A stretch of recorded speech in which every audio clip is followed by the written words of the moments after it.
The Mixed Multitude. Jewish Culture and Contexts. To My Mother and the Memory of My Father. Introduction 1. Chapter 1. In the Shadow of the Harem 21. Chapter 2. The Peril of Heresy, the Birth of a New Faith 41. Chapter 3. Where does Frankism fit in? 63. Chapter 4. The Politics of the Blood Libel 92. Chapter 5. How Rabbis and Priests Created the Frankist Movement 127. Chapter 6. Ghosts of the Past, Heralds of the Future 157. Chapter 7. The Fall of Edom 180. Chapter 8. The Vagaries of the Charlatans 199. Chapter 9. The Ever-Changing Masquerade 232. List of current and historical place names 265. Preface. The linguistic and political complexity of the region where Frankism developed means that several variants of place and personal names exist. Where there is an accepted English spelling, I have used it. Otherwise, I have preferred the official forms as they were during the time that the events described in this book took place. For the names of people, I have employed either the existing English equivalents or the forms most frequently used in the documents discussed in the body of the present work. An attempt has been made to achieve consistency in the transliteration of words written in scripts other than Latin. For Hebrew and Aramaic, I have employed the slightly modified system of Encyclopedia Judaica. Tzadi is written ts, Kaf is written kh, no distinction is made between he and het and between aleph and ayin. Dchazak is represented by doubling the consonant, Shivana by e.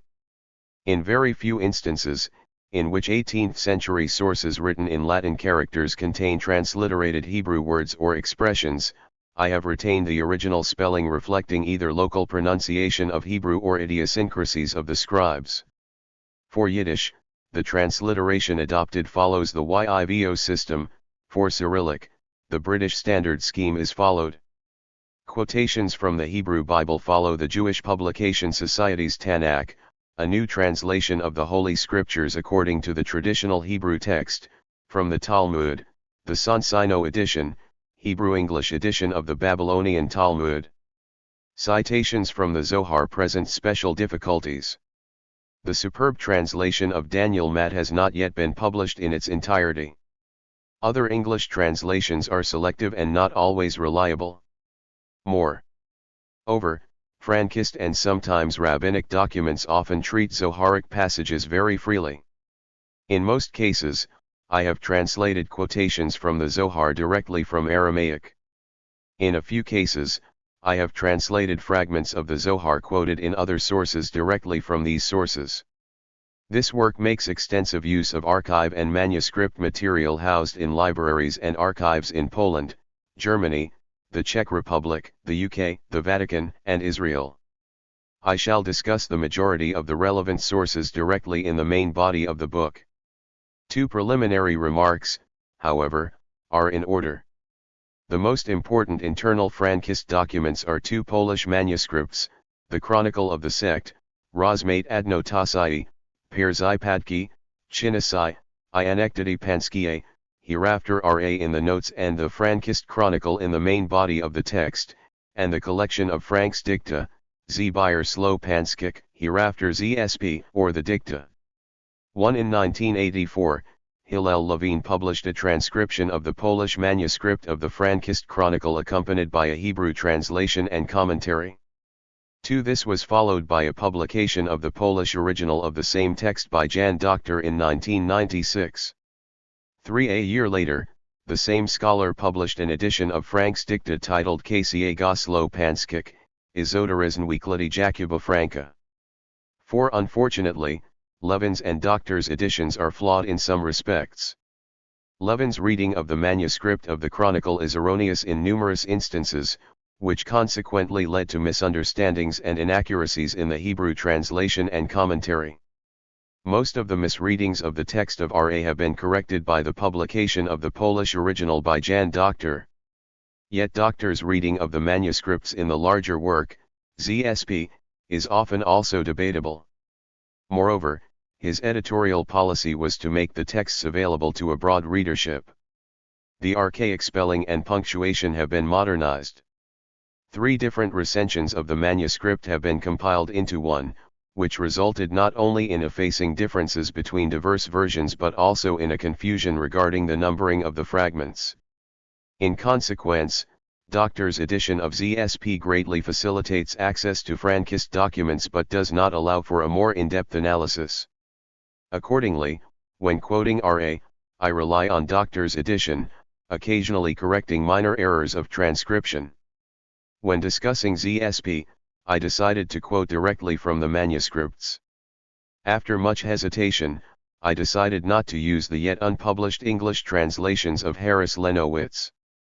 One of the most important anti-Frankist sources is the account of the beginnings of Frank's sect composed by Dr. Birkenthal of Boleco. A respected wine merchant with numerous connections at the Wojuita court in Lwów, as well as links to foreign trade centers, he is sometimes considered the first Jew to master the Polish literary language. During the 1759 Lwów disputation between the Frankists and the rabbis of Podolaya, Ber served as a secretary and an interpreter of the speaker of the rabbis, Rabbi Hayim Cohen Rappaport, and was largely responsible for the composition of the anti-Frankist case. His account of the Frankist affair, titled De Vrobina, was composed in 1800. The autograph was discovered in Tarnopol during World War I by Abraham Brouwer, who published sections of it first as Maker Iviri Hadish Elitala. Frank Ves Iedo, Hashiloah 33-38 and later incorporated them into his book Galitzia 6 Yehuda Ha. As Birkenthal's autograph has mysteriously disappeared shortly thereafter, Brouwer's publications have been widely used by scholars of Frankism. It was only a few years ago that the manuscript was found again in the Jewish National Library in Jerusalem. A comparison of the rediscovered manuscript with Brouwer's publications reveals that the latter bowdlerized the text, omitting entire fragments without notice, inserting his own interpolations, and switching the order of paragraphs to fit his argument.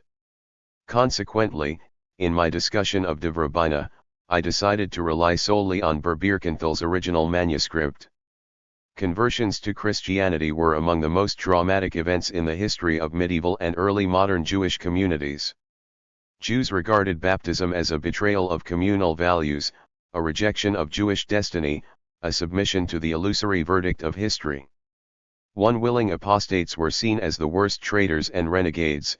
Forced conversions were considered the ultimate form of persecution of Israel by the Gentiles, and, according to the common ideal, it was better to choose a martyr's death than to submit to the power of the Church. To each soul that Judaism lost was mourned. The dominant narrative did not even entertain the possibility that a Jew might embrace Christianity without any threat or ulterior motive. Christians themselves, while officially praising the apostates and expressing hope for the blind synagogue's future recognition of the obvious truth of Christianity, privately voiced doubts concerning the sincerity of the converts and the variability of the Jews to truly accept Christ. In the Polish-Lithuanian Commonwealth, the largest Catholic country in Europe and, at the same time, the home of the largest Jewish community in pre-modern times, baptisms of Jews were rare. 3. Neither the local church nor the state conducted systematic missionary campaigns targeting the Jews. Forced conversions of individuals were forbidden by law and were few. Mass apostasies, like those known in Western Europe, did not occur with one significant exception. In late summer and early autumn 1759, a sizable group of Jews, thousands, by most accounts led by one Jacob Frank, embraced Roman Catholicism in the city of Lwów. The conversion was unique not only in its sheer size. It was also, or at least appeared to be, voluntary. Whatever caused Frank and his followers to approach the baptismal font, they were not facing a choice between baptism and expulsion or violent death like their brethren in medieval German lands or Portugal. What was most unusual, however, was the reaction of most Jewish contemporaries. In contrast to typical reactions of sadness, anger, or despair, many Jews saw the conversion of Frank and his group as a God-given miracle and a great victory for Judaism. Entire communities celebrated. Among early Jewish accounts of the 1759 conversion, only one departed from the prevailing triumphant mood and expressed radically different sentiments. Israel Baal Shem Tov, known as the Bsht, who was the founder of Hasidism, the most important spiritual movement in Judaism of the period, was said to have bemoaned the mass apostasy or even to have died of pain caused by it. For according to the story recorded in the hagiographic collection Shavei Habishti, the Baal Shem Tov laid the blame for the eruption of the entire affair on the Jewish establishment. He was very angry with the rabbis and said that it was because of them, since they invented lies of their own. 5. The leader of Hasidism saw Frank and his group as part of the mystical body of Israel and presented their baptism as the amputation of a limb from the Shekinah, the divine presence on earth. I heard from the rabbi of our community that concerning those who converted, the Bisht said, as long as the member is connected, there is some hope that it will recover, but when the member is cut off, there is no repair possible.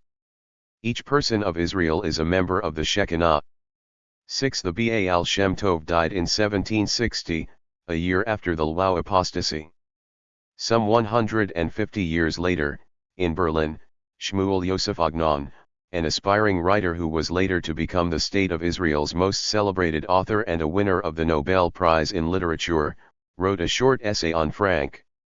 He juxtaposed various Jewish accounts of the 1759 conversion, ending his piece with the testimony concerning the Bsht's words. He concluded, "We are only dust under the feet of this holy man, yet we dare to be of another opinion. Frank and his gang were not a limb of the body of Israel, rather, they were a excrescence. Praise and thanks to our doctors, who cut it off in time, before it took root in the body." Undoubtedly, Frank and his group were descendants of the foreign rabble, which tacked itself onto Israel during the exodus from Egypt, and followed it thereafter. In the desert, in the land of Israel, and later in the exile, this multitude defiled the purity of Israel and defiled its holiness. May we be freed from them forever. 7.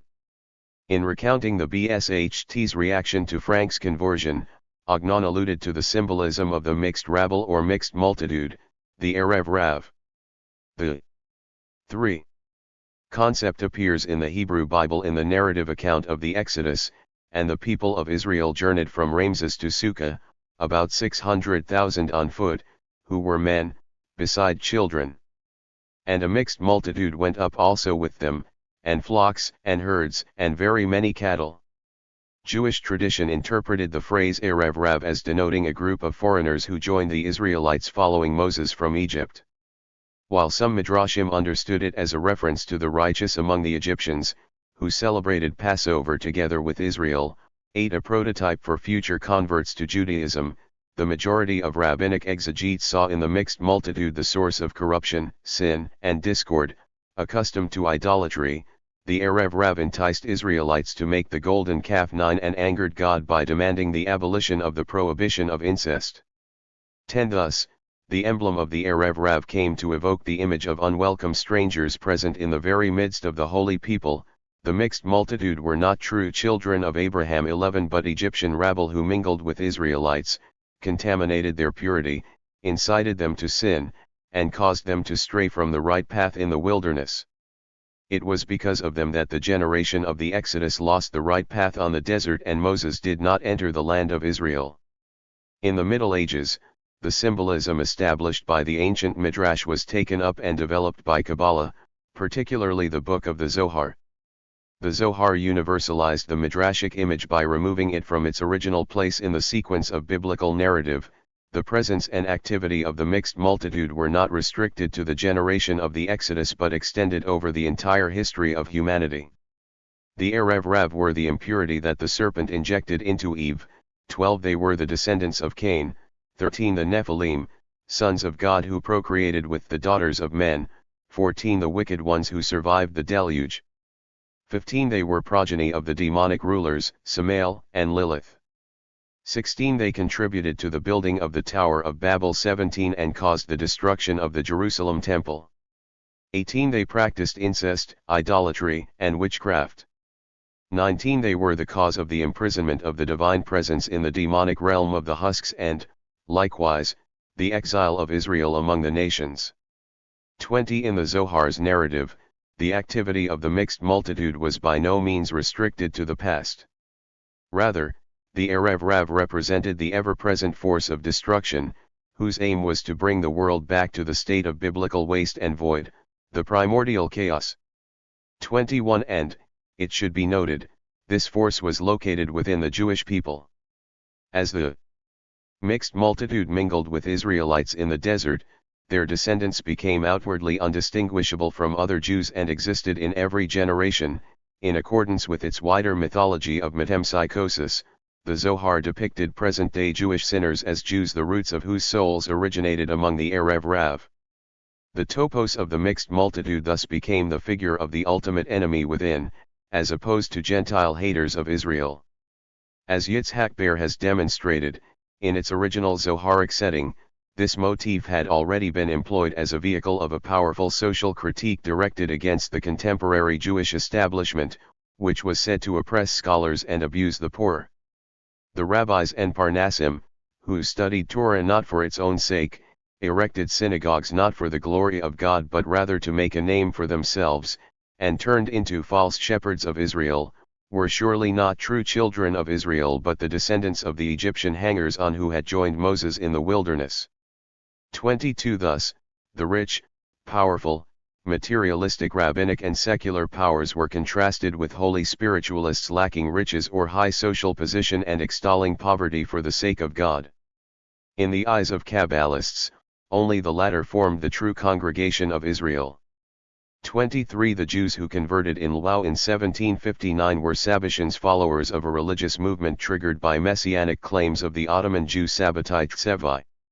Sabbatai first voiced his pretensions to the messiahship in 1648, but the movement that formed around him began to gain momentum only in 1665, when a young Kabbalist, Nathan of Gaza, recognized the truth of his mandate in an ecstatic vision. 24 Shortly after proclaiming Sabbatai as the Messiah, Nathan, who was soon to become at once the John the Baptist and the Paul of the new Messiah, 25 composed a commentary on an ancient apocalyptic text that he had supposedly discovered in an old synagogue storage room. In order to counter rabbinic opposition to the budding messianic upheaval, he invoked the symbolism of the mixed multitude. The Messiah's contemporaries shall rise against him with reproaches and blasphemies. They are the mixed multitude, the sons of Lilith, the call above the liver, the leaders and rabbis of the generation.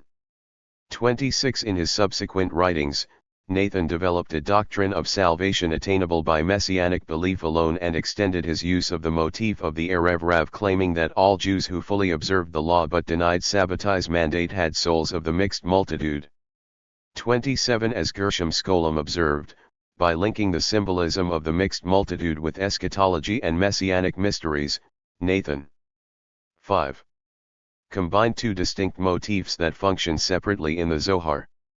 For the Sabbatians, the litmus test of what was the root of one's soul became not, as in the Zohar, spiritual piety and observance of the Torah for its own sake but faith in the Messiah Sabbatai Tzevai. The sectarians increasingly felt themselves to be the true Israel, harassed by the mixed multitude because of their faith. 28 The radical dichotomy between the messianic believers and the rabbinic skeptics was further elaborated in the commentary on the Midnight Vigil liturgy, 29 composed by Nathan's disciple Rabbi Israel Hazan of Castoria. Hazan argued that the true Messiah would be recognized not by the Jewish leaders, whom he defined as the progeny of the mixed multitude, but by simpletons. 30 The denial of Sabbatai Tzevai as the Messiah and the failure to understand hints about him in the Jewish canon came to be attributed to a kind of metaphysical blindness stemming from the very roots of the non-believers' souls. According to the Sabbatians, the pretended rabbis 31 could no longer assert any rights to leadership over the Jewish people or lay claims to the authoritative interpretation of Jewish tradition. Their learning was false, their worldly position based on abuses of power, their ostensible piety worthless and lacking deeper sense. As Nathan of Gaza and Israel Hazan composed their polemics against the rabbis, detractors of the new Messiah attempted to turn the tables on the Sabbatians. Rabbi Jacob Sasportas, the preeminent adversary of early Sabbatianism, heard about Nathan's statements. 32. Angered by the preposterous claims that the very cream of the rabbinic elite consisted of descendants of the mixed multitude, Sasportas proclaimed that it was not the leaders of the generation but the Sabbatians themselves whose souls originated among the Erev Rav. In a short time, the symbolic opposition of the mixed multitude and the true Israelites permanently entered the lexicon of the debate between the Sabbatians and their opponents. This became especially pronounced in the 18th century and in the documents directly concerning Frank. In one of the first accounts of the Lwów conversion, Berberkenthal of Boleko reported that they call us the Erev Rav, and their faction they call the Mahana. 33. Frank's most important competitor for leadership over all the Eastern and Central European Sabbatians, Wolfe Beskutz, also defined the conflict between the sectarians and the rabbinate as a struggle between Bnei Mehaminuda and the children of the Erev Rav. 34. On the other side of the barricade, Rabbi Jacob Emden, the most zealous anti-Sabbatian of the period, interpreted Frank's baptism as the final severance of the Erev Rav from the chosen people, so that the purified Israel might taste from the tree of life and achieve redemption. 35. Shortly after the conversion of the Frankists, Emden composed a laudatory poem praising God for separating between the unclean and the pure. Between us and the mixed multitude, who tried to bring the world back to its antediluvian state. 36. The issue was not merely terminological and went far beyond the mutual mudslinging. The dichotomy between the true Israel and the mixed multitude constituted the major conceptual axis of the theological controversies that tore apart 18th century Judaism. Approximately a century after the advent of Sabbatai Tsevi, most debates concerning Sabbatianism did not revolve around Messianism, let alone Sabbatai's specific messianic claims. Rather, the disputes concentrated on the limits of religion and conditions for belonging to the Jewish people. 37. Each side considered only its own version of Judaism legitimate and claimed to be the one true Israel. Each party branded the other as progeny of the mixed multitude, implicitly denying its Jewishness. Thus the discourse of the mixed multitude endeavored to establish the boundaries of Judaism and of the Jewish people independently of the traditional halakhic criteria of who is a Jew.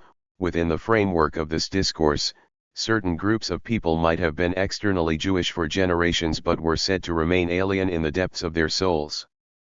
By drawing a line between those whose souls originated from children of Abraham and those who came from the Erev Rav, the Sabbatian debate aimed to distinguish between the real Jews and pseudo-Jews, true Judaism and false faith.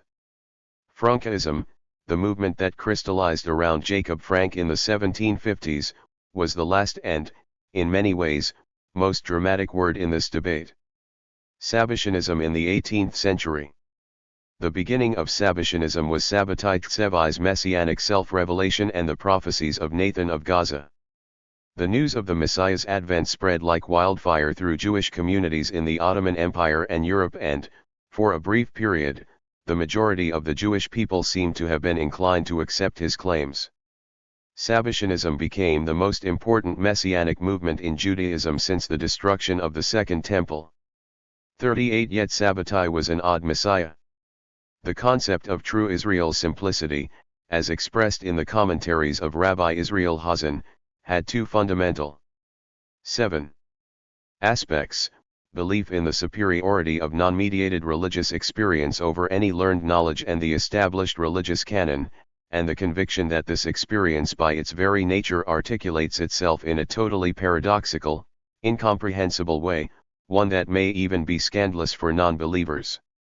During the early stages of Sabbatai's career, the second aspect quickly found its expression and theological elaboration in the concept of Ma'asim Zarim, strange deeds, odd or absurd acts that the Messiah had to commit under the spell of a mysterious impulse. 39. Some of these acts were merely bizarre. For instance, one day Sabbatai bought a large fish, dressed it up like a baby, and put it into a cradle. 40 others displayed a clearly antinomian character and were typified by evident transgressions of Jewish religious law, such as contravening the Sabbath and dietary laws, shifting the dates of religious festivals, 41 abolishing fasts, 42 and pronouncing aloud the ineffable name of God. 43 Worried by the rise of religious enthusiasm among the Jews, the Ottoman authorities had Sabbatai arrested. In September 1666, he faced Sultan Mehmed IV, and in a move completely unexpected and profoundly shocking even to his most faithful followers, he performed the most bizarre of his bizarre acts. He cast off his Jewish garb and donned a turban, thereby signaling that he had embraced Islam. Most of his followers parted ways with Sabbatai and proclaimed him yet another false messiah. They undertook penitence and returned to their daily lives. But some did not. Sabbatianism did not die with Sabbatai's conversion to Islam, but that act radically altered its social profile. After the conversion, Sabbatianism as a public messianic movement gave way to sectarian crypto-Sabbatianism, a secret creed observed by clandestine believers who pretended to be perfectly Orthodox Jews but continued to regard Sabbatai Tzevai as the true Messiah, Redeemer of Israel. Confronted with rabbinic opposition, crypto-Sabbatians protested their innocence, vociferously rejected heresy, and, in some cases, even signed anti-Sabbatian bans of excommunication. Never did they intend to separate themselves openly from Judaism, and, for the most part, they practiced Sabbatian rituals in addition to normative Jewish observances rather than instead of them. The two largest Jewish religious controversies that erupted in the 18th century were connected with crypto-Sabbatianism. The first scandal broke out in 1713 in Amsterdam, when the Kabbalist Nehemiah Hayon succeeded in publishing a tract titled Az Eli Elohim. Even though the book was printed with the approbations of several prominent rabbis and its text did not mention Sabbatai Tzevai by name, the Sabbatian character of the work was recognized almost immediately. This led to a bitter and 8. protracted quarrel between Hayon's supporters and his opponents, the latter led by Rabbi Moses Hagis, who managed to rally other rabbis against heretics and, in the words of Elishiva Carlbach, transfigured the rabbinate to a vigorous, aggressive force in the pursuit of Sabbatianism. 12 years later, another scandal emerged. In 1725, Moses Meir Kamenker, a Sabbatian emissary traveling from Poland to Germany, was detained by rabbinic authorities in Mannheim. A search of his luggage revealed a manuscript of the heretical treatise V'avu Hayam el Ha'ayin. The subsequent investigation disclosed that Kamenker had been disseminating copies of this work among sectarians all over Europe, and a clandestine network linking Sabbatian groups in different European countries came to light.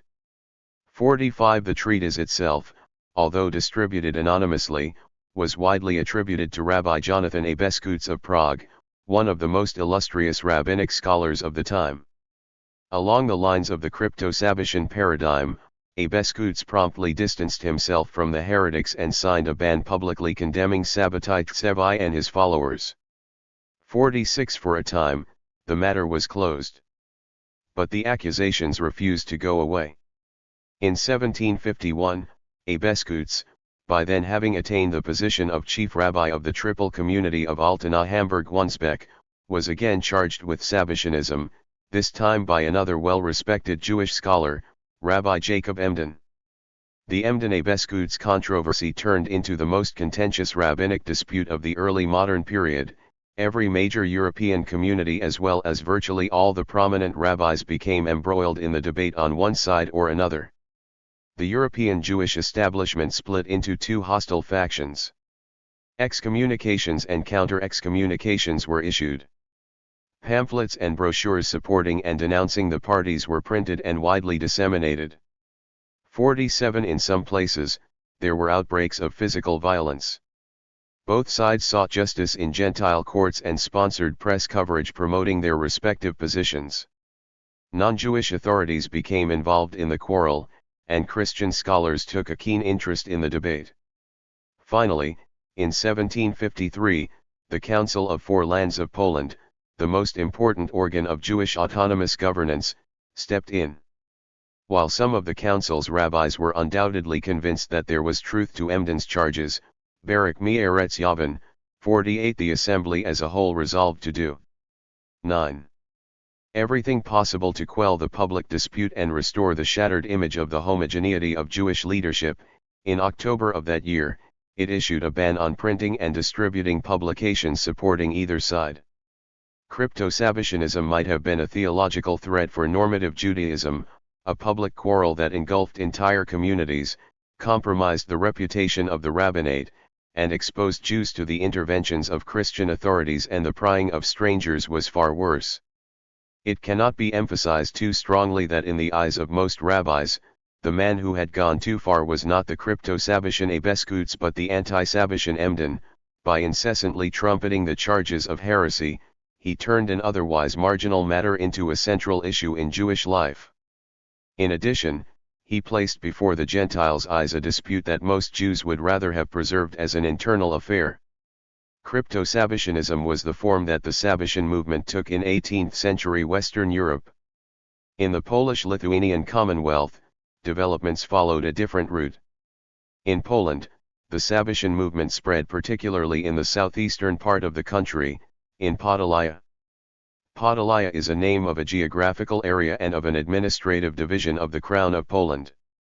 To add to the confusion, early modern Jewish sources speak of the province of Podolia, usually meaning something in between, an area larger than the Palatinate of Podolia but smaller than the entire Podolian upland and roughly encompassing the Podolian, the Braclaw and the eastern part of the Ruthenian Palatinates of the Commonwealth.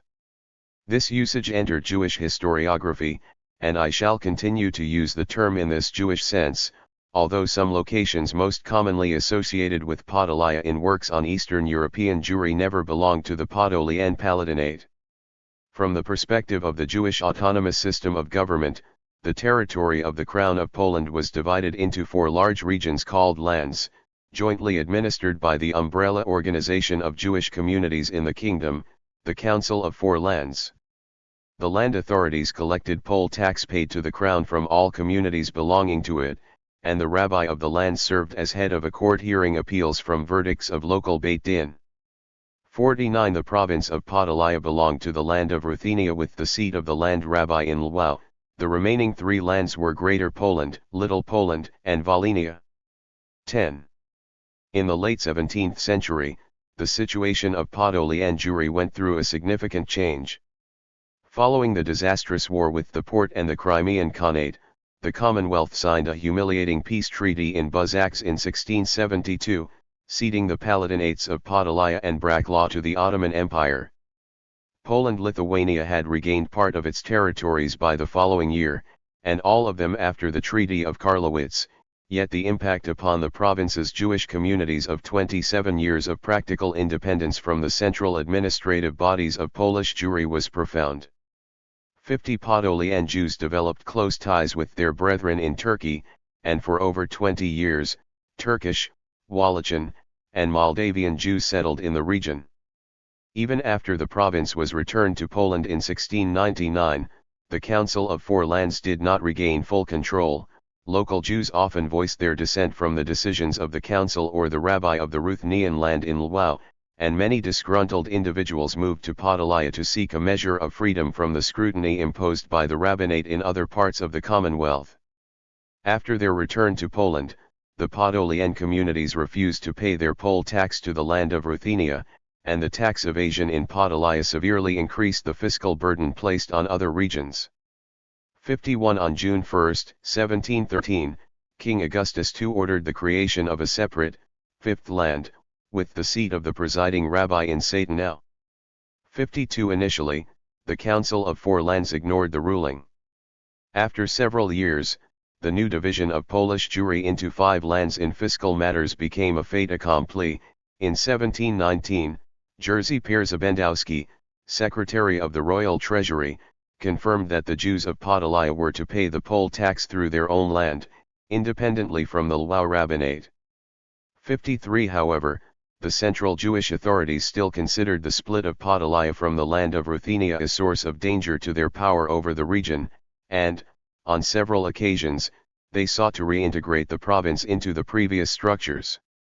The spread of Sabbatianism among the Podolian Jews was both the reason for the rabbinate's worries and an ever-present pretext for its interventions. In the mid-18th century, Podolia became for Judaism what 12th-century Languedoc was for Christianity, a seditious province where dissenters gathered and heterodoxy was practiced openly and publicly. Podolaya was the only place in the world where almost 100 years after Sabbatai Tsevai's conversion to Islam many Jews openly adhered to Sabbatianism. A number of communal rabbis belonged to the sect and drew in their entire communities.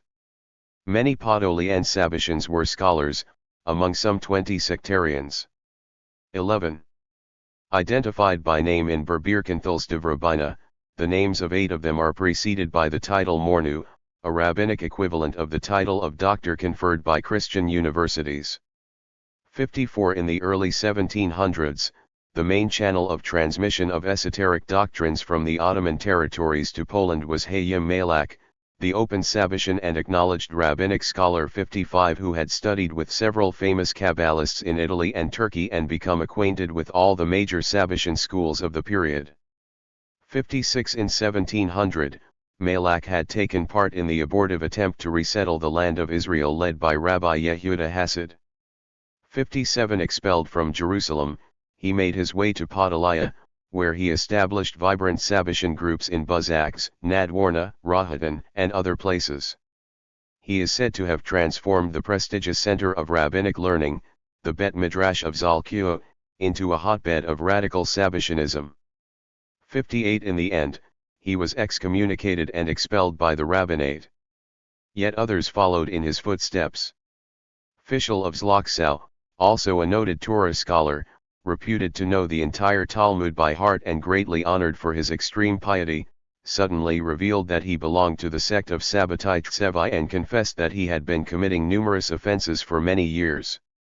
59. Another well-known ascetic, Moses of Wajislaw, who used to fast every day of the week except for the Shabbat and who refrained from eating meat at all, publicly announced that none other than Sabbatai Tsevai is the Messiah. When reproached by some members of the community, he stated that he would be prepared to stand upon the tallest tower of the city and loudly proclaim his belief, and was not afraid even to die for it. 60. Rabbi Moses David, an eminent Kabbalist to whom I shall return in chapter 5, overtly preached Sabbatianism in Podajs. 61. The same is true of Rabbi Mordecai Ashkenazi in Zalkua. 62. Messianic beliefs were upheld in public by the communal rabbi and rabbinic judge of Rozdal. 63. Documents from 1759 state as a known fact that the towns of Busk and Gliniani were under the control of Sabbatians. 64. The anti-Sabbatians also confirmed that the sectarians had completely taken over some communities. Rabbi Jacob Emden lamented that in a town called Nadwarna, the entire community turned to heresy, following Sabbatai Tsevai. 65. Indeed, Nadwarna seemed to be particularly notorious for the open practice of Sabbatianism. Berbirkenthal of Boleko reported that in 1742, a known Sabbatian from Nadwarna stayed at his father's inn. Those present were told a story about how, on the fast day of the 9th of Av, 66, the people of Nadwarna went to the surrounding fields and stole a sheep.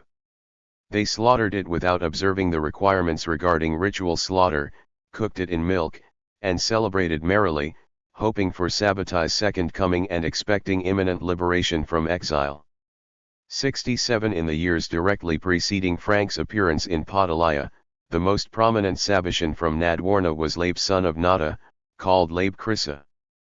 Berbirkenthal, who met him in Lwów in 1752, recounts that Krissa was known as a Kabbalist and came to Bur's house to study the Zohar from the Amsterdam edition, which Birkenthal owned. He used to wander through all the towns of Podolaya in order to deceive and incite the people of Israel to accept the faith of Sabbatai Tsevai. 68. And he established a Sabbatian house of study in Lwów. 69. Insofar as we can judge from the few existing sources, in the year or so preceding Frank's appearance, Krissa gained a substantial following and was singularly successful in uniting Podolian Sabbatian groups under his leadership. It seems that many of the later Frankists were initially the Christists. But suddenly, Frank showed up and stole the show. Frank's beginnings. According to the Frankist Chronicle, Pan, Yaakov ben Labe, later known as Jacob Frank, was born in 1726 in Berzani, a small village in Podolaya. 70 other sources give other Podolian locations, Koroloka 71 or Buzaks, 72 as the place of his birth. The family had strong Sabbacian connections. His father, Labe Bookbinder, was a brother of Moses Medir-Kamenker, the Sabbacian emissary detained in Mannheim while distributing Va Avu Hayam el Hayan. 73 Jacob Frank's mother, Rachel Herschel of Ertiso, was a sister of Lablu, father of Skandal Dobrishka, the Spiritus Movens of Sabbacianism in Moravia. 74 When Frank was only a few months old, his family left Poland and moved to the Ottoman Empire. It is likely that the move was connected to the affair that erupted after the detention of his uncle Moses Medir-Kamenker a year earlier. Young Jacob grew up in the Danubian principalities of Moldavia and Wallachia, spending extended periods in the Ottoman territories proper. He lived in Chernowitz, Smyrna, Bucharest, Sofia, and Constantinople. At some point during his stay in Turkey, he acquired the nickname Frank or Frank. 13. The word is a Turkish equivalent of the Arabic Ifranjay or Firanjay, referring initially to the Franks, inhabitants of the Empire of Charlemagne, and then, by extension, to the Crusaders. By the 16th century, in many Oriental languages, the term had become a common appellation for Europeans in general as well as for various things believed to have been introduced by the Franks, such as syphilis, cannon, European dress, and modern civilization. 75 In Jacob Frank's milieu, his nickname betrayed his foreign European origins, identifying him as a Polish Ashkenazic Jew, a native Yiddish speaker who found himself among the Ladino-speaking Turkish Sephardim. The Frankist Chronicle informs us that in 1752, in Nikopol, Frank married Hannah, the daughter of a certain Rabbi Tova.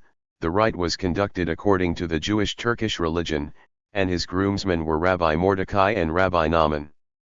76 Another source adds that on the night of his wedding, the groomsmen disclosed the mystery of faith to him, and one of them told the bridegroom that there was a Messiah in Salonika.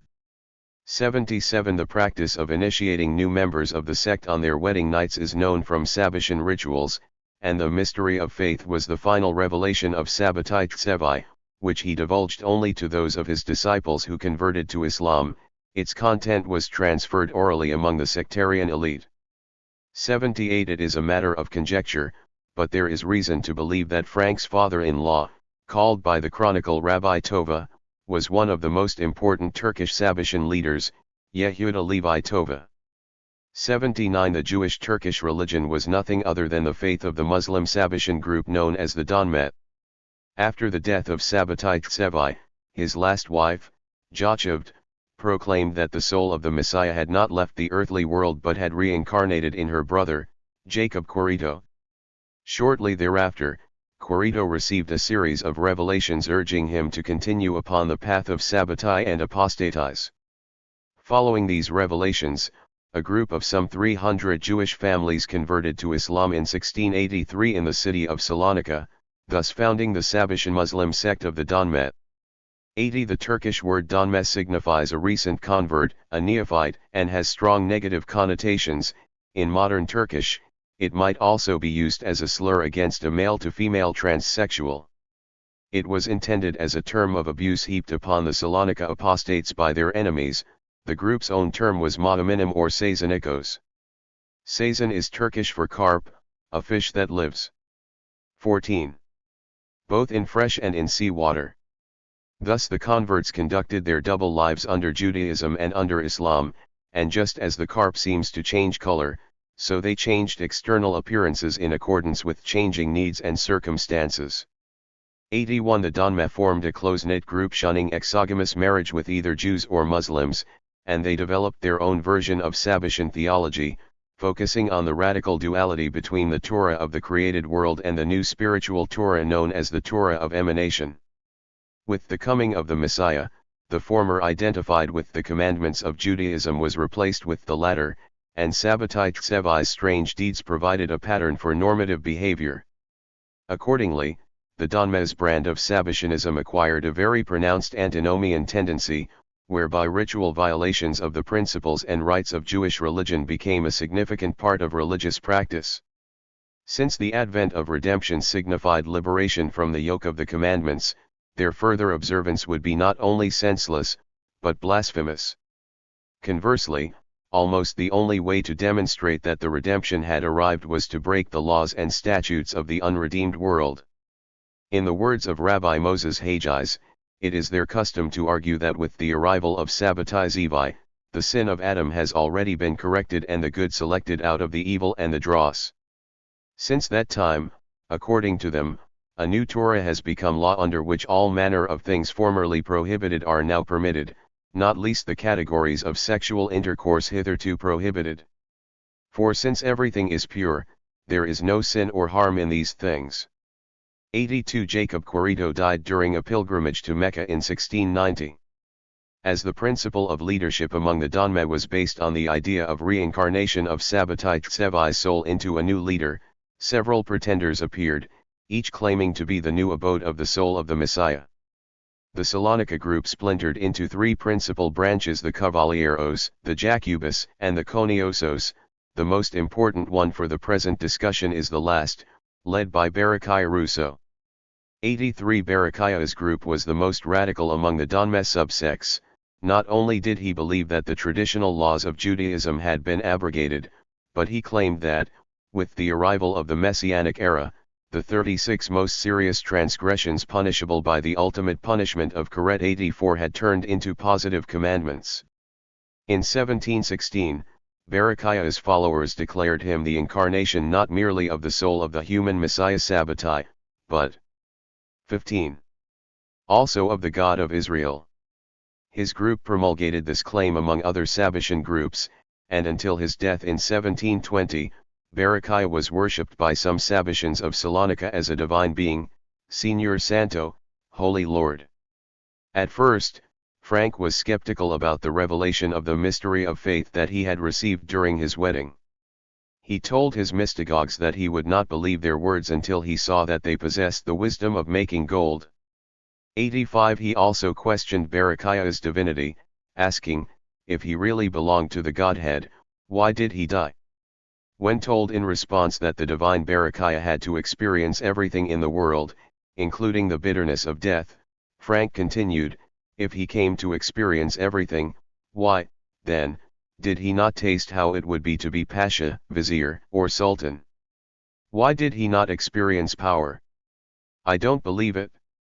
86 Yet, notwithstanding his initial incredulity, Frank's interest in the Messiah of Salonika was aroused. Perhaps his ambitions were also awakened at this critical juncture.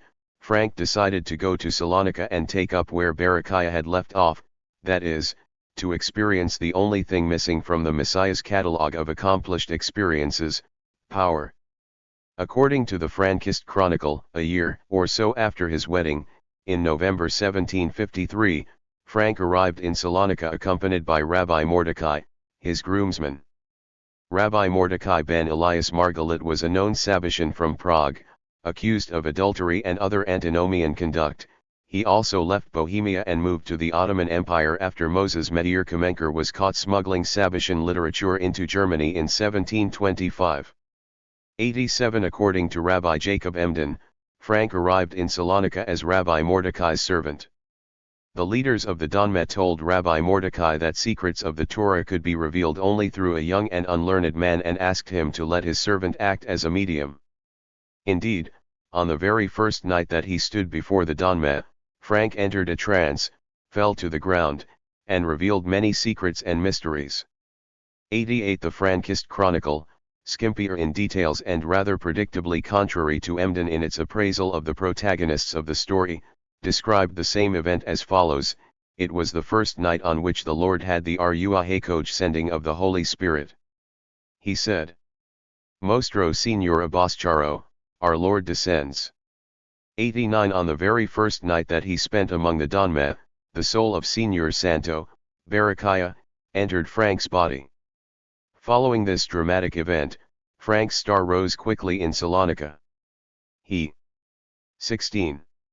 Established his own house of study, where he expounded the Zohar, and came to be known as Haksam Jacob. His former teachers, Rabbi Mordecai and Rabbi Naaman, became his first pupils. 90. He debated the secrets of Torah with Jewish scholars in Salonika. 91. And tried to bolster his Sabbatian credentials by mimicking some of the actions of Sabbatai Tsevi. He threw himself into the sea, which did not want to take him, and resuscitated him alive. 92. And performed strange deeds, publicly violating the Shabbat. 93. Or during a service in a synagogue, taking the Torah scroll, lowering his trousers, and sitting on it with his naked buttocks. 94. He also made a pilgrimage to the grave of Sabbatai's prophet, Nathan of Gaza, in Skopje. 95. At the grave of Nathan, he formulated his program for the first time. The Ran ordered that after he died, a bag of earth should be placed in his coffin, thus giving a sign that he wished to convert the spiritual world into the world of flesh. But I tell you that already in this world, everything that is in spirit must be made into flesh like our flesh.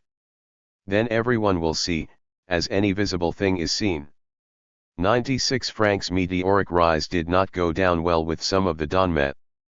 Hints scattered in the Frankist dicta suggest that, in pretending to be the incarnation of Berechiah, Frank became embroiled in a ferocious power struggle with other leaders of the Salonika Sabbatians. 97. The Messiah of Salonika, about whom Frank had been told by Rabbi Mordecai on his nuptial night, was most likely Berechiah's son and designated successor. 98. Frank was told that he would not even be able to speak to him. 99. Many years later, during the investigation at the Warsaw Consistory after his conversion to Christianity, Frank testified that he had demanded a miracle from the alleged Messiah of Salonika, but the Messiah could not deliver. In a conversation with his disciples, Frank pronounced him the Antichrist. 100. Clearly, the sect of Berechiah, the Koniosos, were loyal to the accepted line of succession and refused to recognize Frank, a foreigner and an upstart among the Turkish Sabbatian elites, as the vessel of their Messiah's soul. It seems that another faction of the Donmet, the Cavalieros, were more forthcoming. According to a Frankist source, they offered Frank 50 purses of gold if he would agree to lead them. Initially, Frank was inclined to agree, but during the night, he had a dream telling him that it was not his destiny to become a leader of the Donmet. He declined and remained steadfast in his refusal even after the Cavalieros raised the offer to 100 purses of gold and a 17 maiden from their group. 101. Frank might really have had a vision advising him not to tie his future to the Cavalieros. He might also have realized that no matter how well he played his hand in Salonika, he would always remain a maverick among the Turkish Sabbatians. And perhaps, precisely at this time, he might have understood that another option had opened up. According to Dr. Birkenthal, sometime in the early 1750s, 2 emissaries from Podolia, the Dayan of Strzyz Rabbi Mordecai Baharab and Mornuziev Wolf Benditsk of Nadworna, were sent by all the Podolian Sabbatians to welcome the Messiah Berechiah.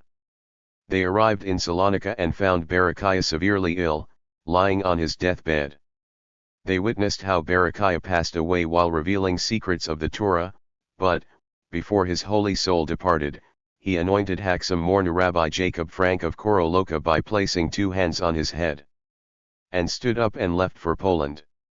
102. As it stands, Birkenthal's story is inaccurate, at best. Berechiah died in 1720, before Frank was even born. It is also highly unlikely that the Podolian Sabbatians did not know about his death some 30 years after it happened. However, Rabbi Jacob Emden confirms that a certain Wolf of Nadworna indeed went to Salonika on a mission sometime before the eruption of the 1725 scandal concerning a Beskuts. 103. Sabbatian sources, in turn, attest that throughout the first half of the 18th century, European sectarian Jewish groups often sent emissaries to the Ottoman Empire seeking to access the authentic esoteric traditions transmitted orally among the Turkish Sabbatians. I conjecture that Birkenthal conflated the mission of the early 1720s, during which the Podolian Sabbatians learned about the death of Berechiah, with another, which took place in the early 1750s, when emissaries from Podolia heard about the incarnation of Berechiah's soul in Jacob Frank. Be that as it may, the news that Frank was a reincarnation of Berechiah certainly began to spread in Podolaya around 1753–54. The scene was thus prepared, and the return to Poland suddenly began to look like an attractive possibility. In May 1754, Jacob Frank, accompanied by 2 disciples, left Salonika. He spent some months in the Moldavian town of Romani, then in Czernowitz. 104 On December 3, 1755, he crossed the Dniester River and entered the territory of the Polish-Lithuanian Commonwealth. After arriving in Poland, Frank took a kind of tour through the principal centers of Sabbatianism in Podolaya, retracing the steps of Hayim Malak. 105 He went first to Koroloka, and then to 18. Jezierzyny, Podajsk, and Busk, where his disciple Naaman was a rabbi. From Busk, Frank journeyed to Lwów. After a short stay in Lwów, Frank came to Rohatyn, where he established contacts with the Shores, probably the most important Sabbatian family in Podolaya. The family descended from Rabbi Zalman Naphtali Shore, whose book Teviat Shore was held in high esteem among rabbinic scholars. 106 And the Shores enjoyed a high status among all Jews. Elisha Shore, the doyen of the family, was known as a principal leader of the Sabbatian movement in the region. His daughter Haya was considered a prophetess. 107 Through marriages, the Shores were tied to Sabbatians in all the major towns of the province. 108 If Frank managed to win them over, his success in Podolaya would be assured. Indeed, before long, Elisha's 3 sons, Salomon, Nathan, and Labe, accepted Frank as their leader. As Frank's following was growing, Yehuda Labe Krissa also joined his group. However, tension between the two never abated, and Krissa challenged Frank's leadership on several occasions. Frank's authority among the Podolian Sabbatians was based on the claim that he had inherited the mantle of Berechiah and his transmission and dissemination of Turkish Sabbatian teachings and rites in Poland. Barak Mieretz Yavin, the chief opponent of the Frankists during the early phase of the development of the movement, recorded a prayer introduced by Frank in Podolaya. The prayer addressed Berechiah as God of Israel incarnate and mentioned the abolishment of the Torah de Beria and its replacement by the Torah de Atzilut. 109 In a letter to Emden accompanying the text of the prayer, Yavin claimed that Frank had spread Berechiah's teachings in Podolaya, advocating abolition of the prohibition of incest and introducing idolatry in the proper sense of the term, worship of a deified human being. 110 Indeed, Frankist sources also confirm that during his first months in Poland, Frank recited the Ladino prayer Mi Dio Barak Io, 111 and his followers responded with a verse from the Credo of the Donme, I believe with perfect faith in the faith of the God of truth. The 3 knots of faith that are one. 112 On the basis of such accounts, Gershom Scholem argued that Frankism was for generations nothing other than a particularly radical shoot of the Donme, only with a Catholic facade. 113 Scholem's claim is only partly true. If Frank's followers were, in some sense, nothing other than a particularly radical offshoot of the Donme, this was not for generations but only before they acquired their Catholic facade, during the first 2 months of Frank's activity in Podolaya. Afterward, Frankism became something entirely different. Sabbatianism, particularly the Turkish variety, is the indispensable context. 19. For the study of Frankism. However, I believe that Frank consciously and, to a large extent, successfully attempted to discard his Sabbatian legacy and to separate himself from other Sabbatian groups, including the Donme. Most scholars have tended to treat Frankism as an extension, branch, or late phase of Sabbatianism. Thus Simon Dubnow stated that Jacob Frank was for the Polish-Russian Jews of the 18th century what Sabbatai Tsevi was for entire Jewry of the 17th.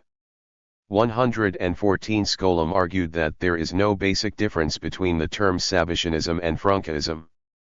115 Such an approach oversimplifies the issue. Not all Polish, Czech, or German Sabbatians accepted Frank's leadership, and some of Frank's followers did not come from Sabbatian backgrounds. Essential theological differences, as well as dissimilarities between the Frankists and other Sabatian subsects in their social makeup and political aspirations, will be presented in the following s. Most important, in his later activity Frank did not see himself as a continuator or an incarnation of Sabbatai Tsevai or Barakiah. As he put it, Sabbatai Tsevai did not accomplish anything. 116 It was only himself, Frank, who came to this world to bring forth into the world a new thing of which neither your forefathers nor their forefathers heard. 117 Jacob Frank's very name indicated his foreignness and showed that he remained an outsider in his milieu, in Salonika, despite his family ties to Tova and his success among local Sabatians, he was a Pole among the Turks. Upon his arrival in Poland, this perspective was reversed. The term Frank in the Orient denoted a European custom or object or a visitor from Europe.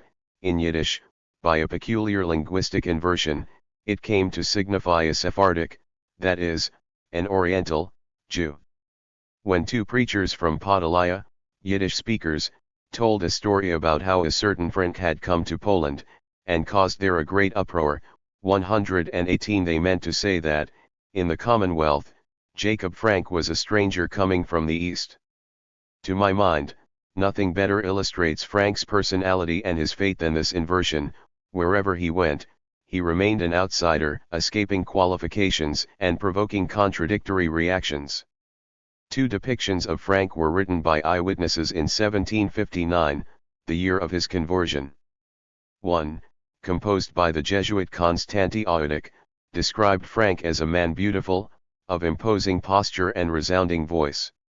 119 The other one, Jewish, preserved in Rabbi Jacob Emden's Sefer Shemush, claimed that he was a small man, incredibly ugly, not resembling a human being, with the face of a demon. 120 Audic further marveled at his linguistic capabilities, claiming that Frank fully mastered Hebrew, Turkish, Wallachian, Italian, 20. German, and Ladino. 121 The Jewish account stated that Frank had no command at all of any language or speech whatsoever but stammered, whistled, and cried like a rooster so that anyone who was not well accustomed to him could not understand anything. 122 Such contrasting accounts of Frank are many. He was an Ashkenazi among the Sephardim, a Sephardi among the Ashkenazim, a Pole among the Turks, a Turk among the Poles, an unlearned boor among the sages, a sage among the simpletons, a believer among skeptics, a libertine among the pious. Following his conversion in 1759, he continued to be seen as a Jew among the Christians and yet was considered a Christian among the Jews. Heinrich Graetz, the first monographer of Frankism, characterized the founder of the movement as one of the worst, slyest, and most deceitful villains of the 18th century. 123 A Polish Catholic encyclopedia defined him as the greatest reformer of Polish Jewry. 124 Alexander Krauscher called Frank's dicta a theosophical system arisen in a head of a boor, a teaching lacking any theological background, in which shreds of Christian dogmas are associated in a disorderly manner with concepts from the Zohar, with traces of occultist tenets, and with chaos of incomprehensible tones. 125 Gershom Scholem claimed that they contained a genuine creed of life. 126 In short, Frank was the most mercurial of all Jewish leaders. In this work, I seek to penetrate his mercuriality and uncover the facts of his astonishing career. Chapter 1. In the Shadow of the Hur-Em. The Lankrenier Affair. Toward the end of January 1756, Jacob Frank and a group of other Sabatians were discovered conducting a secret ritual in the little town of Lankrenier, near the Moldavian border.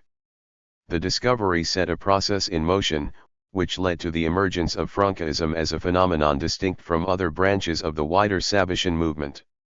The ensuing sequence of events included the arrest of the participants in the ritual, a series of unusually harsh punitive measures by the Jewish authorities, public clashes between Sabatian and non-Sabatian Jews in Podolaya, the involvement of Christians in what would seem an internal Jewish affair, public disputations between the representatives of the Frankists and of the rabbinate, and, ultimately, the conversion of Frank and his followers to Roman Catholicism. The Lancrenier incident is one of the most widely known events from the history of Frankism. The sect's reputation for orgiastic rites and antinomian ideology is based mainly on the descriptions of the Lancrenier ritual and the testimony gathered by the authorities in its wake. Indeed, the key concept of mitzvah haba'avra, which gave the title to Gershom Scholem's seminal essay on what he termed radical Sabbationism, one derives from one item of this testimony and does not appear in any other source. Scholem's essay, especially after its title's mistranslation into English as Redemption Through Sin, became the best-known scholarly account of 18th-century Sabbationism and shaped the perception of the movement among scholars and the wider public alike. Given the impact of the Lancrenier affair on the later history of the 22-1 Frankist movement, surprisingly little is known about the incident itself. The extant sources disagree about almost everything: the exact date and character of the ritual, the manner and circumstances of its discovery, the number and names of the participants, and the nature of the subsequent developments. Scholarly accounts based on these sources contradict one another. In order to clarify some ingrained misunderstandings, I shall first lay out the available primary evidence, juxtapose the contradictory statements in it, and then try to establish the basic outline of what happened. On that basis, I shall offer suggestions as to the nature and the theological significance of the ritual. Frankist sources give only brief accounts of the Lancrenier affair. Thus, the Frankist Chronicle states, traveled from Lwów to Kopozinki.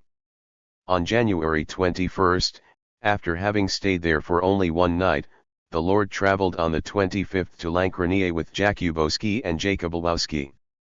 In Lancrenier, all the true believers sang, danced, and then they were jailed together with the Lord. On the third day, Turks came from no one knows where and why and ordered to set the Lord alone free. 3. The muddled chronology of the account does not allow us to date the ritual with precision, though it evidently took place during the last week of January 1756, and Frank arrived in Lancrenier only a day or a few days before its commencement. Jakubowski was the Christian name taken later by Frank's groomsman and teacher-turned-disciple, Naaman ben Samuel, then Rabbi of Busk.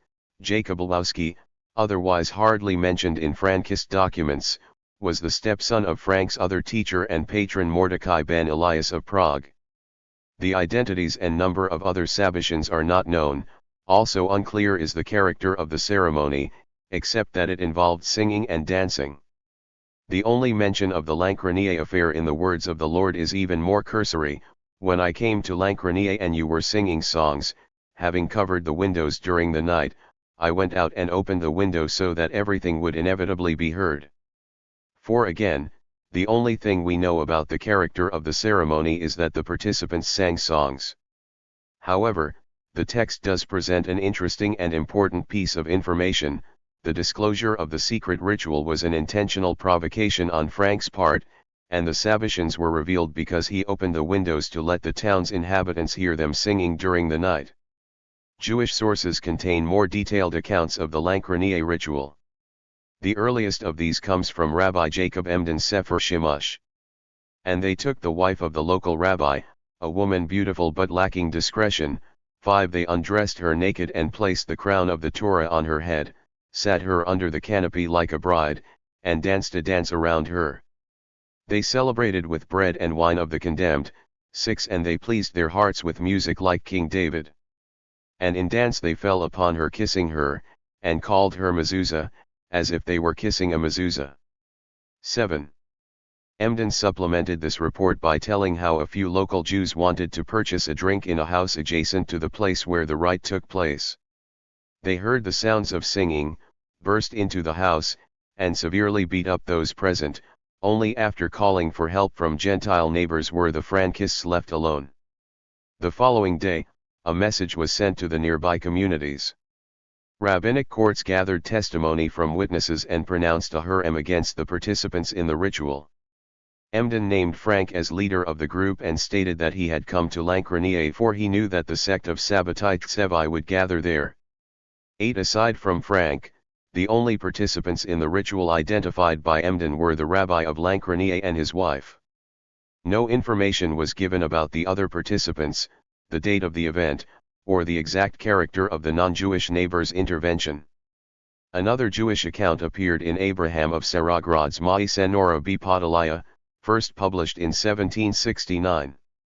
9. According to the author, the incident took place not in Lankranieh but in his hometown of Sarogrod.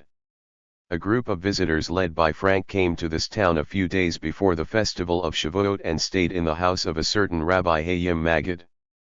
The community offered the visitors bread and meat. Frank, however, refused to have any dealings with local Jews, whom he claimed to be descendants of the mixed multitude.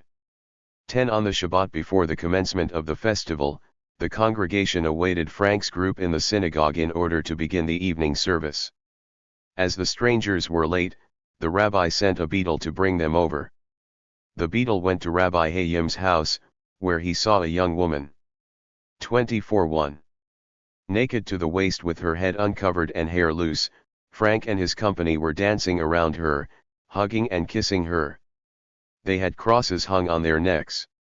11. Alerted by the beadle, the entire community ran to see the abomination. The following day, the rabbi of Sarogrod pronounced a Hurim on the delinquents and sent information about the ban into other communities of Podaliah. The sectarians ignored the ban and started a counter-campaign against the rabbinate, which ultimately led to the staging of a public disputation between the parties.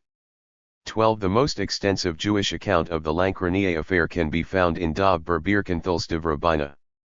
13. According to Birkenthal, Frank called upon the Lwów Sabbatians, followers of Chryssa, to go with him to Salonika, where they would prostrate themselves on the grave of Berechiah and would see him perform wonders. Some 15 people, including a son of one of the leaders of the community and a young woman dressed as a man, heeded his call and left Lwów. On the way to Salonika, they reached the small town of Lankranieh, where they took lodgings in the house of one Labe. They were joined by several people from Lankranieh and nearby communities and organized celebrations with singing and dancing that lasted several days. One night, a peasant came to Lankranieh to sell wood. Having seen the celebrations, he asked the local rabbi, Gershon Katz, why they were being held. The rabbi knew nothing about the festivities and sent a boy to spy on Labe's house. On his return, the boy reported that the windows were covered with heavy carpets, so that he could not see much, but through a hole in the wall, he had seen men and women dancing together. The following night, Rabbi Gershon, officials of the Jewish community, Romanovsky, and the local magistrate went to Labe's house. Peeping through holes in the wall, they all saw naked men and women dancing and heard them singing rhymed chants in praise of Sabbatai Tzevai and Berechiah. The governor immediately ordered the arrest of 8 of those present. They were jailed in the Lankranieh military encampment and were set to work hewing heavy stones. The rest were set free. A search carried out in the house revealed many subversive and heretical writings. The writings were confiscated by the rabbi, who also wrote to the district rabbi, Menahem Mendel of Satanau, asking him to come to Lankranieh in person and investigate the incident. However, Rabbi Menahem Mendel was ill and sent his brother-in-law, Eliezer Lipman, accompanied by several community functionaries. An impromptu bet din was set up in Lankranieh, and those arrested were brought before it in fetters, one by one. Some of them confessed to Hurim 25. Various misdeeds and sought repentance. They also reported the names and crimes of other Sabbatians. The delinquents were placed under a ban, and the property of the Jews who left Lwów with Frank was confiscated by the rabbinate. Ber Birkenthal's account was composed more than half a century after the events described. In recounting what had happened in Lankranieh, its author relied on oral sources, as well as on the official protocol of a Christian investigation of the affair. This protocol was written in 1757 by the canon of the Kamienice Consistory, Franciszek Kazimierz Klein, and published a year later under the title Coram I Uditio Recolandi Memoriae Nicolaitis Dem Mate Gelitaramidum Boagoratum Boski, Dei and Apostolici Sedis Gratia Episcopi Caminicinis. Pars 3, de decisorius processus inter infidels Iudios diesis Caminicensis, in materia Iudaicae eorum perfidii, aliorum muto obiectorum AD 1757 expedita AC in executus pendens. It is the most important Christian account of the Lancraniae incident. Klein's protocol placed the Lancraniae ritual on the night of 27 to 28 January 1756 in the house of Leib Aaron. 14 Those who had gathered there closed the door and covered the windows with carpets to avoid being disturbed by people coming to the market the following day. Long into the night, they devoted themselves to the reading of the scriptures and singing of the psalms. 15 A local arrendator, one Gershon, summoned a few Jews, who, accompanied by the magistrate's attendants, broke into the house, arrested the participants in the ritual, beat them, and confiscated their property, including books and manuscripts. A boy was brought before the town governor, Romanovsky, flogged, and compelled to describe the ritual and repeat the chants. Those arrested were forced to do menial labor. Romanovsky feared that Gershon was trying to implicate him in a scandalous legal case and tried to restrain the arrendator, stating that he found no cause in these Jews. 16 Yet Gershon paid no heed to Romanovsky and sued the arrested Jews in the municipal court of Lancraniae. Parallel to the proceedings of the magistrates, the Jews initiated their own case before the gathering of the elders of the Lancraniae, Satanau, and Smotris communities. The arrested parties were shackled by their necks and interrogated under coercion. One of them was beaten almost to death by the beadle of the Lancraniae synagogue. 17 Their houses were broken into, their property looted, and their books and manuscripts confiscated. The participants in the ritual whom Klein mentioned by name were Frank, Wohl, and Leib Aaron of Lancraniae. On the basis of the extant sources, a few basic facts can be established. Following Klein's protocol, we can date the Lancraniae incident to the night of 27 to 28 January 1756. The Frankist chronicle shifted it by a few days. Abraham of Sarograd, who dated it to May or June of the same year, confused the timing of the event itself with that of the conclusion of the rabbinic investigation and the issuing of the excommunications. About a dozen men and women participated in the ritual. The list certainly includes Frank and the owner of the house, Leib of Lancraniae. Most reports also attest to the participation of one or more communal rabbis. The Frankist chronicle mentions Naaman of Busk, Klein Wohl of Krzyce, and Emden the unnamed rabbi of Lancraniae. 18 A few participants were arrested by local Polish authorities. Frank, a Turkish subject, was released almost immediately. The Polish Jews were jailed for a longer period of time. Following the discovery and the arrest, there was some physical violence, and books were confiscated. The exact character of the Frankists' actions is more difficult to determine.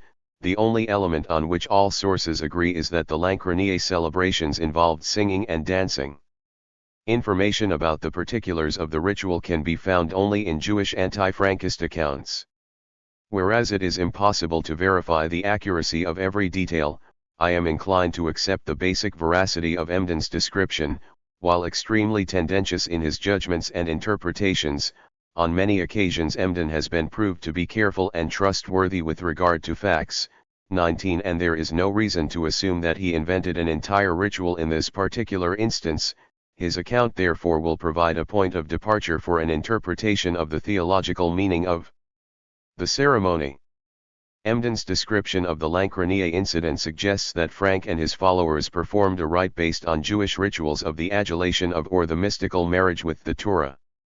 For instance, the festival of Simchat Torah, which concludes the annual cycle of the public reading of the law, includes carrying the Torah scrolls around the synagogue accompanied by singing and dancing. When the scrolls are carried through the congregation, it is customary for men to touch the edge of their prayer shawl to them and then kiss the prayer shawl as a sign of respect and veneration. The Simchat Torah rite also includes a great deal of marriage symbolism. The person who completes the reading of the Torah is called Hatan Torah, bridegroom of the Torah, and in some communities, he is placed, together with the scroll, under the bridle. Hurem 27. Canopy 20 Also, Kabbalistic tradition interpreted the festival as a marriage between Israel and the Torah. 21 While these customs and interpretations belong to the perfectly normative Jewish practice, In Sabbatianism the mystical marriage with the Torah acquired a special significance. In 1648, Sabbatai Tsevi, having invited the most prominent rabbis to a banquet, erected a bridal canopy, had a Torah scroll brought in, and performed the marriage ceremony between himself and the Torah. 22 He signed his letters, the bridegroom coming out from under the canopy, the husband of the dearly beloved Torah, who is the most beauteous and lovely lady and was fond of singing his favorite song, the Spanish romanza Melis Elda, while hugging a Torah scroll in his arms. 23 Sabbatai was severely censured by the rabbis for his performances. Still, the concept of the mystical marriage of a Jew and the Torah was deeply rooted in the Jewish tradition, and his action only stretched the boundaries of mainstream Judaism. The Lancronier rite, however, seemed to go far beyond Sabbatai's stretching the boundaries of the acceptable. It turned the acceptable upside down. Sabbatai replaced the human bride with the Torah. Participants in the Lancronier ritual replaced the Torah with a naked woman. In imitation of Simchat Torah observances, the wife of the Lancronier rabbi was adorned with typical ornaments of the Torah scroll, seated under the canopy like a bride, and kissed and hugged in veneration. This first account of a Frankist rite encapsulated the relationship between Frankism and Sabbatianism sensu largo. While Sabbatai Tsevi, the true Messiah, ascended to the status of the bridegroom of the true Word of God, in Frankism the true Word of God descended into palpably material female flesh. The idea of systematically turning everything spiritual into material, voiced by Frank for the first time at the grave of Nathan of Gaza, was put into practice.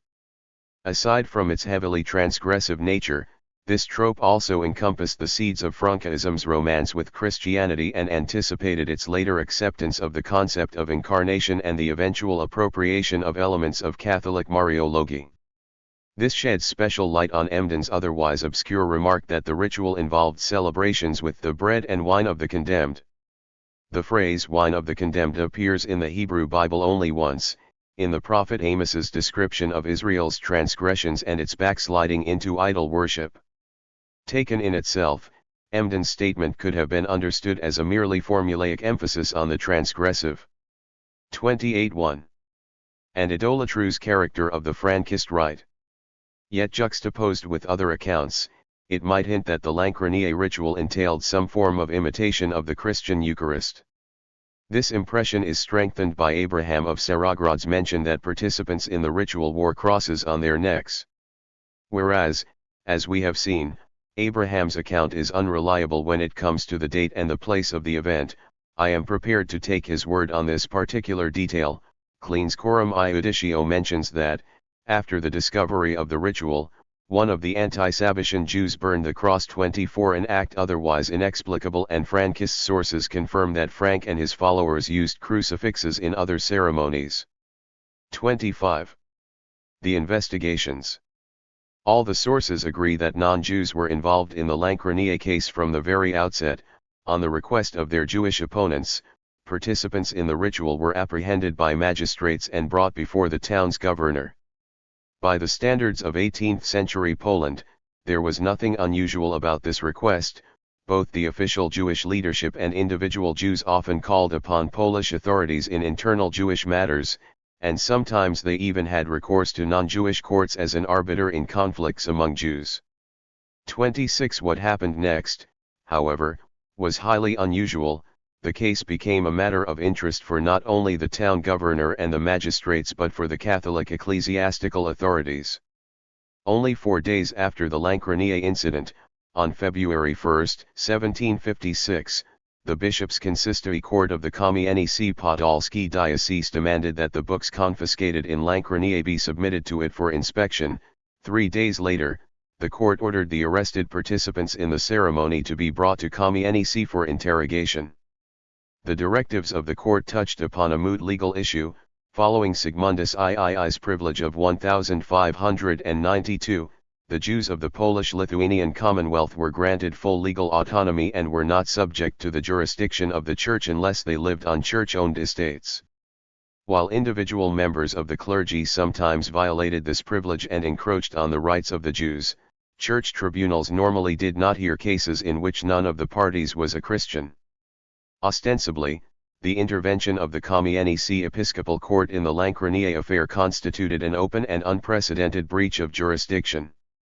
At the time of the Lankrenie incident, the Kamienice diocese was HRM-29. Headed by Bishop Mikolaj of Dąbrowa Dąbrowski.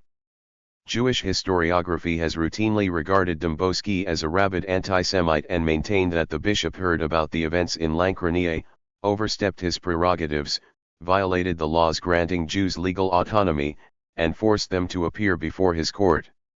What is certainly true about this scenario is that the bishop indeed was a rabid anti-Semite.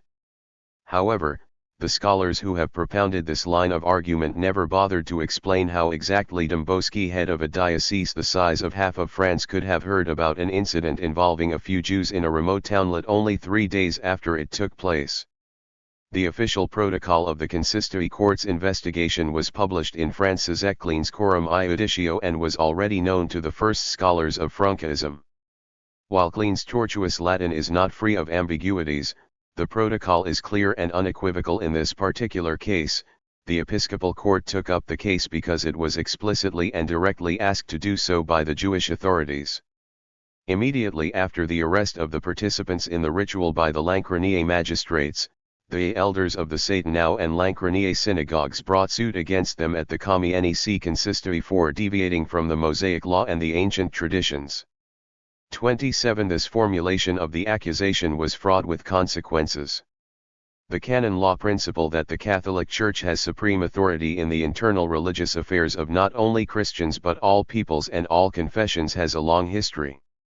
The popes claimed power to punish the Jews for deviations from Mosaic law, exactly as they were empowered to punish pagans for transgressing natural law. 28. Innocent IV already stated that the Pope can judge the Jews if they invent heresies against their own law.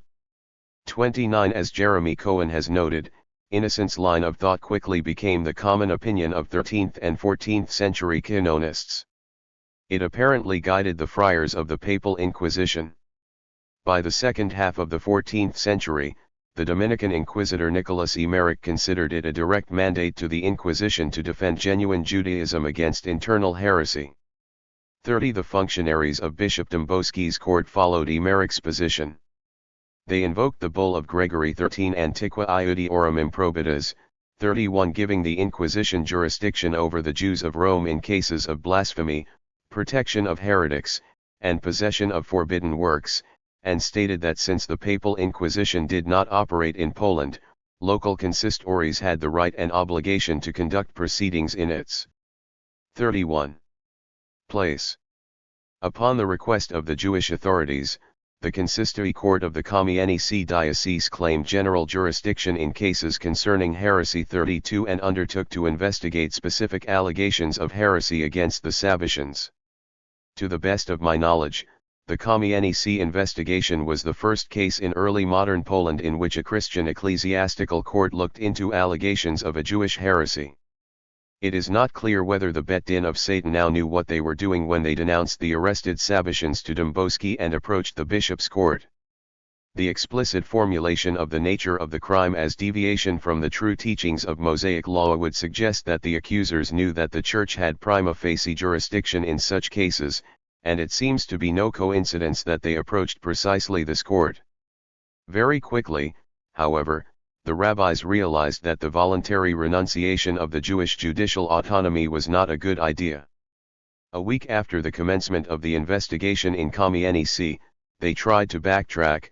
The consistory protocol noted that on February 9, the accusers withdrew their case and refused to continue the proceedings. 33. But it was too late.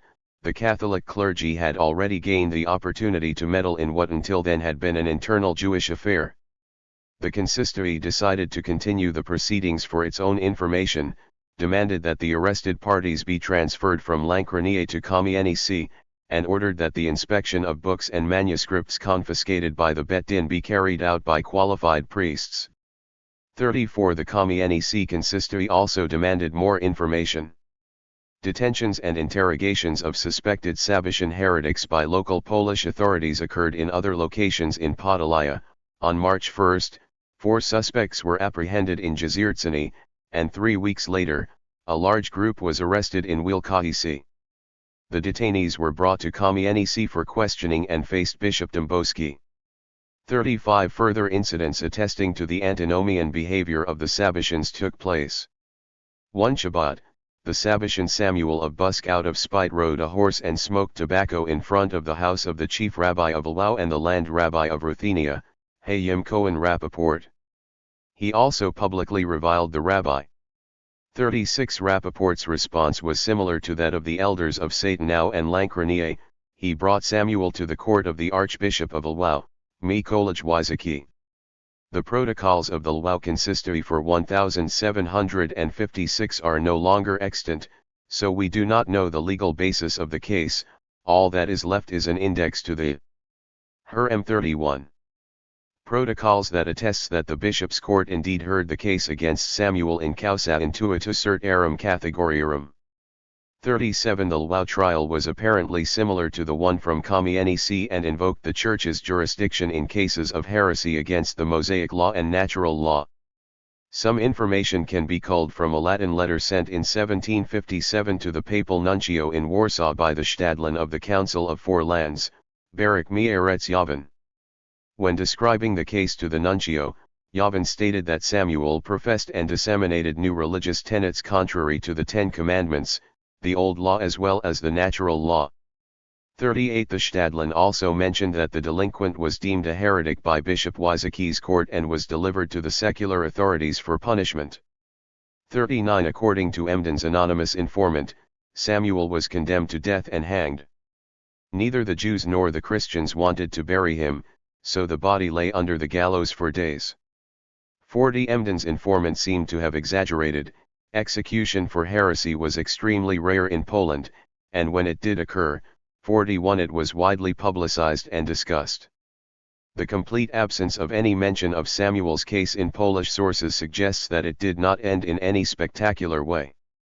Berberkenthal reported that the defendant was accused of inventing a new faith and new religion and that he was pronounced guilty but that bribery had saved him from any punishment.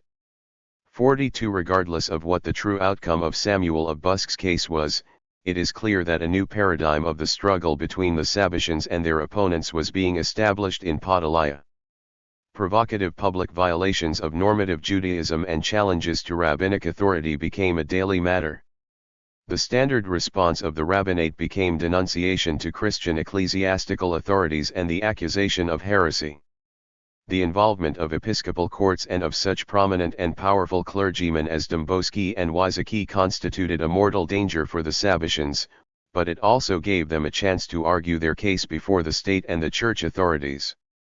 In mid-March, during the fast of Esther, Frank gathered the Sabbatians in Kopczynki and announced, "If we have the true God and you believe in him, why should we hide? Let us go in the open and do public damage. Whoever wants to give his body and cling to the love of the faith, let him walk with." 32:1 Me. And they went. The Lord himself had jam and vodka in his hand and gave everyone in public in the streets something to eat. 43 Open violation of the fast of Esther must have been part of Frank's wider strategy of instigating public confrontation with the rabbis. The account fits nicely with the claim that he deliberately opened the windows in Lankrenie. Frank apparently sought to provoke the Jewish authorities in hopes that he would be given access to the bishop and thus gain the support of the Christians. He succeeded. 2 days after the Kopczynki incident, he was arrested, together with several other participants, and brought to face Dąbrowski. Those arrested were released after a week and granted salvus conductus for the duration of the consistory's proceedings. 44 The Sabbatians dispersed to their homes. Frank left the Commonwealth and headed for Salonika. 45 While the cases were being tried before the consistories of Kamienice and Lwów, Jewish authorities conducted their own investigation. The Rabbinic Council of the land of Ruthenia gathered in Lwów on May 10, 46 and obliged the rabbi of Satanau to collect testimony concerning Sabbatianism in the area of his jurisdiction. The Satanau Bet Din sat between May 31 and June 13. The testimony that it collected is the fullest extant account of Sabbatian antinomianism. The Satan-Now Rabbinic Court collected 27 short depositions and one long confession from a repentant Sabbatian.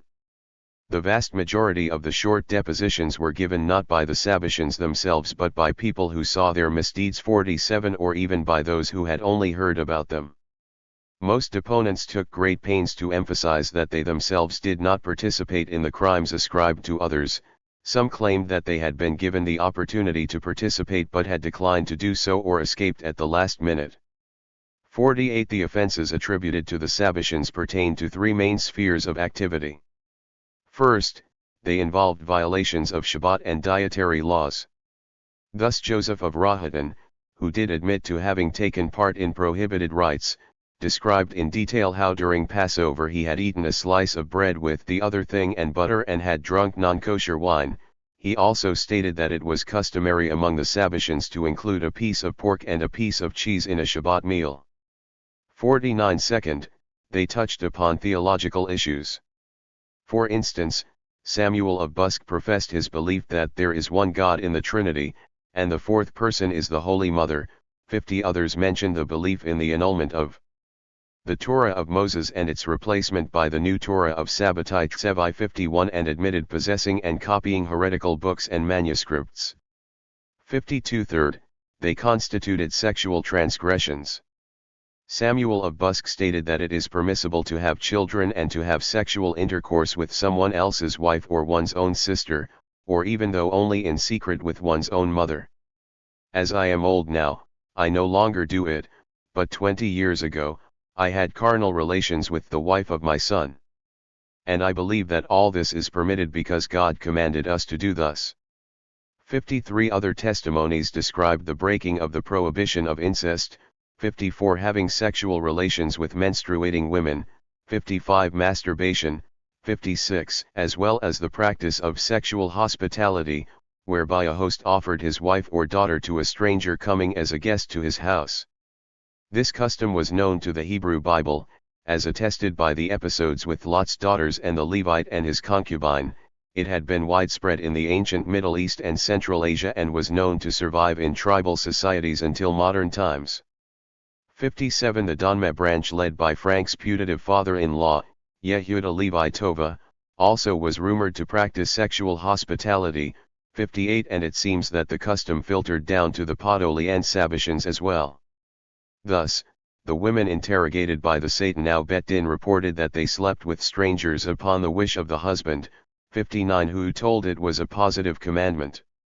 61 Deposition dealt with a woman who had had intercourse with a stranger without her husband's permission and thereby provoked his ire, for such a deed is not considered by them a commandment. 61 Another mentioned a complaint voiced by a Sabbatian who came to a house of a fellow believer. Why did we come here? He would not honor us with his wife. 62 After completing the proceedings, the Satan-Now Bet Din imposed penalties. Joseph of Rohatyn made a public confession of sins and described his deeds in front of the entire congregation. Then he received 39 lashes and prostrated himself on the threshold of the synagogue so that those coming and going would tread upon his body. He divorced his wife 63 and declared his children bastards. He was banished from the Rohatyn community and was prohibited ever to make any contacts with other Jews. He was supposed to wander alone for the rest of his days. 64. The humiliating ceremony undergone by Joseph of Rohatyn in his hometown synagogue public confession followed by 39 lashes with the congregation treading upon the penitent is not unknown in early modern Judaism. Uriel de Costa underwent exactly the same ordeal in Amsterdam in 1639.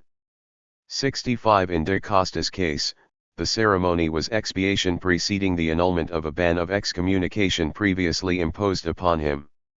In the case of Joseph, the Satan-Now documents make no explicit reference to such a ban, but the banishment and prohibition of communicatio civilis were typical sanctions associated with excommunication.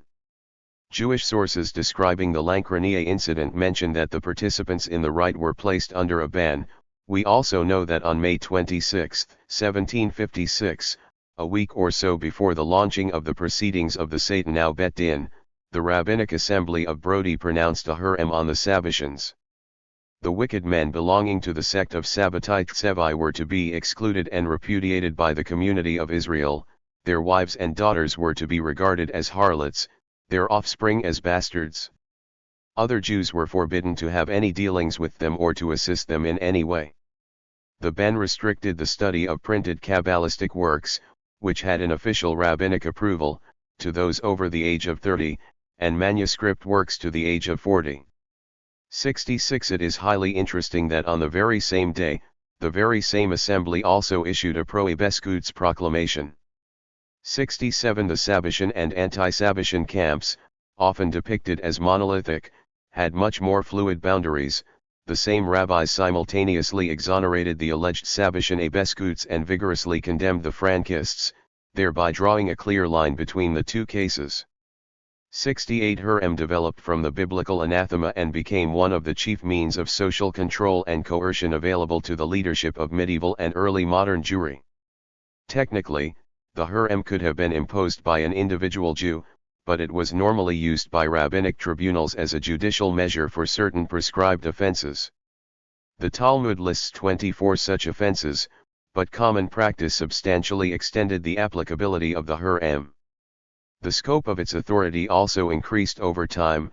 Initially, the ban was applicable only in the area under the direct jurisdiction of a given Bet Din, but Herem 35. Later times increasingly saw instances of pronouncing a Herem on foreigners. As with Christian excommunication, a procedure developed for informing other communities that a Herem had been imposed so that it could be repeated and enforced in other localities. 69. There were several levels of severity of the ban as well as different levels of formality in its imposition. The most rigorous form, called the Great Herem, the Solemn Herem, or the Herem of Joshua son of Nun, encompassed an elaborate ritual that demanded the presence of the entire congregation and included sounding the ram's horn, extinguishing black candles, and blowing hoses made of animal intestines until they burst with a bang. Such a Herem was imposed for an indefinite period. The sanctions of the Great Herem amounted to the civil death of the excommunicated. Other Jews were prohibited to associate with him or to benefit him or benefit from him in any way. He was not be counted among the 10 men necessary for the performance of a public religious function, his sons were not to be circumcised, his bread and wine were to be considered non-kosher, and after his death, he was not to be accorded any honor due to the dead. In the words of the most comprehensive study of the Herem in pre-modern Poland, from the historical point of view, excommunication formed the very basis of communal organization of Old Poland's Jewry. 70. In addition to its function as a punitive measure in cases concerning both religious and secular matters, Herem was invoked in guaranteeing contracts and in the execution of judicial verdicts, and it was tantamount to an oath in legal proceedings. From the 16th century onward, the kings of Poland recognized in the Herem the prime means for implementing the tax regime among the Jews and therefore granted the rabbinic authorities an unparalleled measure of brachium seculare. Only 1 month after the pronouncement of the ban, the delinquent who failed to repent was to be delivered to secular authorities and executed, and all his property was to be confiscated. 71. This ultimate step was virtually never applied, however. Rabbinic courts often called on Polish secular authorities to enforce their bans, and excommunication remained the most powerful tool of social control accessible to the Jewish establishment. Writing in 1797, the Maskil Jacob Komansin still described the use of the Herem as the most efficacious measure used by the rabbis to keep the people in slavish subjection and to reinforce the command they had usurped over the people's minds. 72. Most rabbinic bans of excommunication did not target religious dissenters, but instead targeted those who violated community ordinances, those considered disruptive to communal discipline, or even common criminals. The first Herem against the Sabbatians in Poland was issued in 1670. In September of the following year, the Council of Four Lands announced that a great Herem with sounding of the ram's horn and extinguishing the candles was pronounced upon the criminals and reckless people belonging to the sect of Sabbatai. The council ordered on pain of a heavy fine the reading of the text of the ban in all the synagogues of Podolia and gave the leaders of the provinces and individual communities the authority to persecute the Sabbatians and to punish them with infamy, fines, jail, and even to deliver them to the justice of the Gentiles. The delinquents should be expelled from every community and every province for all their days, they should not be assisted in danger, and all the curses of the Torah should fall upon them. 73 In 1671, the council forbade the dissemination of manuscripts said to contain Sabbatian secret lore. 74 In 1687 or slightly earlier, it placed restrictions on the printing of homiletic works that might have contributed to spreading the heresy. 75 In 1705. On the request of Jerusalem rabbis, the body pronounced a ban on Hayim Malak. The 1670 Hurem was renewed by the council in 1722. 76 In October 1753, the rabbis ordered the burning of the writings generated by the Emdenei Beskuts controversy, including the latter's allegedly Sabbatian writings. 77 In the same year, the sages of Brody banned the secret writings of the Sabbatian Libe Prosnit 78, as well as manuscripts ascribed to Rabbi Jonathan A. Beskuts, Va Avu Hayam el Ha'ayin, commentaries on the Song of Songs and the Book of Esther, and the Kavanah accompanying the blowing of the shofar. 79 Both contemporary sources and modern academic scholarship disagree on the true meaning and real effect of the bans of excommunications. Gershom Scholem has emphasized that the text of the 1670 ban was the first instance of the appearance of the term sect of Sabbatai Tsevai and that it was unusually harsh in tone. On the other hand, Scholem noted that the pronouncement of the Hurem had little practical consequence. A few weeks after drafting the Hurem 37 text of the ban in another document, the same scribe referred to Sabbatai Tsevai as the Messiah. 80 According to Scholem, the first excommunications did not work for the simple reason that the Sabbatians did not recognize the authority of the rabbis. From the Sabbatians' perspective, the rabbinic bans were invalid, since their authors, rather than those targeted, were the mixed multitude, heretics, and enemies of the faith of Israel. 81 Later excommunications were said to have more impact, and a few contemporary testimonies claimed that in consequence of the series of bans, the wicked sect was uprooted in the entire country of Poland. 82 Some scholars have accepted this uplifting conclusion, others have argued that the very frequency with which the excommunications were repeated proves the contrary and only demonstrates the strength of the Sabbatians. It has also been pointed out that the repeated and indiscriminate use of the bans led to the weakening of their authority, the force of the Hurem diminished with frequent use, and the image of rabbinic contentiousness was heightened. By the late 18th century their use by any authority was a formality with very little real impact. 83 While agreeing with the analyses noting the inflation of the power of the Hurem, I wish to emphasize another aspect of the issue. I believe that prior to the eruption of the Frankist affair, there was no organized effort to eradicate Sabbatianism in Poland. Scholars who have described the systematic rabbinic persecution of the heretics took rhetoric for reality. The harshness of the language of the bans should not overshadow the fact that there is no evidence of any attempt to put them into force. 84 I would suggest further that this failure to enforce was not due only to the crisis of authority and the limits of the rabbinic power but also stemmed from the very nature of the anti-Sabbatian excommunications, with the sole exception of the 1705 ban against Hayim Malak. No Hurem issued in Poland mentioned any Sabbatian by name. Essentially, the Polish rabbis' anti-Sabbatian excommunications fell into two broad categories, those imposed on books and other writings, and those against the unspecified people of the sect of Sabbatai Tsevai. The first might have signified attempts to stop the spread of Sabbatian propaganda but might equally well have been intended to appease the general Jewish opinion. We have ample evidence that despite the 38-1 excommunications, forbidden writings were in the possession of many rabbis, including some of the signatories of the bans. 85 As for the latter, as long as the people of the sect of Sabbatai Tsevai remained unnamed and did not purposefully provoke the rabbinate, they could go untroubled by the authorities. Within the framework of crypto-Sabbatianism, this amounted to a don't ask don't tell policy.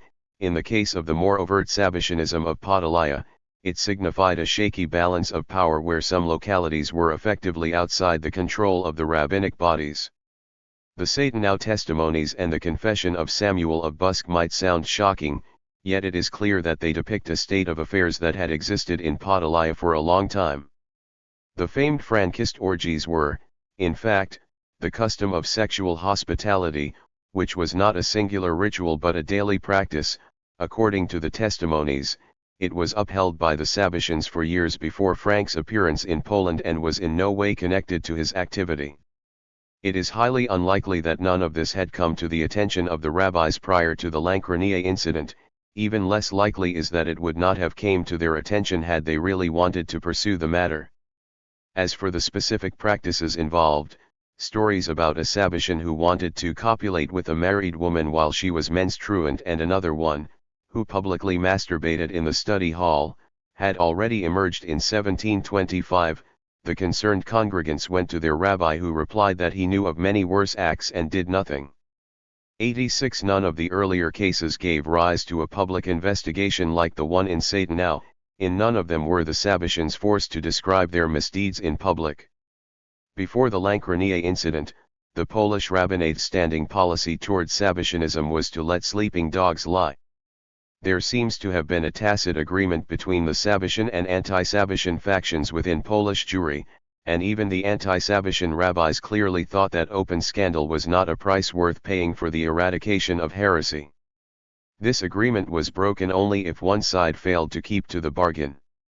Until the eruption of the Frankist affair, the so-called anti-Sabbatian campaigns were, in fact, individual campaigns of zealots such as Rabbis Moses Hagi's or Jacob Emden.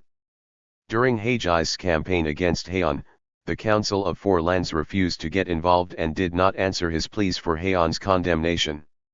87. During Emden's controversy with Rabbi Jonathan A. Beskuts, the council put much (39) more effort into silencing Emden than into censuring A. Beskuts. The October 1753 Hurem of the council targeted not so much Sabbatian manuscripts as it targeted Emden's anti-A. Beskuts pamphlets.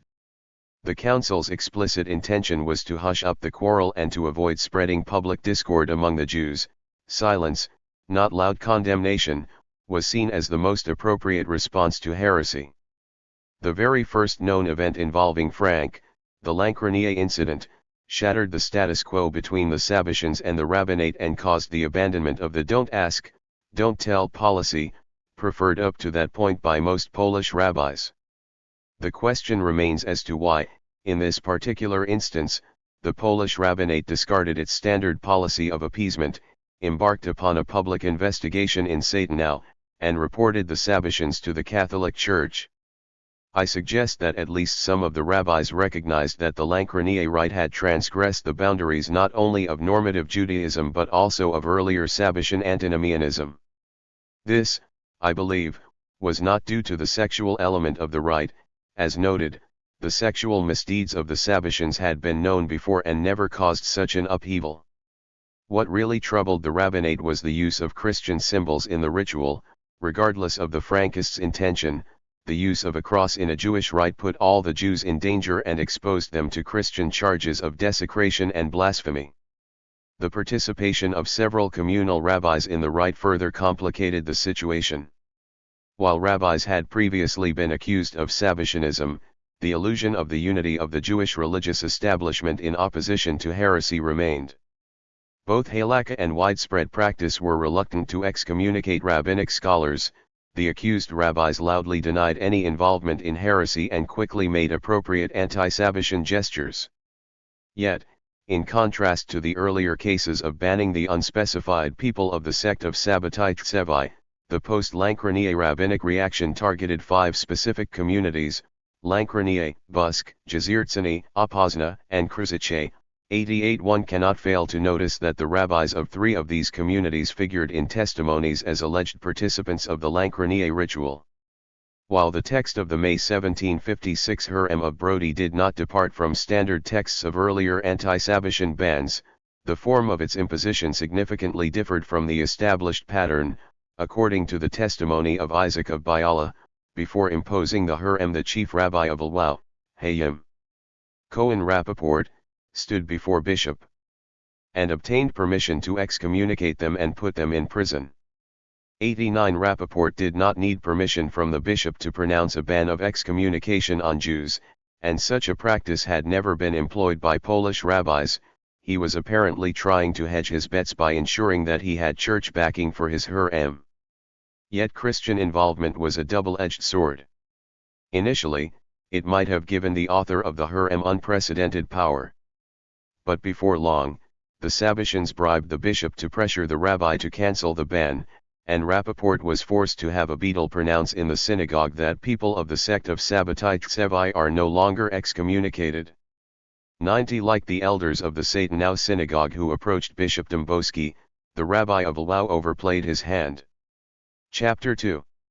The Peril of Heresy, the Birth of a New Faith. Prehistory of 18th century. Anti-Sabbatianism, Rabbi Jacob Sasportas. From the very outset, the Frankist case deviated from the established pattern of the rabbinic struggle against Sabbatianism in the first part of the 18th century. Frankism was unique in its extraordinary public profile, in the level of involvement of Gentile authorities in an ostensibly internal Jewish affair, and in the brutality of the rabbinic campaign against it. In order to understand these developments, we must extend our inquiry beyond 18th century anti-Sabbatianism and retrace the strategies of opposition to Sabbatai Tsevai during his lifetime.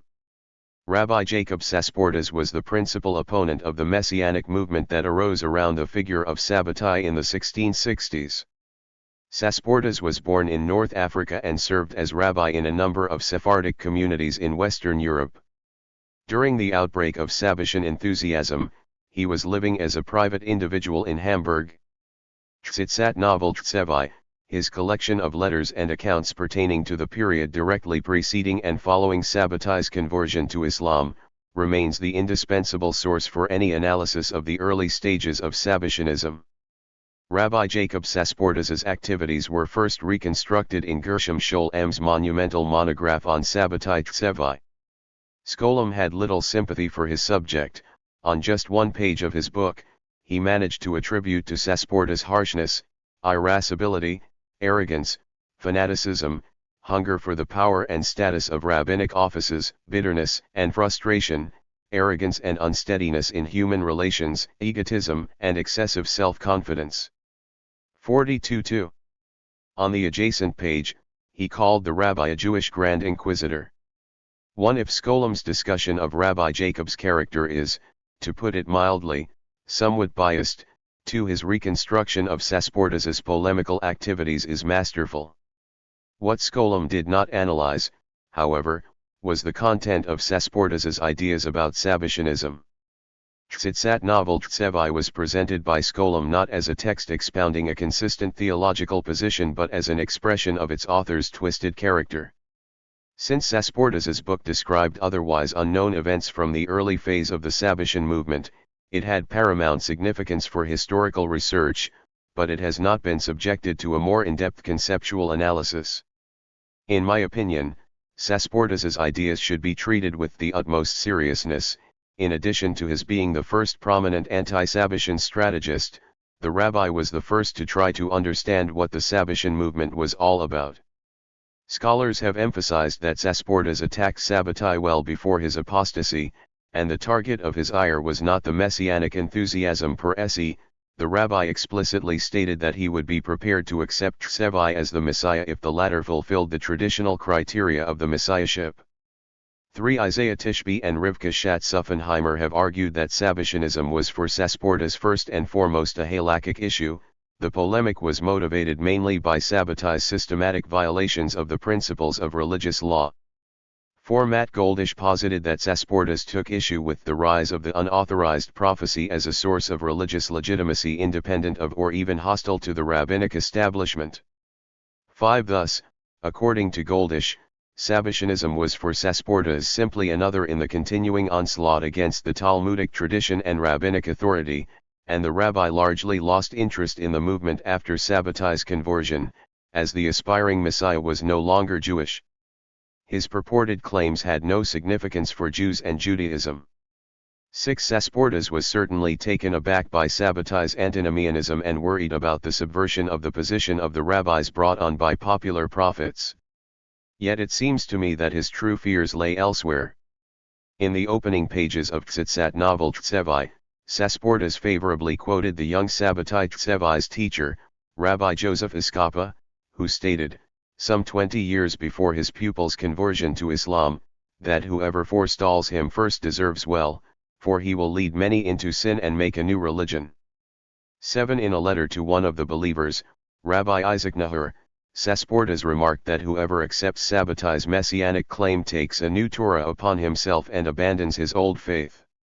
8. In July 1666, Sasportas described his dread that because of the upheaval surrounding Sabbatai, before long, our religion will become two religions. 9. Around the same time, he wrote to the Rabbi of Vienna, our faith might become like two faiths and our people like two peoples. So began the faith of Jesus and his followers.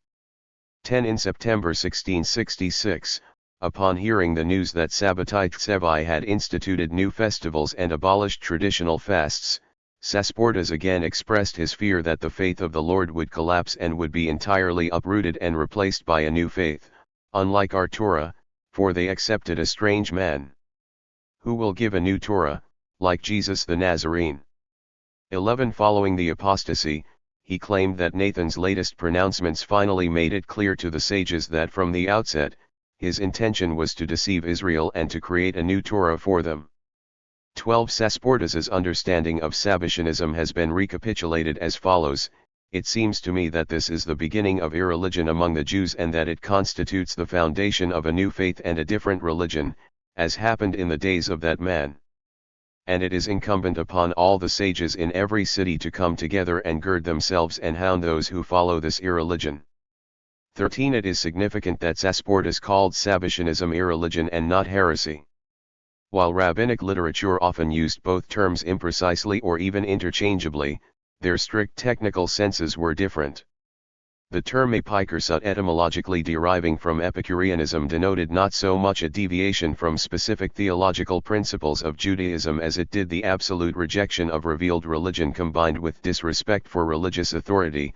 The Talmud defines the epikuros as one who despises the word of the Lord and one who insults a scholar. 14. I believe that the author of Tzitsat novel Tsevi used the term in its precise meaning. He considered Sabbatianism a rebellion against the very fundaments of religiosity rather than a particular transgression against an existing religion. Matt Goldish has noted that what first tripped the censors of Sasportas was Nathan of Gaza's claim that the Messiah had the right and power to judge all men and to make a new Torah. Goldish has interpreted this assertion as a rebellion against the official institutions of the rabbinate and an attempt at a radical overturn of the authority of rabbinic tradition. 15. This might have been the way that the Sabbatians themselves saw it, for all its rhetorical flourish. The Sabbatian talk about the new Torah and the new prophecies being like the Torah of Moses 16 were meant simply to emphasize Nathan's higher status as one possessing direct revelation unmediated by the rabbis. His followers saw in Sabbatai the fulfillment of the traditional redemptive promises. There. 44:2. Guard themselves not as founders of a completely new religion but as faithful Jews seeking to renew Judaism from within. Sasportas, however, took the ideas about the new Torah in a deliberately literal fashion. Sabbatianism was for him not a narrow halakhic problem, which could be settled by legalistic decision, or a theological deviation, which could be countered by speculative argument. It was not a heresy challenging particular tenets of Jewish belief but a schism threatening the unity of Judaism as a whole. It might have led to the split of the Jewish people and the establishment of a completely new faith. In this context, Sasportas's scattered remarks about Jesus and Christianity assume a special significance. The rabbi was not worried about Christian influences on Judaism introduced by Sabbatian theosophy or about messianic enthusiasm that might play into the hands of the Catholic priests. 17. He displayed little or no interest in contemporary Christendom. In fact, all mentions of Christianity in Tzitsat novel Tsevi refer not to the 17th century church and her clergy but to the ancient Jewish sect that led some Jews astray.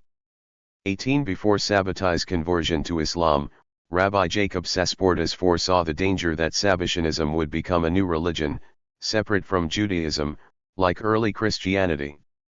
he expressed hope that the Jewish sages would manage to do what they had failed to do in the case of Jesus, nip the new faith in the bud. 19. It is in this context that Sasportas invoked the symbolism of the mixed multitude. As discussed in the introduction, Nathan of Gaza's idea that those denying Sabbatai's messiahship were descendants of the mixed multitude was gaining currency among his followers.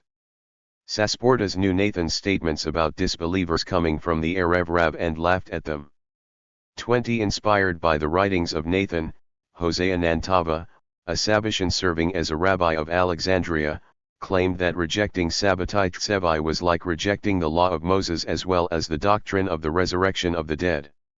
He, too, linked the rejection of the Messiah with the symbol of the mixed multitude. 21. Sasportas responded to the rabbi as follows. And you destroyed your place in the land of the living by saying, anyone who does not believe in is like one who rejects the Torah of Moses our teacher and the resurrection of the dead, and he is from the mixed multitude. This was expressed in the letter of your prophet. May boiling liquid and molten lead be poured down the throat of the one who says such things. How can he who denies your Messiah be like the one who denies the entire Torah? But you said that those who deny your Messiah are not the leaders and sages of the generation, but they are from the mixed multitude, the seed of Lilith, and they call upon the liver. 22. You opened your mouth to do evil and spoke about things you do not comprehend. He who does believe in him is one of the mixed multitude. The truth is not what his prophet wrote but what was written by the holy Rabbi Simeon Bar Yohai. The evil handmaid is a grave, and in it she imprisons her mistress, the Shekinah, and she is cold and dry Saturn. Her mistress is a garden, the handmaid is a dunghill, and she is soiled from the side of the mixed multitude, a dunghill mingled with a garden in order to grow seeds from the side of the tree of knowledge of good and evil, and from the side of idolatry she is called Saturn, Lilith, soiled dunghill. It consists of all kinds of filth and vermin, and dead dogs and donkeys are thrown upon it. 23. And so you see that he who comes from the side of Saturn really comes from the mixed multitude and the seed of Lilith. 24. Sabbatai is the Hebrew name of the planet Saturn, and the Jewish tradition often linked the reign of Sabbatai with the advent of the Messiah. In a fascinating paper, Moshe Idel has argued that the outburst of Messianism in the 17th century owed much of its potency to such speculations. Young Sabbatai Tsevai's messianic convictions were shaped by the deep awareness of the astrological meaning of his name, and the nexus between Saturn and the coming of the Messiah was of prime importance to Tsevai himself, his followers, and to many contemporary observers.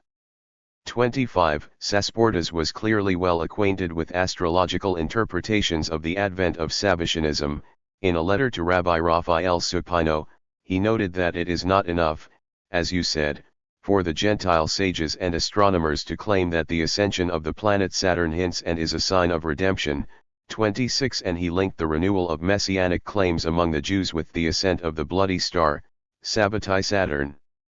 27. In this context, Sasportas's invocation of the quotation from the Zohar tying the symbolism of Saturn with that of the mixed multitude was an exegetical masterstroke.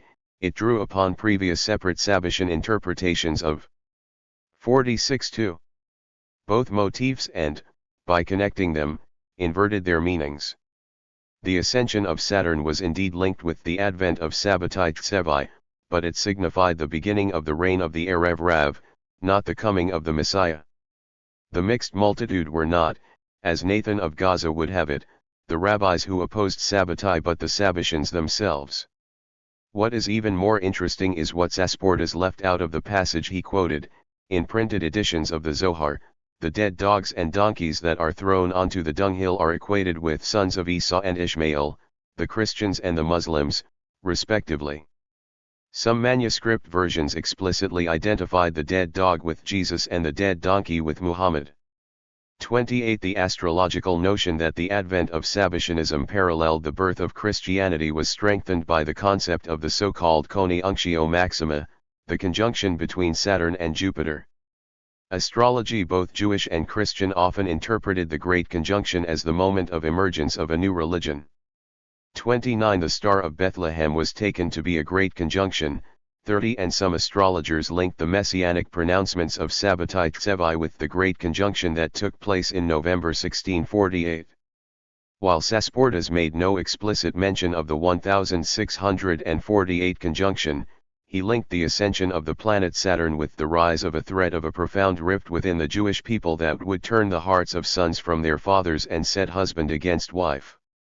31 Intellectually fascinating as it must have been, this interpretation was far too radical for other rabbis.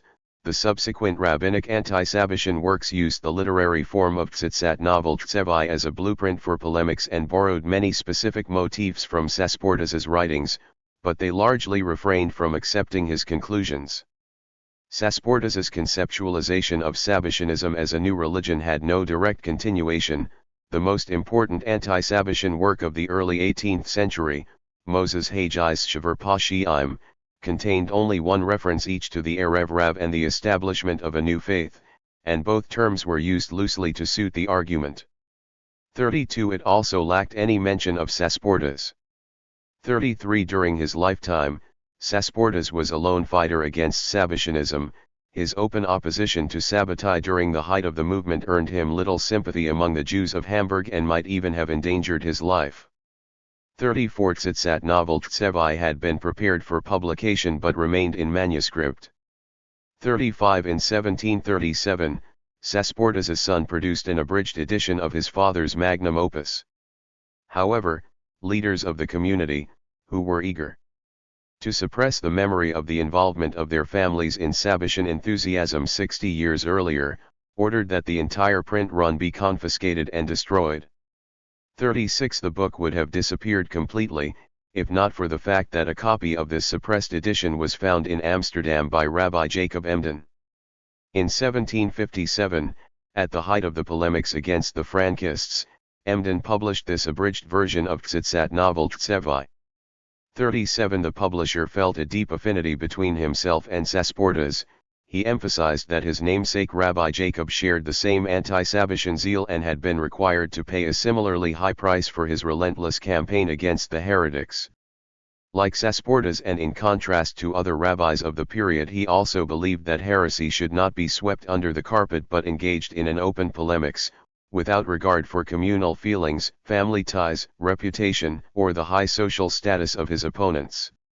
Since the pattern of rabbinic apologetics established in the first half of the 18th century failed to eradicate Sabbatianism, and the conceptual tools employed in the battle against crypto-Sabbatians in Western Europe were not apt to engage their more outspoken brethren in Podalia, Emden abandoned the line of polemics exemplified by Hagi's and returned to the first major opponent of Sabbatai Tsevai, Rabbi Jacob Sasportas.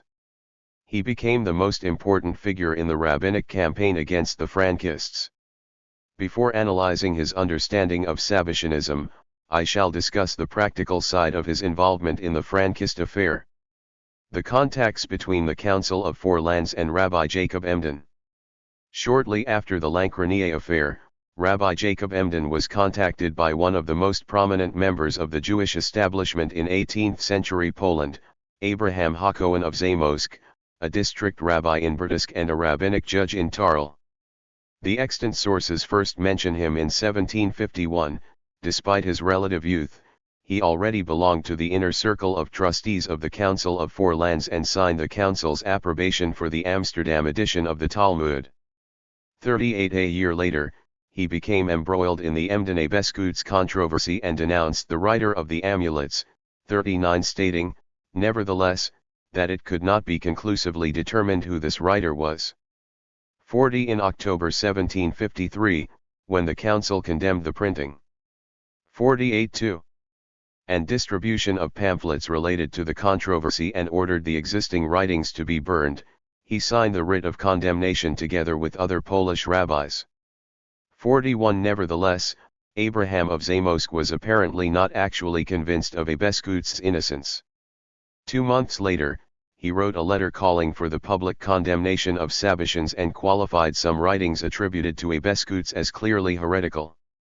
42 In 1755, the victory of the Beskuts supporters seemed to be complete.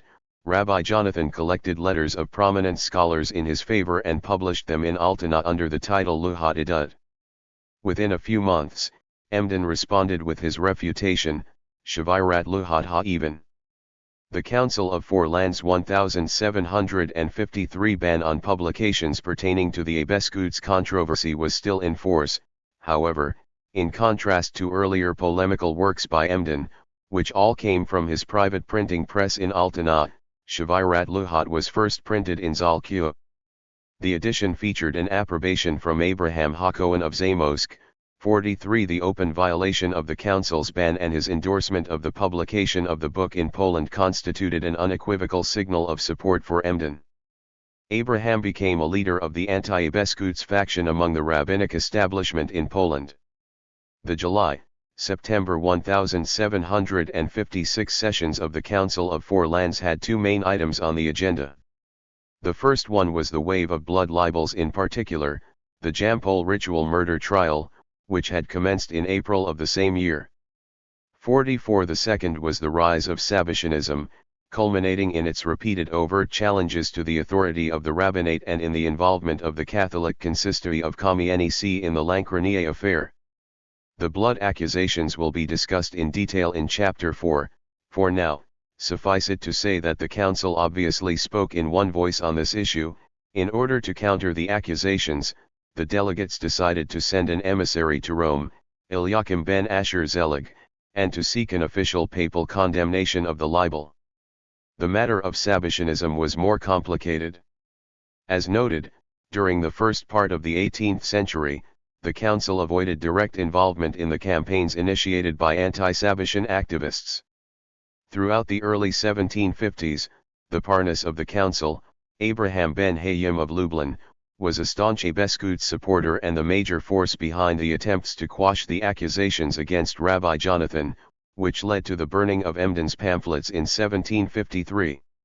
However, during the 1756 sessions, Abraham Hakohen of Zamość, Barak Me'eretz Yavan, and Isaac ben Meir of Biala 45 managed to convince the Parnas that Emden's writings did contain some true information. 46. The former president of the council and a staunch rival of Abraham of Lublin, Abraham Yaski of Lissa, also threw his weight in favor of unequivocal and forceful action against the Sabbatians in Podolaya. He agreed to disseminate anti-Sabbatian pamphlets among the rabbis and requested to be sent 10 copies of each of Emden's polemical works, for we cannot prevail if we do not have a weapon against the heretics. 47. In the summer of 1756, the competing factions of the Jewish establishment in Poland, which had so far been at odds over the matter of crypto-Sabbatianism and Rabbi Jonathan Abescuds, agreed upon a common policy against the open Sabbatians in Podolaya. In late September, the Council of Four Lands confirmed the Herem previously imposed in Brody and extended its validity to other communities. 48 bans of excommunications were pronounced in the major Jewish centers of the region, including Lwów, Luk, and Dubno.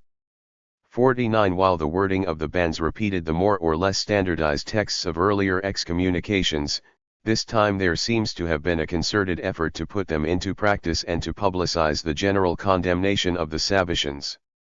Toward the end of September, Abraham Hakohen of Zamość informed Emden that the president of the Council of Four Lands had ordered the bans to be printed and disseminated among all the Jewish communities of Poland. 50. Concurrent with the July-September sessions of the Council of Four Lands, the investigation at the Bishop of Kamienice's consistory was gaining momentum. At the end of July, since the rabbis ignored the calls to appear at the gatherings of the tribunal, the body dispatched priests who were supposed to interview the Jews and gather evidence locally. 51. On August 2, the Sabbatians submitted a Latin manifesto to the consistory detailing their position and attacking the Talmud and the Talmudists. This manifesto contained an early version of the motions that were later put forward during the public disputation, which I shall discuss in the following. The legal battle at the episcopal court raised the public profile of the Sabbatian controversy and embroiled the Jewish authorities in an unwanted and potentially damaging conflict with the bishop. Yet the involvement of the Catholic authorities was seen by some rabbis as the opportunity to eradicate Sabbatianism once and for all.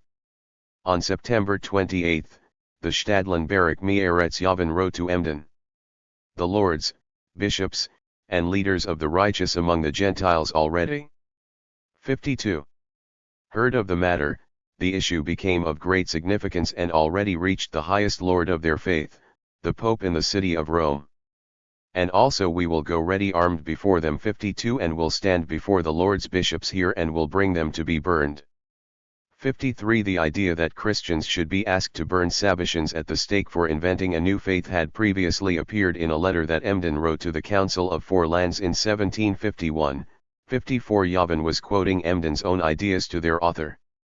Javan's proposed solution was to pursue Christian involvement to the hilt and obtain a condemnation of the Sabbatians for heresy.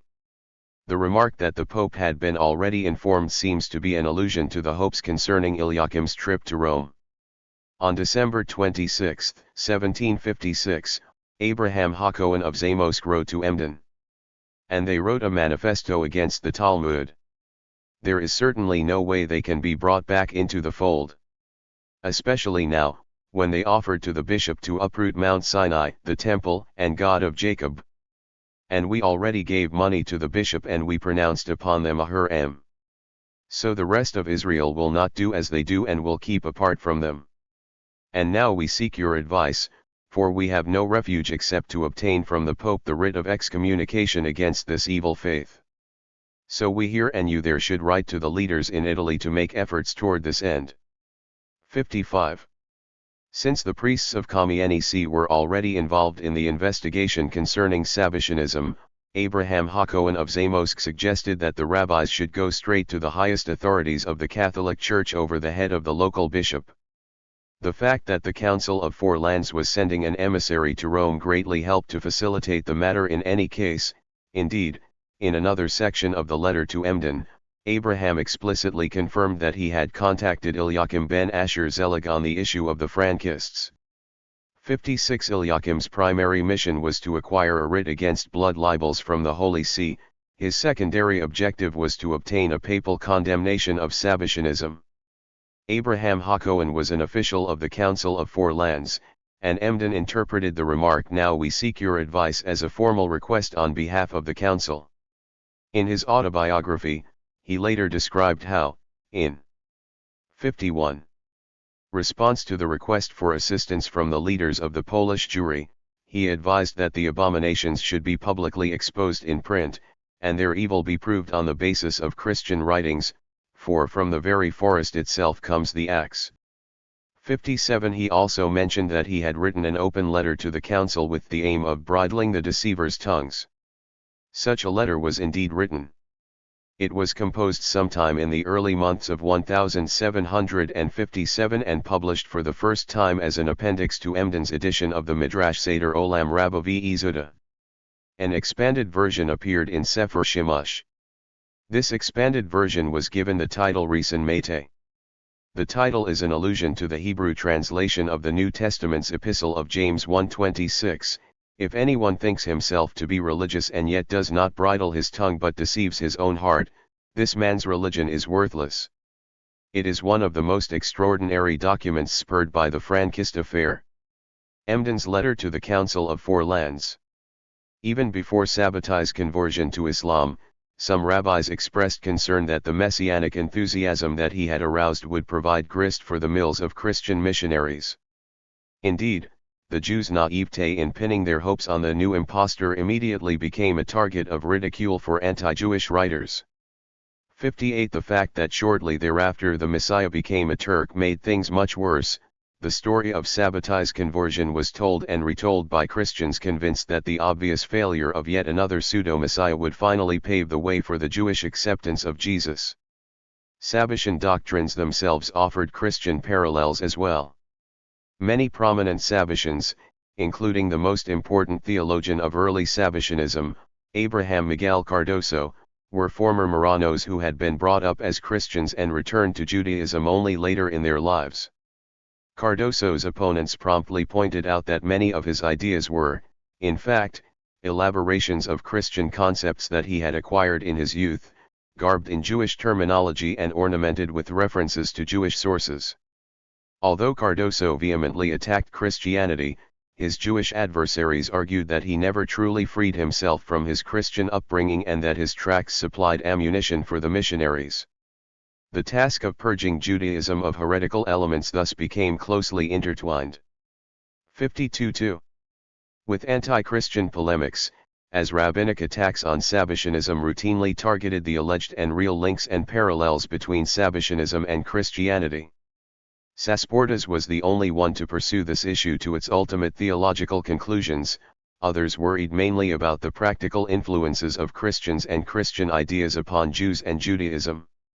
Emden accepted many of Sasportas's 59 theses and often employed the characteristic rhetoric of earlier anti-Sabbatians. Nevertheless, he departed from the previous anti-Sabbatian apologetics in one crucial regard. He went to great lengths to break the link between anti-Sabbatian polemics and resistance to Christianity. The crux of the argument of his letter to Council of Four Lands was that, with regard to Sabbatianism, Jews and Christians were in the same boat. Emden's letter to the leaders of the Council of Four Lands opened with praise for the rabbis of Poland, who had been divided on the issue of crypto-Sabbatianism, but after the Lankronier affair, they had finally taken a united and uncompromised stance against the heretics. They excommunicated and cut off the mixed from Israel, and gave their heretical writings to burning. 60. The Podolian Sabbatians countered the excommunication, however, by telling the bishop and the Kamienice clergy that the real reason for their persecution by the Jews was the similarity of the tenets of their belief to those of the Christianity. They portrayed themselves as representatives of a pristine version of Judaism who rejected the Talmud and accepted the Trinity and Incarnation.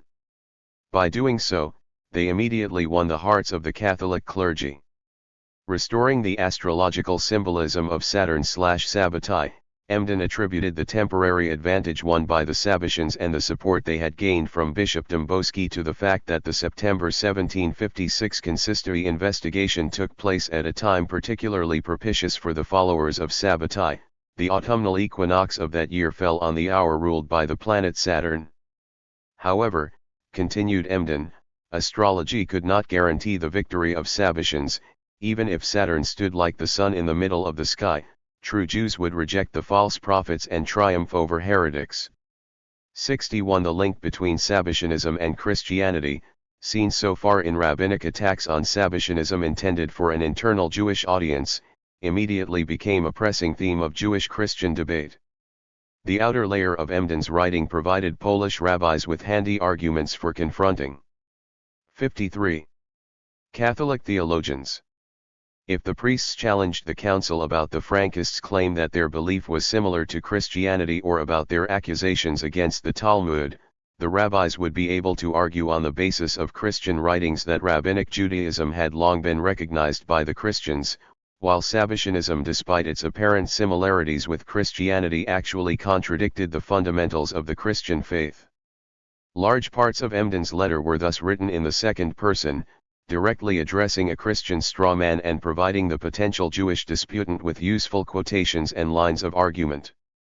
As some priests might have been tempted to regard Sabbatianism as a more progressive version of Judaism entailing the abolishment of the ceremonial law, Emden argued that Christianity's own principles demanded something very different. And it is known that also the Nazarene and his disciples, especially Paul, warned that all those circumcised are bound to keep the entire Torah of the Israelites. And you, the Christians, should accept this teaching and not the teachings of the new false Messiah Sabbatai Tsevi.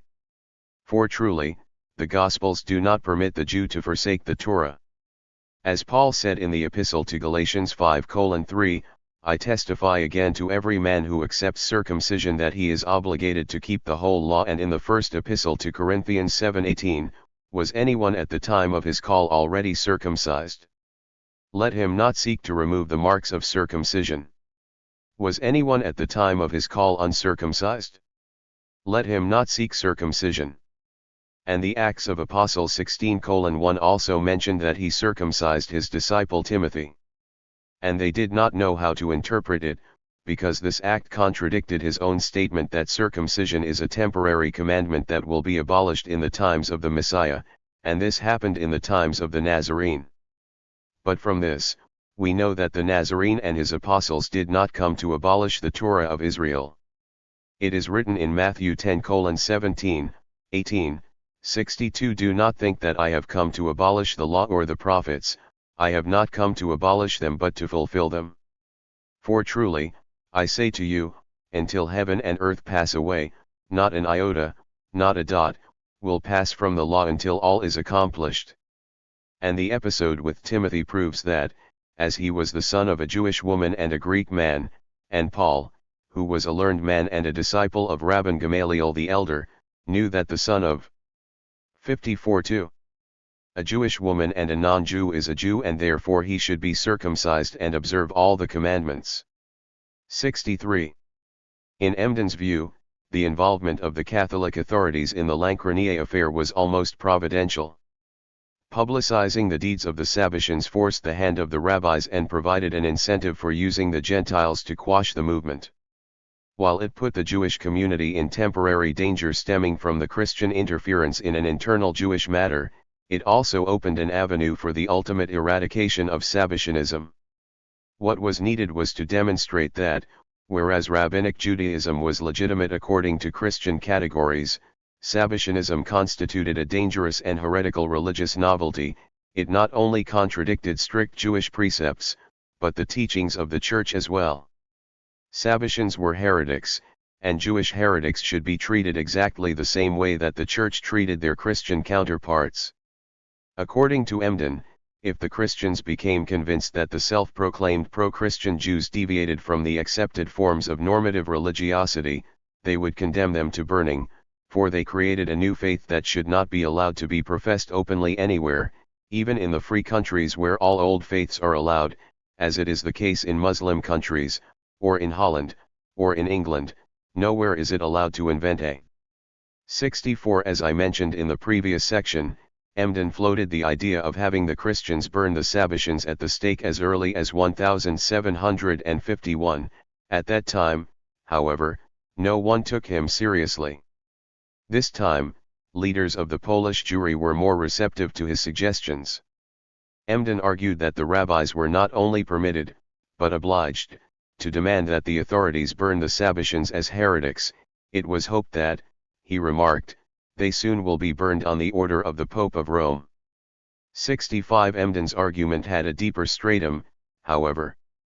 Besides providing the council with quotations from the Gospels and lines of reasoning for possible debate with priests, or even in addition to suggesting the general opportunistic strategy of having Sabbatianism eradicated by Christians, Emden wanted to convince the rabbis that the Christians should and could be their true allies in the fight against the Sabbatians. Whereas some fragments of the letter purported to defend Judaism from Christian charges and to demonstrate the legitimacy of the Jewish religion on the basis of Christian writings, others amounted to an apology for Christianity addressed to the Jews. For Emden, the advent of Sabbatianism fundamentally changed the relationship between 55. Judaism and Christianity. The Sabbatian movement constituted a common enemy, in the face of which erstwhile quarrels between Jews and Christians should immediately be set aside. The Christian should accept the validity of Judaism within the theological framework of his religion, while the Jew should understand that there was no real contradiction between Judaism and Christianity and that the mutual animosities stemmed from a series of misunderstandings. Some Christian theologians misinterpreted the Gospels, claiming that Jesus called for abolishing the Torah of Moses, whereas crazy people among the Jews who do not know left from right nor do they understand the written or oral Torah 66 came to believe that Christianity was a bastardized, idolatrous faith. The eradication of Sabbatianism required breaking the connection that the rabbis made between Sabbatianism and Christianity and concomitantly changing the stereotype of Christianity among the Jewish elite. Many arguments ostensibly aimed at Christians who disparaged Judaism were, in fact, aimed at the Jews, who mistook the existing Christian disparagement of Judaism for the true essence of Christianity. And the writers of the Gospels did not claim that the Nazarene came to abolish the Jewish faith. Rather, he came to establish a faith for the Gentiles from that day onward. And even this faith was not new, but old. It was the 7 Noahide commandments that had been forgotten and reinstated by the apostles. And so Paul wrote in chapter 5 of his epistle to the Corinthians that everyone should remain in his own faith. 67. And so the Nazarene did double kindness to the world. On the one hand he sustained with all his powers the Torah of Moses. And on the other he reminded the Gentiles about the 7 commandments. 68. In rabbinic tradition, the 7 commandments of the covenant between God and Noah 69 were considered the minimal moral standards enjoined by the Bible upon all mankind. In the Middle Ages, Jewish thinkers universally maintained that the strictly monotheistic religion of Islam was in accord with the Noahide laws, while the status of Christianity was subject to debate. Some rabbis argued that it violated the prohibition of idolatry. From the 16th century onward, it became more and more common to exclude 56.2. Christians from the category of idolaters and therefore to consider the Christian religion, 2, as compatible with the 7 commandments. 70. Yet Emden went much further than his predecessors. Not only did he claim that Christian doctrines were congruent with the Noahide commandments, he also argued that the very essence of Jesus and the apostles' mission was to establish a faith based on Noahidism for pagans. In his commentary on Pirkei Avot, Emden had already stated that the assembly of the contemporary peoples could be adequately termed an assembly for the sake of heaven. Its aim was to spread monotheism among those who otherwise worshipped wood and stone, did not believe in the reward in afterlife, and had no idea of good and evil. 71. In the letter to the Council of Four Lands, he advanced the same argument. The main line of division did not lie here between Jews and Christians but between members of legitimate religious groups on the one hand and heretics on the other.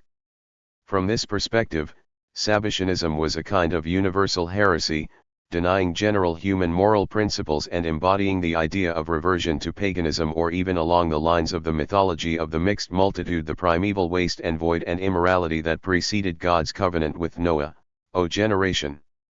72. Jews, Christians, and Muslims. The chief peoples, who uphold the fundamentals of the Torah of Moses and facilitate their proliferation in the world. Open your eyes and see that there is no worse sect than the sect of Sabbatai Tsevi. They are worse than all the ancient idolaters. Worse even than the generation of the flood. For they want to turn the world back to the state of waste and void. And they call good evil and evil they call good, they call light darkness and the sweet they call bitter. And such things are called heresy.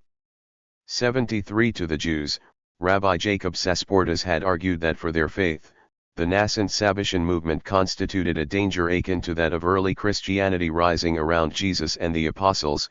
He had viewed both Sabbatianism and Christianity as new, cancerous growths on the body of Judaism. Emden accepted Sasportas's idea that Sabbatianism was a new faith but claimed that, from the Jewish perspective, Christianity had never been a new religion.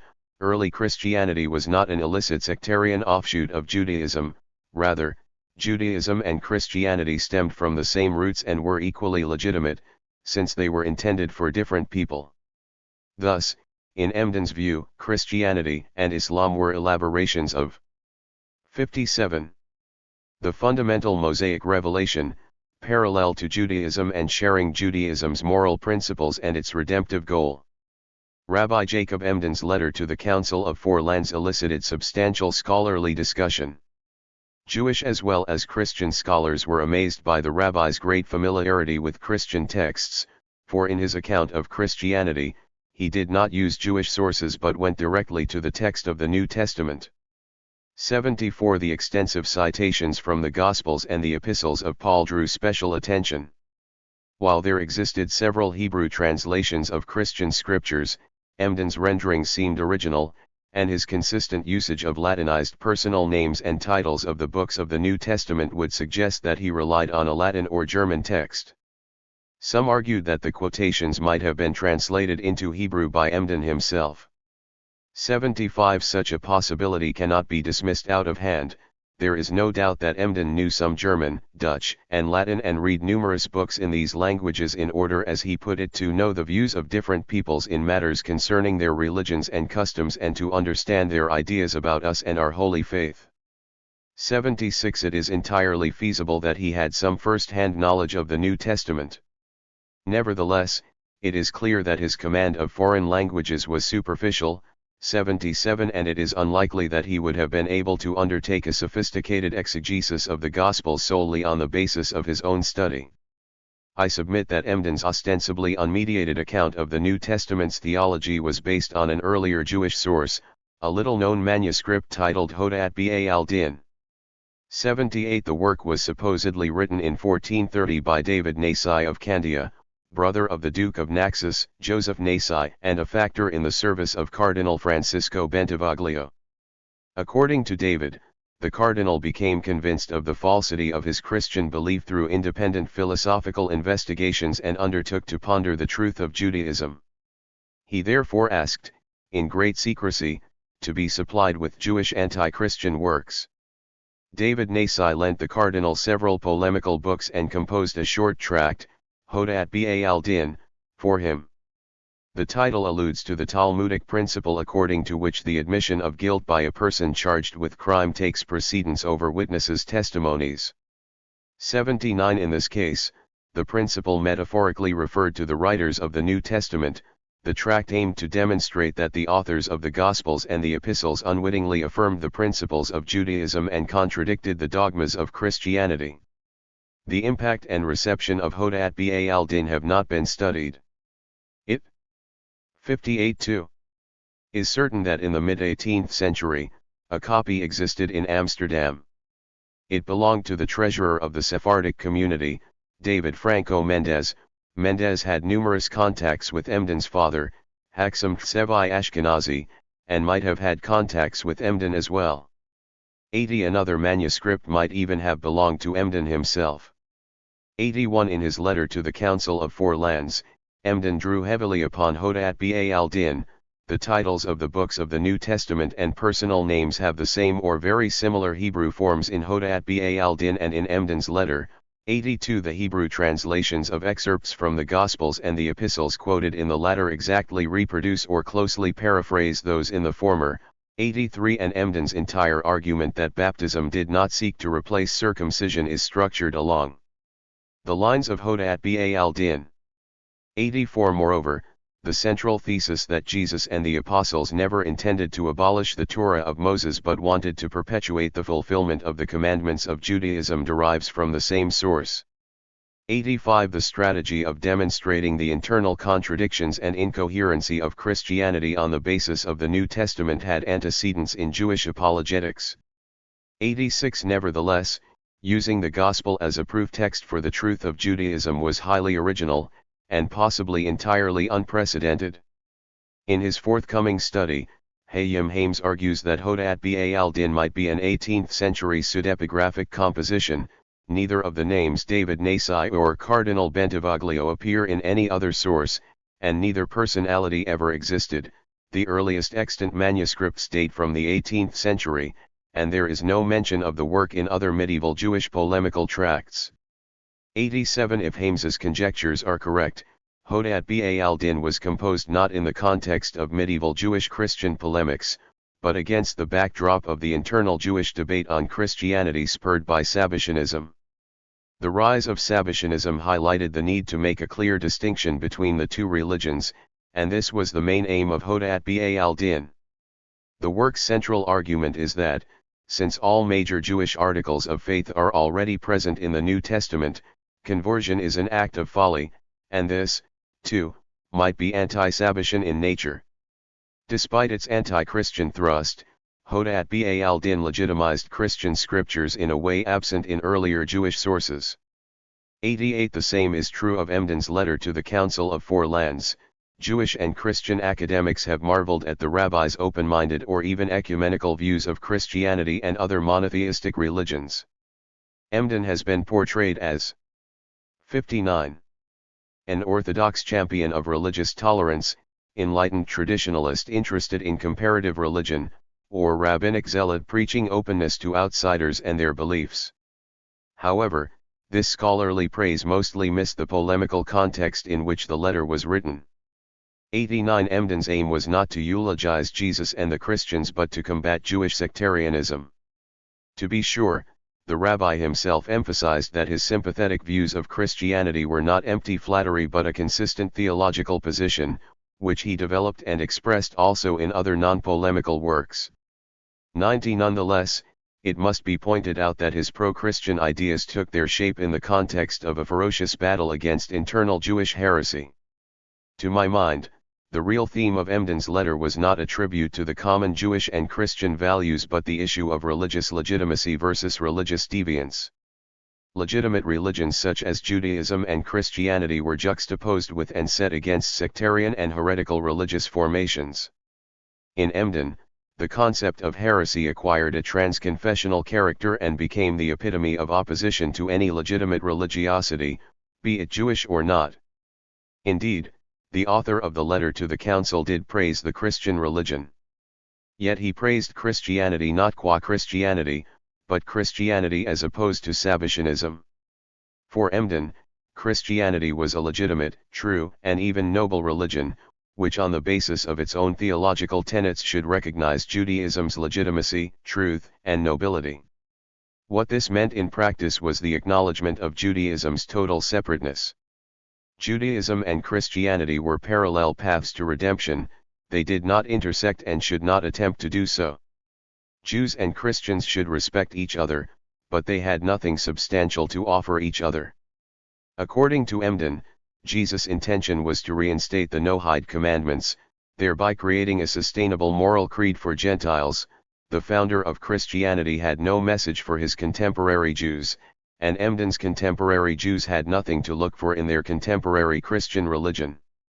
It is no coincidence that Emden's account of Christianity drew so deeply on the scriptures rather than on the works of later theologians or his own first-hand experience.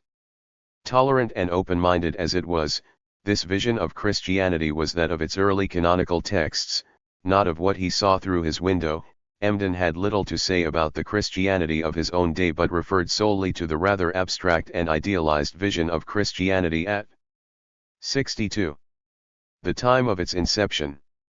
Despite the enlightened phraseology, the argument aimed at maintaining or even increasing the distance between the two religions, Emden wanted to preserve a utopian status quo, in which Jews and Christians deeply respected each other, but never met.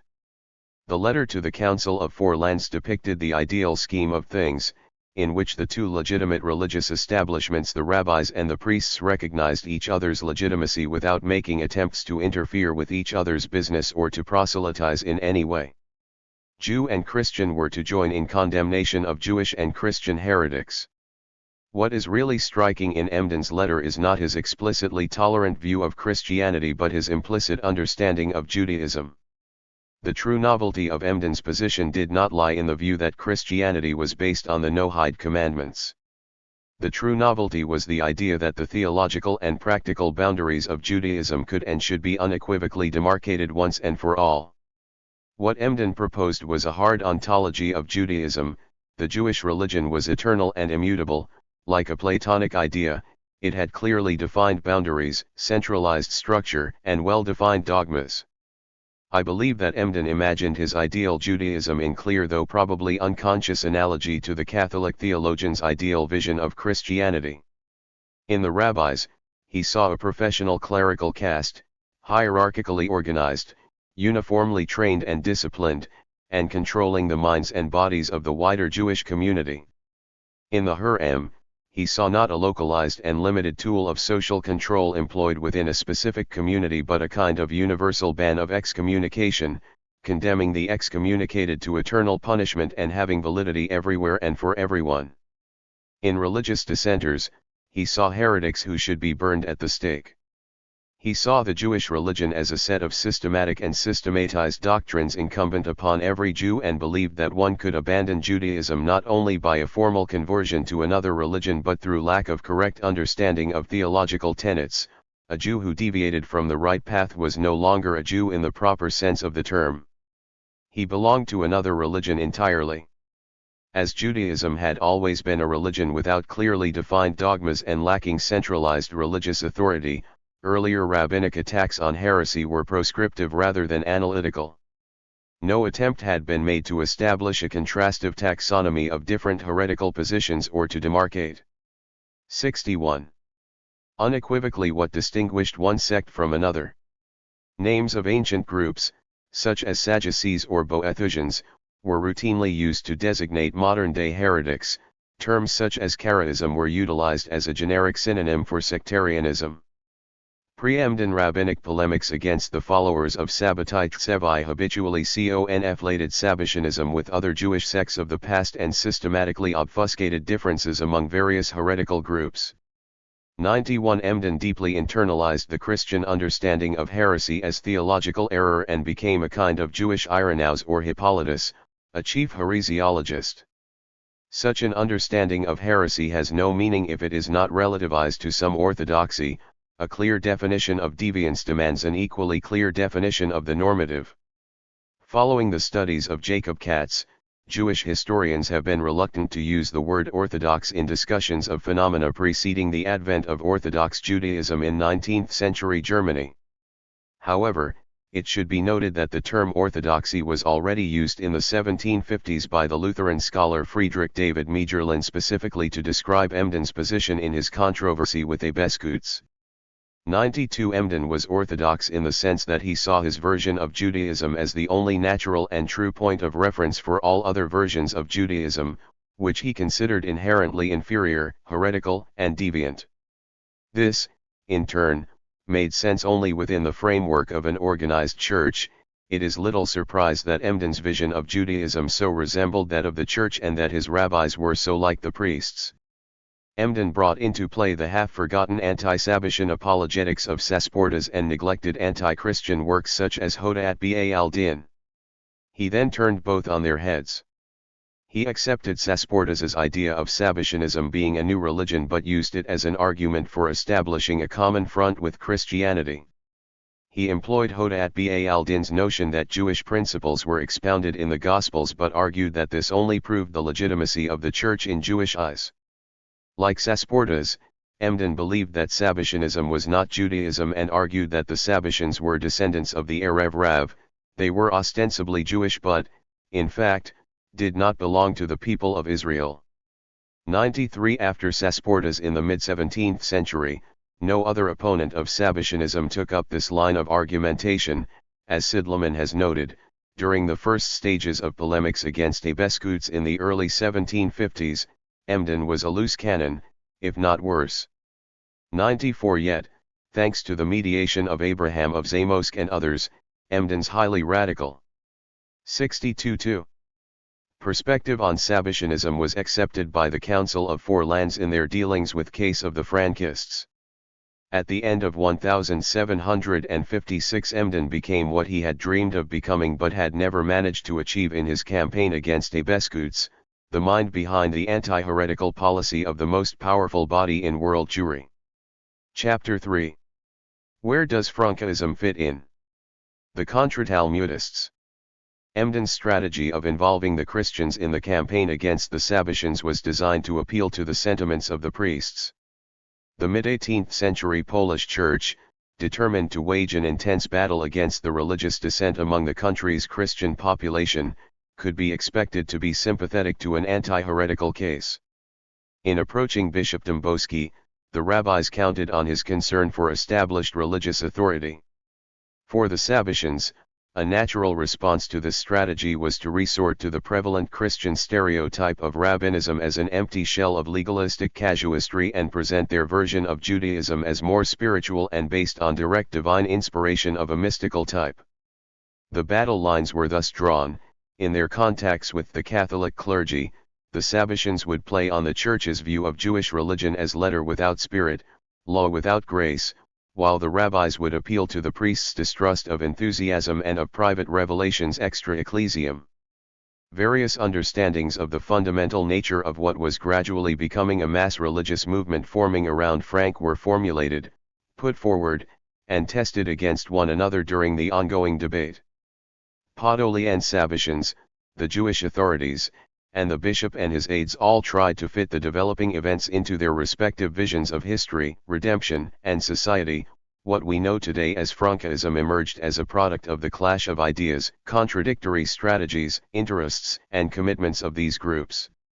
As discussed in Chapter 1, after the public violation of the fast of Esther in Kopchinki and the hearing in Domboski's court in late March 1756. 64-3. Frank left the Commonwealth and headed home to Salonika. 1. He was not directly involved in the developments that took place in the Kamienice diocese in 1756-57, and it is unclear what influence he did have on the course of events. Later Frankist sources imply that he did not authorize actions of the Sabatian party in Kamienice. He seems to have lost some authority. During Frank's sojourn in Turkey, Yehuda Leib Krissa assumed the leadership of the group in Podolaya and was probably responsible for the strategy developed in the contacts with the bishop. 2. However, the Jesuit Konstanty Audic claimed that Frank was constantly pulling strings behind the scenes and that upon leaving Poland, he told his followers to present themselves as adherents to two main tenets: a belief in the Holy Trinity, that is, in one God in three persons, and the rejection of the Talmud as full of errors and blasphemies. 3. While Audic's description of Frank's role is probably an ex post embellishment, the description of the subject of debate is accurate. On August 2, 1756, a manifesto was submitted to the Kamienice consistory. 21 named Sabatians from Jezierzyny, Kopchinki, Nadworna, Busk, Zbrzyzy, Rohatyn, Satanau, and Lankrania claimed to speak on behalf of Jews in other countries who held similar beliefs. They asserted that, upon lengthy consideration, they had concluded that the Talmud was blasphemous and contrary to reason and God's commandments. The signatories complained to the authorities that because of their anti-Talmudic position, they had been persecuted, excommunicated, expelled, and falsely accused by their enemies, the teachers and advocates of the Talmud. They demanded that the Talmud should be rejected and consigned to the flames, and stated their intention to declare to the entire world the principles of their faith, which they proclaimed themselves to prove true in a public disputation. Their principles were: 1. We believe in everything that was taught and commanded by God in the Old Testament. 2. The Holy Scriptures cannot be comprehended by human reason without the assistance of divine grace. 3. The Talmud is full of scandalous blasphemies against God and should be rejected. 65. 4. There is one God who created everything. 5. This God is in three persons, indivisible as to their nature.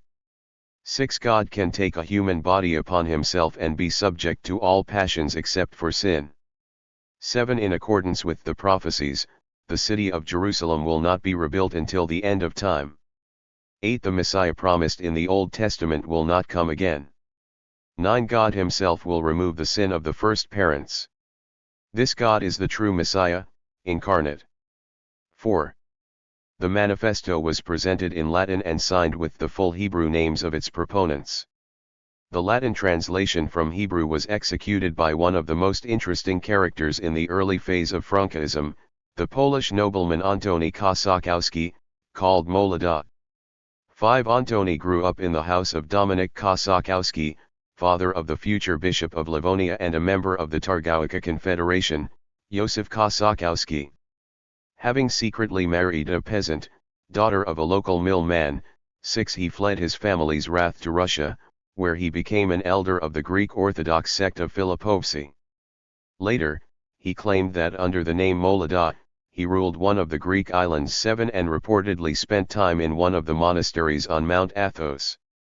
8. Contemporaries marveled at his mastery of Oriental languages including Turkish, Tatar, Hebrew, and Aramaic, as well as his profound knowledge of the scriptures and holy fathers.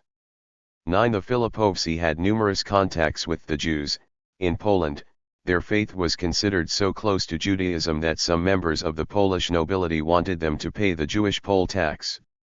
10. Molada met Frank somewhere in the Balkans and saw in him a chance for a return to Poland. His exact role in the formulation of the Frankist manifestos and points for the disputations is a matter of conjecture, but it is certain that he was one of the most important sources of information on the selected Christian concepts that helped construct the Frankist teachings. 11. Audic would have us believe that Frank was himself responsible for the formulation of the main points of the August 1756 manifesto. This seems unlikely. The anti-Talmudic intent of the document had not appeared in earlier Sabatian polemics, and it did not stem organically from any Sabbatian doctrines.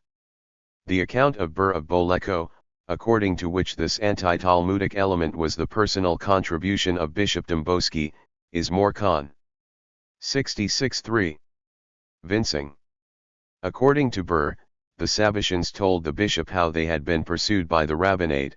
They requested a formal edict granting them rights to establish an autonomous community, to engage in the same trades that other Jews engage in, and to be exempt from the jurisdiction of the rabbinate.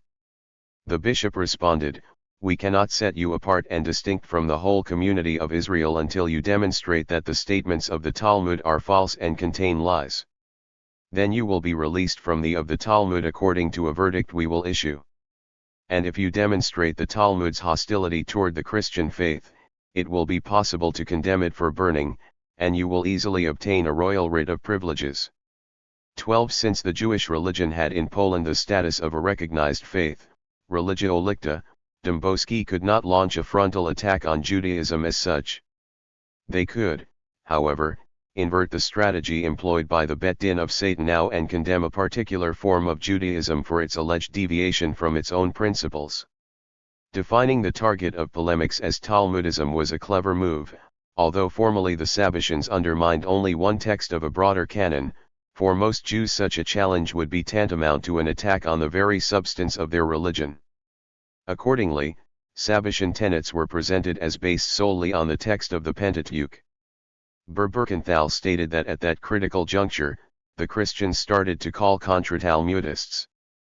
13 others maintain that the Frankists themselves stopped calling themselves believers in Sabbatite Tsevi and started to call themselves contra Talmudists.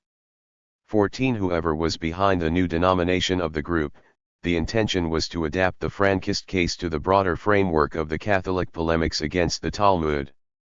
The canon law principles giving the Church authority to defend Judaism against internal heresy, which I discussed in Chapter 1, were commonly employed by the priests in their polemics against the Talmud, in his argument that the Pope may punish Jews for inventing heresies against their own religion. Innocent IV explicitly stated that this was the basis for his order to burn the Talmud. 15 The anti-Talmudic thread appeared also in Christian documents concerning the Frankists. The initial justification of the Comiensi Consistory Court's jurisdiction over the Jews arrested in Lankrania already contained a reference to Clement VIII's Bull Cum Hebraeorum Militia Incipient, forbidding the reading of the Talmud and condemning it to be burned. 16 In February 1756, this reference might have been included without giving the matter deeper thought or intention. By August of the same year, it became a crucial element of a deliberate strategy. Anti-Talmudism became 67. The focal point of the Frankist case, and Sabbatianism came to be presented in Christian sources as a branch of Judaism closer to its original biblical form than was the Judaism of the rabbis. Suddenly, the tables were turned. Jewish leaders who had tried to denounce the heresy of Sabbatianism to the Christian authorities found themselves vulnerable to the Christian accusation of heresy because of their Talmudic belief. The definition of Sabbatians as contra-Talmudic Jews invited, of course, an analogy to the Karaites. The Karaite schism emerged around the middle of the 9th century in Babylonia and Persia and defined itself as an opposition to the post-biblical rabbinic tradition. As a matter of principle, the Karaites held the Hebrew Bible as the one and only foundation of Judaism and maintained that all tenets of belief and conduct must derive directly from the literally interpreted scriptures. The fundamental disagreement between the Karaites and other Jews over the authority of the post-biblical oral tradition as embodied in the Talmud led to heated dispute and the development of a substantial apologetic and polemical literature on both sides. Karaism spread among the Jews in Egypt, North Africa, and the land of Israel, as well as in the hotbed of the schism, Persia and Babylonia. By the 13th century, however, the movement had decayed and the intellectual debate had essentially been won by the anti-Karaite rabbis. While Karaite communities continued to exist in the Orient, they were no longer treated by the rabbinites as a serious threat to their hegemony. The Karaites never managed to establish a foothold in the Western world, and for medieval European rabbis, they remained a subject of a scholarly curiosity rather than actual polemics. However, despite the absence of actual Karaites in Christian Western Europe. From the early 17th century onward, the appellation Karaite began to appear in rabbinic works attacking contemporary dissenters who sought to subvert the authority of the rabbinate and reject the rabbinic tradition. Shalom Rosenberg, the first scholar to discuss the issue, maintained that this new rabbinic anti-Karaism was a purely literary extension of the medieval polemic. When the 17th and 18th century rabbis spoke about the Karaites, they refer strictly to contemporaries who have arrived at conclusions which resemble those of the Karaites, but who owe no actual intellectual debt to the Karaites. 17 other scholars have interpreted the phenomenon differently. In 1712, the Sephardic Board of Elders of Amsterdam excommunicated 3 local Jews for following the sect of Karaites and act as they do, entirely denying the oral law. 18 Joseph Kaplan, who analyzed the case in great detail, 68.3, has argued that the Karaism of a few Amsterdam Jews was nourished by growing interests among the Hebraists of Protestant Europe, among whom the idealized Karaites came to represent the original, pure Judaism, before it was infected with the superstitions of the Talmud and the Kabbalah. 19 According to Kaplan, the self-proclaimed Amsterdam Karaites did have a connection to actual Karaites, but this connection was indirect, mediated by Christian accounts of Karaism. In the context of the confessional cleavage between the Protestants and the Catholics, the very existence of a Jewish group that advocated the return to the uncorrupted text of the Bible naturally provoked interest. Protestant scholars promptly interpreted Karaism as a Jewish embodiment of the sola scriptura principle and thus an external confirmation of the Protestant rejection of papist distortions and corruptions of the original biblical message.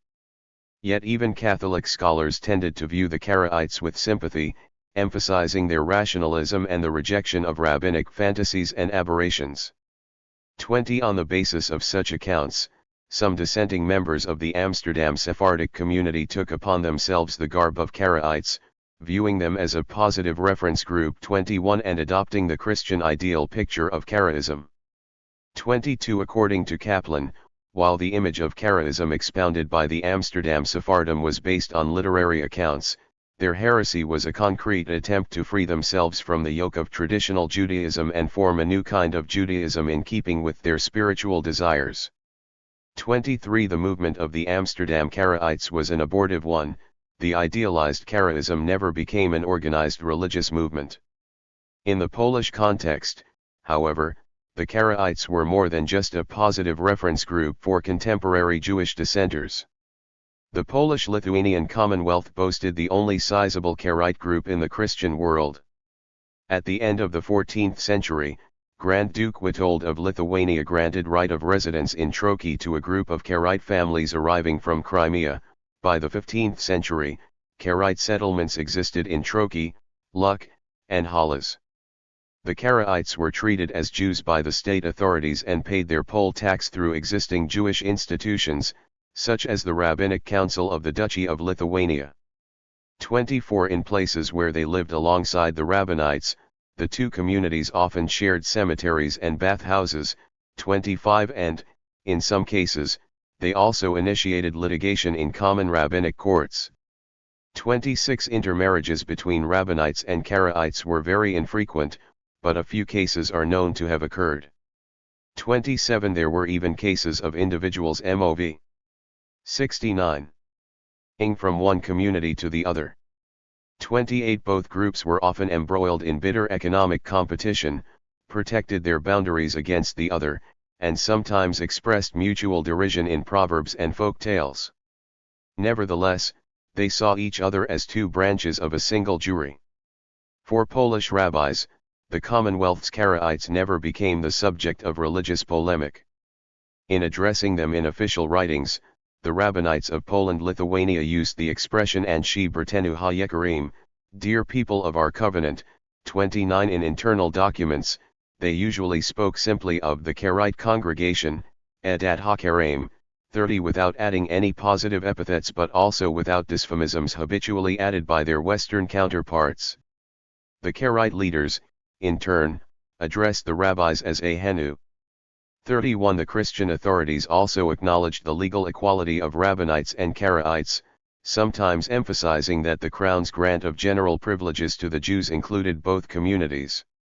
32. The multi-ethnic, multi-religious corporative structure of the Polish-Lithuanian Commonwealth provided a framework for treating the Karaites as another legitimate Jewish denomination.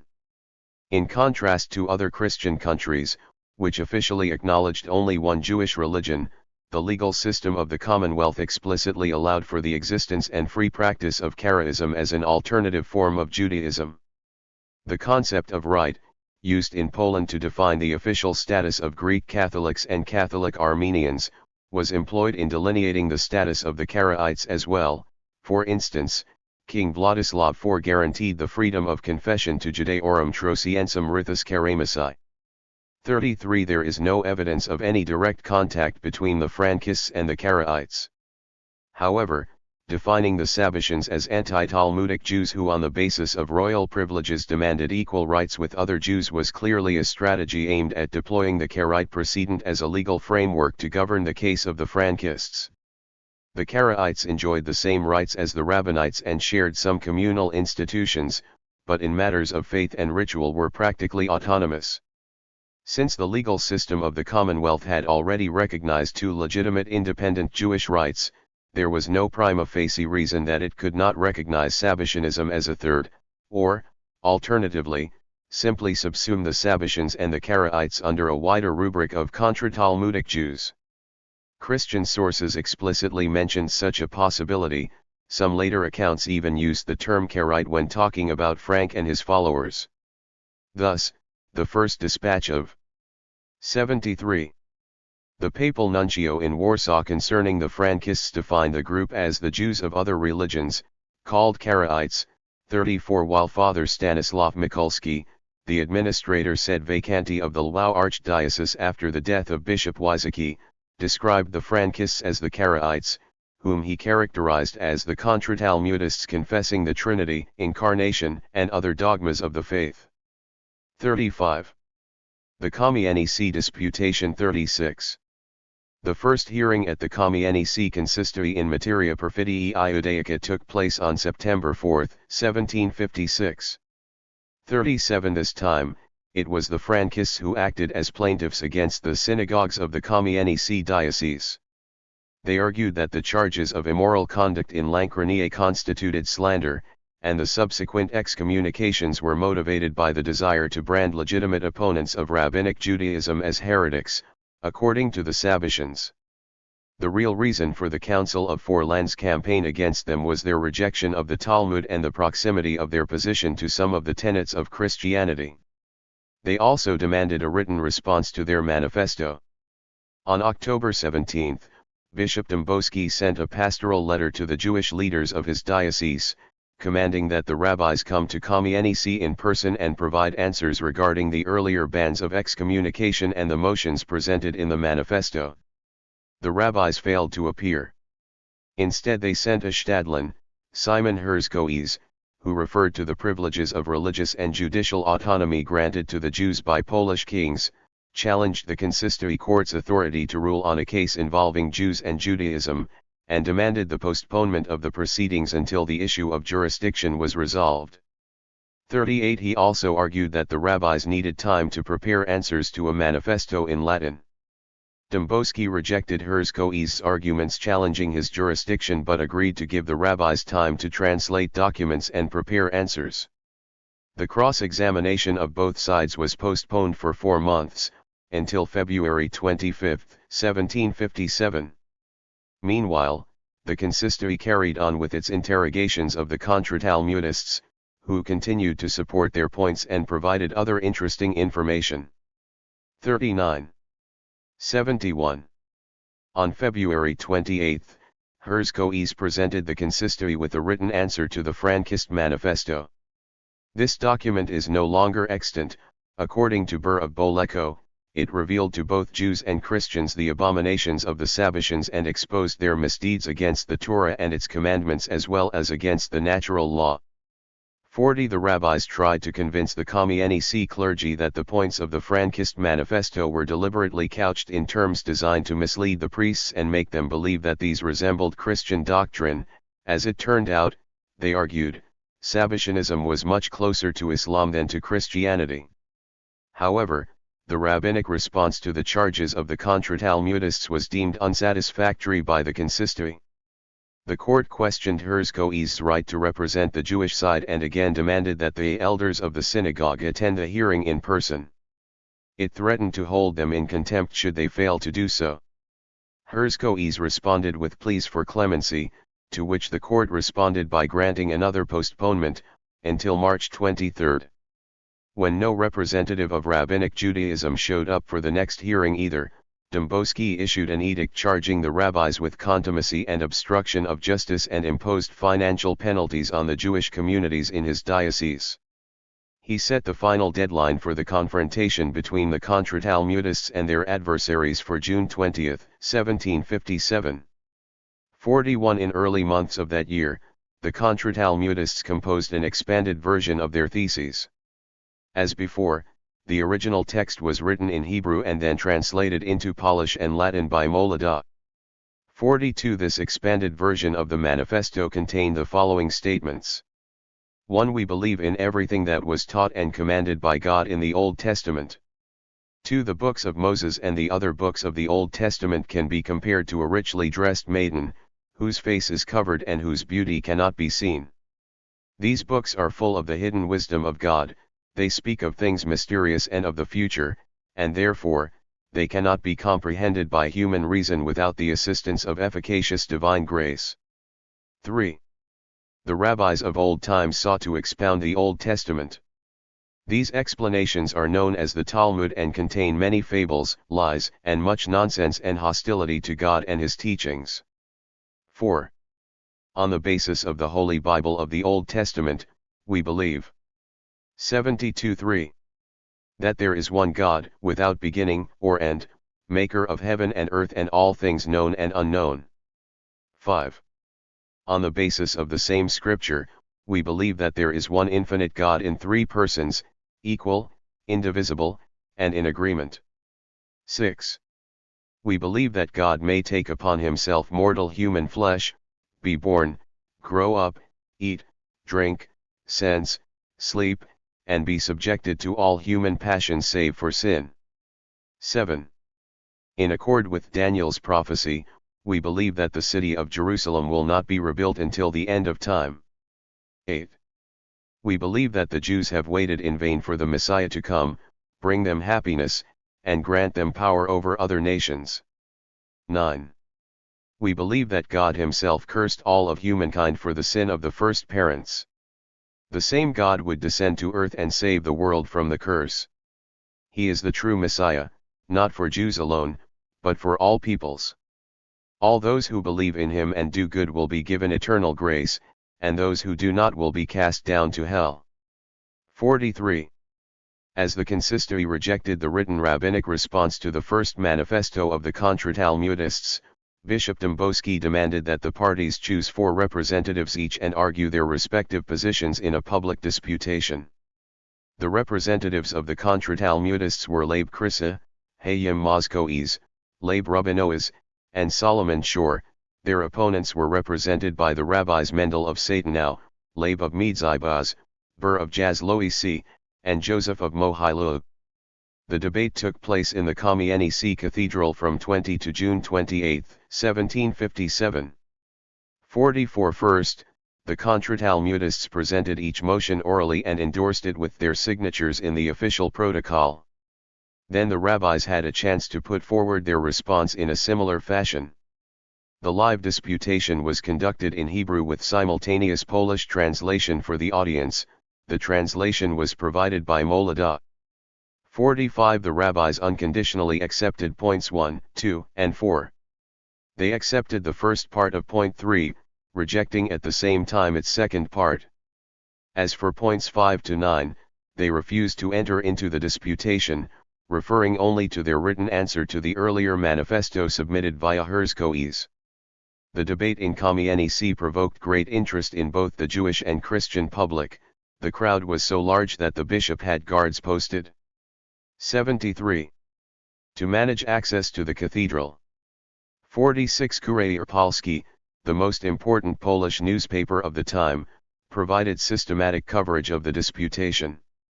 Some of the reports were also reprinted by foreign press. 47. The paradigm of a public disputation between Christians and Jews was established in the 13th century with the great debates in Paris and Barcelona. The Paris disputation centered on the status and the authority of the Talmud.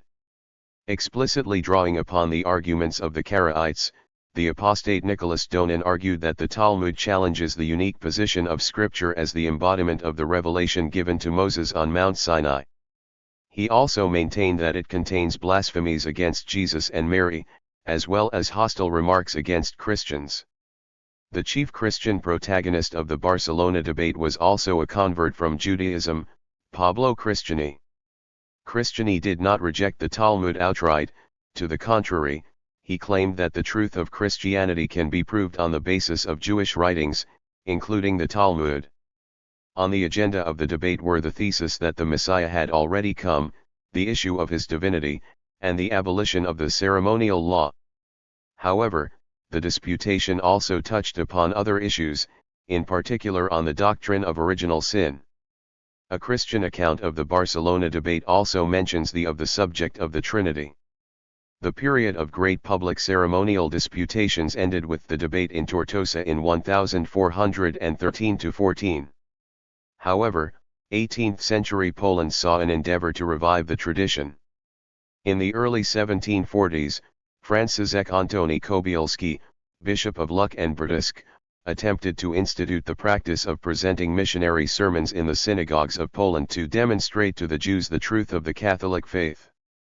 48. The practice existed in Western Europe in the Middle Ages, but in the early modern period it was carried out only in the Papal States and in some parts of the Habsburg monarchy, although the Polish bishops were specifically reprimanded by Popes Gregory XIII and Clement XI, no attempts to implement it in the Commonwealth ensued.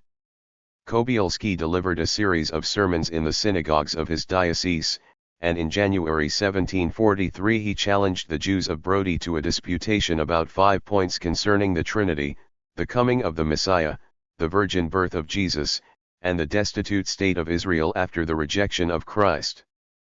49. The Jews of Brody prepared a written answer to Kobielski and complained to the owner of the town about the bishop's encroachment upon their religious autonomy.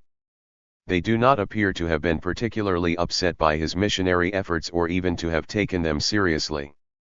As for the sermons in the synagogues, a Prod. 74:3. Eston source described what really happened. Bishop was taken by religious zeal, and he resolved to bring to the Roman faith not only the Jews, but also the Protestants. Once he went to a synagogue in Wegro and started to preach a sermon. Since he was completely drunk, he fell asleep while talking. A vicar had to finish the sermon in his stead and the bishop was carried out of the synagogue. While he spoke, his eyes constantly kept closing and it took him a quarter of an hour to complete one sentence. The Jews could not stop laughing during the entire spectacle. 50. Kobielski's sermonizing and his missionary ventures were more than a little pathetic and did not present a serious danger for the Jews. Still, they revived the memory of medieval public Jewish-Christian debates and set a precedent for such a disputation in Poland. The Brody precedent was almost certainly known to Bishop Mikołaj Dąbrowski of Kamieniec Podolski, especially since his brother Antoni was also involved in Kobielski's campaign. 51. The Brody debate of 1743 might be seen as a prelude to the disputation of Kamieniec in 1757. During the ensuing 14 years, Kobielski's rather primitive arguments became substantially refined. This process of refinement drew directly upon material from the medieval disputations. In 1681, the great Hebraist Johann Christian Wagenseil published a compilation of Jewish anti-Christian writings, Tila Igna Satani. Among other texts, the publication brought the Hebrew and Latin versions of the most important Jewish account of the Barcelona disputation, Nachmanides Sefer Havikua. 52. There is direct evidence that Wagenseil's publication was known to some of the priests who became involved in the Frankist affair in 1759. 53. I suggest that in 1757, it was already known to Moladot or some of the priests from the Kamieniec consistory. 5 out of 6 controversial items on the Communist agenda had also been raised in Barcelona. It is certain that Christians not only translated the manifestos of the Contra-Talmudists but also influenced their content. The Frankist theses reveal substantial knowledge of Christian scriptures and employ very specific technical theological terminology, unlikely to be known to the Jews. For instance, Thesis 2 uses the technical notion of las cabasca obliwa and alludes to the Epistle to the Romans. Thesis 4 is a loose paraphrase of the Nicene Creed. The Barcelona disputation had marked the beginning of a completely new strategy of Christian anti-Jewish polemics, whereby the Jews were to be convinced that their own texts recognized fundamental truths of Christianity. 54 Kobielski's ventures show that 500 years later, he was entirely unable to deploy this strategy. He merely repeated the pre-Barcelona apologetics, in which the arguments aimed at convincing the Jews of the truth of Christianity were drawn from typological exegesis of the Old Testament or based on scholastic logic. The few references to Jewish texts that appeared in his sermons had a clearly ornamental character. The bishop was not even able to get the names of the authors and the titles of the books right. 55 However, Kobielski's primitive technique had one advantage over the more sophisticated counterpart first employed in Barcelona by Pablo Cristiani. The apostate's strategy was laden with inner tension. Jewish canonical texts were condemned for their alleged absurdity and offensiveness to Christianity, yet they were to serve as the basis for the Christian anti-Jewish argument. Rhetoric, if not logic, demanded that some theory reconcile these two elements. Chaim Maccoby has argued that such a theory was provided by the two-tier conception of the Talmud. The Christian position in Barcelona was based on the claim that the Talmud was evil in its final redaction, but the earliest strata, dating from the time of Jesus and before, contain material as yet undefiled by rabbinism. 56 This broad structure of medieval argumentation recurred during the Communist disputation of 1757. The argument, however, underwent an important modification. The tension between attacking Jewish texts and simultaneously using them in a missionary effort was resolved not by reference to the two-tier theory of the Talmud but to the idea of a dichotomy of the Talmud and Kabbalah. The former was entirely rejected for its supposed blasphemies and absurdities, while the latter was said to contain, albeit in a distorted form, the basic truths of Christianity. The Kabbalistchen. Strong emphasis on Kabbalah and its study characterized Sabbatianism from the very outset. Nathan of Gaza already called upon the believers not to dabble any more in Halakha, but rather to study the Zohar, Tikkunim, and Midrashim. 57 He also stressed the prime role of Kabbalah in determining 76.3 Halakha, arguing that in matters not explicitly mentioned in the Talmud, the Zohar should be used as the basis for issuing binding legal rulings. Needless to say, the most important matters from Nathan's perspective were to be decided on this Zoharic foundation. The Talmud did not provide the foundation for judging the messianic mandate of Sabbatai Tzevai, yet his messiahship could be unequivocally established on the basis of the Zohar. 58 Nathan's statements provoked angry reactions from some traditionally minded rabbis. 59 But were enthusiastically received by Sabbatians themselves. Abraham Cardoso presented the entirety of the past 1,000 years of Jewish history as a conflict between the rival camps of Kabbalists and literalists and argued that the Judaism of the latter was in no way better than the idolatrous faiths of the Gentiles. It did not contain even the slightest speck of the knowledge of the true God. 60 Nehemiah Hayon boldly called for printing and distributing all Kabbalistic works. 61 Advocated open individual inquiry into esoteric matters, and demanded total abolition of any constraints imposed on the study of Kabbalah. 62 In 1700, Hayim Malak wrote to Rabbi Abraham Broda of Prague to send him learned people skilled in the matters of Kabbalah in order to debate the faith of Sabbatai Tzevai together with him. 63 Two pupils of Broda went to Vienna to take up the challenge and suffered a miserable defeat in the disputation, in which Malak argued that the Zohar unambiguously supported the truth of the faith in Sabbatai Tzevai. 64 The presentation of Sabbatian belief as a legitimate corollary of Kabbalah in general, and the Zohar in particular, was a source of constant difficulty for its opponents. The Zohar had firmly established canonical status in Judaism, and many respectable halakhists engaged in Kabbalistic speculation. Some maintained that the Zohar was more authoritative than any other source, insofar as it did not explicitly contradict the Babylonian Talmud.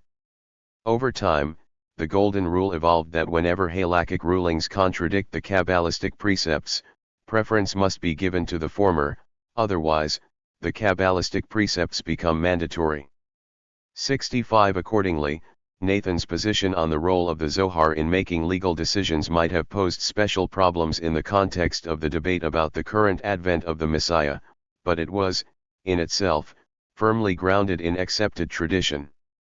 Unbridled Kabbalistic speculation not directly linked to the mastery of halakha also had precedence within normative Judaism and was by no means necessarily objectionable. In 77.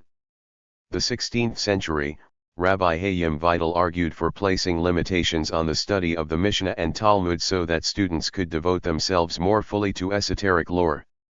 Not only was, in his view, a command of Jewish law unnecessary for dealing with the Kabbalah, it also deprived the student of the time needed for exploring higher secrets. 66 The polemics against Sabbatianism put an end to this relative laxity and the tolerance toward esoteric pursuits. 4 out of 6 extant anti-Sabbatian bans pronounced in Poland between 1670 and 1753 forbade the dissemination of esoteric manuscripts and placed severe restrictions on printing Kabbalistic works. 67 Mishaps such as the Vienna Disputation made the matter urgent. In the 18th century, anti-Sabbatianism was increasingly taking the shape of a battle against all Kabbalah. Following the arrest of the participants of the Lancronier ceremony, the rabbis of Satan now confiscated many subversive and heretical books and manuscripts. In the course of its investigation of the case, the Kamienice consistory issued an order to present the sequestered writings for inspection by the episcopal court. We do not know if this order was carried out by the rabbis, and we have no information concerning the titles or even the general character of the works in question. What we do know is that the consistory dispatched priests 68 to interview the suspected Sabbatians in loco. One of these priests was the Bernardine Gaudenty Pikolski, who later composed the most comprehensive Christian account of early Frankism. When recounting his meeting with Sabbatians in Lancronier in 1757, Father Pikolski wrote, "The tenets of belief were described by his followers in their books. And the books are, first Or Israel, which means the light of Israel. Second Hemda Cwi. Third Kaiser Joseph. Fourth is the book published some 7 years ago in Amsterdam by Emmanuel Che Reiki, and it is titled Jose Erleverwa. 69 Or Israel was a commentary on the Zohar and Lurianic Dicta published in 1702 by Israel ben Aaron Jaffe. Hemda Cwi was a work on Tikkun HaZohar by Rabbi Tsevi Hirsch Hotscher, published in Amsterdam in 1706. Kaiser Joseph was a Kabbalistic prayer book by Rabbi Joseph ben Moses of Pierzamisel, first published in Berlin in 1700. Finally, Jose Erleverwa, by Raphael Emmanuel Ricky, appeared in Amsterdam in 1742 and dealt with the mystery of Tzimtzum as well as Lurianic Kavanah. 2 of the 4 books mentioned by Pikolski had already aroused suspicions in the first half of the 18th century. Or Yisrael was found to be tainted by Sabbatianism and pervaded with confusion by Moses Haggai 70. 78-3. And qualified as a heretical book by Jacob Emden. 71 Keter Yosef was similarly condemned by Haggai's, 72 while Emden claimed that without its author's knowledge, the printers had added Sabbatian elements based on the writings of Nathan of Gaza. 73 Yet Sabbatianism was alleged only with regard to these 2 of the 4 items and only by the most ardent heresy hunters such as Haggai's or Emden.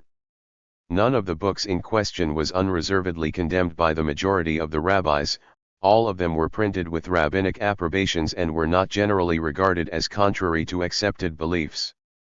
What all 4 books had in common was not Sabbatianism but their authors' pronounced tendency to disseminate and popularize Kabbalah among the wider strata of Jewish society. This was especially true about Tsevi Hirsch Hotscher, 74 In addition to Hemdat Tsevi, he was the author of the first adaptation of the Zohar in Yiddish, Nahalat Tsevai. In the To the latter work, he asserted that everyone should study Kabbalah according to his perception and comprehension. 75 Three of the books mentioned by Father Pawel appeared in the first decade of the 18th century and Hemdat Tsevai in 1711. During that period, the idea that every Jew should study Kabbalah according to his perception and comprehension might have still slipped by rabbinic vigilance. By the 1750s, the situation had changed, regardless of whether all or some of the 4 books listed by Pawel were indeed tainted with Sabbatian elements. In the minds of many rabbis, the dissemination of Kabbalah among the unlettered and statements about a plurality of readings had become unequivocally associated with heresy. This became immediately clear in the rabbinic responses to the discovery of the Lancranier ritual. For its participants, the ritual might or might not have had Kabbalistic underpinnings. For the rabbinate, it was directly linked with the spread of Kabbalah, the unauthorized and uncontrolled study of esoteric matters, and possible forgeries creeping into the accepted Kabbalistic works. The letters of rabbis involved in formulating the bans against the Frankists placed special emphasis on the issue of heretical literature. 76 The fullest expression of this tendency can be found in the closing section of the May 1756 Hurem of Brody. We deem it necessary to place restrictions and create order with regard to those who cast off the study of the Talmud and the codifiers and attempt to penetrate the deepest secrets of the Torah without learning first how to read its plain meaning and attaining the understanding of Gemara. And so we pronounce the 79. Ruling that we prohibit anyone to study these writings, even the writings that are certainly of the Ari's authorship. It is strictly forbidden to study them until one has reached the age of 40. The Zohar, the books Shemer Immunim, and Pards Rimanim 77 of Rabbi Moses Cordovero alone may be studied by one who has attained the age of 30, provided they are in printed form and not in manuscript. 78. The idea of the prohibition of the study of Kabbalah before the age of 40 had a long history.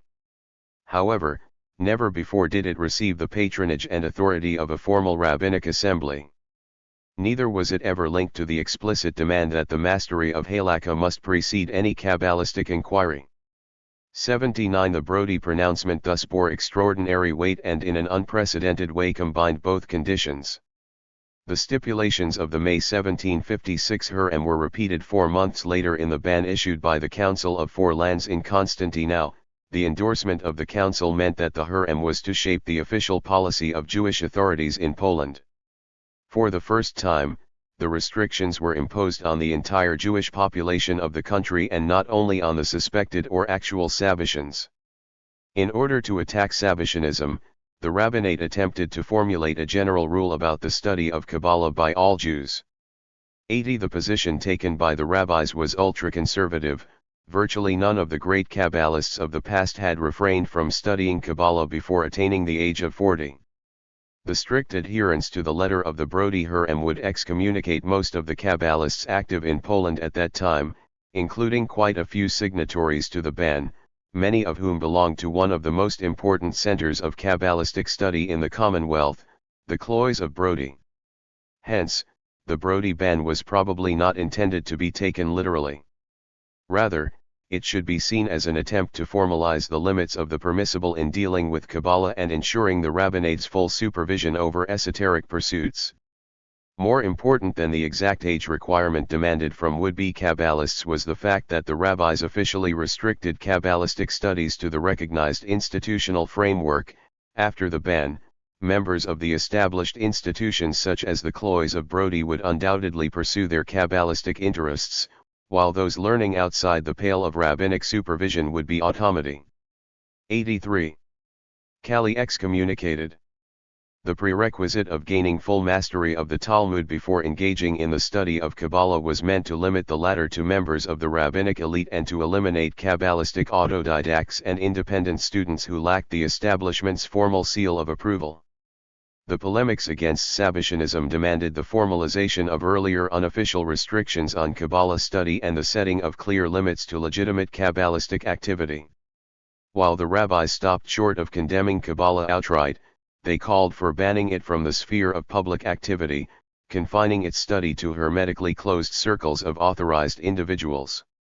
Not only did they downgrade the general importance of the Zohar, they denied its halakhic significance entirely. 81 and demanded a sharp separation of halakha and Kabbalah. Kabbalah was to be relegated to the private field of pure speculation and was not to have any influence on religious praxis and legal decisions governing the daily life of the Jews. Its study was to be confined to the members of establishment. The Brody and Constantinople pronouncements raised the process of framing the battle against Sabbatianism as the condemnation of illicit Kabbalah to its highest point. 100 years of polemics had caused the radical polarization of both parties' positions vis-a-vis the nature and mutual relationship between exoteric and esoteric spheres of Jewish tradition. In the most extreme cases, the sides portrayed all of Judaism in terms of a battle between Kabbalah and Halakha, between the Zohar and the Talmud. While this extreme dichotomization of opinion greatly facilitated the polemics by providing a clear target, it also oversimplified the respective positions of the sides almost ad absurdum. The normative Judaism of even the most orthodox rabbis was never a Judaism of just the Talmud, and, in the opposing court, Sabbatianism also had sources other than Kabbalah.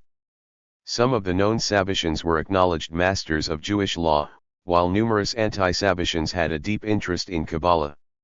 Yet, as the Sabbatians were pigeonholed as contra-Talmudists and Kabbalists, their opponents unavoidably became Talmudists and anti-Kabbalists. Both sides paid a high price for this mutual branding, yet the price paid by the anti-Sabbatians was higher by far. They placed themselves in constant danger of going one step too far and surrendering the entire esoteric stratum of Jewish religion to heretics. This need to maintain the legitimacy of Kabbalah within the framework of mainstream Judaism found its expression in the very language used in defining the Sabbatians by their opponents. According to Emden, the Frankists 81 called themselves Zoharishtan. 82 His main supporter in Poland, Barak Yavin, stated, Ve koram et itzman Kabbalistjan, shiamrim shiasem et hakol al pi Kabbalah min Sefer HaZohar. 83 Neither description used the Hebrew word for Kabbalists. Instead, they both employed somewhat distorted transliterations of the vernacular terms, therefore suggesting that the Frankists were not real Kabbalists but impostors lacking legitimate connection to the Jewish Kabbalistic tradition. The terms Zoharishtan or Kabbalistjan are neologisms that have no precedent in earlier rabbinic writings, and their origins need to be examined. Neither term appeared in internal Frankist sources, and in contrast to what Emden and Yavin would have us believe, we have no evidence that the Frankists ever called themselves that. Frank's view on Kabbalah is a perfect example of the inadequacy of the categorization of all Sabbatians as Kabbalists. To be sure, some of his followers saw Frank as a master of esoteric lore, and Frankist manuscripts contain numerous paraphrases of classical Zoharic stories and direct references to the Zohar. However, quantitatively, these references are overshadowed by references to the Pentateuch, the Midrashim, Polish and Ukrainian folk tales, and even strangely for the alleged outright contra-Talmudist Talmudic Aggadot. More important, Frank himself repudiated the label of Kabbalist. The following dictum from the words of the Lord is the best illustration of Frank's attitude toward Kabbalah. When Rabbi Mordecai was telling me about the 10 Sephirot, drawing them on paper, I asked him what they were. He said, "They are houses." So I asked, "But where is a privy?" Because when they build a house in Bucharest, they first dig a deep hole in the ground, then pour into it quicklime that burns the earth, then on top of it they construct a privy, and only finally they erect a house. 84 The dictum recalls the exchange between Frank and his patron, teacher, and initiator into the Sabbatian mysteries, Rabbi Mordecai of Prague. Like many believers of the older generation, Mordecai presented Sabbatian theosophy as Kabbalistic lore, mystical interpretation of the Zohar in the spirit of Nathan of Gaza, Cardoso, and Haon. His disciple, however, held different views. According to the words of the Lord, Frank explicitly repudiated the Zohar. The whole Zohar is not satisfying for me, and we have no need for the books of Kabbalah. 85 In contrast to some earlier Sabbatian texts, Frankist did away with the traditional Kabbalistic terminology.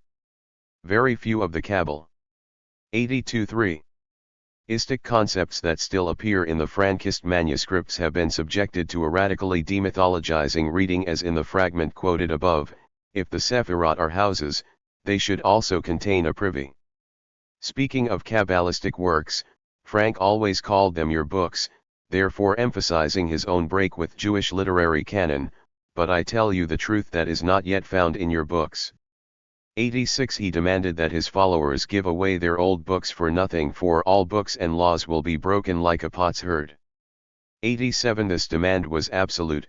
It referred not only to the Talmud and halakhic literature of the anti-Sabbatian rabbis but also to the Zohar and Kabbalistic works of Frank's own Sabbatian teachers. The words of the Lord was not composed until the 1780s. It is, of course, possible that Frank's anti-Kabbalistic position, which was emphatically voiced in this work, developed only at a later stage and had not yet been formulated during the events of 1756–57. It is also possible that the positive evaluation of Kabbalah and the title of a Kabbalist so insistently rejected by Frank were accepted by other leaders of the group during the Kamienice disputation, especially the chief disputant, Yehuda Leib Krissa. Yet even if Frank was still a Kabbalist in 1757 and Krissa was quite pleased with the label, this does not mean that the Frankists ever called themselves Kabbalistchten or Zoharistchten, nor does it explain the origins of the unusual terminology employed by Emden and Yavin. The real source of this terminology is to be found elsewhere. The following fragment of Father Pawelski's book is particularly illustrative. I have already said above that today's Contra-Talmudists existed in Israel even before the birth of Christ, our Lord, though they were called by different names, according to their time. In the beginning they were called the Kabbalists because they explained the Holy Scripture mystically. Through the teachings of Kabbalah, they were good and understood the mysteries of the Old Testament without any error. Later, when the sages of the Jerusalem synagogue started to favor their Talmuds, traditions, and laws above the divine law, which misled the Jewish masses, the Kabbalists opposed them and they came to be called the Contra-Talmudists. After a long period of time, the Kabbalists or Contra-Talmudists started to hold in high esteem, which led to a quarrel with the Talmudists, and some started to call the followers of the Zohar the Zoharites. Finally, from the 83 Contra-Talmudists, who followed the Zohar, arose Sapsisui, also known as Zebathaj Zebai, or Sabshakwi, famous in Greece. He clearly exposed the Zoharic teachings about the Holy Trinity and had a couple of thousand disciples in Wallachia and Podolaya. The Talmudists called them Sapsakwiniki. 88. As the quotation above indicates, while describing the Frankists, Pawelski employed such words as Kabbalistoi, Sapsakwinnikoi, Zoharzistoi, and Contra-Talmudistoi almost interchangeably. Emden's and Yavin's strange neologisms Zoharistchten and Kabbalistchten do not appear to derive from any Frankist source, rather, they were attempts to render into Hebrew the Polish terminology used by the Catholic clergy.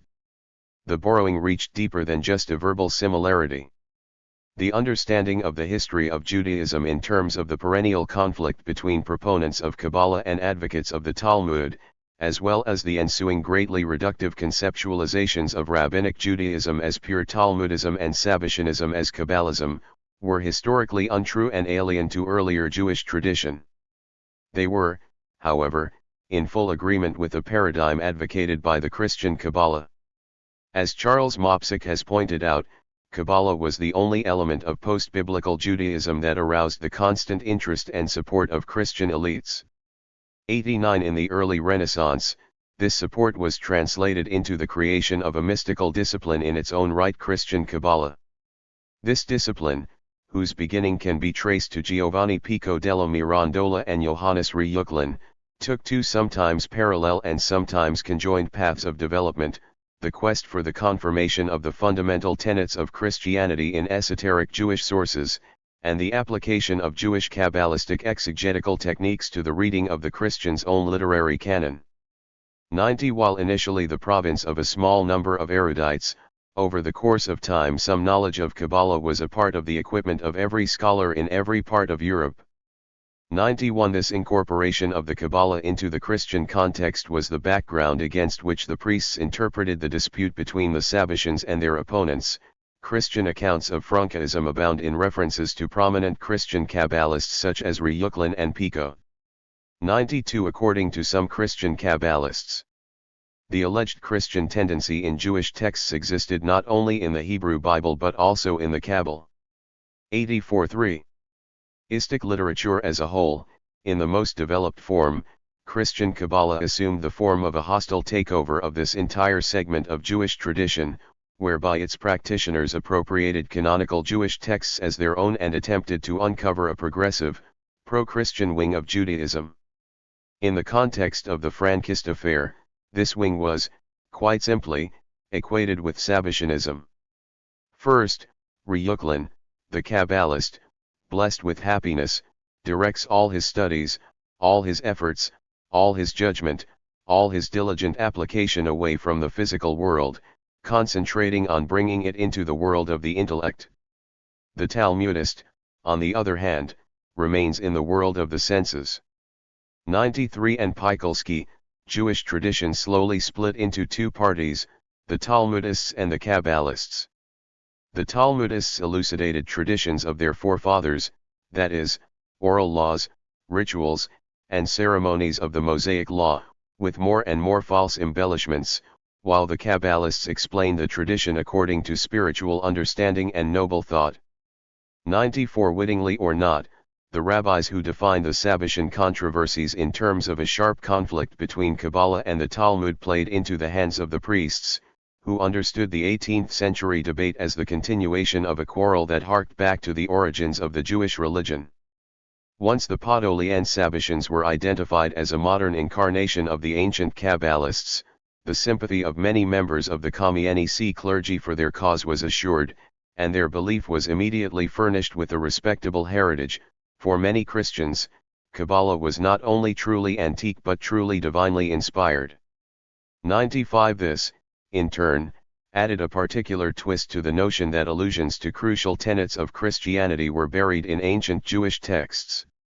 During the Barcelona disputation, Pablo Cristiani argued that generations of rabbis from the compilers of the Talmud onward failed to understand the true meaning of their own scriptures and were blind to the obvious Christian undertones of their own religious canon. Accordingly, in subsequent Christian apologetics, the Jews came to be presented as fools holding Christological views without understanding their implications. An already negative European image of the Jews was deepened. In yet one more way, the Jews were perceived as incapable of comprehending and assimilating obvious truths. 96. Christian Kabbalists, however, interpreted the Jews' blindness and lack of comprehension in a different fashion. The Franciscan Pietro Galatino claimed that the Jewish rabbinic establishment knew about the truth of Christianity concealed in Jewish sources but hid this knowledge from 85. Ordinary Jews. Galatino argued that the Talmudists deliberately falsified the Hebrew Bible and Kabbalistic works, expunging from them fragments allegedly expounding the doctrines of the Trinity and Incarnation and confirming Jesus' claim to be the true Messiah. 97. In the context of the Frankist debate, this idea of a deliberate forgery was applied to Sabbatianism. It is a lie of the Talmudists that is the founder of this sect. It was established a long time ago by Jews Kabbalists, such as Simeon ben Yohai, who wrote the Zohar, a book praising the Holy Trinity. The books of Simeon were explicated by Sabbatai Tsevi and have been falsified by the Talmudists. 98. The eruption of the Sabbatian movement in the 1660s triggered a vivid reaction among the Christian 99 population in the Polish-Lithuanian Commonwealth. Public announcements of Sabbatai's messianic mandate and numerous processions with his portraits angered Christians, who saw them as an attack on their belief in the messiahship of Jesus. This led to anti-Jewish riots in several cities. 100 secular and ecclesiastical authorities issued official proclamations, 101 and several pamphlets and polemical works were printed. 102 The priests involved in the Komienisi disputation knew at least some of these documents. 103 However, in Christian accounts of the debate, Sabbatai was described as being only an expositor of the Zohar more sensible than others 104 or as a propagator of the doctrine of the Trinity among the Jews.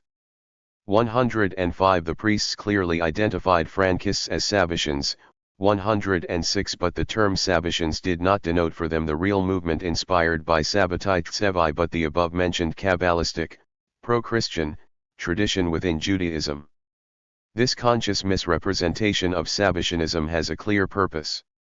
Given the attitude toward Sabbatianism expressed in earlier Polish polemical literature, as well as rabbinic arguments emphasizing the connection between the Frankists and crypto-Muslim Sabbatians in the Ottoman Empire, the priests surely wanted to break the link between the Contra-Talmudists participating in the Kamienice disputation and Messianic sectarians accused by both Jews and Christians of heresy and immorality. For the purpose of the debate, the Frankists were presented as Kabbalists.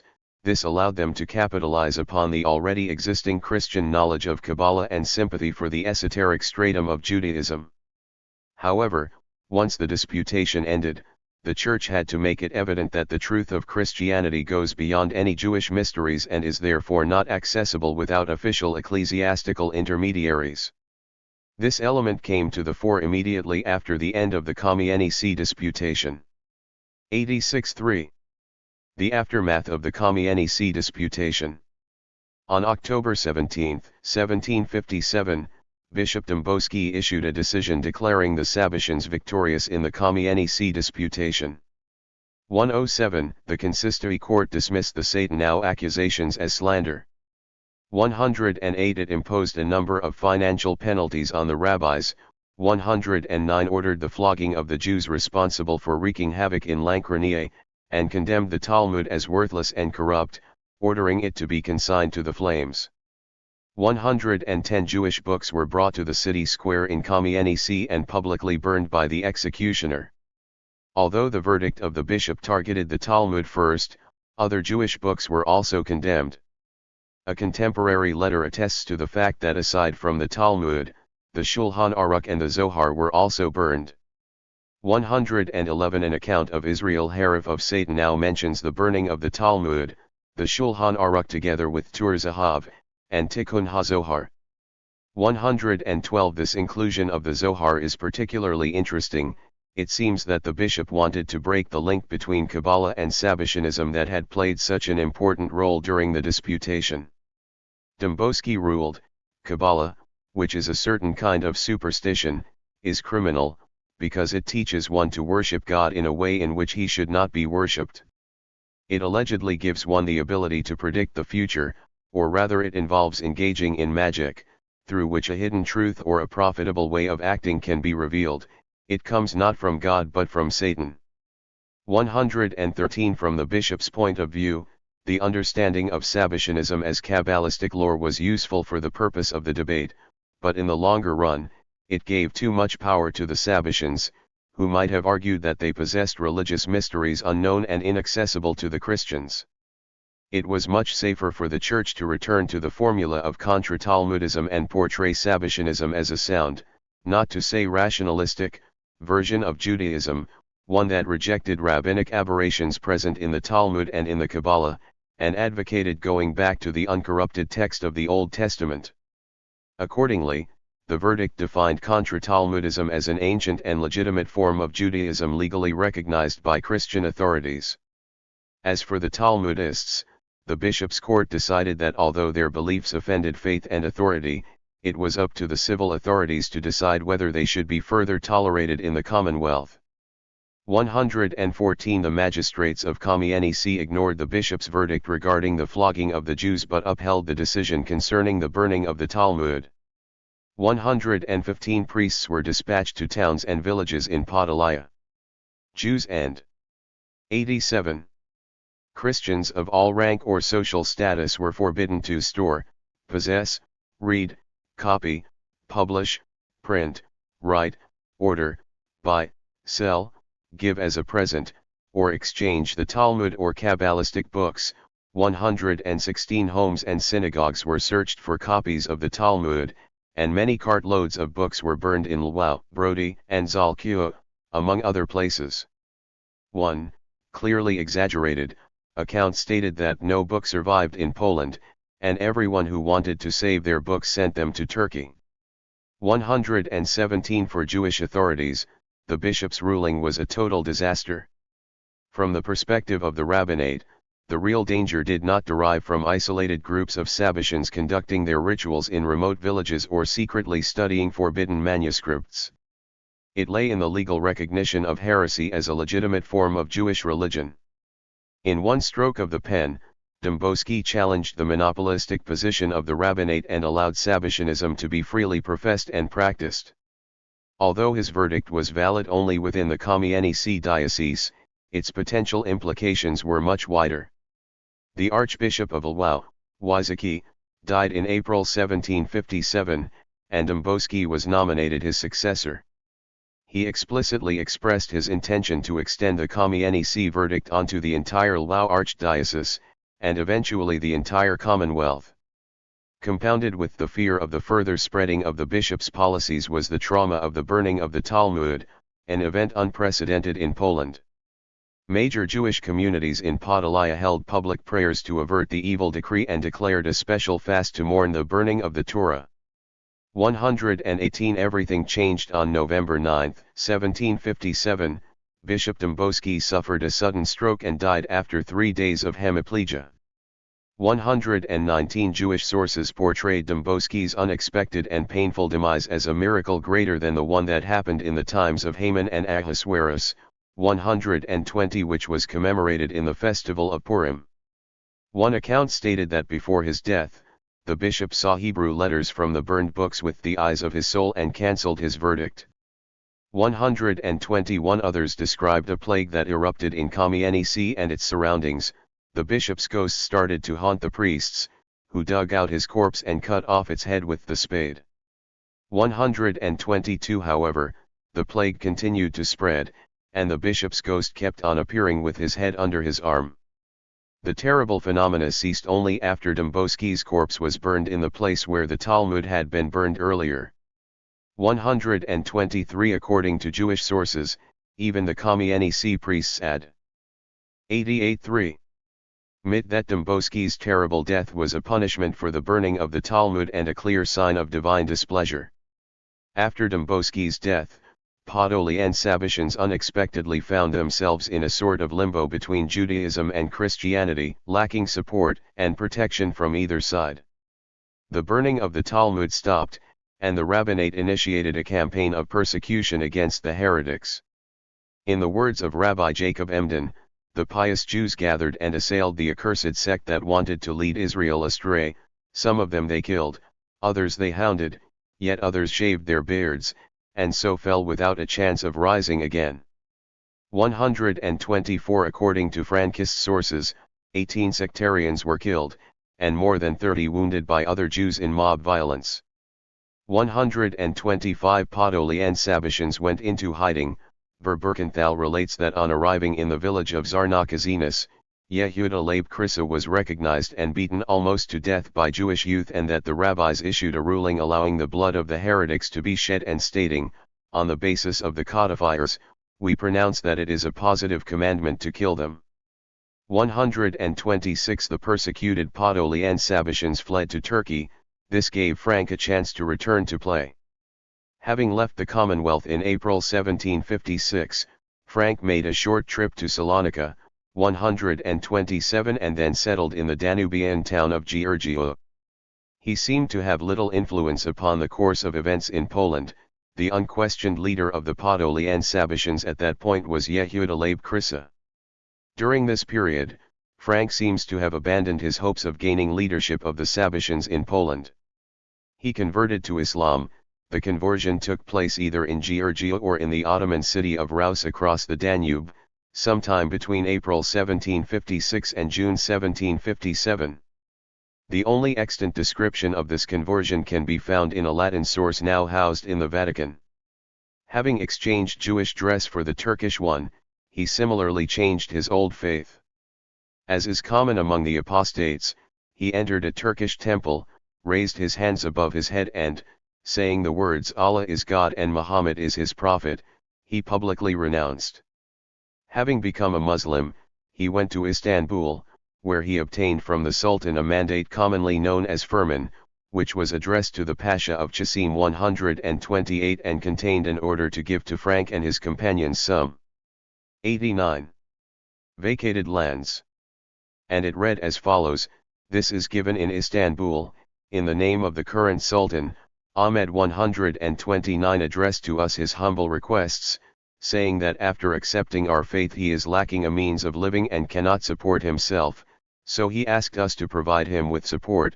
If there is any free land in the area of your jurisdiction, give it to him on account of the Sultan's order." 130.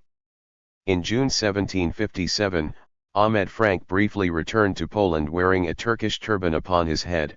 During the Kamienice disputation, he stayed in Rohatyn, but he returned to Giurgiu in September, before Bishop Dąbrowski's verdict was issued. After Dąbrowski's demise, some Podolian Sabatians found themselves under pressure to convert to Christianity. They started to flock to Frank at Giurgiu. An account of what happened at that time can be found in Berbierkantals de Vrabina. The evil congregation were thrown into panic, and their souls almost fled their bodies. And some of them started to doubt their faith. And Jacob Frank stood up and said to the company in these words: "My beloved brothers, do not despair and do not fear, for whatever the All-Merciful does is for good." 131. Why should we flatter the uncircumcised, who are more impure than any heathen? It will be better for us to go to the Muslim countries. We will live in the town of Salonika and will prostrate ourselves on the graves of our teachers, the pupils of our Messiah, Sabbatai Tsevai. There, our choice will be to remain Jewish, or if the need arises and the Jews will not want to accept us back to their faith, to convert to the faith of the Muslims, circumcised as ourselves. And he showed them a fragment from the Zohar pertaining to this, and many of them believed him. 132. During the run-up to the Kamienice disputation, Frank was living in the Ottoman territories as a Muslim. His trip to Rohatyn during the debate might have been an attempt to regain some following in Poland, but his prompt return to Giurgiu suggests that he was not successful. As long as Dąbrowski was alive, Chris's strategy of obtaining for Polish Sabatians a special status of religious autonomy within Judaism seemed to be working well. Dąbrowski's death changed everything. Instead of being recognized by the Church and the Commonwealth authorities as an independent Jewish denomination. 93. Akin to the Karaites, the Sabatians suddenly came under pressure to become Christians. According to Dobber, they were adamantly hostile to the idea. Frank apparently saw in it a chance to gain an advantage over Chryssa. He tried to take over some of Chryssa's followers by advocating their conversion to Islam, clearly believing that since autonomy in Judaism was no longer an option, many Sabatians would prefer to become Muslim rather than Christian. At this time, Frank, who had been overshadowed by Chryssa during the Kamienice debate, regained prominence, and his followers again began to grow in numbers. Jan Doctor has argued that Frank's visit in Salonika was an attempt to win the leadership of the Donmet. 133. Even if Doctor's hypothesis cannot be categorically confirmed, it seems quite likely that at that time, Frank sought to establish himself as the leader of a nominally Muslim Sabatian group in the borderlands between Poland and Turkey, competitive with the Donma of Salonika and vying for the Polish Sabatians persecuted by the Rabbinate.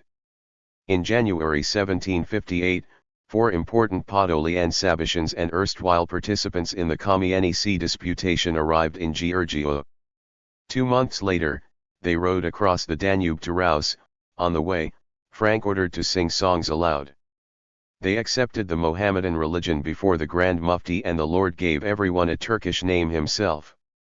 134. According to the Frankist Chronicle, by May 1758, all the true believers that were in Poland in the Jewish estate had left the Commonwealth and moved to Turkey. 135. Burr of Boleko mentions that Polish rabbis tried to counteract Frank's initiatives.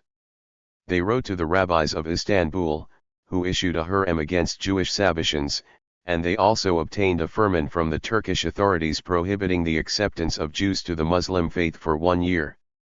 136. No other source mentions such a firman, and its existence seems unlikely, but the fact that Polish rabbis tried to intercede in Turkey in order to stop the flow of Sabbateans from Poland was independently corroborated by Frank. 137 If we are to believe the words of the Lord, on 4 occasions Jews hired Turkish assassins, who made several attempts on Frank's life. Frank was unable to find a safe place to stay for the night and had to sleep in the canals of Salonika. Even the Donme were afraid to take him in. 138. 91. In Poland, the leader of the Kontra-Talmudists during the disputation, Yehuda Leib Krysa, did not fare much better. Following his beating, Krysa claimed that the hounding of the Sabbateans was a clear sign that the Zoharic prophecies were coming true. In Messianic times, the faithful must be persecuted by the mixed multitude. 139 Yet this theological consolation offered little practical help. In the autumn of 1757, Jewish sources pronounced triumphantly that not a single Sabbatean remained in Poland, and Turkey, too, would not offer them refuge. 140 It seemed that the story of Podolian Sabbateanism was over for all time. Chapter 4. The Politics of the Blood Libel. The Blood Accusations. In Jewish collective memory and, to some extent, in Jewish historiography, the blood accusation that was raised during the Lwów disputation in September 1759 is the best-known event associated with Frankism. The second volume of Mojżesz Balaban's 2-volume book on Frankism is devoted almost solely to this issue. One extensive discussion can be also found in Dubnow. 2. The unique characteristics of this accusation can best be understood if it is placed against the backdrop of similar cases in Poland and elsewhere. Charges that the Jews used Christian blood for ritual purposes were first made in Western Europe in the 12th and 13th centuries, and the first documented accusation is thought to be for the murder of William of Norwich in 1144.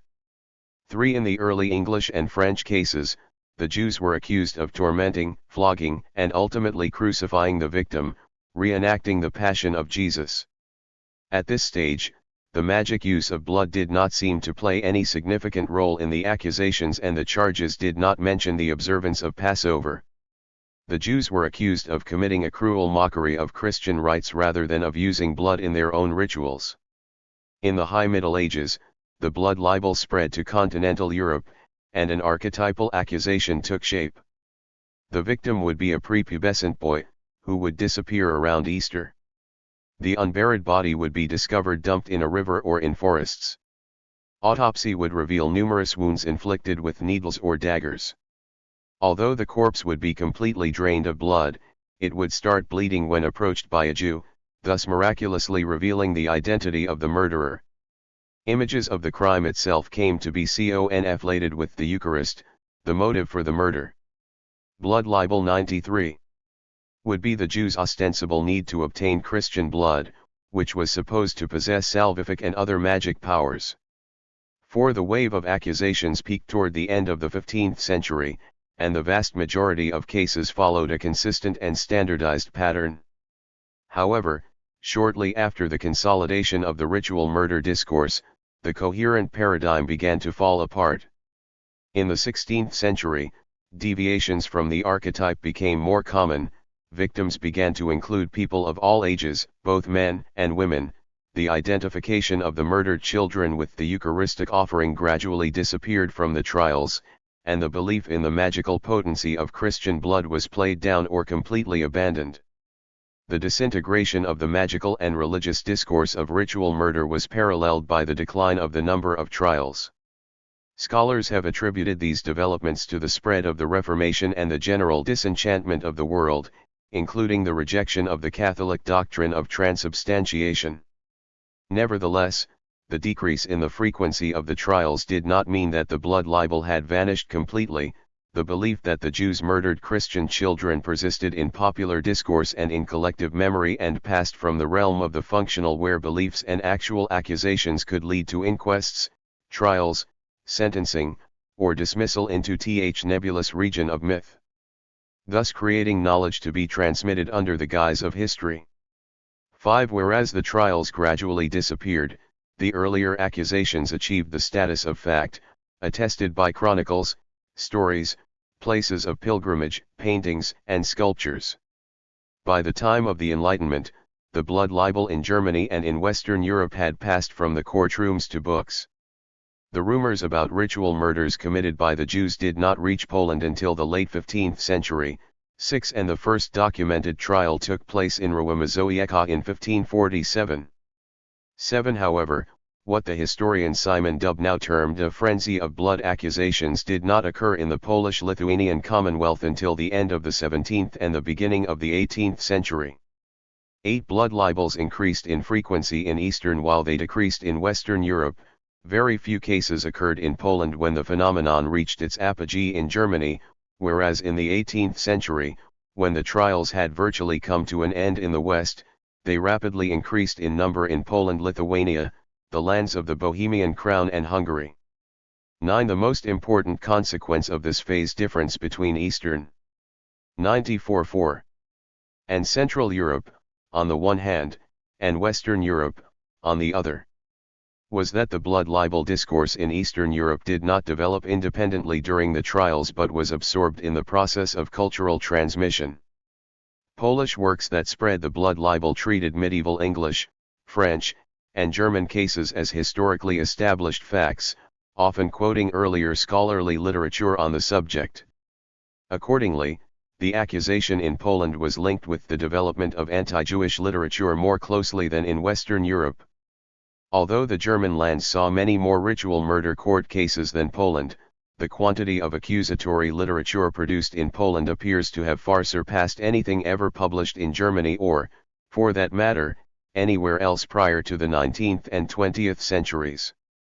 Until 1800, no fewer than 76 works devoted solely to ritual murders appeared, newspaper reports, remarks scattered in works on other subjects, memoirs and almanacs numbered in the hundreds. 10. The 1750s and 1760s saw a rapid increase of this publishing, surpassing by far the total of all material ever printed in Germany. Some of the books and pamphlets that appeared then achieved the status of early modern bestsellers and went through many editions. The Polish works propagating the accusation in the 18th century are arguably the most extensive and detailed examples of this sort of literature. Their authors provided long descriptions of past cases, which had allegedly taken place in various countries, and they discussed the most arcane aspects of the blood rite attributed to the Jews. Without risking too broad a generalization, we may say that in medieval and early modern Western Europe, blood libel discourse was associated mainly with folklore and concrete attacks on Jews and Judaism, and not with abstract theological polemics. Those who advocated for the blood libel seldom attacked the Talmud or the theological tenets of Judaism, and vice versa. Pope Gregory IX, who issued the ban on the Talmud after the Paris Disputation of 1240, also issued a bull against the blood libel. For the most part, early modern anti-Jewish literature written by intellectual elites in Western Europe did not contain the blood accusation. Many of the Christian theologians who attacked aspects of Jewish ritual and belief denied the truth of the libel. 11 other anti-Jewish writers toyed with the idea that the Jews indeed used Christian blood for ritual purposes, but stopped short of taking an unequivocal position on the issue.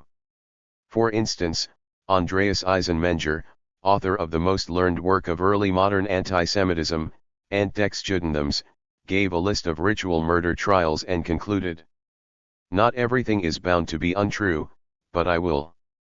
Blood libel 95. Leave the matter undecided. 12. To the best of my knowledge, none of the anti-Jewish writers of Western Europe claimed that the use of Christian blood was an intrinsic element of the Jewish religion as expounded by the Talmud and other sacred writings. In the words of Jonathan Frankel, the perfect fit between the upper-level demonology and the folk belief in black magic, maleficium, which fueled the witch craze of the 16th and 17th centuries, was never fully achieved with regard to the ritual murder accusation. 13. I believe that this perfect fit was achieved in 18th century Poland. Before discussing this point in greater detail, however, I want to concentrate on the parallel between ritual murder and witchcraft trials suggested by Frankel. Ritual murder and witchcraft trials in Poland. Similarities between the patterns of development of ritual murder and witchcraft accusations in Eastern and Central Europe have been noted, if not systematically discussed, by scholars. 14. Indeed, there is a striking chronological overlap between the two phenomena. The century time lag between the two regions of the continent applies equally to blood libel and to witchcraft trials. In Poland, the Czech lands, and Hungary, witchcraft accusations hardly occurred while they were rife in Germany, but became very common in the mid-18th century, after the phenomenon had practically disappeared in the West. A German scholar whose name should be left unmentioned explained the time lag by Eastern Europe's backwardness and especially by the delays encountered in the transmission of intellectual matters.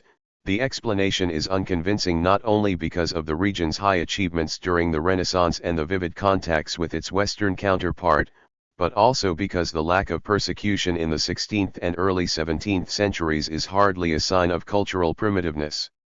More compelling are explanations pointing to increased levels of fear and suspicion caused by wars, plague, and economic disaster that ravaged this part of the world between the 1650s and the 1750s. The effects of these catastrophes were further exacerbated by severe competition for resources. Scholars of witchcraft have noted that accusations against witches were more likely to surface in precisely these conditions. 15. And it might be argued that the same applies to the blood accusations against the Jews. 16. The chronological convergence of the witchcraft trials and the ritual murder. 96. 4. Der accusations in Poland should not obscure differences between the two phenomena. In fact, the parallel is useful precisely because it allows us to grasp the specificity of the ritual murder accusation by placing it against the background of a contemporary and seemingly very similar phenomenon. The number of the ritual murder accusations pales in comparison with the witchcraft trials during the same period. The statistics are not fully reliable, but they convey the respective proportions of both phenomena. The total number of ritual murder trials in the entire Polish-Lithuanian Commonwealth during the entire early modern period has been estimated at 70 to 80 cases, and Dubnow's frenzy of blood accusations refers to some 12 cases between the first trial in Sandomierz and the trial in Wojciech. In contrast, in the province of Greater Poland alone, there were 246 witchcraft trials from 1501 to 1800, and 93 of these took place between 1700 and 1750. 17. Some scholars have estimated the number of executions in the witchcraft persecution in Poland at 15,000. 18. Even if this figure is exaggerated, it is certain that thousands of purported witches were condemned to death. Significantly, the high number of witchcraft cases did not translate into a significant increase in the volume of accusatory literature produced by or associated with the trials. As noted, the volume of Polish accusatorial literature related to the blood libel is immense and far exceeds the number of demonological works related to witchcraft cases. The latter consist mainly of reprints and translations of Western European publications. Moreover, as Wanda Wyporska has noted, in witchcraft cases there was no cyclical interaction between printed demonological works and judicial practice. Demonology was hardly ever invoked in courts, and records of previous trials do not seem to have directly influenced subsequent cases. 19. The development of the blood libel in Poland attests to the opposite trend. Printed and oral expert testimonies of Christian theologians or Jewish converts played a crucial role in prosecution, and earlier verdicts were used as case law in subsequent legal proceedings. In Poland, as in the West, most of the ritual murder literature was produced by the Roman Catholic clergy. However, in Poland it was precisely the clergy who became the most vociferous critics of the witchcraft persecution. Different attitudes toward witchcraft and blood libel cannot be attributed to the difference between the enlightened and backward sectors of the clergy. In some cases, the very same bishop denounced the superstition and bias of the accusers in the witchcraft trials, condemned such practices as the swimming of witches, while he defended the truth of the blood libel or the application. Blood libel. 97.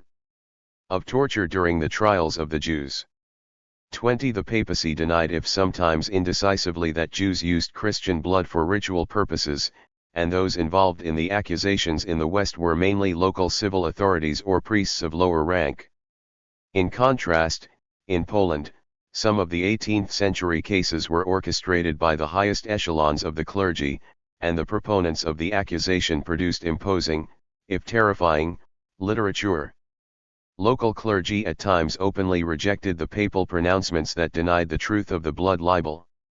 Witchcraft and ritual murder were different not only from the scholarly perspective but in the minds of contemporaries. From the legal point of view, the two were essentially different issues. In several cases, individual Jews were accused of witchcraft, without any explicit reference to their being Jewish or any other express religious overtones. A Christian account of the Sandomierz ritual murder trial mentioned that the accused Jews tried to defend themselves by soliciting help from a Jewish sorcerer. The sorcerer was not charged with any crime during the trial, and the account discusses the Jews' attempts to employ magic in their defense in a completely matter-of-fact way.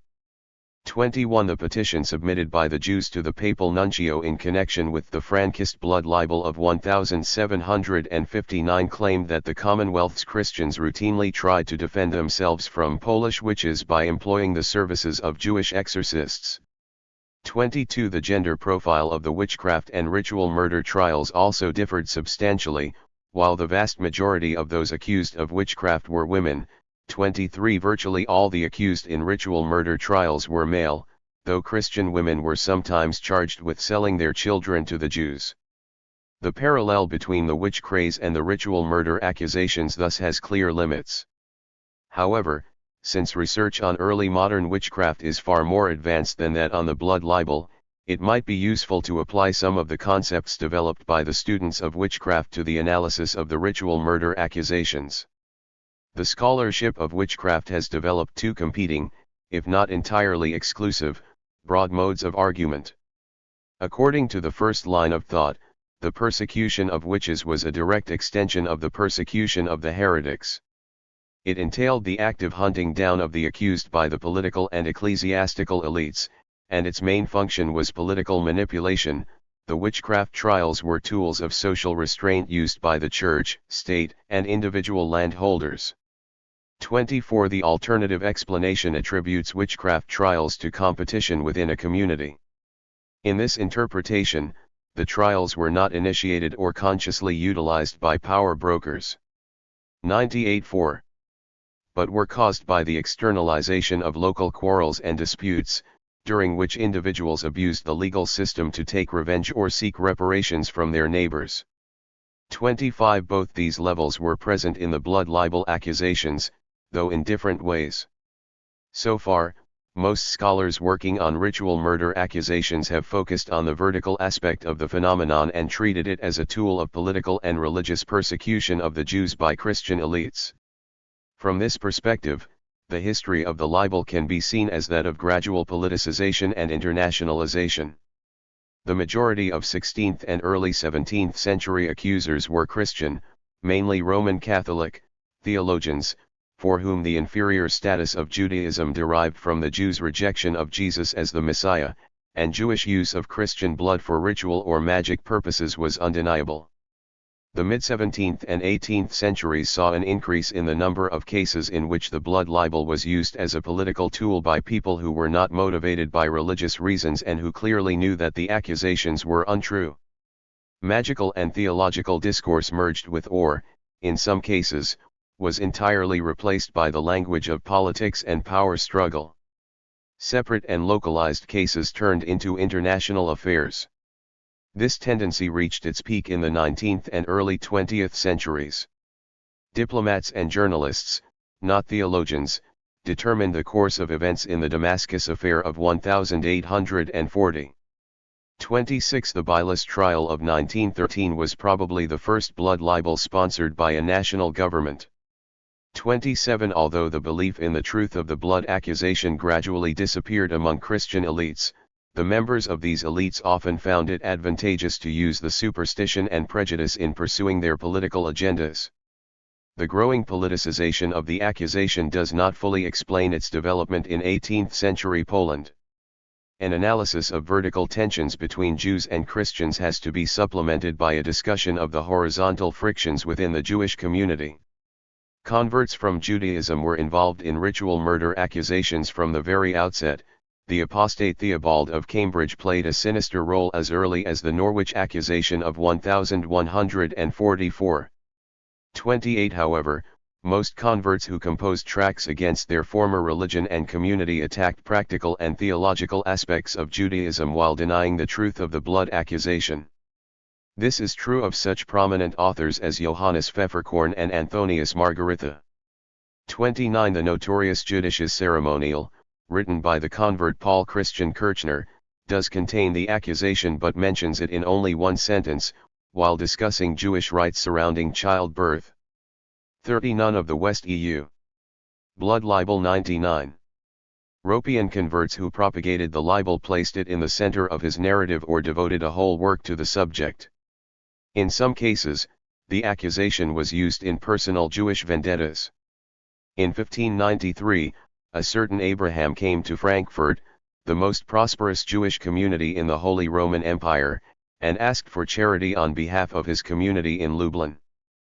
Faced with scorn and ridicule by the Frankfurt Jews, he bought a bottle of ox blood from a butcher, hid it in the synagogue, and reported to the authorities that the Jews had committed a ritual murder. In this particular case, the truth was revealed during the investigation and the libel came to naught. 31. In other cases, the accused were not so lucky. 32. However, despite the involvement of Jewish converts to Christianity in many trials, the accusation was too terrifying for common use as a weapon in internal Jewish conflicts. The Frankist affair can be understood only when we take into account that this taboo was broken, and what was arguably the most malicious accusation against the Jewish people came to be used by Jews, who wanted to settle scores with members of their own community or gain leverage in internal power struggles. Indeed, one of the Frankists explicitly stated that their accusation was made in revenge for Rabbi Hayim Rappaport's permission to hound and even kill the Sabbatians. The rabbi allowed the heretics' blood to be shed, so they accused him of shedding Christian blood. 33. Certainly, Christian prejudice and ill will were still necessary conditions for the libel. The accusation would never have gotten anywhere if the Christian authorities and ordinary Christians had not been willing to encourage and attend to them. The rapid increase in the number of accusations of ritual murder in 18th-century Poland, on the other hand, was directly related to the crisis of leadership within the Jewish community. Jewish involvement directly affected the development of the accusatory literature associated with the blood libel. The sophistication and level of detail displayed by some Polish anti-Semitic works would not have been possible unless Jews had supplied information and quotations from Hebrew sources. This, in turn, raised the accusation to an entirely new level. The blood ritual came to be presented not as a folk custom practiced by heretical sects or degenerate individuals but as an essential theological principle of Judaism. Although the number of blood libel cases in Poland was lower than, say, in Germany, and much lower than the number of witchcraft cases, Dubnow's phrase about the frenzy of blood accusations accurately reflects the atmosphere in the mid-18th century Polish-Lithuanian Commonwealth. Up. 104. To that time, Poland was relatively untainted by the blood libel. Thus, the sudden appearance of the accusation must have shocked the Jews, especially since the charge was thought to be a thing of the past in the West. The simultaneous appearance of a large number of publications promulgating the libel must have given the impression of an orchestrated campaign, and as attested by the efforts of Bishop Soltike, which will be discussed below, this impression was not far from the truth. The flow of books and pamphlets propagating the libel was not countered by the appearance of publications denying the truth of the charge. Certainly, as attested by numerous memoirs and letters, many members of the elites of the Commonwealth did not believe the accusation and questioned the good faith and motives of the accusers. None of them, however, wrote a full-fledged account of his position. There is no single 18th-century Polish work devoted to dismantling the blood libel in a manner similar to the 1714 pronouncements of the Leipzig theologians 34 or Alois Sonnenfels's Judisker Bluthekel. This, again, demonstrates the limits of the parallel with witchcraft cases, for there is a substantial Polish literature defending alleged witches from deadly superstition and judicial abuse. 35 All this overlapped with the unprecedented Jewish involvement in the charges. The frenzy of blood accusations occurred because of the deadly mixture. Powerful Christian officials wanted to utilize the existing popular prejudice to promote their interests or pursue political projects, while renegade members of the Jewish community were willing to fabricate evidence supporting the accusation or, in some cases, were even ready to initiate the charges when seeking revenge or material gain. In consequence, the accusation as found in the medieval and early modern periods was gradually replaced by the highly politicized modern model. Before the eruption of the Frankist affair, the most important case illustrating this shift were revelations of a convert named Jan Serafinoas. The accusation of Jan Serafinoas. Elsewhere, I have discussed the case of Jan Serafinoas in greater detail. 36 Here, I shall only summarize those elements of his charges that pertain to the Frankist accusation. Serafinoas, allegedly a former rabbi, was baptized in Zalkiw on April 10, 1710. Following his conversion, he began to approach Christian officials with revelations regarding ritual murders of Christian blood libel 101 children by the Jews and wrote a lengthy work describing Jewish rites involving the use of Christian blood. The original was written in Yiddish, but the manuscript was promptly translated into Polish as Wyjawieni pierst Bogium I Swiadam Zdrad I Obert Sadkał Zidoskik. The Polish version is said to have been printed, but the entire print run was supposedly purchased and destroyed by the Jews. 37 What is certain is that manuscript copies of the exposure started to circulate among Polish clergy and laid the groundwork for the most important Polish works to promote the blood libel. Two priests involved in the Frankist accusation, Father Gaudenty Pikulski and Bishop Jan Andrzej Zaluski, had copies of Serafinoas' manuscript. It was not unheard of for Jewish converts to Christianity to supply evidence in blood libel trials. But Serafinoas went much further than his predecessors. To the best of my knowledge, no other Jewish convert devoted an entire work to the accusation, and none claimed that he himself had participated in such rituals before his conversion or had even witnessed them. Serafinoas buttressed his accusation by confessing to 4 ritual murders, adding weight to his accusation. Moreover, he presented himself as a learned rabbi and based his argument on Jewish sources, making it possible to create a theological foundation for other ritual murder cases in Poland. Serafinoas' aim was to demonstrate from the Talmud that holy books specifically commanded Jews to mutilate the host, to deface Christian images, especially that of Virgin Mary, and to use Christian blood in their rites. The Yiddish original and a copy of the Polish translation of the manuscript belonging to the National Library in Warsaw were burned in 1944. However, it is possible to reconstruct substantial parts of Serafinoas' manuscript on the basis of other works printed in the early and mid-18th century. The work had the form of a kind of almanac, a calendar, describing what specific blasphemies and crimes the Jews were to commit in consecutive months of the Jewish year. 38 The section devoted to the month of Nisan presented the history of the ritual murder rite. According to Serafinoas, when Christianity began to spread in the world and the Christians became apprehensive about the Jews, the rabbis held a council to decide what they could do to appease the Christians. Following the principles of Jewish sympathetic magic, and referring to the Talmud tractate Gittin 57b, which describes how Nebuzaradan stilled the bubbling blood of Zechariah by killing Jewish children, the rabbis decided to use the blood of Christian children to quiet the blood of Christian rulers. 39. 102-4.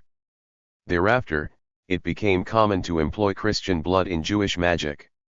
The specific uses of Christian blood were said to be as follows: there were 2 weeks every year during which the Jews marked the doorpost of Christian houses with blood to secure the goodwill of the inhabitants. Newlyweds were given an egg spiced with Christian blood during the marriage ceremony. Similarly, prepared eggs were also given to the dying and were buried under houses. Christian blood was used for the preparation of matzot and in magical rites designed to discomfit business competitors. 40 Given the unprecedented character of his accusations, the Jewish authorities had to produce a response of comparable impact. The officials of the Council of Four Lands wrote to Seraphinoa's godmother, Castellanus Elzbieta Sieniawska, requesting permission to hold a disputation during which they could refute his charges. This appears to have been the only instance in early modern Poland in which the Jews demanded a public disputation on a sensitive religious issue with a Christian, not vice versa. 41 It was the Jewish side that wanted to publicize the issue, possibly believing that it was impossible to silence Seraphinoas. Permission was granted, and the arrangements for the disputation were made in Warsaw. However, Seraphinoas failed to show up.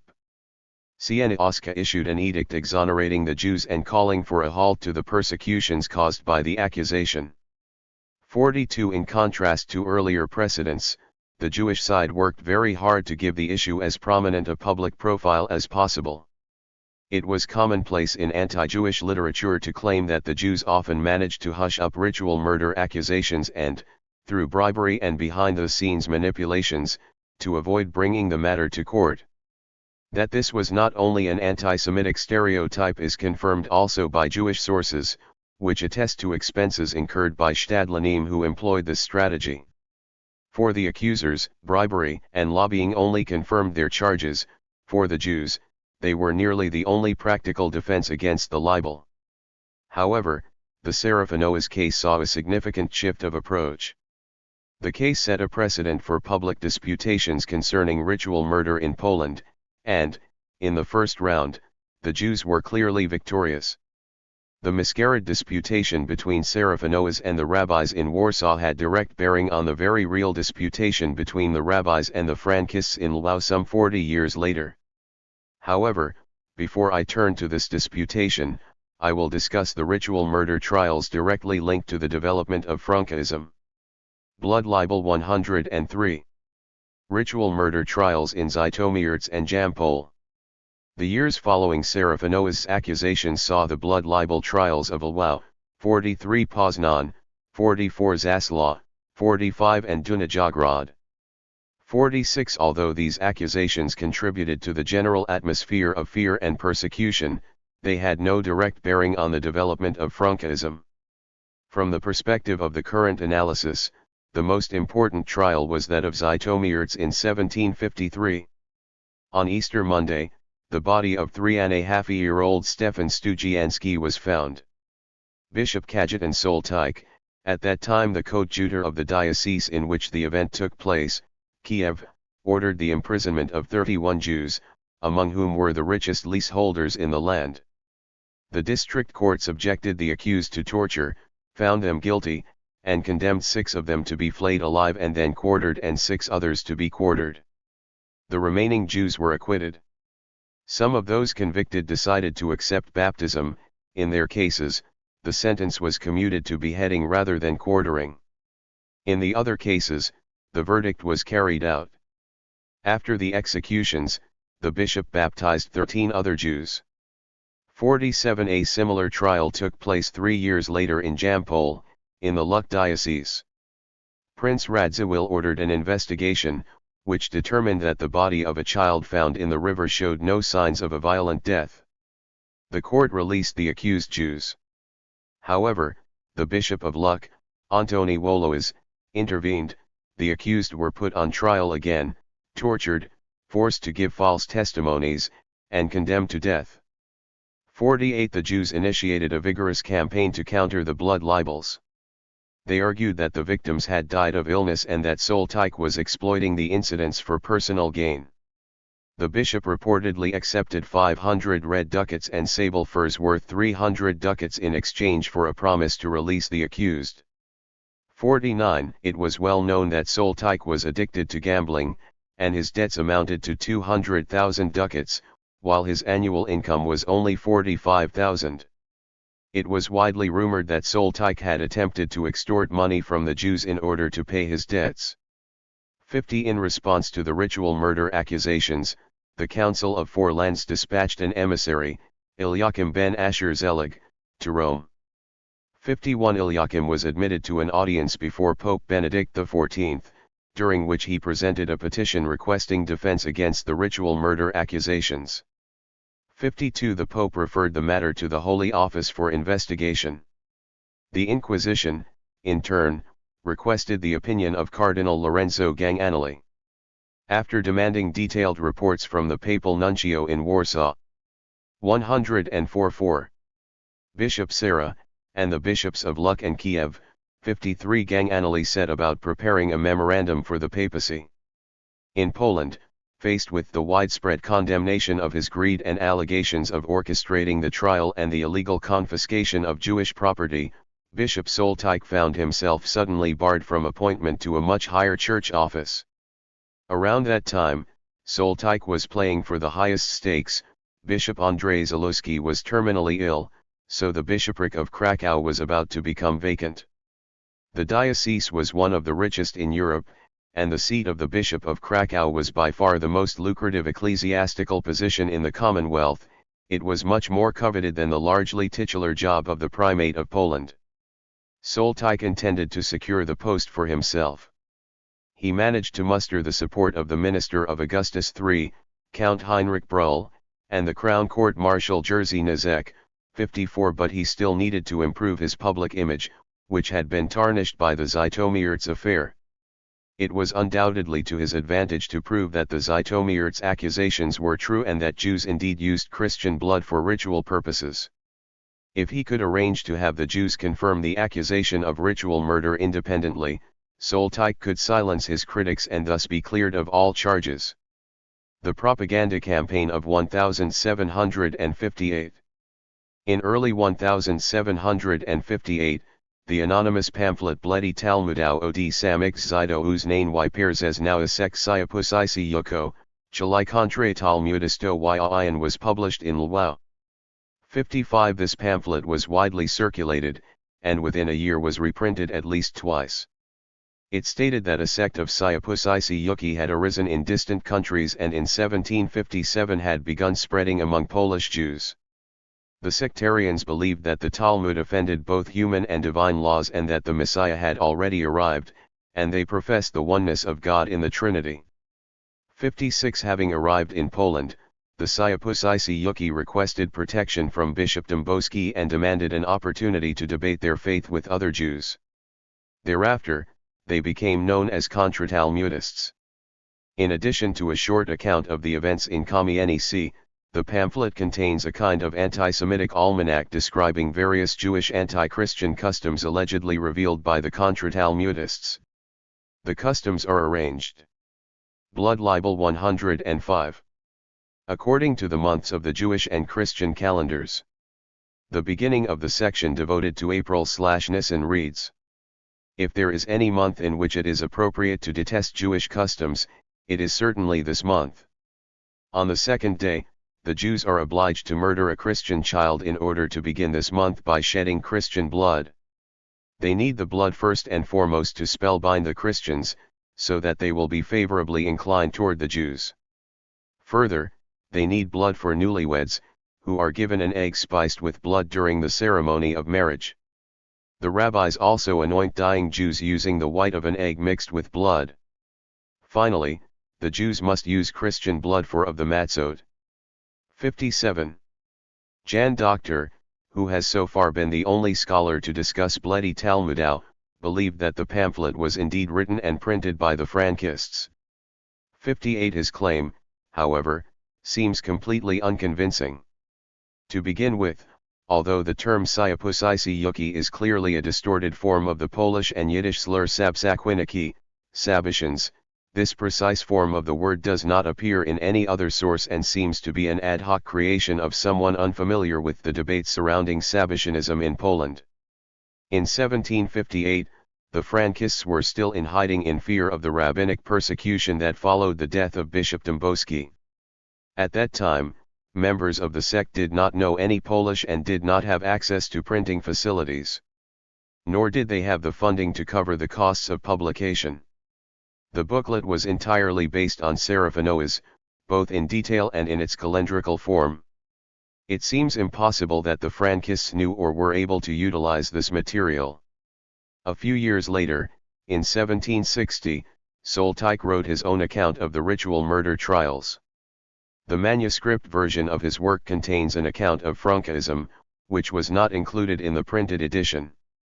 59. The first printed edition, titled Zlosk Żydowska w Zamgzeniogisi Katolikich, encompassed only the official documents pertaining to the Żytomierz trial.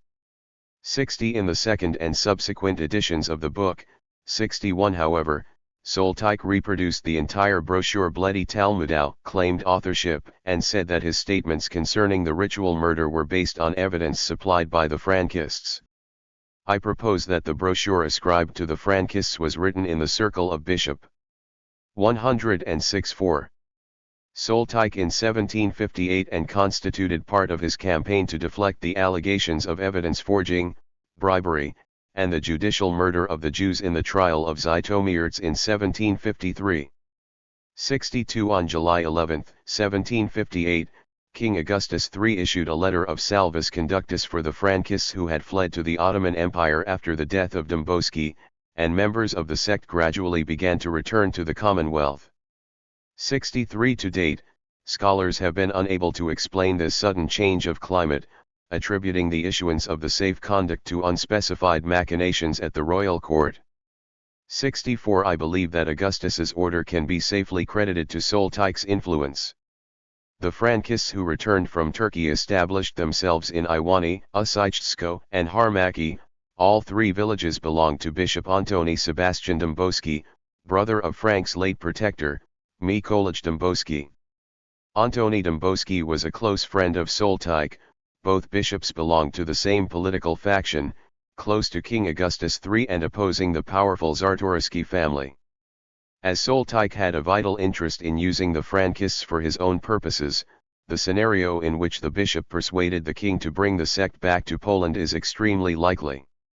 While anti-Jewish propaganda was spreading in Poland, Eliakim ben Asher Zelig's mission to Rome began to achieve its first results. The reports of the papal nuncio, Sarah, and bishops Wolois and Soltike finally reached the Holy Office. On the basis of these reports, and drawing upon papal pronouncements and judicial opinions in earlier ritual murder accusations, Ganganelli determined that there was no evidence that these practices actually took place. The account of the Bishop of Lucca attested only that he was quick to consign people to death for a crime supposed but never proved. 65. While the report of the Bishop of Kiev was, in fact, Soltike's defense against the charge of cursed hunger for gold. 66. The accusations were often based on reports of neophytes from Judaism, a certain passion against their own nation, as a result of which they not infrequently go beyond the limits of truth.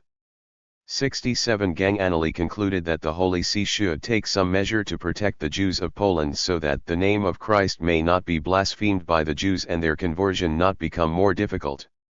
68. Favorable as it was for the Polish Jews, the memorandum was submitted to the Holy Office only toward the end of 1759 and read before Pope Clement XIII on January 10, 1760. 69. Meanwhile, events in Poland ran their course. Blood libel 107. The Lwów disputation. Frank returned to Poland in August 1758. The safe conduct granted by Augustus III was valid for only 3 months, and renewed persecution by the rabbinate against the sectarians who returned to Poland grew apace. Their bargaining position was very weak. They had already burned bridges with mainstream Judaism and could not receive support of the Christians without offering something in exchange. Accordingly, Frank changed his pro-Muslim, anti-Christian orientation expressed after the Kamienice disputation.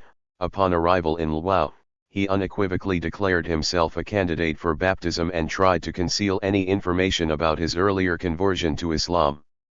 This substantial change of position came to the fore in a petition titled Suplika Żydowi are Swiatokradesiginska Pierzajamiu Jasik I Kirchu Swiatigo Rtsadzajasik, submitted on February 20, 1759 to the Primate of Poland, Archbishop Lubianski. The supplication differs significantly from earlier Frankist petitions to secular and ecclesiastical authorities in Poland. Previously, the Frankists always presented themselves as an autonomous group opposed to the power of the rabbis, but remaining a part of the Jewish people and willing to remain within Judaism. While they had presented some tenets of their belief as similar to Christian tenets, they had never unconditionally accepted Christianity or declared themselves as candidates for baptism. The supplication sent to Lubianski was the first Frankist document to express the idea that they might convert to Christianity explicitly. The signatories, Yehuda Leib Krysa and Solomon Shor of Rohatyn, claimed to speak in the name of the Jews of Poland, Hungary, Turkey, Moldavia, Wallachia, and so on, who secretly professed the creed that had been put forward by the Contra-Talmudists during the Kamienice disputation of 1757. This time, however, their creed was not formulated in terms of the rejection of the Talmud and the belief in the triune character of the Godhead, but much more specifically, as a belief that Jesus Christ, eternal Son of God, born of the Virgin Mary, true God and true man, murdered by our fathers on the cross, was the true Messiah promised by the prophets. 70. The supplication ended with a request for another disputation with the rabbis to demonstrate that God came to the world in human flesh and was tormented for the sake of mankind. The avowed aims of the disputation were to facilitate the unity of all faiths and to prove that the Jews used Christian blood for ritual purposes. The exact motions for the disputation were formulated for the first time. 108-4. In a manifesto submitted to the administrator of the Lwów Diocese, Father Stanislaw Mikulski, on May 25, 1759. 71. Yehuda Leib Krysa and Solomon Shor declared that they spoke on behalf of the catechumens belonging to the formerly chosen Jewish nation and declared that for the purification and trying of their faith, divine providence had ordained their persecution by the Talmudists. Referring to the letter of safe conduct issued by Augustus III, they again demanded protection. They stated that rabbinic persecution continued in clear violation of the king's order, and requested permission for a disputation after which they would undergo baptism. Finally, they presented the following 7 points for the debate.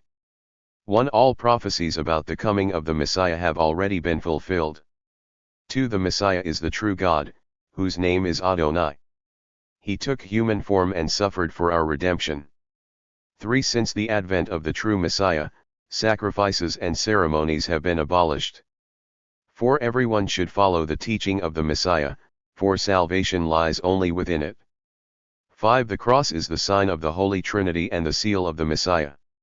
6. A person can achieve faith in the King Messiah only through baptism. 7. The Talmud teaches that Jews need Christian blood, and whoever believes in the Talmud is bound to use it. The disputations opened on July 17, 1759-72 and continued until September 19. 73. The point concerning the Jews' need for Christian blood was first presented during the 11th session, on August 6.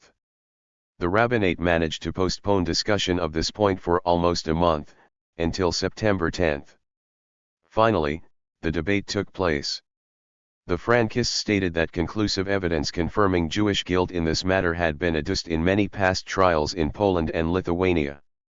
They confessed that they themselves had been taught in their youth to use Christian blood, but, enlightened by the teachings of the Church, they rejected their former ways and determined to reveal Jewish malice to the entire world.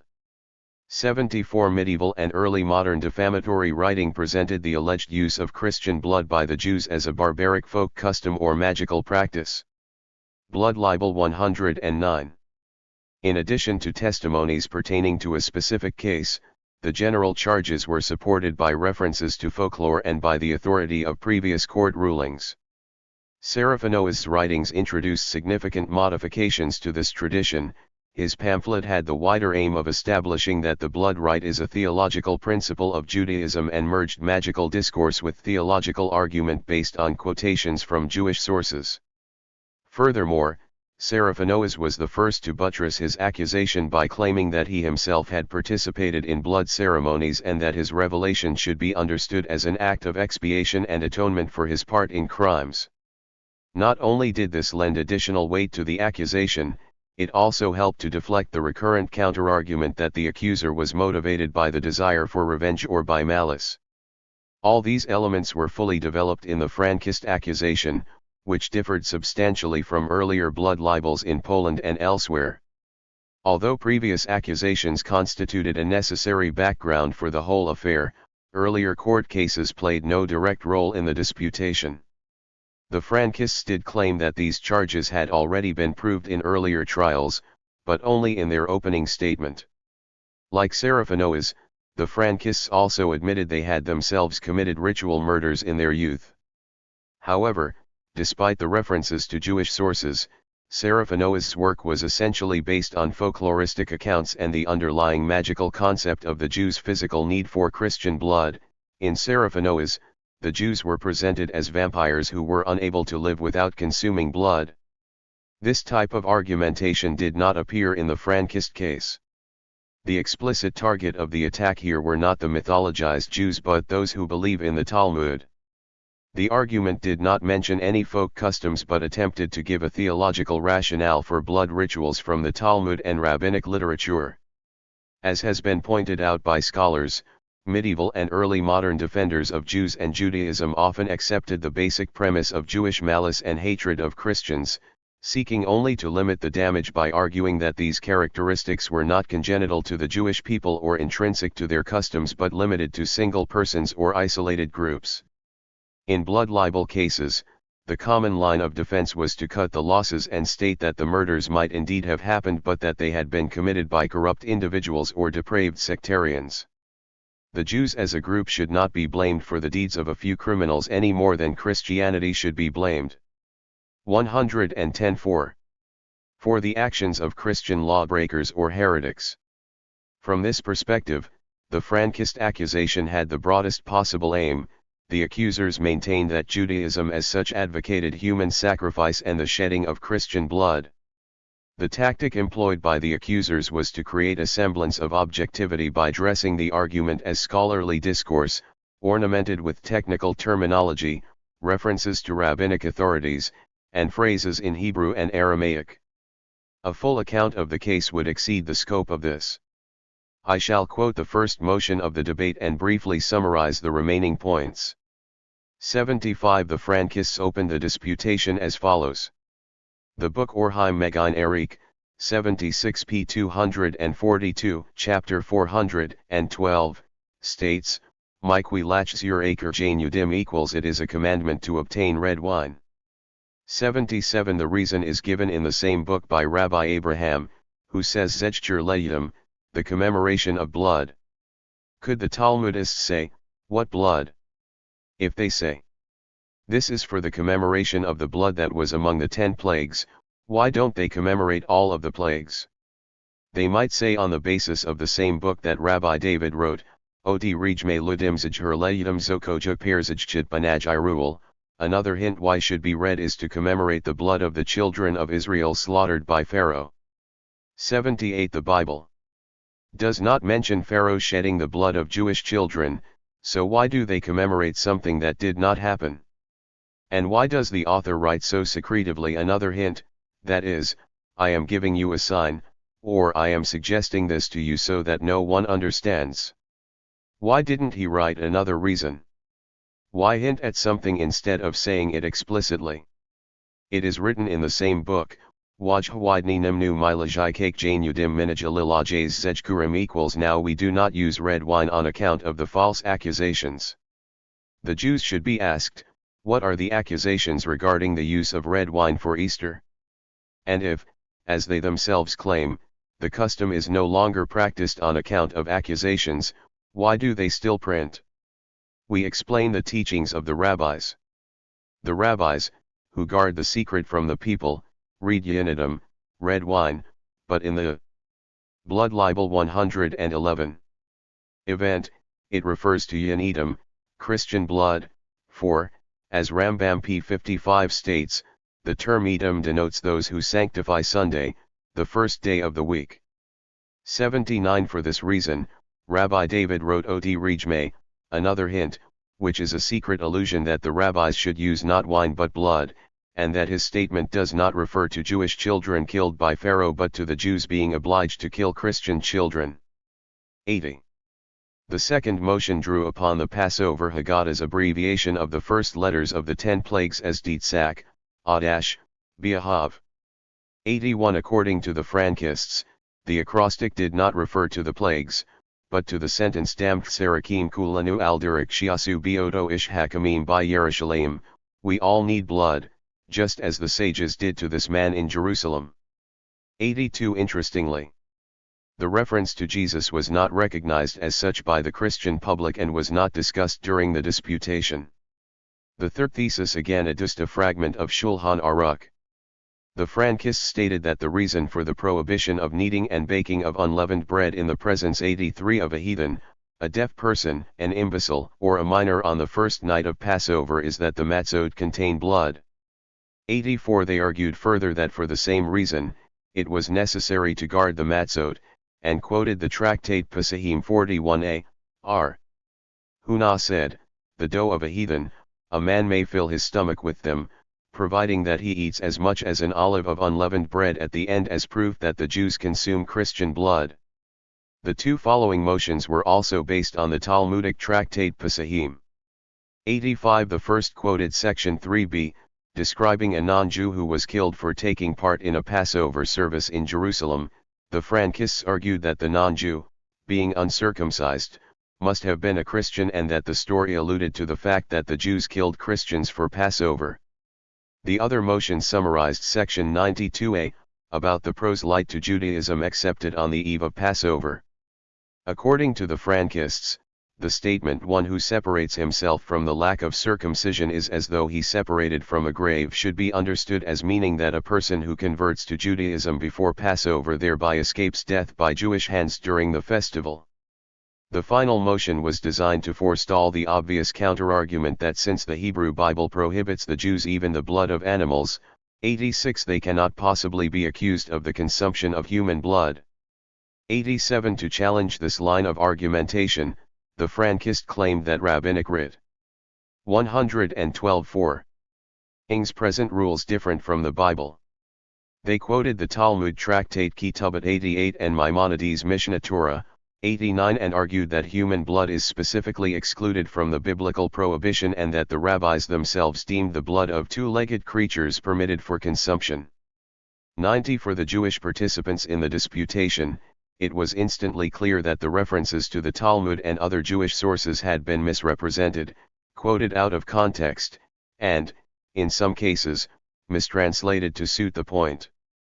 For instance, the chief disputant on the rabbinic side, Rabbi Hayim Cohen Rappaport, immediately noted that the fragment of Shulchan Aruch allegedly referring to the absolute commandment of using red wine for Passover merely stated that red wine is preferred when it is better than white. 91 The reading of Rabbi Yehuda's acrostic from the Haggadah was completely arbitrary. The quotation from Tractate Pesachim referring to a Christian being present during the kneading of unleavened bread was deliberately mistranslated, and the Talmudic permission to consume human blood referred to the fact that one may swallow blood that appears on one's gums. Still, the Frankist argument, spiced with foreign words and exotic sources, made a powerful impression on the Christian public. The accusation was much more sophisticated than previous charges, even if from the Jewish perspective, the Frankist learning was really a cruel mockery of Jewish tradition. Suddenly, some Jews were proving from their own most sacred writings that suspicions long voiced by Christian anti-Jewish writers were true. The quotations adduced by the Frankists came from the Talmud, Shulchan Aruch, Tur Zahav, the Code of Maimonides, and the Passover Haggadah. While this range of references would not challenge an aspiring rabbinic student, it was beyond the abilities of most Christian theologians even to verify whether the quotations had been presented faithfully and if the arguments made sense at all. Indeed, the most balanced account of the disputation, Verbirkenthals de Rabbina, confirms that even some fairly unprejudiced people among the audience could not decide which side was right in the disputation. 92 Most important, the Frankists managed to present the blood accusation as an issue open to debate among experts in rabbinic literature. The charge was presented not as an external accusation leveled against the Jews by their Gentile enemies but as something about which the Jews themselves disagree. Even if the Frankists did not convince everyone present, they succeeded in placing the polemics on an entirely new level. Blood libel 113. Answers to the blood libel. The public disputation in Lwów was only the outer layer of the complex of issues that directed the course of events. Beneath it lay the behind-the-scenes machinations surrounding the debate. The papacy, represented in Poland by the nuncios Nikolai Serra and Antonio Eugenio Visconti, played a crucial role. The activities of the nuncios, as well as the development of the official position of the Church, can be reconstructed from regular dispatches sent from Warsaw to Rome, now housed in the Vatican secret archives. Normally, papal nuncios in European capitals dispatched reports to the Curia on specific days, usually twice a month. In addition to these ordinary dispatches, nuncios also sent extraordinary dispatches when special circumstances arose. The importance of the Frankist affair for the papacy is indicated by the fact that from August 1, 1759 until February 20, 1760, all the ordinary and some 80% of the extraordinary dispatches of the Warsaw nuncios were devoted entirely or partly to this issue. Nuncio Serra explicitly stated that the issue is so important that I do not fail to discuss it in any letter. 93 Serra first learned about the blood accusation in Lwów not from members of the Polish clergy but from the representatives of the Jewish authorities. The Stadlin of the Council of Four Lands, Barak Mierecz-Jawan, had already been in touch with the nuncio in 1757, when Bishop Dąbrowski's edict was issued. Toward the end of July 1759, Jawan contacted Serra again and complained that the administrator of the Lwów diocese was forcing the Jews to participate in another disputation. In the dispatch dated August 1, the nuncio expressed his displeasure regarding the idea of a public disputation and warned that this kind of contentious debate leads more often to the escalation of the conflict than to its resolution.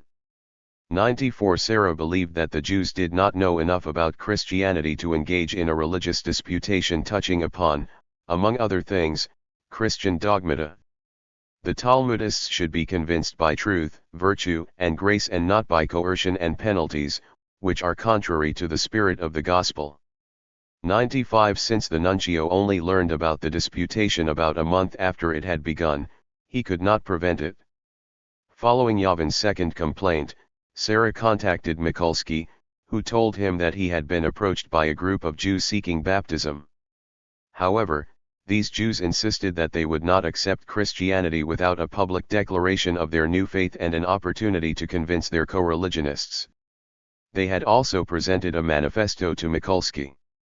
When 114-4. It turned out that the manifesto contained ritual murder charges. Mikulski decided that the matter was too grave to forego investigation and allowed for the debate. Although Serra considered the accusation very improbable, he accepted this argument and agreed that a disputation should be conducted in order to determine unequivocally whether using Christian blood was indeed a precept of the Jewish religion, as it seems to follow from the Talmud. If this were the case, it would explain numerous murders of Christians, of which the Jews have often been accused in this kingdom. It would be worthwhile to clarify the matter to the Polish noblemen, who commonly use these people as leaseholders and mercantile agents, thereby causing great suffering of the common people. 96 In his correspondence with the nuncio, Mikulski presented the matter as if the initial impulse for the disputation had come from the Frankists and the whole matter revolved around their willingness to convert to Christianity. In his account, the Frankists had approached him as prospective converts, and only during the investigation did it suddenly turn out that they were also accusing the Jews of using Christian blood for ritual purposes. In fact, it was exactly the other way around. Initially, the Frankists did not want to convert, and the blood libel came first. The local clergy was in favor of proclaiming this point, and for Soltike and Wolois the whole rationale for the debate consisted in proving the truth of the blood libel. There is some evidence that Mikulski lied to the nuncio and that it was he who pressed the Frankists to include the ritual murder accusation in the disputation. 97 Serra's own position was also ambiguous. He delayed forwarding reports from Lwów to Rome and dragged his feet under the pretext of waiting for clear instructions from the Curia and temporarily refraining from taking sides. For instance, on December 5, 1759, he stated, "I cannot really say what would be the result of further disputation. It seems to me completely incredible that such a doctrine is expounded in the books of the Talmud, but because of the deep and unclear character of the texts quoted during the last session in Lwów, it is impossible to pronounce a clear verdict, especially given that so few people mastered these dead languages and that there are many controversies among the experts. Accordingly, I do not say anything about the last point concerning the doctrine, from which the practice of using Christian blood is said to follow. 98. Blood libel 115. Whatever their personal beliefs might have been, both Sarah and Mikulski clearly wanted to avoid raising their heads above the parapet. In the crucial months of 1759, Gonganali's report was not yet ready, hence it was impossible to tell whether the Holy See would get involved in the affair at all and, if so, what the papacy's official position would be. Rejecting the accusation altogether would upset such powerful individuals as Soltike, while accepting it in whole or in part might contradict the eventual position of the papacy. Sarah and Mikulski decided to play for time. Meanwhile, doubts concerning the Frankists' true intentions began to accumulate. In early August, Sarah remarked that the whole affair might be the beginning of a new sect among the Jews. 99. In another dispatch, he stated that the Frankists are probably a new sect that finds it advantageous to pretend they are half Christians. 100. The nuncio distrusted Frank 101 and the Frankists' interpreter Molada. 102. He also suspected that the authority of the church was being abused in pursuit of the personal agendas of the local clergy. Mikulski, for his part, also began to backtrack. In a letter to Primate Lubianski, he emphasized that he had no clear impression regarding the purity of the Frankists' motives and expressed doubts concerning Molada's conduct. 103. In the end, the ecclesiastical authorities in Poland decided not to render a decisive verdict. Mikulski announced that the Frankists had won the debate on all points except the crucial motion concerning the use of blood by the Jews. On this last point, the verdict was pending. The Jews were required to provide a written answer to the charges and to bring copies of the Talmud to the consistory for further examination by Catholic theologians. However, the authorities made no effort to enforce these requirements and let the matter rest. Sarah described Mikulski's ruling as follows. The intricacies of the Hebrew writings and the absence of people who knew the language made it impossible to decide the true meaning of the text and to determine supported by the tradition. The lack of clarity regarding this matter forced the administrator to request the support of two clergymen, one Franciscan and one Jesuit, both fluent in Hebrew. 116.4. Unfortunately, neither of them was in Lwów during the disputation. Accordingly, the Talmudists were told to deposit their books for further examination. It was well known, in any event, that these books were full of godlessness, lies, slanders, blasphemies against the Christian religion. That was the end of the final session. 104. The two clergymen mentioned in the dispatch were the Bernardine Gaudenty Pikulski and the Jesuit Konstanty Audic. In the event, neither of the two was fluent in Hebrew, and both were present in Lwów during the disputation. It is unclear whether Sarah was lying or misinformed. However, it is clear that the highest echelon of the Polish clergy, aside from extremists such as Soltike, wished to avoid an all-out condemnation of the Jews. Soltike's stance did not prevail, and more moderate opinions gained a foothold. Primate Lubianski's position, for instance, was much more nuanced than Soltike's. Lubianski's account of the Frankist case is no longer extant. 105. However, some of the conversations he had with his aides in 1759 were recorded by a visitor from Saxony, Count Wackenberth Samor. According to Wackenberth, Lubianski had not really wished for a total victory in the debate of the Frankists. 106. Following the disputation, there were voices calling for the expulsion of the Jews from Poland. Given the deep economic ties between the Polish Church and the Kahal, this was definitely not a result that the clergy, despite its anti-Jewish rhetoric, wished to achieve. In the longer run, Lubianski's aim was to preserve the status quo, keeping the Jews subjugated and exploiting them for economic purposes. From the tactical point of view, the best outcome was failure to achieve a definitive solution. The accusation hung over the heads of the Jews like the sword of Damocles, and the Frankists were not granted a victory that would give them too much leverage. Lubianski and his entourage supported the blood accusation not because they believed it to be true but because they reckoned that it would create an unbridgeable gap between the Frankists and other Jews, thereby thwarting any suggestion of their being granted autonomy within Judaism. After launching the accusation, the Frankists could not possibly have justified any attempts to remain Jewish, nor could they have hoped to be taken back by the rest of the Jewish community. The passage from the accusation to conversion could not be avoided. From the Jewish perspective, nothing could entirely undo the damage caused by the Frankist accusation. The debate on the blood libel remained formally unresolved. The Jews were obliged to provide a written answer to the blood libel 117. Frankists' charges and to deposit their books in the consistory for examination. The authorities did not implement these demands, but they could have begun enforcing them at any opportune moment. In order for the threat to remain palpable, the Frankists did not even have to win the live debate. It was enough to present the blood accusation as something about which experts in Judaism disagree. Given the lack of a competent arbiter, the rabbi's defense would be seen as, at best, one of two competing interpretations of arcane sources. Accordingly, about the only line of defense available to the Jews was to argue that the accusation had already been disproved by Christian scholars and that Christian rulers had rejected the libel in the past. Without waiting for the results of Eliakim's mission to Rome, the Jews approached prominent theologians to solicit their help in deflecting the accusation. The first positive result in this effort was obtained from the Halle Lutheran theologians, thanks to Rabbi Jonathan A. Beskutz. As Sidleman has demonstrated, whether or not A. Beskutz himself was a Sabbatian, he never collaborated with the Frankists on the blood libel. 107. Quite the opposite, A. Beskutz used all his Christian contacts to obtain a condemnation of the ritual murder accusation. As early as 1736, he solicited a pronouncement against the libel from the censor of the Hebrew books in Prague, the Jesuit Franciscus Haselbauer.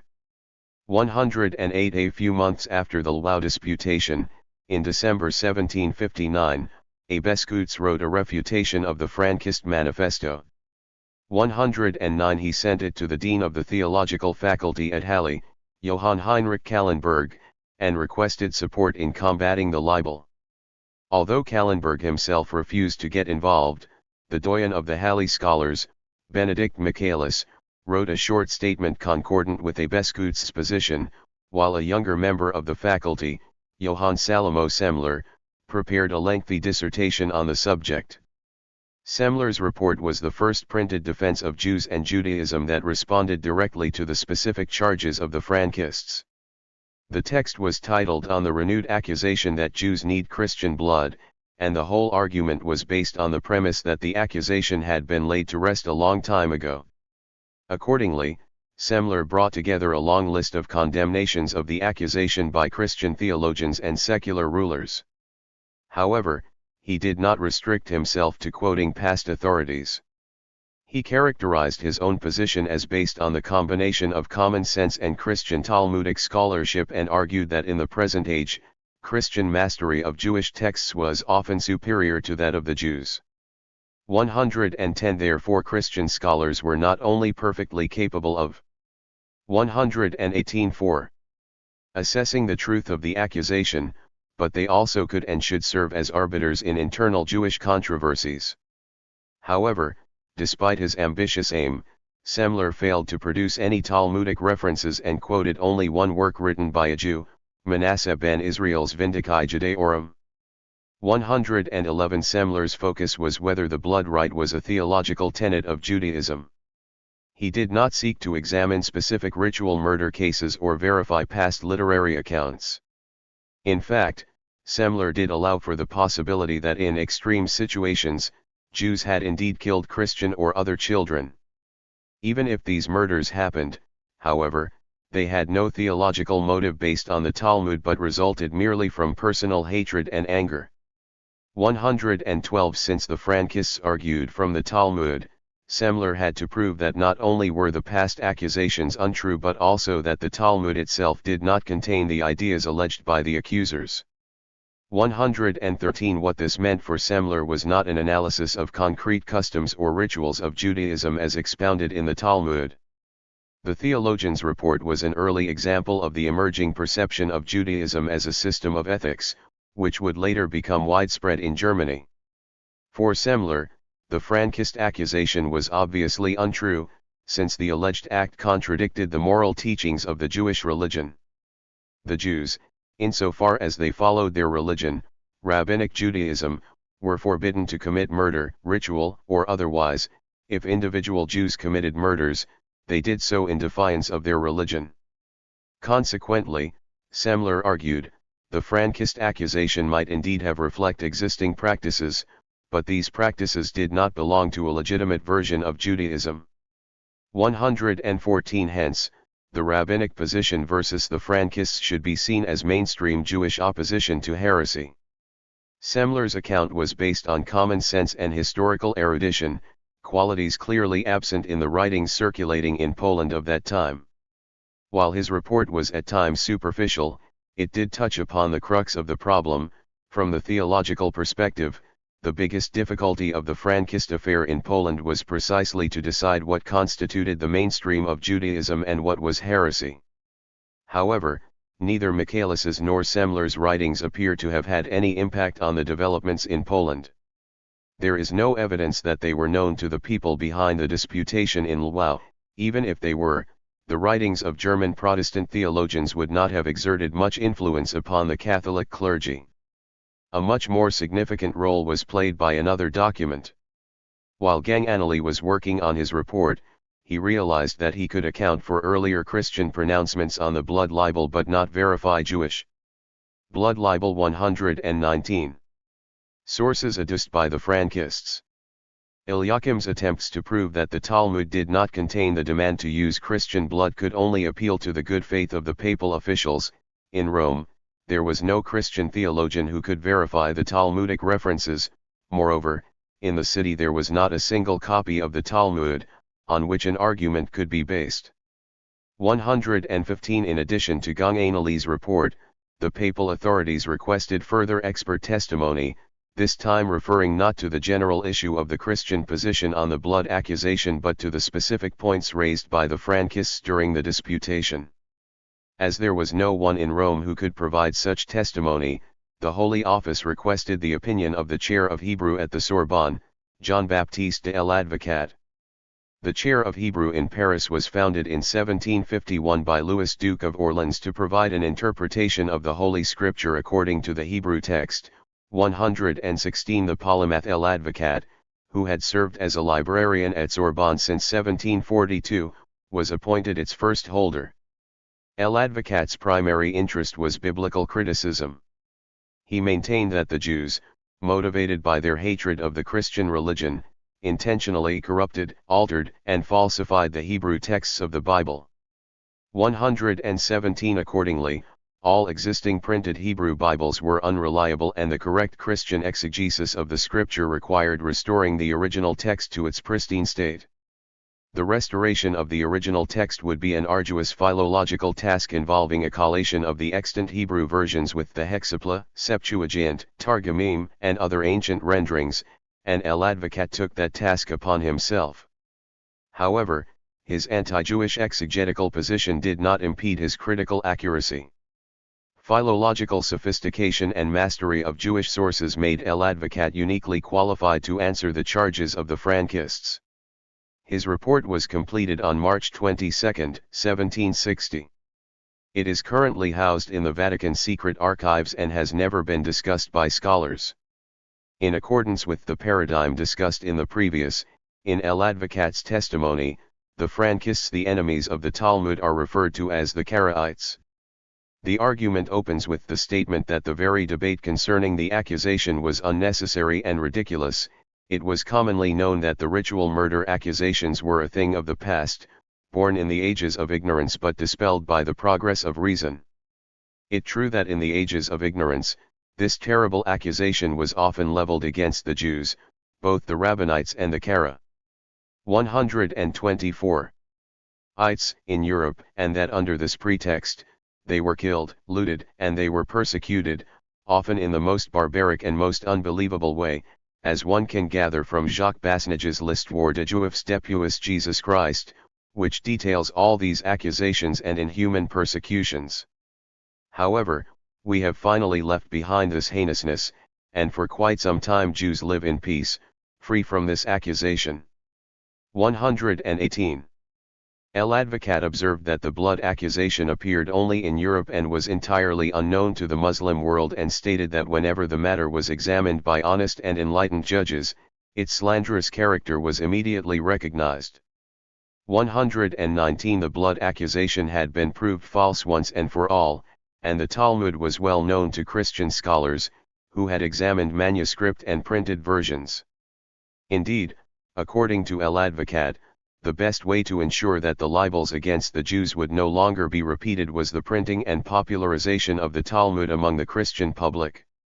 After these general statements, El Advocat turned to specific issues raised during the Lau disputation. Among these, he noted that the Frankists did not provide a precise reference for the claim that the Talmud teaches the shedding of Christian blood. The greater part of his account was devoted to philological criticism, pointing to inaccuracies in the translations of the Talmudic material and deliberate distortions in the quotations.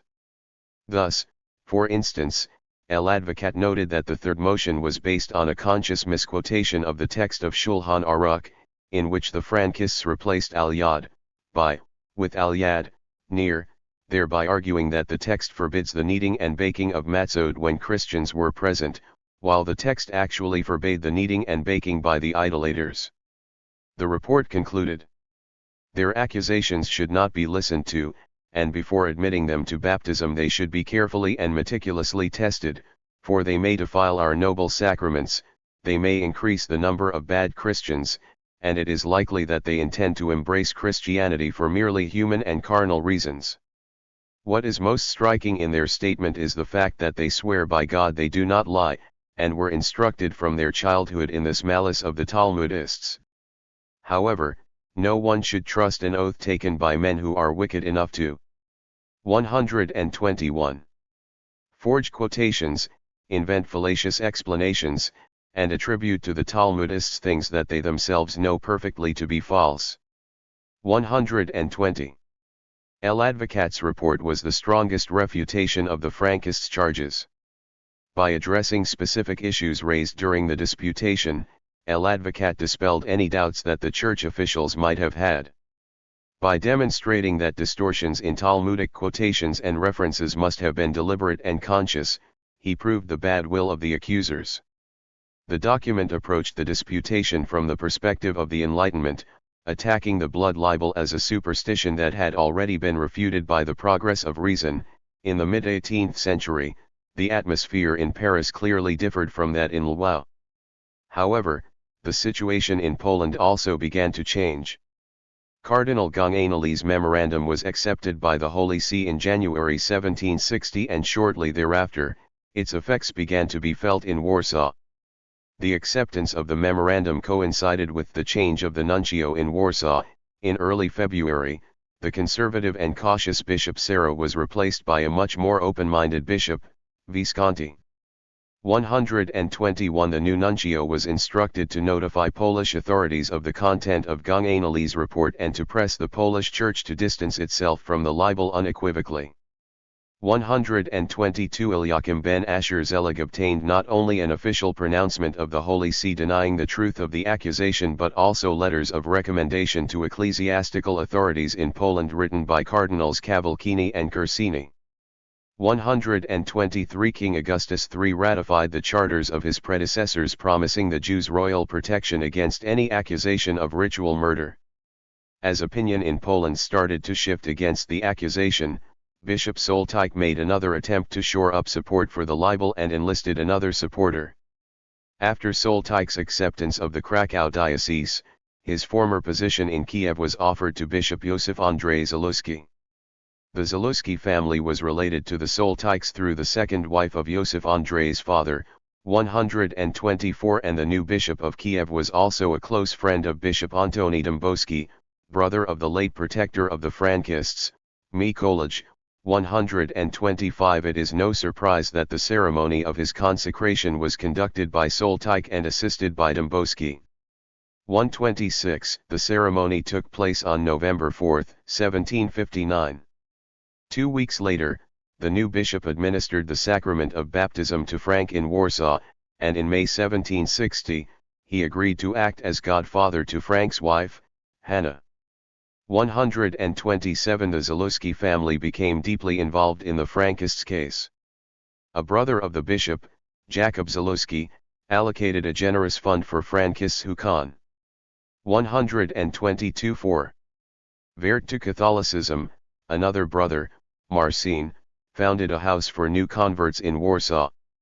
128. The bishop's own project was of a more literary character.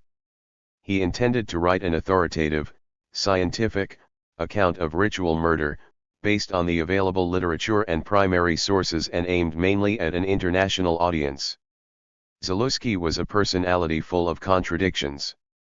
On the one hand, he belonged to the most conservative wing of the Polish clergy, on the other, he displayed many enlightened tendencies. He established the largest library in Poland and made it available to the general public. He protested against witchcraft trials and the use of judicial torture and exhibited broad ethnographic interests. Seeing himself as an amateur scholar, he tried to collect folkloristic curiosities from his diocese and planned to write a monograph on the Old Believers, the sect to which Molada belonged. He also expressed interest in the customs and rites of the Jews in Poland. His initial interest in the blood libel predated the Frankist case and seemed to be spurred by his ethnographic fascinations. Major Balaban has argued that Zaluski was approached by the Jews, who sought the support of a Christian scholar in combating the accusation, for Zaluski might have appeared to them both learned and not unsympathetic. 129. The first attempt to write an account of the blood libel remains unfinished. The draft is titled Information tuckant les Juifs, leur Talmud et les infanticides parjz Evdokiev 130 and claims to have been written on the occasion of a discovery of the body of a child found dead in the fields in this diocese and the accusations of new neophytes from Poland against the Talmudists. The text is indeed based on extensive sources and includes a discussion of Maimonides' Articles of Faith, a brief outline of the content of the orders of the Talmud and its existing Latin translations, and a list of 154 ritual murder accusations, one of the most comprehensive of its kind. Written in sloppy and ungrammatical French, full of repetitions and contradictions, the extant text is more a collection of notes that Zaluski made for himself than a finished work. However, it seems clear that the intended conclusion was at least partly positive for the Jews. The myth of ritual murder arose, according to Zaluski, out of misunderstandings regarding some Jewish rituals. Thus, for instance, he stated that the fact that the Hebrew word dam means both blood and money might have led to the interpretation of the Jewish greed of Christian money as their desire for blood. Similarly, he mentioned that a drink made of myrtle and wine is customarily given to newlyweds, the similarity of the letters in the name of the drink and those of the word. Blood libel 123. For blood might have led to the suspicions that the Jews used blood during the wedding ceremony. In fact, Zaluski claimed, the accusation was first spread by the Jews against the ancient Christians, and modern-day Jews pay the price for the foolishness of their ancestors. All in all, in the first version of his brochure, Zaluski argued that although the Jews indeed hated Christians and some ritual murders probably did happen in the past, there was no evidence that they constituted a precept of the Jewish religion, and the entire nation should not be blamed for the crimes of the few. However, blood was thicker than water. When approached by Soltike, Zaluski changed his position. The second version of his work, written in the very month of November 1759 when Zaluski baptized Frank, claimed that Judaism indeed required its practitioners to use Christian blood for rituals. 131. A more diluted conclusion appeared in the third, most extensive version, titled La Poland dit Paradis de Juifs.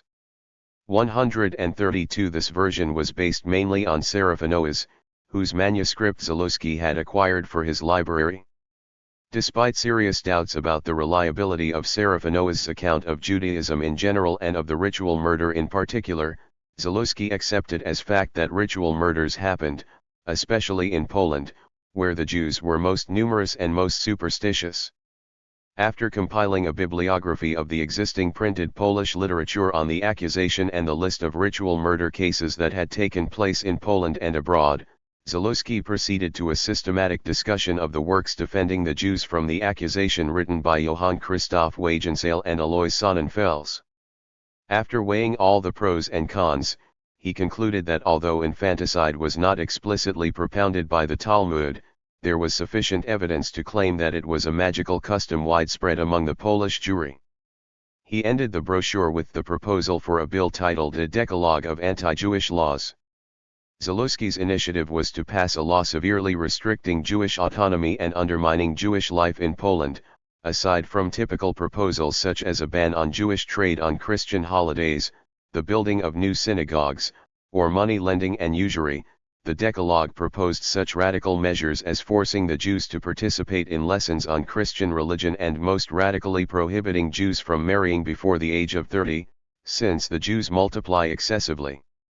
Zaluski's works on ritual murder were never published, and the idea of the anti-Jewish bill was never pursued.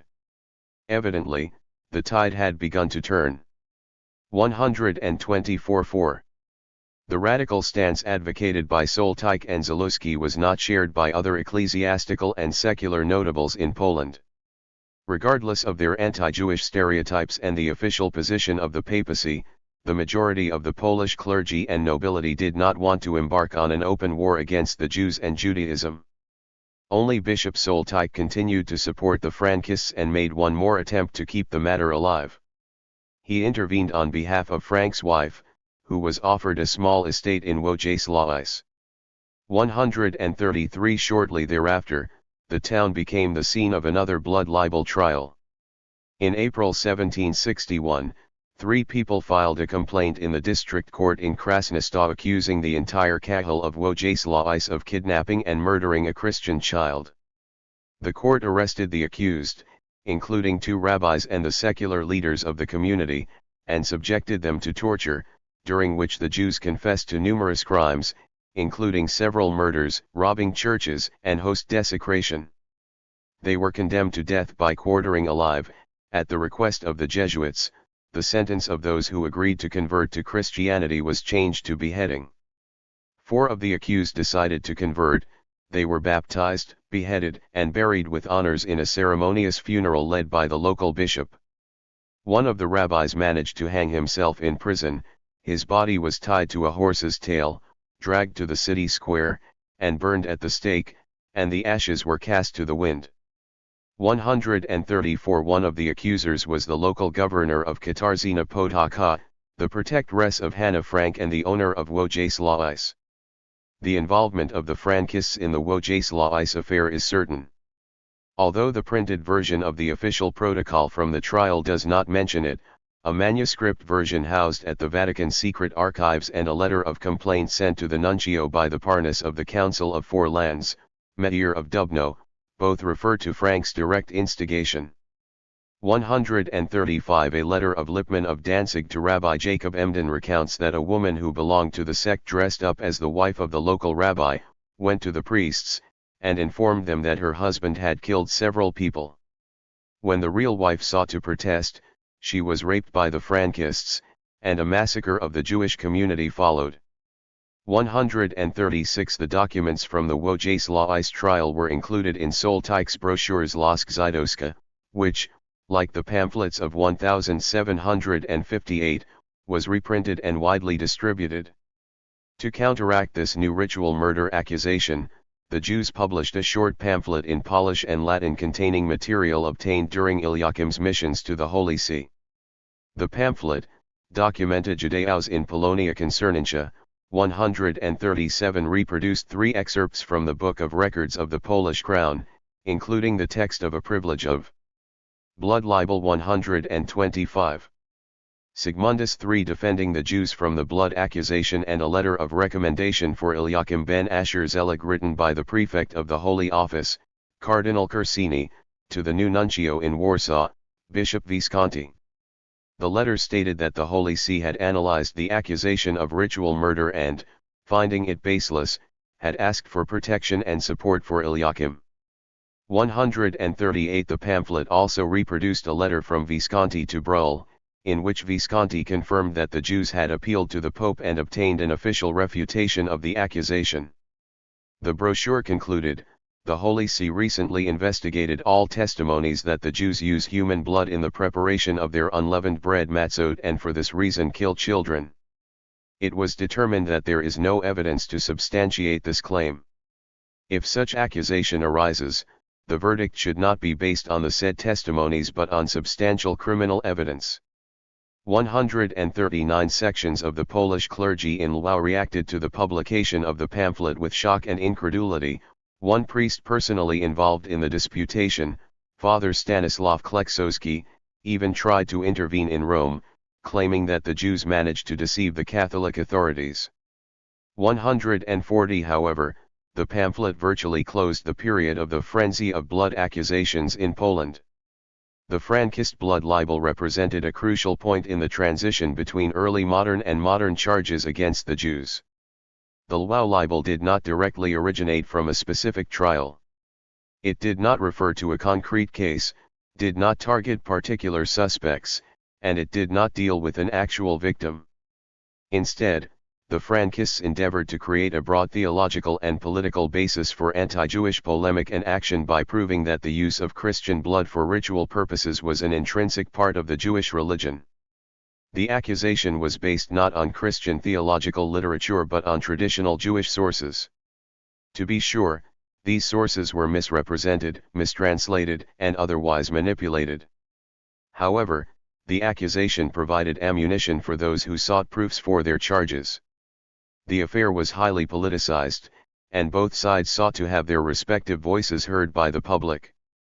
The disputation and its aftermath produced a vast body of literature, which provided a standard point of reference for later blood accusations. To give but one, perhaps the most prominent, example, during the Bilas trial, the Frankist arguments were quoted in court, printed, and disseminated as expert testimonies. 141. The same holds for the other side of the affair. The most comprehensive official papal pronouncement on the blood libel was obtained in connection with the Frankist accusation, and the Jewish authorities. 126. 4. Had it printed and publicly circulated. As Balaban has noticed, the brochure Documenta Judaeus in Polonia Conferentia, was probably the first publication in Latin and Polish brought about by Jewish efforts and funded by Jews. 142. Within a year, it went through 4 editions and was distributed by Jewish authorities to Jews as well as Christians. During the Damascus affair, when the papacy refused to publish anti-blood libel bulls, 143, the brochure was reprinted again, thanks to the efforts of Louis Loewy. 144. Abraham Berliner's German translation was spurred by the Tzasler accusation of 1882, and Cecil Roth's English rendering by the blood libels disseminated by the Nazis. The Frankist accusation had a profound impact on later anti-Jewish writing and political action, and the Lwów disputation has been termed, more than once, the most notorious and most terrifying in Jewish history. Nevertheless, it is striking that the horror expressed by later historians did not seem to be shared by contemporaries and that the direct participants in the disputation did not see the blood libel as the most significant element of the Frankist affair. For the Catholic clergy, with the exception of Soltike and his cronies, the acceptance of Christianity by a large group of Jews was much more important than the blood charge. But even the Jews were, in principle, pleased with the disputation and its outcome. The aim of the rabbinate was the eradication of the Sabbatian heresy, and the temporary inflaming of anti-Jewish passions might have seemed like a price worth paying for the final separation of the Frankists from the rest of Jewry. Chapter 5. How rabbis and priests created the Frankist movement. The baptism of the Frankists. The conversion of the Frankists was not an outcome of the Lwów disputation, nor did it depend on that outcome, it was the condition under which the disputation was conducted in the first place. Even before the formal end of the debate, on August 16, 1759, the administrator sed vacante of the Lwów Archdiocese, Father Stanislaw Mikulski, issued an edict commanding the local clergy to begin instructing those who would convert in preparation for their baptisms. Each of the larger churches or monasteries in Lwów and its surroundings took up a certain number of catechumens. The first baptisms took place on August 20. They were attended by a large public. Many important noblemen served as godparents. On September 17, Frank and Krysa were baptized in the Lwów Cathedral. It is difficult to assess the exact number of those who converted. On the basis of the records of parish churches where the conversions took place, Krauscher listed 514 Kontratalmudists who converted in Lwów, 420 in Kamienice, 5 and 14 in Warsaw. It is clear, however, that Krauscher's inventory is incomplete. Some of the leading Frankists, including the future authors of the Red Letters, the brothers Nathan and Solomon Shore and Yurachim ben Lipman of Zarnakazinus, were not listed.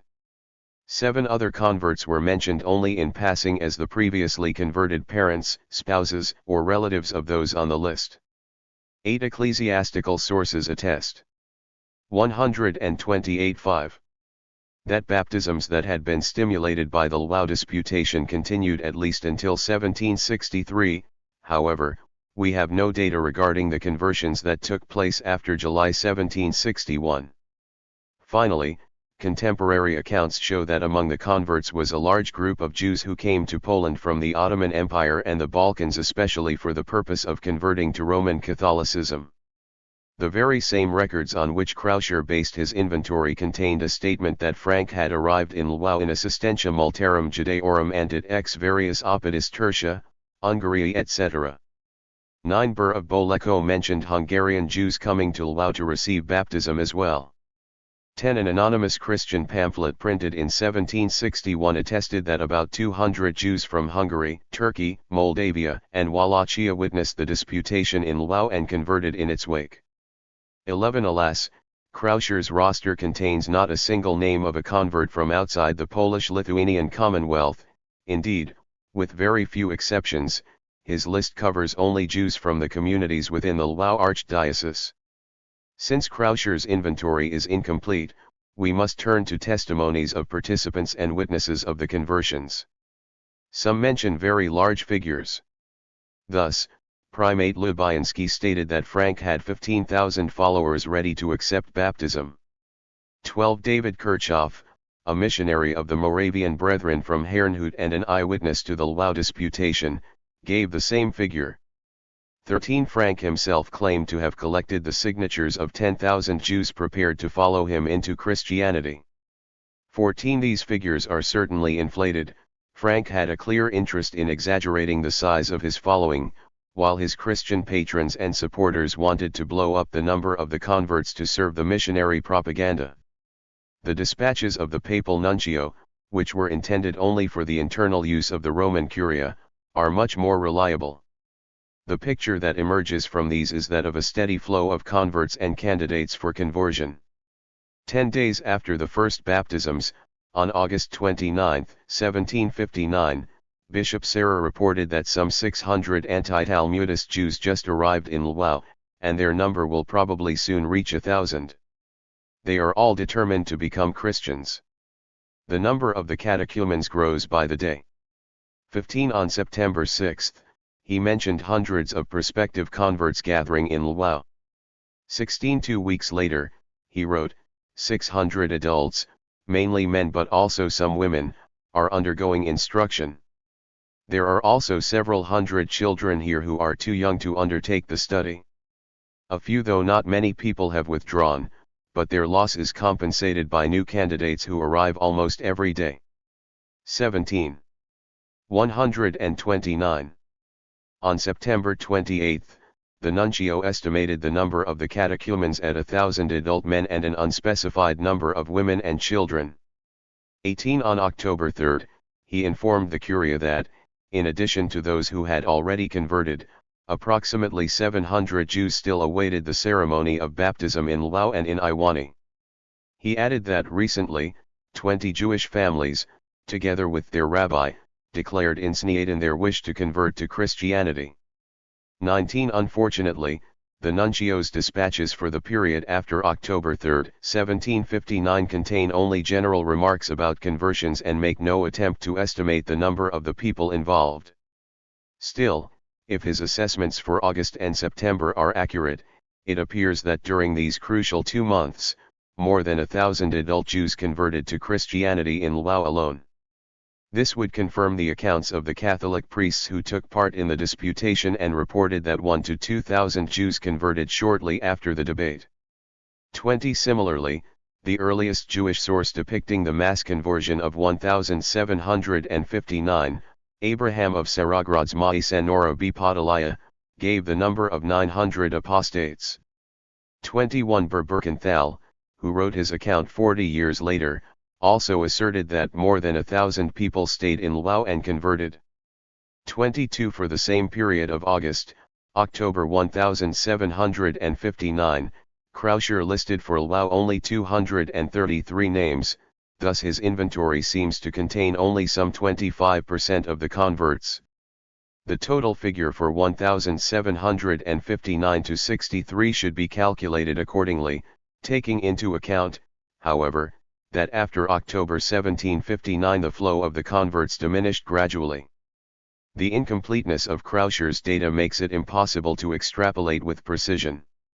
If, however, we accept the number of 1,000 adult neophytes as the basic minimal figure for the period immediately after the disputation, and we assume, as a rule of thumb, that the number of the converts diminished by 25% each year, we would arrive at the conclusion that more than 3,000 adult Jews converted to Catholicism within 5 years after the Lwów disputation.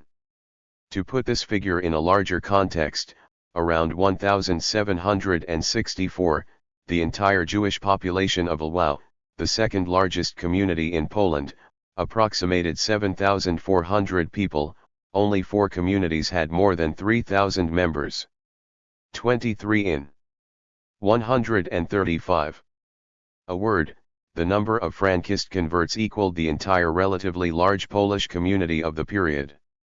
This, of course, is a conservative assessment. Much higher numbers appeared in contemporary anecdotal accounts and have made their way into later scholarship. An anonymous pamphlet printed in Warsaw in 1791 estimated that 2 generations after the mass conversion of 1759 to 60, there were 24,000 baptized Frankists in all Poland. 24 The same figure appeared also in Tadeusz Zaki's account of Polish Jewry. 25 In 1838, Jedrzej Słowicki claimed that following the disputation, 7,000 Frankists converted in one day in the Lwów Cathedral. 26 Słowicki's claim was repeated, albeit somehow hesitantly, in the scholarly works of Skimburowicz and Greets. 27 In turn, Zaki's statement was accepted unreservedly by Matthias Mises. 28 These estimates have to be put into a broader framework. The first scholar to tackle the issue of the numerical profile of Jewish conversions in early modern Poland, Nahum Gelber, assessed the total number of converts in the 18th century at 2,000, 0.15 to 0.13% of what he estimated to be the Jewish population of the country. 29 While more recent scholarship largely discounted Gelber's calculations both with regard to the number of the converts and the general Jewish population, 30 scholars continue to agree that conversions of the Jews in the pre-partition Commonwealth were rare. 31 Against this backdrop, and even if we accept the most conservative assessments, the scale of the Frankist conversion is astounding. Never before did Poland-Lithuania experience a mass Jewish apostasy. Normally, accepting Christianity was a matter of personal decision undertaken by individuals or sometimes nuclear families. Whereas the highly inflated numbers appearing in contemporary testimonies did not accurately reflect reality, they did express the feelings and perceptions of witnesses to the 1759 to 60 conversion. The Frankists' baptism was seen as a monumental event unique both in size and in its theological ramifications. The amazement of the Christians and the shock of the Jews were amplified by the ostensibly voluntary nature of the Frankists' conversion.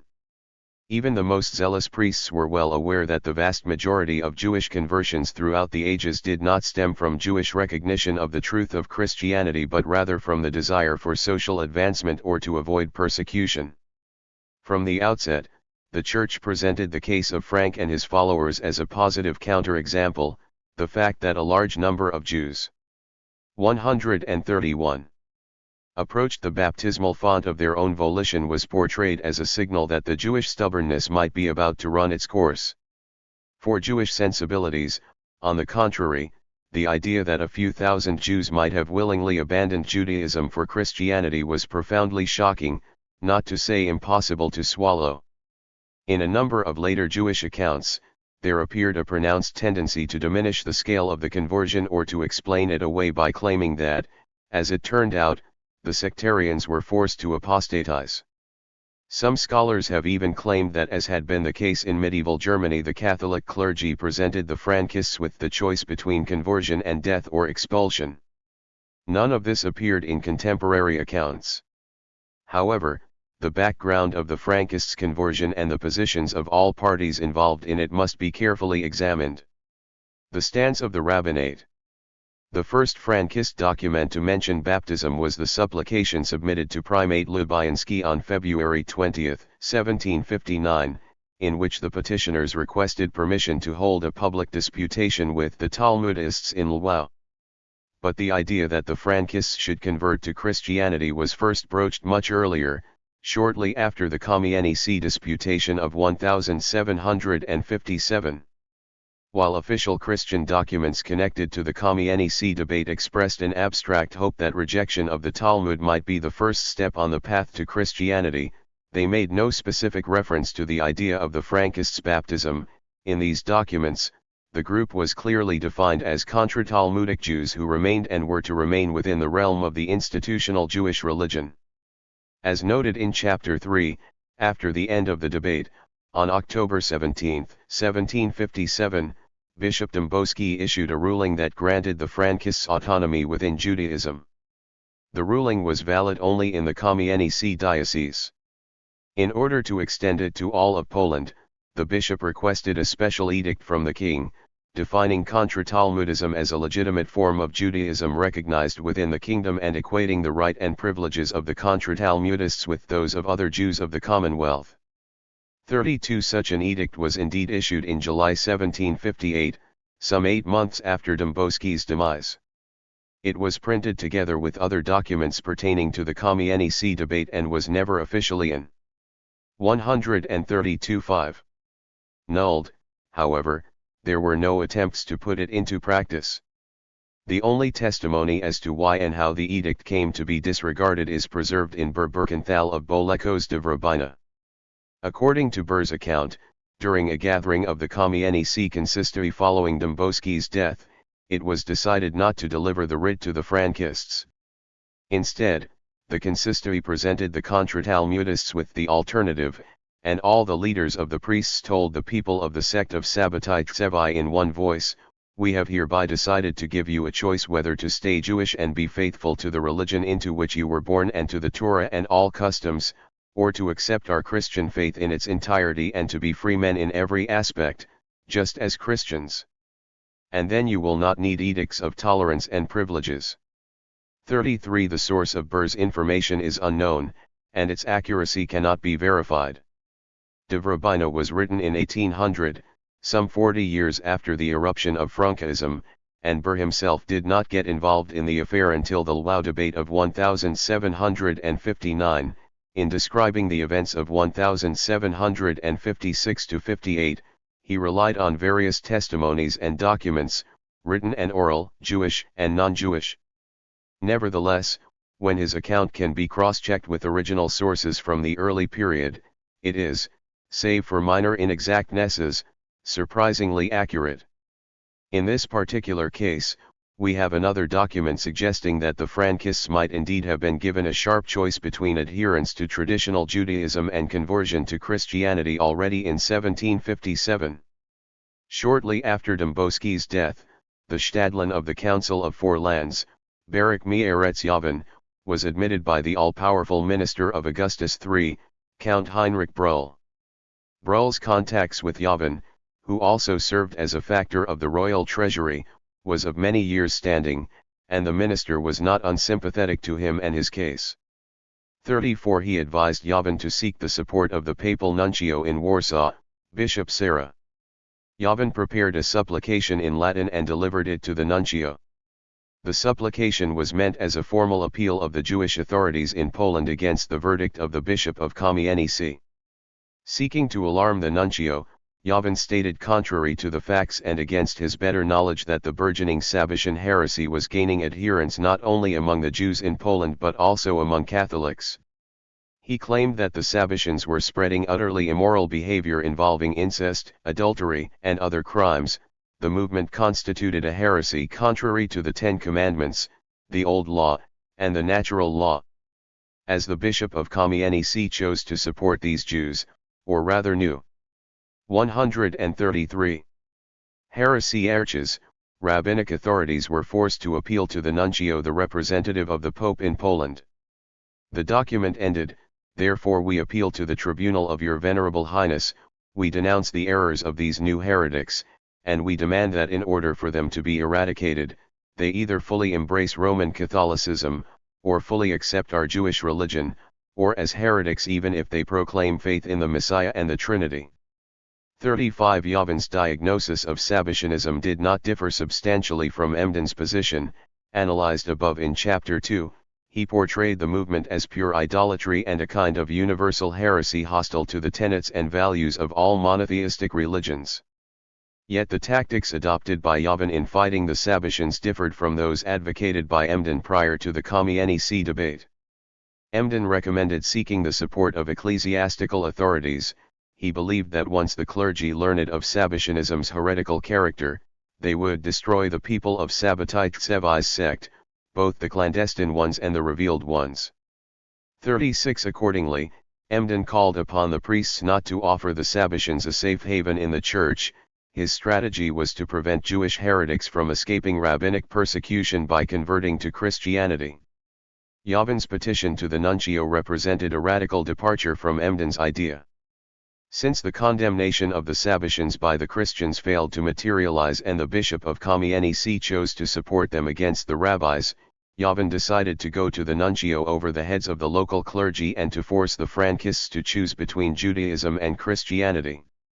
It was the Stadtland of the Council of Four Lands who first suggested as early as 1757 that the conversion of Jewish heretics was preferable to their remaining within Judaism.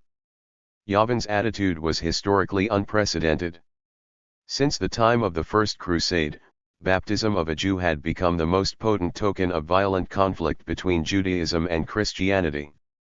Hebrew chronicles of the Crusades and liturgical poems composed in their wake eulogized those who had chosen death over conversion and presented martyrdom, suicide, or even taking the lives of one's own children as the ideal responses to forced conversion. 37 The very Hebrew terms denoting apostasy and apostate from Judaism, shemad, meshumad, derive from the root shmd, implying utter destruction. The words lehashmad, to obliterate, and hashmada, extermination, come from the same root. Semantically, at least, shemad, baptism, was tantamount. 134-5. To complete annihilation, conversion to Christianity was not seen as choosing one set of values and beliefs over another or transferring from the realm of one faith to another, but as, so to speak, turning into nothingness. Indeed, within the families of apostates, it became customary to observe the mourning customs normally observed after a person's death. Becoming a Christian, whether voluntarily or under coercion, turned into one of the most powerful taboos in medieval and early modern Jewish society and came to be firmly associated with physical violence, sexual degradation, and spiritual annihilation. 38 While post-Reformation Germany saw the gradual development of more nuanced narratives of Jewish conversions, in early modern Poland the medieval perspective continued to hold sway. In Poland, the established medieval paradigm was so strong that Jews sometimes tried to kidnap or even kill converts or prospective converts. The last recorded case of a father murdering his son who had expressed wish to become a Christian comes from 1869. 39. Given the odium attached to the conversion to Christianity, it is not surprising that under normal circumstances, Jewish communities did everything to keep even the worst offenders within the fold and were known to temper their response to deviance from communal norms for fear that such measures could drive the deviant into apostasy. 40. The most important Polish medieval halachist, Rabbi Moses E. Searles, allowed in principle the excommunication of people who were known to be contemplating conversion to Christianity, but ruled that severe measures should be administered with care so that they would not drive those punished to baptism.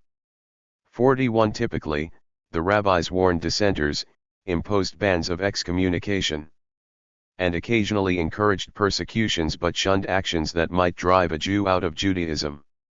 Even the rabbinic polemics against the Sabbatians prior to the eruption of Frankism attested to the same attitude. Rabbi Jacob Sasportas invited back to the fold the Sabbatian prophet Sabbatai Raphael for fear that he might apostatize to Christianity. 42. In 1724-26, Nehemiah Haon was pursued by his adversaries throughout Europe. He began to wander, spurned and rejected, from town to town, from state to state. He arrived at the capital city, Vienna, but the communal elders refused to admit him. He sat in the courtyard reserved for the Ottomans, claiming to be a Turk. From there he went to Glagow, where he was recognized. They expelled him. On that day, he arrived in Berlin, where he wrote to a former 135 adherent that if further antagonized, great waters would surround him. 43. Because of this, they gave him 2 marks and dispatched him from there, and he remained within the Jewish fold. 44. In Western Europe, excommunicated Sabbatians were hounded, could not buy food, or find employment or a place to sleep, but the persecutions were normally alleviated when the threat of conversion arose. Baruch Yavin's petition to the papal nuncio represented a watershed in this attitude. It is the first anti-Sabbatian document explicitly affirming that heretics should be expelled from Judaism. Yavin's idea was put forward to the Catholic clergy after Dembowski's death, and echoes of this fact can be traced to the later account of Dov Ber of Boleko. Ber was right that the Frankists were forced to choose between Judaism and Christianity. He was wrong in suggesting that the idea originated among the Kamienice clergy. Bishop Dembowski did not exert any pressure upon the Frankists to convert, and there is no reason to assume that, immediately after his death, his aides, unprompted, radically altered this stance. Ber was not privy to the secret negotiations between the nuncio and the Stadtland. Indeed, his book does not mention Baruch Yavin at all. Following the meetings between Yavin and the nuncio, the local priests in Kamienice were probably instructed by their superiors in Warsaw to present the Frankists with the choice between an unconditional return to mainstream Judaism and an equally unconditional acceptance of Christianity in its entirety. However, as Yavin and also the Kamienice priests knew very well, the alternative was a false one, given the attitude of the rabbinate. As analyzed in the previous it is extremely doubtful that the Frankists' repentance, had they taken that course, would have been accepted as sincere. In 1757, the sectarians who could not remain within normative Judaism and did not wish to convert to Christianity were driven out of Poland to the Ottoman Empire, and were allowed to return only 2 years later, after they had formally declared themselves candidates for baptism. It is not surprising that the Catholic clergy wanted to press for the conversion of the Frankists. More astonishing is the attitude of the Jews. One might have expected that the tradition of doing everything possible to prevent fellow Jews from becoming Christians would predominate in this case as well. On the ground level, on some occasions, this seemed to be true. In June 1759, the newspaper Kurier Polski reported that 2 Jews of Kamienice Podolski, dressed as peasants and armed with spears, were caught trying to kidnap Libka, the 136-5 wife of the Contra-Talmudist Liba ben Abraham, 45, together with her child.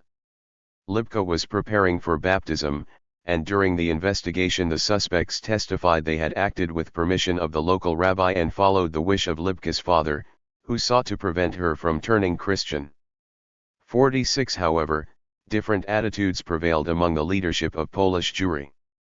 2 years after it was initially put forward, Baruch Yavin's idea of driving the heretics out of Judaism was accepted by the leaders of the Council of Four Lands. On October 22, 1759, amid the wave of conversions after the Lwów disputation, Abraham Hakohen of Zamość wrote to Rabbi Jacob Emden. And the Holy Community of Lublin already spent a large sum, for the word is a medicine for all. 47 And the leaders who gathered here at the council in the Holy Community of Constantine now consulted secretly together that we have no other option than to employ a ruse and to force them to convert to Christianity, for it is written the people shall live alone. 48 And already spent more than 2,000 zlotys. And thank God, some of them already converted, among them the son of Elisha the heretic, may his name be obliterated.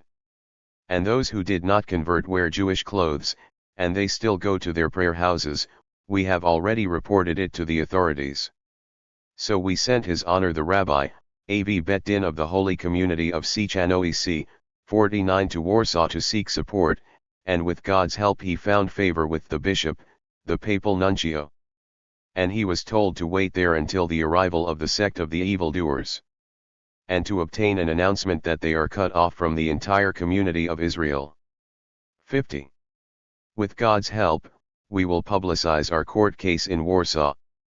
And the righteous will be given the opportunity to judge the wicked criminals, rebels, and dogs, destroyers against the Lord, as was done to Moses David of Potijs, who was ostracized and placed under ban in our country a few years ago. 51. The harshness of the letter's formulation is striking. In 1757, Baruch Yavin intended to give the Frankists at least a theoretical choice between Judaism or Christianity. In 1759, the rabbinate decided to work actively toward forcing them to apostatize. We have no other option than to employ a ruse and to force them to convert to Christianity. The context of the letter needs to be explained. The meeting of the leaders mentioned in the letter was one of the sessions of the Council of Four Lands that took place on August 21 and 3 and September 26, 1759 in Constantinople.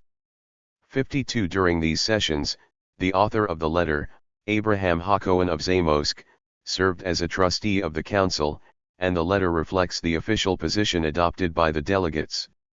Following the baptism in the Lwów Cathedral, Frank, together with his 6 closest followers, departed for Warsaw at the end of September 1759. On the way, the group made a short stopover in Lublin, where they were attacked by local Jews. A swift court case granted the Frankists damages of 2,000 zlotys, and Abraham Hakohen's letter alluded to this verdict. 53 Frank's group arrived in Warsaw one day after the letter was dispatched to Emden, on October 23. The Jewish authorities apparently tried to preempt Frank's possible influence among the clergy and nobility in the capital and to force those of his followers who were trying to remain within the Jewish fold to leave it and be baptized. The council allocated large sums of money for bribes for the nuncio and other priests to ensure and expedite the conversion of the Frankists.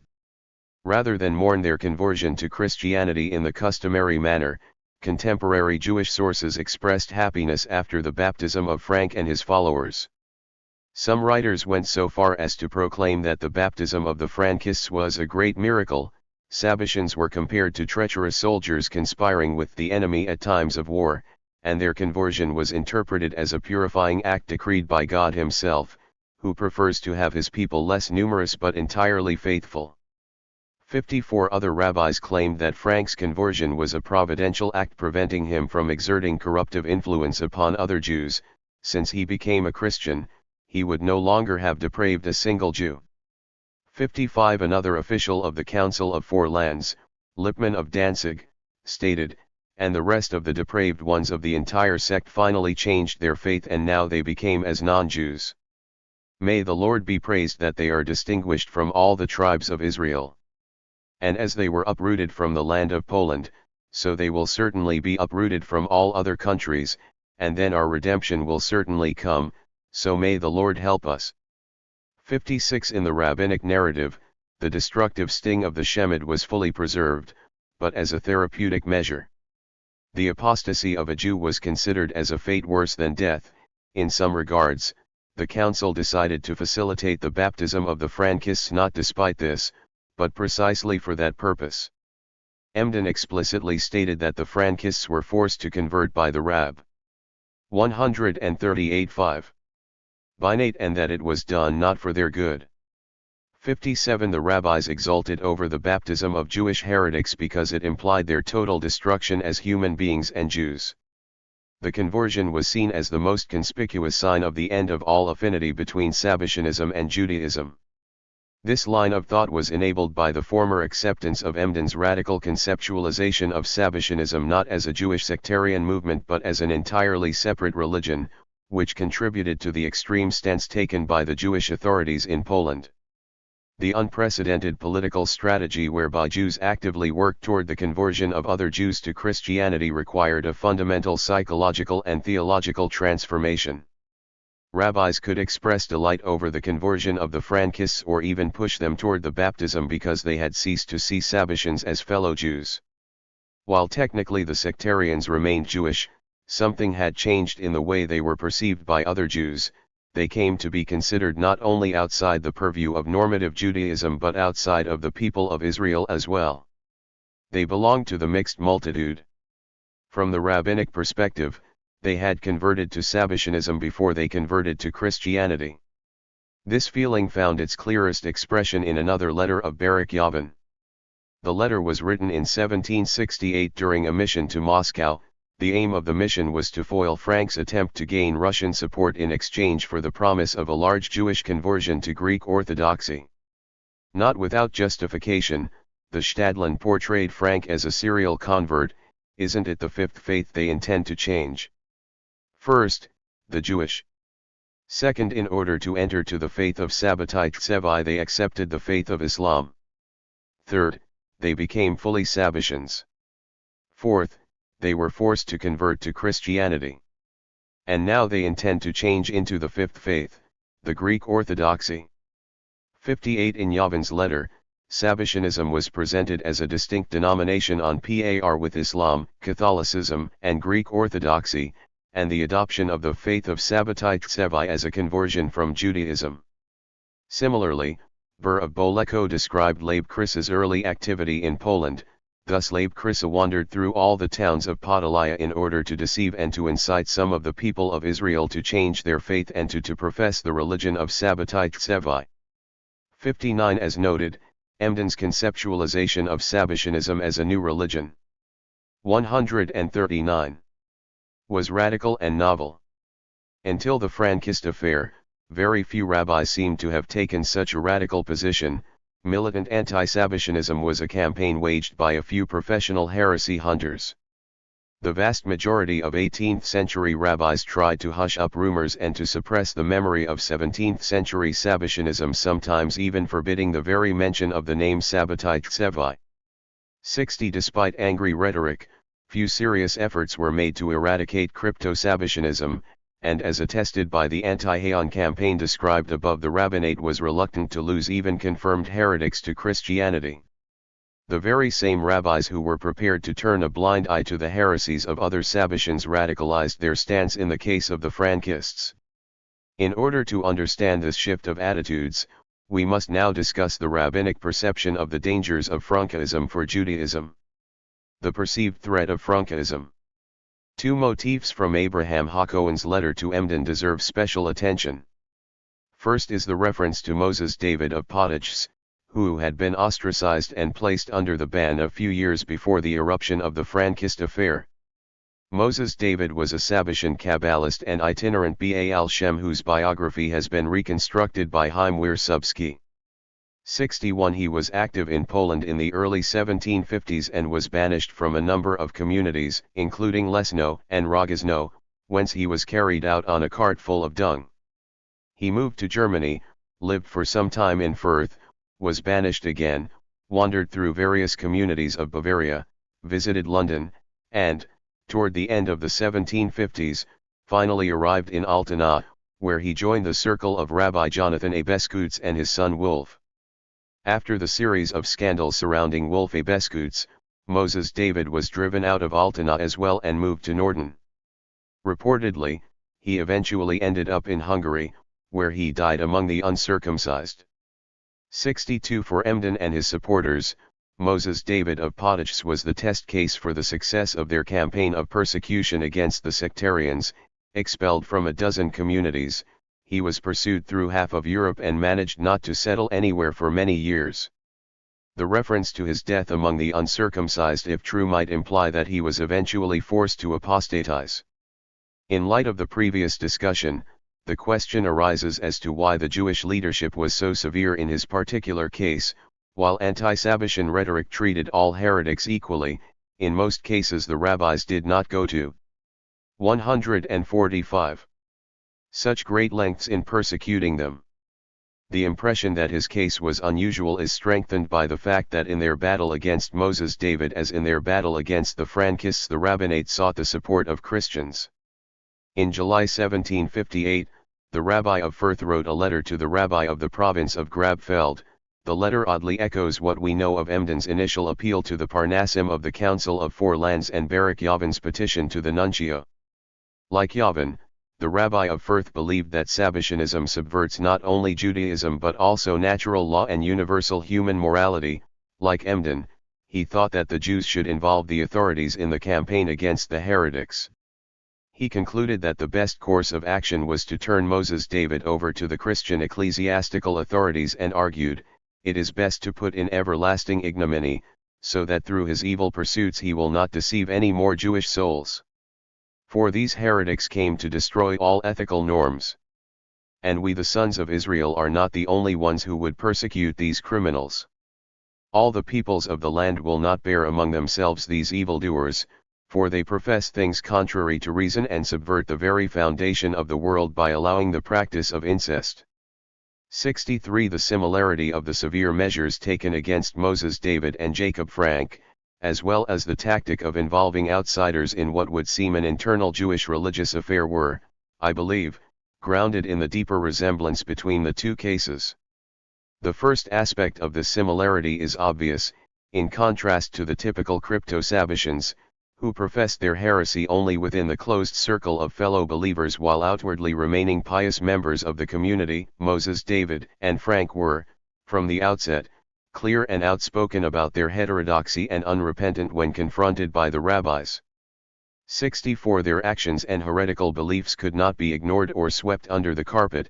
They constituted an open challenge to the authority of the rabbinate, a challenge that could not be disregarded without a total loss of face. Since Frank and Moses David broke with the paradigm of crypto-Sabbatianism, the rabbis had to break with the tactics of silence on the matter of internal Jewish dissent or discord before non-Jews. The second aspect of the similarity between Moses David and Frank is more complicated.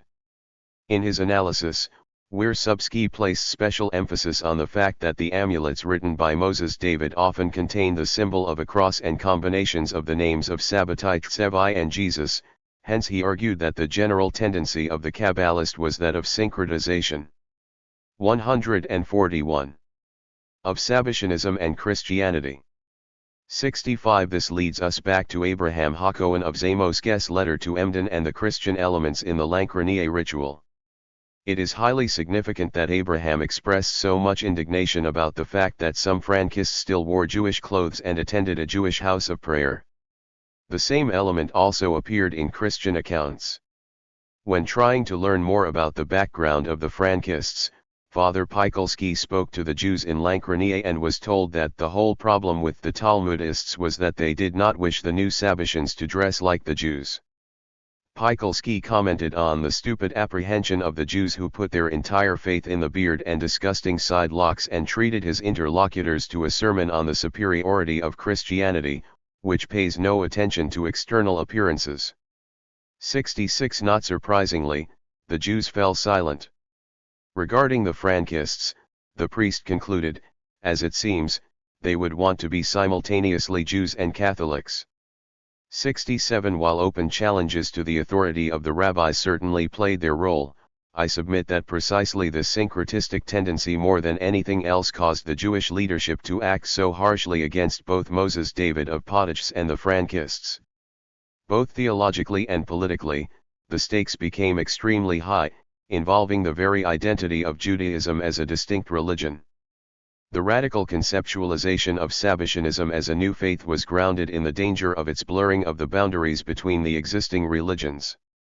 The brutality of the rabbinic campaign against the Frankists can be understood as an attempt to delineate the confines of Judaism as clearly as possible. To return to the formulations of Yavin's petition to the nuncio, the heretics should not be allowed to seek middle positions between two separate religions.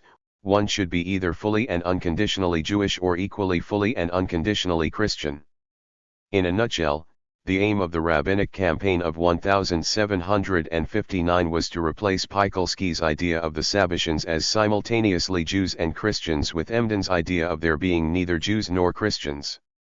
68 Abraham Hakohen of Zamosk's letter to Emden is not the only source that mentions the Frankists' attempts to retain elements of Jewish identity such as distinct dress or form of prayer after their conversion.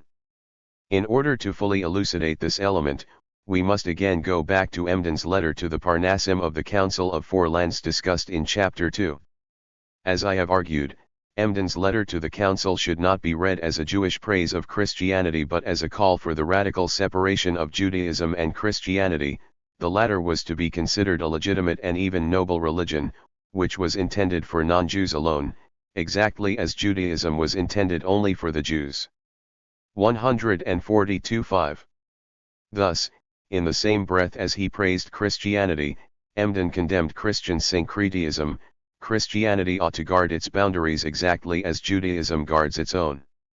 In the context of Sabbatian conversions, this point assumed a special importance, and do not let them venerate the abominations of Sabbatite Tsevi, may the name of evil ones rot, among you, the worshippers of the Nazarene.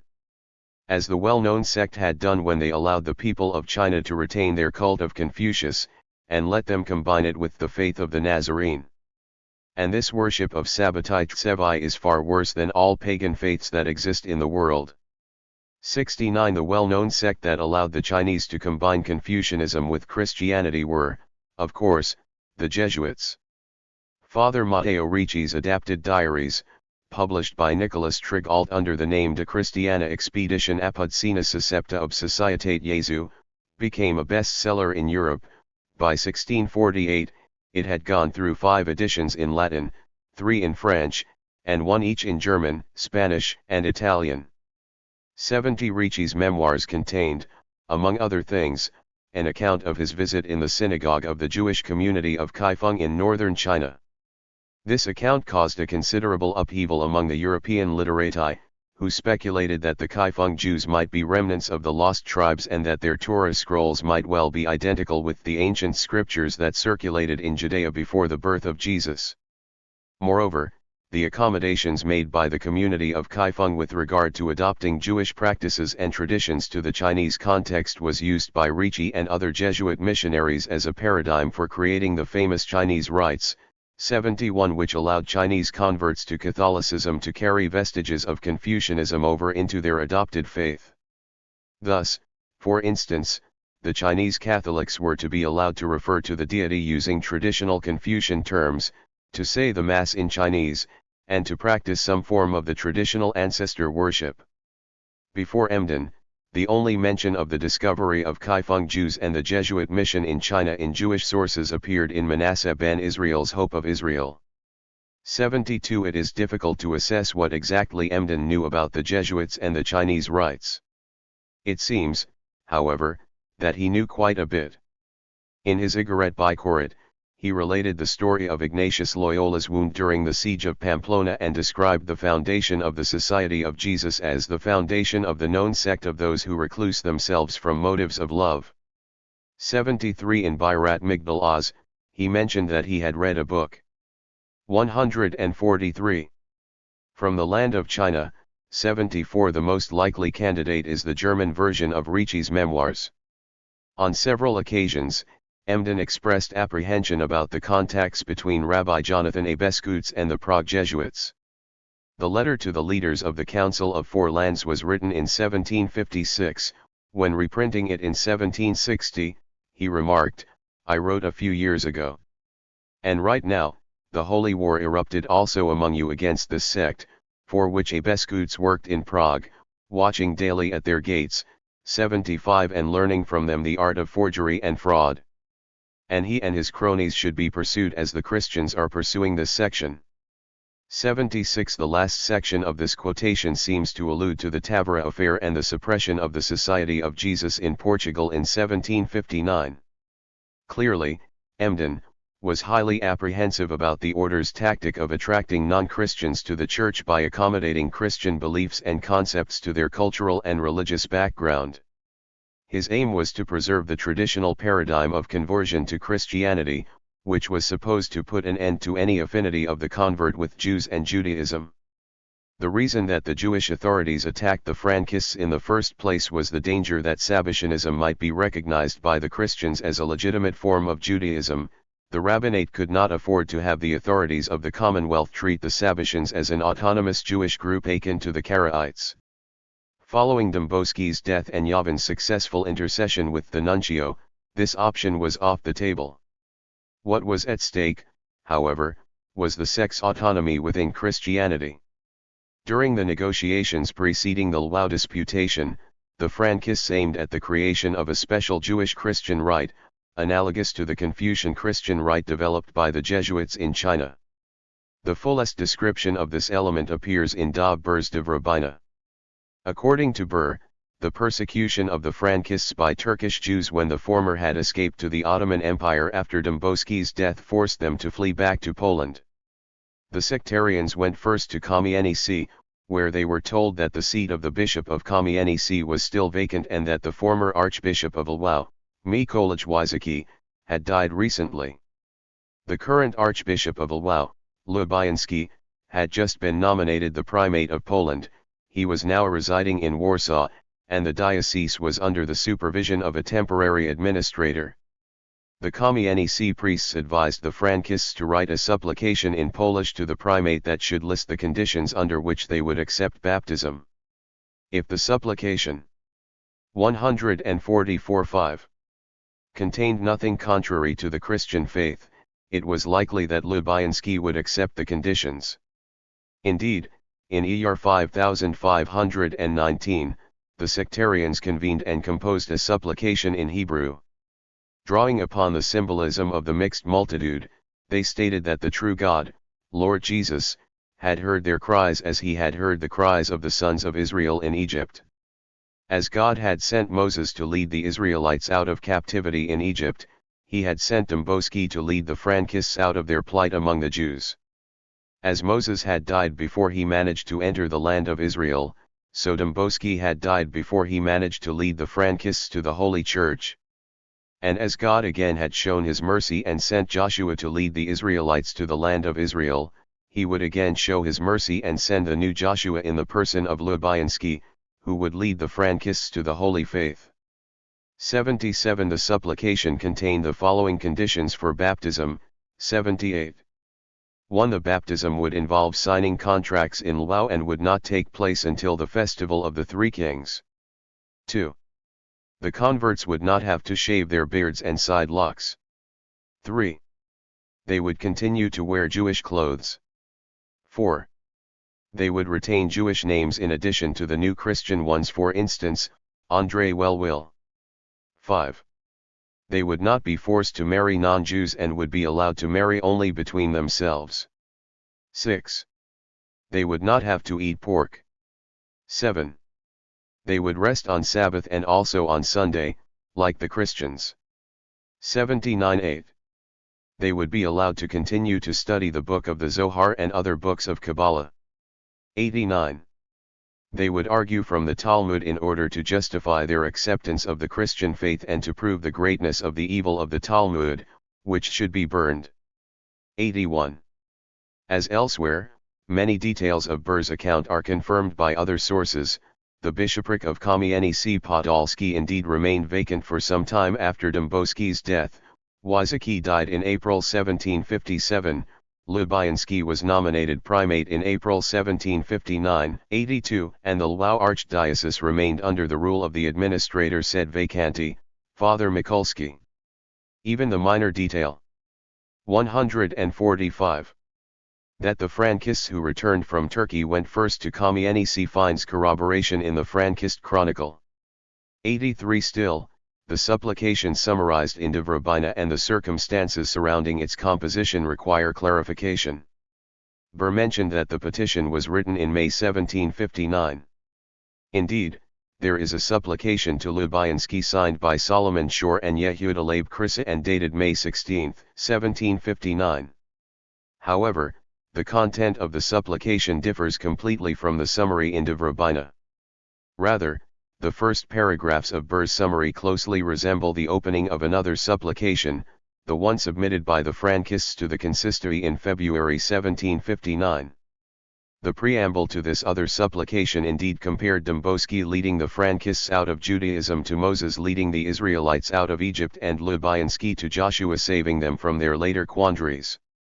84. Birkenthal might have confused the supplications of February and of May 1759 or conflated them. However, the extant Polish versions of these two supplications contain no stipulations aiming at the preservation of Jewish identity after the baptism. The only condition mentioned in the Polish supplications is the request to hold a public disputation with the Talmudists. The 9 conditions for baptism appear only in De Vrabina.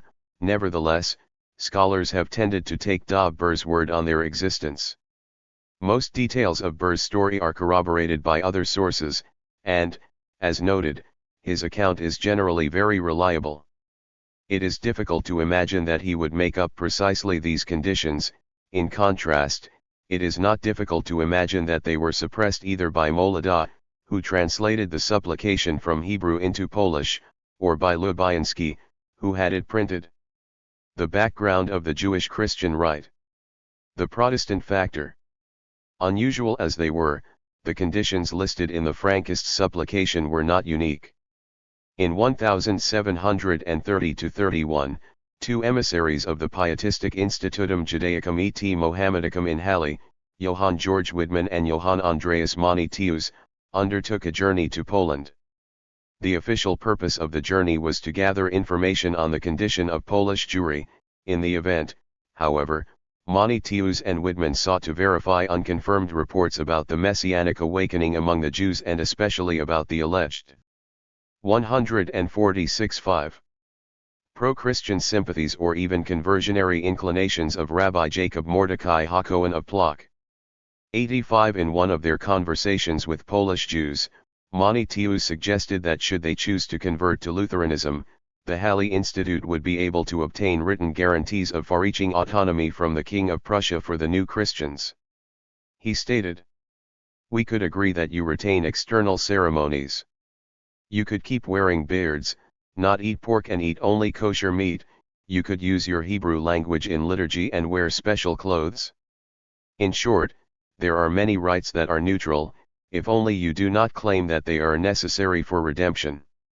86. The striking overlap between the conditions listed by Monetius and those demanded by the Frankists might be coincidental. Jewish converts or potential converts often sought to retain elements of their former identity after their baptism, and some of their concerns might have been similar. The wider context of Monetius's testimony is unknown. It is unclear whether he was authorized to offer any real guarantees of autonomy in the name of the King of Prussia and whether his suggestion was a part of serious negotiations or simply table talk. For my discussion, the most important element is the justification of the proposal, since, from Monetius's perspective, such elements of Jewish identity as the observance dietary laws or prayer in Hebrew were purely conventional, neutral, and external. Adhering to them after the conversion did not constitute any theological problem. Additional stimulus for the interchange was offered by both Christian and Jewish Messianism. For the Pietists, the conversion of the Jews was a necessary part of a wider eschatological scheme according to which all of Israel would recognize of the truth of Christianity at the end of days. Some Jewish charismatics, in turn, saw the very interest in Judaism displayed by Christians within the framework of their own messianic expectations. The contacts between Halipidists and the Rabbi of Plock were initiated as a result of the latter's prediction that the Messiah would come in 1740, and it seems that the Rabbi saw a sign of approaching redemption in the recognition of the intrinsic value of Judaism by Christians. 87 missions of the Institutum Judaicum among Polish Jews ended 10 years before Frank started his activity in Poland, in 1747, and there were no direct contacts between the Frankists and the Halipidists. This does not mean, however, that there was no indirect influence. In this context, it is important to dispel a common misconception concerning Protestant missions to the Jews in 18th century Eastern Europe. Jewish scholars have often M147 phasized that the impact of missionary activity on the Polish communities was negligible. With respect to numbers, this is undoubtedly true. Very few Jews converted as a result of the encounter with the emissaries of the Institutum. This uplifting conclusion, however, is based on a misunderstanding of the real aims of the Institutum. The journeys of the emissaries were not missions in the strict of the term. On the face of it, the very idea of sending Protestant missionaries to Roman Catholic Poland was utterly preposterous. A mass Jewish conversion to Lutheranism would have met with resistance not only from Jewish authorities but from the Roman Catholic clergy. Even if such a conversion were to occur, the project would have encountered insurmountable difficulties such as the employment and resettlements of the converts. Indeed, there are known instances of the emissaries turning down prospective converts, citing the practical difficulties of resettling them in Protestant countries. Thus, the aim of the Judean mission of the Pietists was not to baptize individual Jews but to evangelize Jewry as a whole. 88 With this goal in mind, the emissaries attached much less importance to actual conversion than to distributing Christian books in Jewish languages and thereby acquainting Jews with selected Christian notions. During the 1730-31 mission alone, Widman and Monetius distributed more than 650 books and pamphlets among the Jews. 89 While some of those books were burned or otherwise destroyed by rabbinic authorities, others were read, passed from hand to hand, and sold and resold by the Jews. The exact scope of their impact is impossible to assess, but it is certain that they acquainted some Jews with key concepts of Christian theology as well as with Christian scriptures. While the missions of the Institutum Judaicum came to an end in 1747, other Protestant groups and churches continued to work for the evangelization of Eastern European Jewry. In the late 1750s, the Moravian Brethren of Herrnhut sent an emissary, the convert David Kirchhoff, to Poland. In the course of his journey, Kirchhoff encountered the Frankists. In his first dispatch to his superiors in Herrnhut, he related Bishop Dąbrowski's death and reported that he had met a large number of Jews who believed that the Messiah had already come but did not believe that Jesus was the Messiah. He also mentioned that many Jews studied the Gospels. 90 The second report, written immediately after the Lwów disputation, shows a change. Kirchhoff stated that more than 15,000 Jews had openly declared that the true Messiah already has come and Jesus of Nazareth is this Messiah. 148.5. These believing Jews were ready to convert to Christianity officially but did not know in which Christian denomination they could find the pure evangelical truth. They had embarked upon the study of various Christian books but, because of unrest among the Jews, were forced to take a shortcut and convert to Roman Catholicism. 91 I have discussed Kirchhoff and his reports elsewhere. 92 Although he was present in Lwów during the disputation, there is no evidence that he met Frank or any of his followers in person, and it is unlikely that he had any impact on the course of events. Yet the theological background of his reports is important here. The Moravians, like many other Protestant groups, envisaged the conversion of the Jews in eschatological terms, as a sign of the approach of the end of days. This direct link between the conversion of the Jewish people and eschatology led to the interpretation of the absence of this very conversion as a special act of divine grace. Since such a conversion of the Jews would signify the end of the world, God himself was postponing it in order to give more time for the Christianization of the pagans. Protestant missionary theology was marked by a peculiar duality. Hope that the Jews would eventually convert to Christianity was counterbalanced by hope that it would not happen too soon. In this eschatological scheme, it was necessary for the Jews, for the time being, to remain Jews so that heathen peoples could be taught about Jesus. During this interim period, the worst-case scenario would not be the Jews' continued adherence to their ancestral religion but their lapse into heresy, that is, conversion to the wrong kind of Christianity. The journeys of the Pietists and the Moravians to Poland might thus be seen as anti-missions.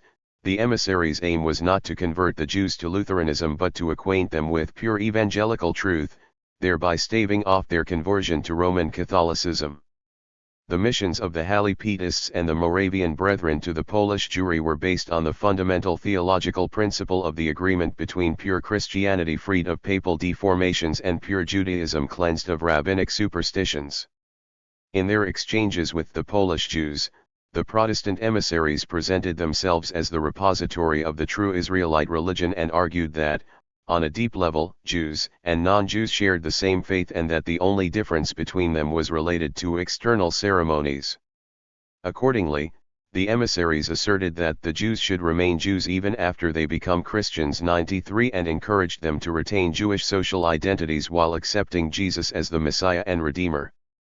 They 149 believed that such a version of Christianity would be much more attractive to the Jews than unequivocal acceptance of the Papist Church, with its idolatrous elements such as the cult of saints and the Virgin Mary. Needless to say, the conversion of the Frankists in Lwów caused a real stir in Protestant circles in Western Europe. As early as June 1759, an anonymous correspondent of the well-known English periodical Gentleman's Magazine published a letter titled Friendly Address to the Jews. He engaged in eschatological speculation concerning the restoration of the Jewish people to their own land before the final stage of redemption and promised that the Jews, after their conversion to Protestantism, would be transported to the Holy Land on English ships. Referring to the conversion of the Frankists, he stated, "I was surprised to see an account that some thousands of Jews in Poland and Hungary had lately sent to the Polish Bishop of Gniezno to inform him of their desire to embrace the Roman Catholic religion. If indeed you begin to think that the Christian religion is true, if you believe the Messiah is already come the first time, in his afflicted state, then embrace the Protestant religion, that true Christianity which is delivered to us in the New Testament, or Covenant, without the false traditions and wicked intentions and additions of the popes, who have entirely perverted the truth, and corrupted primitive Christianity." 94. The Protestant missions to Eastern European Jewry had a twofold impact on the development of Frankism. First, the emissaries' policy of distributing Christian texts in Jewish languages did seem to have borne fruit. Some Frankists had extensive if not fully accurate knowledge of Christian theology even before any encounters with Polish clergy, and one of the sources from which they gained their first ideas about Christianity was the missionary literature of the Pietists. Frankist sources attest to a thorough knowledge of the New Testament, and Frank himself claimed to have read the Gospel of Luke in Hebrew or Yiddish. The copy in his possession was most likely one of those printed and distributed by the Halle Institutum Judaicum. 95. Second, the emissaries managed to acquaint many Jews with the idea of creating an independent Jewish Christian community. The exact elements of Jewish identity that the prospective converts intended to retain after their baptism might have been subject to negotiations, but the idea that they were 155. To form a community not only separate from other Jews but also from other Christians remained a pronounced part of the Frankist doctrine. In one regard, however, the conversion of the Frankists dealt a serious blow to the hopes of the Protestants. The idea that the converting Jews would prefer to avoid the idolatrous elements of Roman Catholicism clearly did not appeal to Frank, who, as it were, was attracted precisely to these elements. To the Protestants' disappointment, Frank did not seek the pure evangelical truth of Lutheran confessions but rather, popish splendor and lavishness. His followers fancied flashy titles, ornate costumes, and elaborate rituals. Frank was also fascinated by the Catholic Mariology and the cult of the Virgin, which as my subsequent discussion will show were arguably the most important Christian influences upon his teachings. In fact, Frank's clear preference for the Roman Church went beyond his own choice of confession. The Gentleman's Magazine letter calling upon the Jews to embrace the Protestant religion instead of Catholicism found its ironic counterpart in the following statement of Frank: all religions and all peoples, also the Philippovsi, the Ammonites, and the Herrnhuter, and other similar sects, will have to enter the Roman Catholic faith. 96. The background of the Jewish-Christian rite. The Catholic factor. Following the 1570 consensus achieved by the principal Protestant denominations in Poland and the 1573 Constitution, which contained a clause guaranteeing freedom from persecution for dissidents in matters of religion, religious toleration became one of the fundamentals of the legal system of the Polish-Lithuanian Commonwealth. Before assuming power, each monarch had to swear not to impose one religion upon all and to protect the liberties of the nonconformists.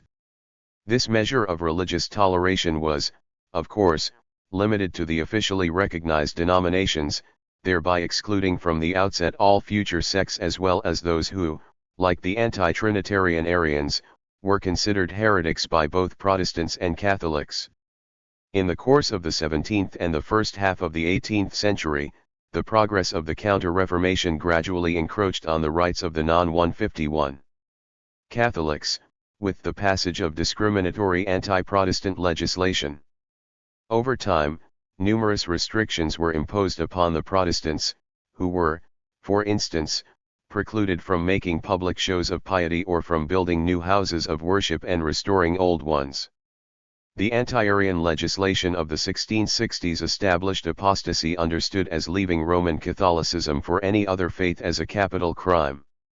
By 1733, Protestants were prohibited from holding public office and banned from participating in the sessions of the National Parliament of the Commonwealth, the same.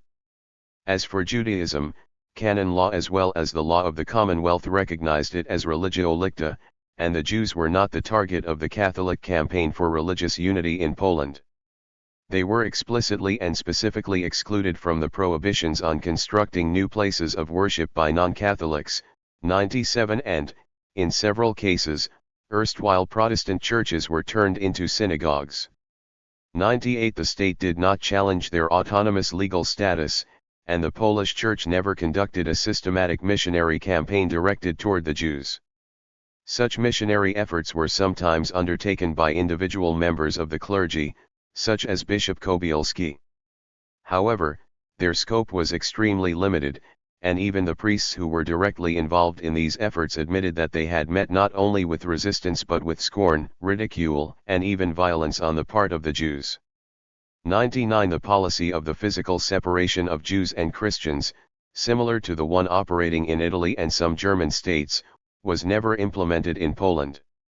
Ecclesiastical legislation touching upon the Jews normally dealt not with the Jews as such, but with the Christians who violated canon law in their interactions with the Jews, and the Polish Church interfered in Jewish affairs only indirectly by regulating the sphere of Jewish-Christian interchange. Despite all this, anti-Jewish rhetoric constituted an integral and important part of the Catholic battle for primacy in Poland.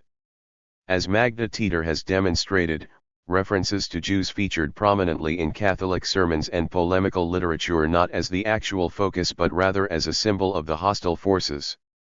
100. The Church often used a roundabout strategy employing religious polemic against Judaism in defense of specifically Catholic tenets of belief and charging its Protestant adversaries with Judaizing.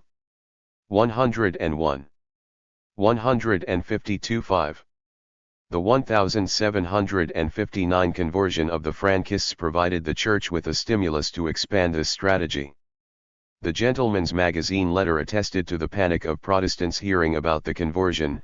Its author explicitly referred to an account of some thousands of Jews in Poland and Hungary who petitioned the Primate of Poland about their desire to embrace the Roman Catholic religion. This account was doubtless the February 1759 supplication of the Frankists to Lubiański. The Primate had the supplication widely publicized. According to Burr of Boleko, before the end of the disputation, 2,000 copies of the Polish texts of the petition were printed, 1,000 were immediately disseminated among the clergy and nobility present in Lwów, and another 1,000 were expedited to Warsaw to be distributed as a broadside in the capital. 102 The newspaper Kurier Polski reprinted the full text of the supplication in April 1759. 103 A Latin version was also published separately. 104 A French translation was executed around that time and dispatched, along with the Polish and the Latin, by the nuncio to Rome. 105 This French translation also appeared in print. 106 Several German newspapers published the supplication in spring 1759. 107 The author of the Gentleman's Magazine letter most likely learned about the document from one of these publications. Before the end of 1759, the supplication was also translated into Spanish and went through two separate imprints, one in Spain 108 and one in Mexico. 109 The Spanish version was subsequently translated into Portuguese by the Inquisition. 110 The extraordinary dissemination of the Frankist supplication was part of a wider Catholic propaganda campaign. Primate Lubianski issued a pastoral letter urging Catholics to support the converts with alms and ordered that an abridged version of the minutes of the Lwów disputation be sent to parish churches and read instead of Sunday sermons. 111 A similar letter was also issued by Bishop Wolois, who had been involved in the ritual murder trial in Jampol. 112 The Roman Catholic Church was planning to utilize the Lwów conversion in its preaching against Christian dissidents. The fact that a large group of Jews converted to Roman Catholicism and not to another Christian denomination was used as an argument for its truth. The impending conversion of all Jews was seen in millenarian terms, as an indication of the approaching triumph of the modern ecclesia. Thus, Lubianski sought to support the claim that there was only one true Christian church by arguing that in our times. 153.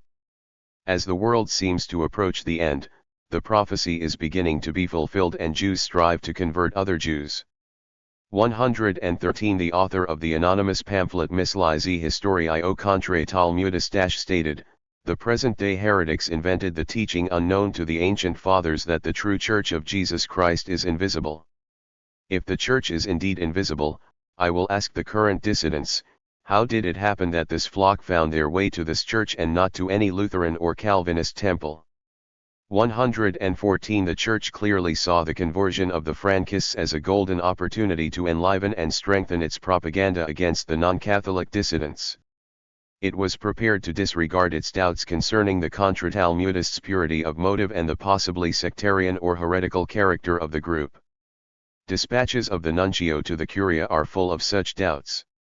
For instance, in June 1759, Bishop Serra expressed his misgivings, questioning if the true intention of the Contra-Talmudists was to accept the Christian religion. 115 The following month, he accused them of coloring their Christian vocation. 116 In August, he wrote, the secretive, strange, and unclear behavior of Frank and his fellows does not correspond to their declared Christian faith. One can surmise that this is the beginning of a new sect among the Jews. The priests who work with them should proceed with utmost caution. 117 Similarly, Lubianski inquired in private correspondence with Mikulski about the genuineness of Frank's Christian belief and whether his willingness to convert did not mask the search for personal gain. 118 In another letter, he characterized the Frankists as Jew Puritans who call themselves anti-Talmudists. 119 To be sure, a contemporary Christian observer could see an analogy between Frankism understood as an attempt to purge Judaism from its Talmudic elements and the Puritan struggle to eradicate the Catholic remnants existing in the English Church. But in the mouth of the head of the Roman Church in Poland, the epithet had a clearly negative character. Whatever Lubianski knew of Puritanism and whatever he meant by Jew Puritans, it is clear that he saw the Frankists within the framework of a wider Christian dynamic and that he understood the movement as analogous to spiritualistic and, from his perspective, heretical trends within Christianity. Yet such doubts, suspicions, and reservations appear only in manuscript sources that were never intended for wider circulation. Among the printed Christian accounts of the Lau disputation and the conversion of the Frankists, there is only one docu. 154-5. Meant that related in passing to the fact that Sabbatianism was not exactly a mainstream current of Judaism, compared the quarrel between the rabbis and the Contra-Talmudists to disputes between Lutherans and Calvinists, and wondered if Frankism should not be considered a schism or a heresy. 120 All other books, broadsides, and pamphlets written by the priests in the wake of the 1759 events hailed the conversion of the Frankists as the unconditional victory of the Catholic Church, proving the Church's superiority and foretelling its final triumph over dissenters, heretics, and unbelievers. The unconditional victory of the Catholic Church demanded, of course, that the conversion of the Frankists to Roman Catholicism be unconditional.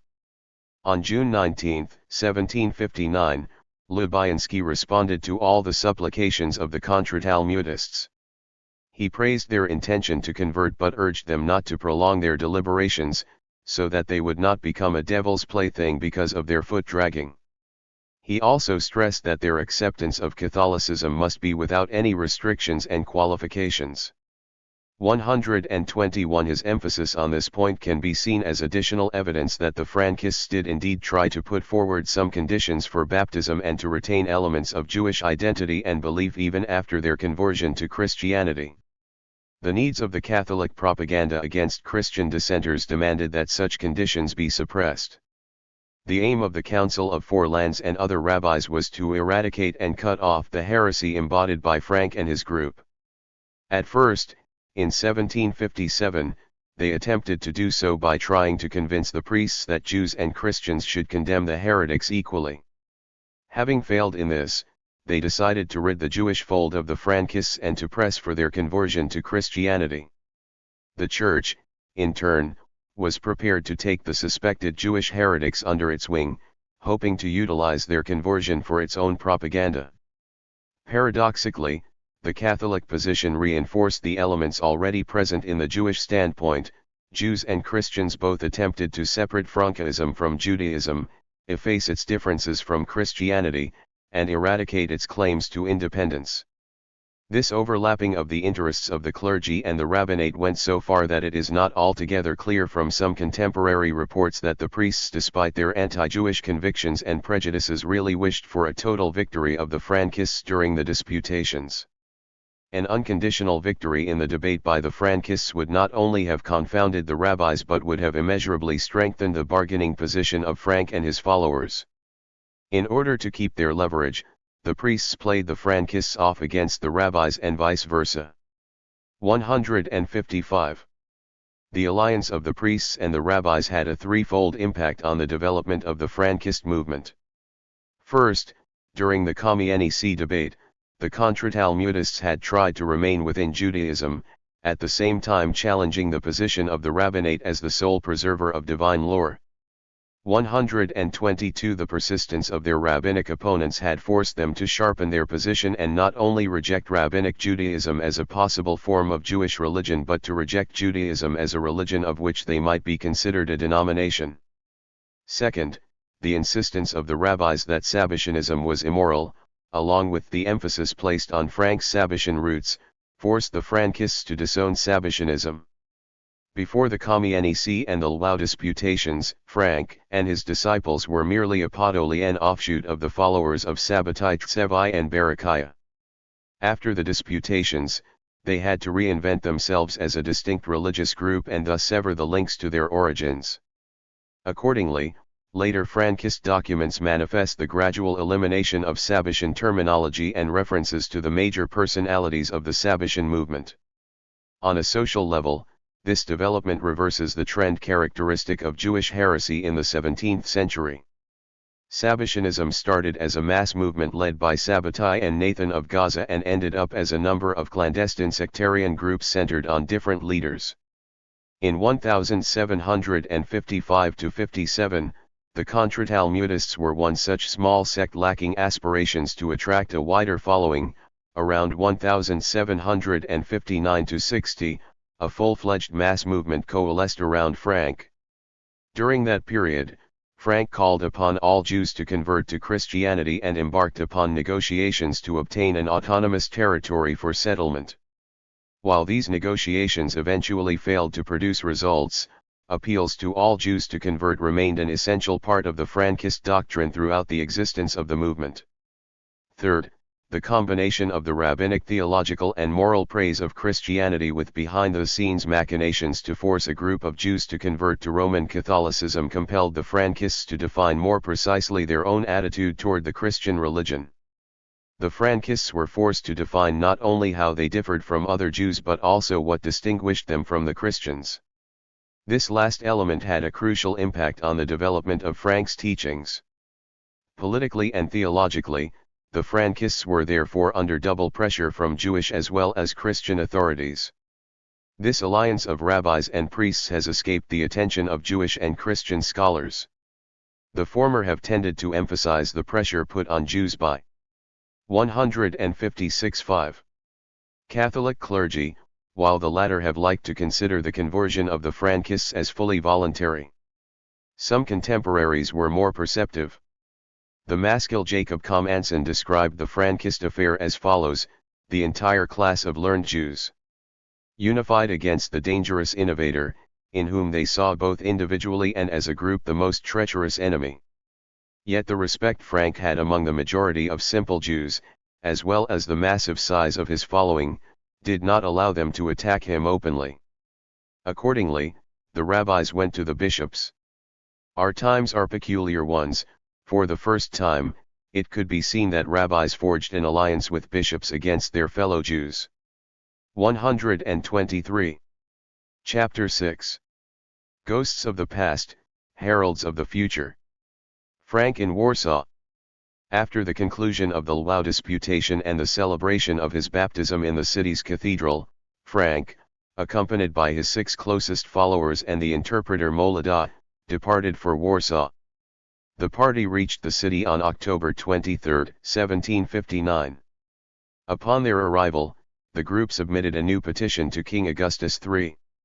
One in contrast to earlier supplications, which had been signed by Yehuda Leib Krysa and Solomon Shore, this one was signed anonymously and collectively by the faithful subjects of Your Majesty. It was the first official document to mention the name of Frank as leader of all the Jews who had accepted Catholicism. Krysa had finally lost his struggle for power within the sect, and Frank's leadership was decisively established. A few months later, Krasinski, independently of Frank's group, quietly came to Warsaw. He settled in the capital, assimilated thoroughly into Polish society, and severed all links with the Frankists. To his son, Ludwik, was the first erstwhile member of the sect to marry a Catholic of non-Jewish descent, Maria Pierzyliska. 3. Yehuda Leib Krysa's name does not appear in any later Frankist documents. The supplication to Augustus III of October 1757 was written in the name of the already baptized Contra-Talmudists, who had made pledges qualifying them to receive territory for settlement and royal protection from the rabbinate. The petitioners asked the king to intercede with regional magnates so that those believers still in hiding could reveal themselves without fear of persecution by the Jews. The document also demanded the establishment of special commissions in Kamienice and Lwów, which would look into the matter of the forced divorces and the disinheritance of the sectarians' children by 158.6. The rabbinate in 1756 and ensure the return of property confiscated by the rabbinic court of Satan. Copies of the supplication were sent to Primate Lubianski and to Bishop Soltike in Krakow. During the negotiations preceding his conversion in Lwów in September 1757, Frank managed to obtain permission for his initial baptism to be administered according to the simplified ex fonto rite, thereby prolonging his liminal suspension between Judaism and Christianity and leaving him some bargaining room preceding his final access to Catholicism. The formal reason for his trip to Warsaw was to complete the ritual. In late November 4 or early December 5, Jacob Joseph Frank and his wife, Hannah, were baptized for the second time in full ceremonials. The rites took place in the royal chapel, the very same Bishop Zaluski, who had collaborated with Soltike in the ritual murder accusations, officiated. King Augustus III acted as godfather. 6. A few of those who had converted in Lwów also came to Warsaw at that time. Other Frankists converted in the capital in the final months of 1759. The most prominent nobles and highest officials of the kingdom, including Lithuanian hetman Michael Joseph Maciejko, Karl Christian the Duke of Courland, Crown Princes Albert and Clemens, and others were among the godparents. 7. The Frankist group in Warsaw grew to a few dozen members. 8. After the baptism, Frank conducted himself with ostentatious splendor, attended theaters, and visited the homes of the most important magnates in Warsaw. He traveled in a chariot pulled by 6 horses, tossed handfuls of gold coins to the poor, clothed himself like a king, and ate on gold and silver. 9. His followers shaved their beards, girded sabers, and dressed like Christians. 10. Many of them were ennobled. The Frankists were financed by generous donations and became local celebrities, greatly honored by Polish clergy as well as secular powers. The elites of the Commonwealth decided to support Frank against contenders to power such as Krysa.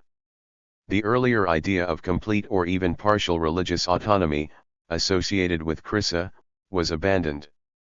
However, in exchange for the promise of inducing a large number of Jews to accept Catholicism unconditionally, Frank demanded far-reaching political concessions. The Frankists would become fully and unconditionally Christian. They would, however, retain a distinct group identity, without mingling with other Christians, and a significant measure of self-government. Borne upon favorable winds, the leader of the Frankists embarked on negotiations regarding Ghosts 159. The settlement of the converts. Frank's aim was to establish a separate, semi-independent colony for Christian Sabbations. The demand of a special territory for settlement was not new. The May 1759 supplication to Lubyansky had already requested a territory near the Turkish border, and claimed that the towns of Busk and Gliniany were already under the control of the true believers. 11. The request to establish a colony for the converted Sabbatians also appeared in the supplication to the king. In Warsaw, the project took on a more concrete shape. Many representatives of the Polish nobility expressed their readiness to accept a certain number of neophytes on their estates and provide for them and their families. One of them, Prince Jabłonowski, argued that the Frankist colony should be granted autonomy and given full political and financial support so that it may follow the example of the populous and rich province of Paraguay, which took its beginning from some 50 savage families converted and civilized by the Jesuits. 12 other noblemen, however, reckoned that the converts should be dispersed over a larger territory. The Frankists sought to maintain the unity of the group and were reluctant to accept the offer of settlement on private estates, fearing that before long, they would decline into serfdom. They repeatedly asked to be allowed to remain together and demanded settlement on lands belonging to the crown. The king was rumored to favor the idea. Some bishops also offered to settle the converts in the church's juridiki, ecclesiastical enclaves that adjoined Poland's bigger towns. 13. Frank pointed out that the converts originated not only from Poland but from Wallachia, Moldavia, Hungary, and even Turkey proper.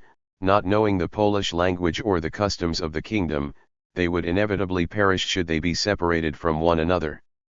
14. The promise to persuade foreign Jews to come to Poland, Lithuania and settle there as Christians was clearly Frank's strongest card and the most likely reason that the Polish elite supported him over Krysa. On several occasions, he claimed that if they were allowed to settle together and were granted a measure of political independence, a multitude of Jews would come to Poland from these countries to accept the Christian faith. 15. He gave the figure of no fewer than 10,000 potential settlers. 16. Little is known about the character envisaged for the projected colony. Frank demanded total rule over the neophytes and envisioned a strict military. 166. Regimen. He was always surrounded by armed guards and forced his followers to train with weapons.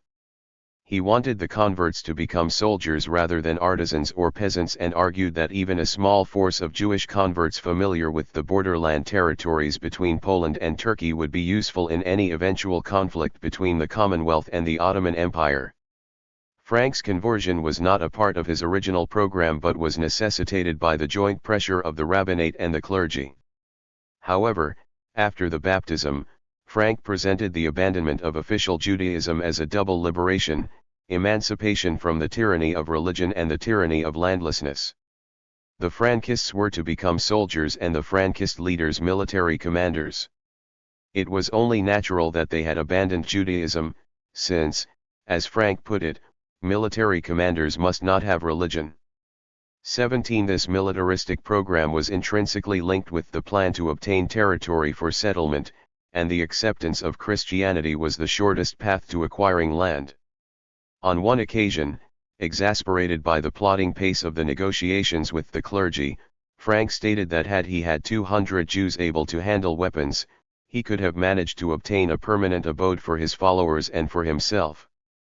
18. He claimed that from the very outset, God's intention regarding the Israelites was for them to conquer lands rather than study the Torah. Official Judaism inverted the natural order of things, Frankism was to put things right. Thus, Frank cursed those who teach the Jewish laws in that religion. Those who do not have God should study laws. Come and see, God told Abraham, I give all these lands to you and your children. 19. He did not say that he would give them laws. 20. Gershom Scholem believed that militarism and Jewish territorialism were crucial features of Frankism. The first signaled the culmination of the process of the birth of a new type of Jew, for whom the world of exile and diaspora Judaism was partly or wholly abolished. 21. The latter expressed in a bizarre yet unmistakable manner the desire of his followers for a reconstruction of Jewish national and even economic existence. 22. According to Scholem, Frank's personal contribution to the Sabbatian worldview was the rejection of the connection between redemption and the return to the land of Israel. It was precisely this promise of the territorial centralization of all Sabbatians that drew such a large following. The Frankists originated mainly from the lowest stratum of Jewish society. They were people from villages and small towns. 23. The poorest of the poor, Jewish lumpenproletariat, whose only dream was the liberation from the oppressive power of the rabbinate. 24. Ghosts 161. What Scholem did not state explicitly, but what I maintain follows from his argument, would be that, like any true proletariat, they had nothing to lose but their chains. Despite the odium attached to it within the Jewish community, conversion to Catholicism promised social advancement, and the territorialist program offered a special bonus and carried a promise of genuine emancipation. The majority of those who converted in Lwów in 1759–60 were indeed poor and marginal. The Frankist elite consisted of 4 or 5 communal rabbis from townlets 25 and several itinerant preachers. The rest were, as the nuncio put it, total bores and complete paupers. 26. It is indeed likely that many of those who converted had felt oppressed by the Jewish oligarchic establishment and that promises of a better life and permanent settlement would hold special appeal for them. However, the lowest strata of Eastern European Jewry were destitute long before Frank's appearance. Never before had poverty led to a mass conversion to Christianity, let alone led Jews from Muslim territories to come to a Christian kingdom to seek baptism. While I agree that militarism and territorialism were crucial elements of Frankism, it seems unlikely that solely the vague and rather uncertain promises of a semi-autonomous colony for the converts would suffice to persuade a few thousand Jews to accept the stigma of apostasy or to abandon their homes in the Ottoman Empire and migrate to the Commonwealth to become Christians. The unprecedented alliance of the Catholic clergy and the rabbinate drove Frank and his Polish followers into a corner and left them no other option than to convert to Christianity. Their brethren who came to Lwów from Turkey and the Balkans, poor and oppressed by the rabbis as they may have been, still had other choices. Nevertheless, they decided to leave everything behind and plunge into total uncertainty. Christian sources agree that even after the Ottoman Jews' arrival in Lwów, it was next to impossible for the clergy to make the final push and induce them to be baptized. In a letter to the nuncio, the administrator of the Lwów archdiocese honestly admitted that the priests' preaching and promises had little influence upon the Sabbatians, and the majority of them would never convert if not for Frank's imploring and his personal example. 27 Frank's charisma must have been great indeed, and the territorialist idea might have played a role, yet what tipped the balance was not the unarticulated desire for a reconstruction of Jewish national and even economic existence. Undoubtedly, the Frankists sought to establish a semi-independent Sabbatean colony in the diaspora and rejected the idea of rebuilding the Tem. 162-6 PLE in Jerusalem. However, this does not mean that they would have settled in Uganda. The idea of seeking a semi-autonomous settlement for both Polish and Ottoman Sabbatians can be understood only in the context of earlier Sabbatian teachings concerning Poland. Skolem already noted in his discussion of the territorialist program that the Frankists transferred Sabbatian messianic hopes connected to the land of Israel to Poland. 28 Frank regarded Poland as the country promised to the patriarchs. God's succession and our succession, which he would not abandon for all other countries, even if they were filled with precious stones. 29 Extraordinary as they might seem, his ideas about the messianic role of Poland were not completely original. In his Sefer Kav HaYashar, the preacher and chronicler Tzvi Hirsch Kaitanover reported a tradition attributed to the Sabbatian prophet Heschel Tzoref of Vilna. According to Kaitanover, Tzoref taught about the numerological equivalency between the name of biblical Tzfo, grandson of Esau, and the Hebrew name of Poland.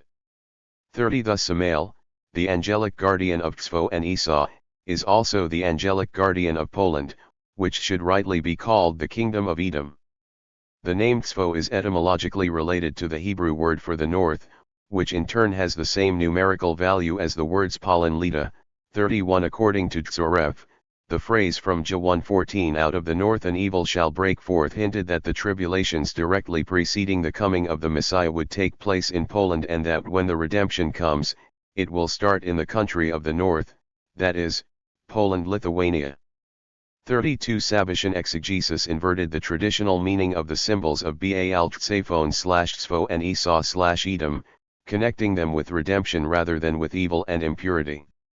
Heschel Tzoref linked this symbolic complex with Poland, and there is no doubt that this association was known to Frank and many of his followers. 33 Like Tzoref, Frank explicitly equated Poland with the land of Edom. 34 He claimed that Poland was the ground for the ascension. 35 The place where the Shekinah, the divine presence, would start to rise from the exile. This task of raising the Shekinah had been undertaken by Sabbatai Tzvi, 36 who, however, failed to accomplish his mission. Throughout the words of the Lord, Sabbatai's failure is presented as a failure to go to Poland.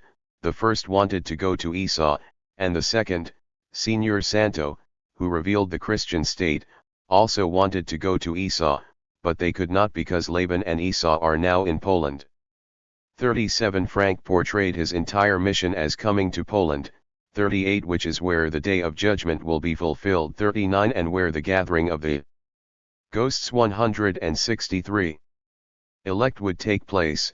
I am telling you that the patriarchs and Moses and Aaron and all the kings of Israel and all the chosen ones will come to me to Poland. And the first and second will come as well. I will teach them with great honor. 40 Frank managed to attract a large following and to persuade foreign Sabbatians to arrive in Lwów and seek baptism on the basis of the older Sabbatian tradition that associated coming to Poland with coming to Esau in the land of Edom directly before the advent of redemption. The rekindling of this earlier Sabbatian tradition allowed Frank to overtake Chryssa in the quest for leadership over the Podolian believers and gave him extraordinary sway among the Sabbatians in all of Eastern and Central Europe. The declarations that he would bring several thousand foreign Jews to Poland were not necessarily exaggerated. Certainly, the Christians took these declarations seriously. The eastern parts of the Commonwealth were sparsely populated, and local landowners constantly vied for new inhabitants of their towns and villages, often offering subsidized or even free settlement and tax incentives. Ostensibly, Frank had a strong bargaining position with Polish clergy and nobility, who were also tempted by his promises to attract a large number of such new settlers into their domains. Yet the authorities were uneasy about the political and religious implications of having a semi-independent colony of converted Jews on their hands and the possible unrest caused by granting them exceptional status. The nobility were worried that creating a Jewish-Christian settlement close to Turkey would threaten both the religion they accepted so recently and the good order of the kingdom. 41. The clergy argued that the Lwów archdiocese alone could not handle the pastoral care of such a large number of new Christians. 42. The militaristic character of the proposed settlement also caused anxiety. Jews coming to Poland from the Ottoman Empire might have been valuable settlers, but they might also have been Turkish spies or infiltrators of dubious loyalties. Open negotiations concerning guarantees of political autonomy for the projected Sabatian Christian settlement between the Frankist leadership and the Christian establishment were lures for prospective converts.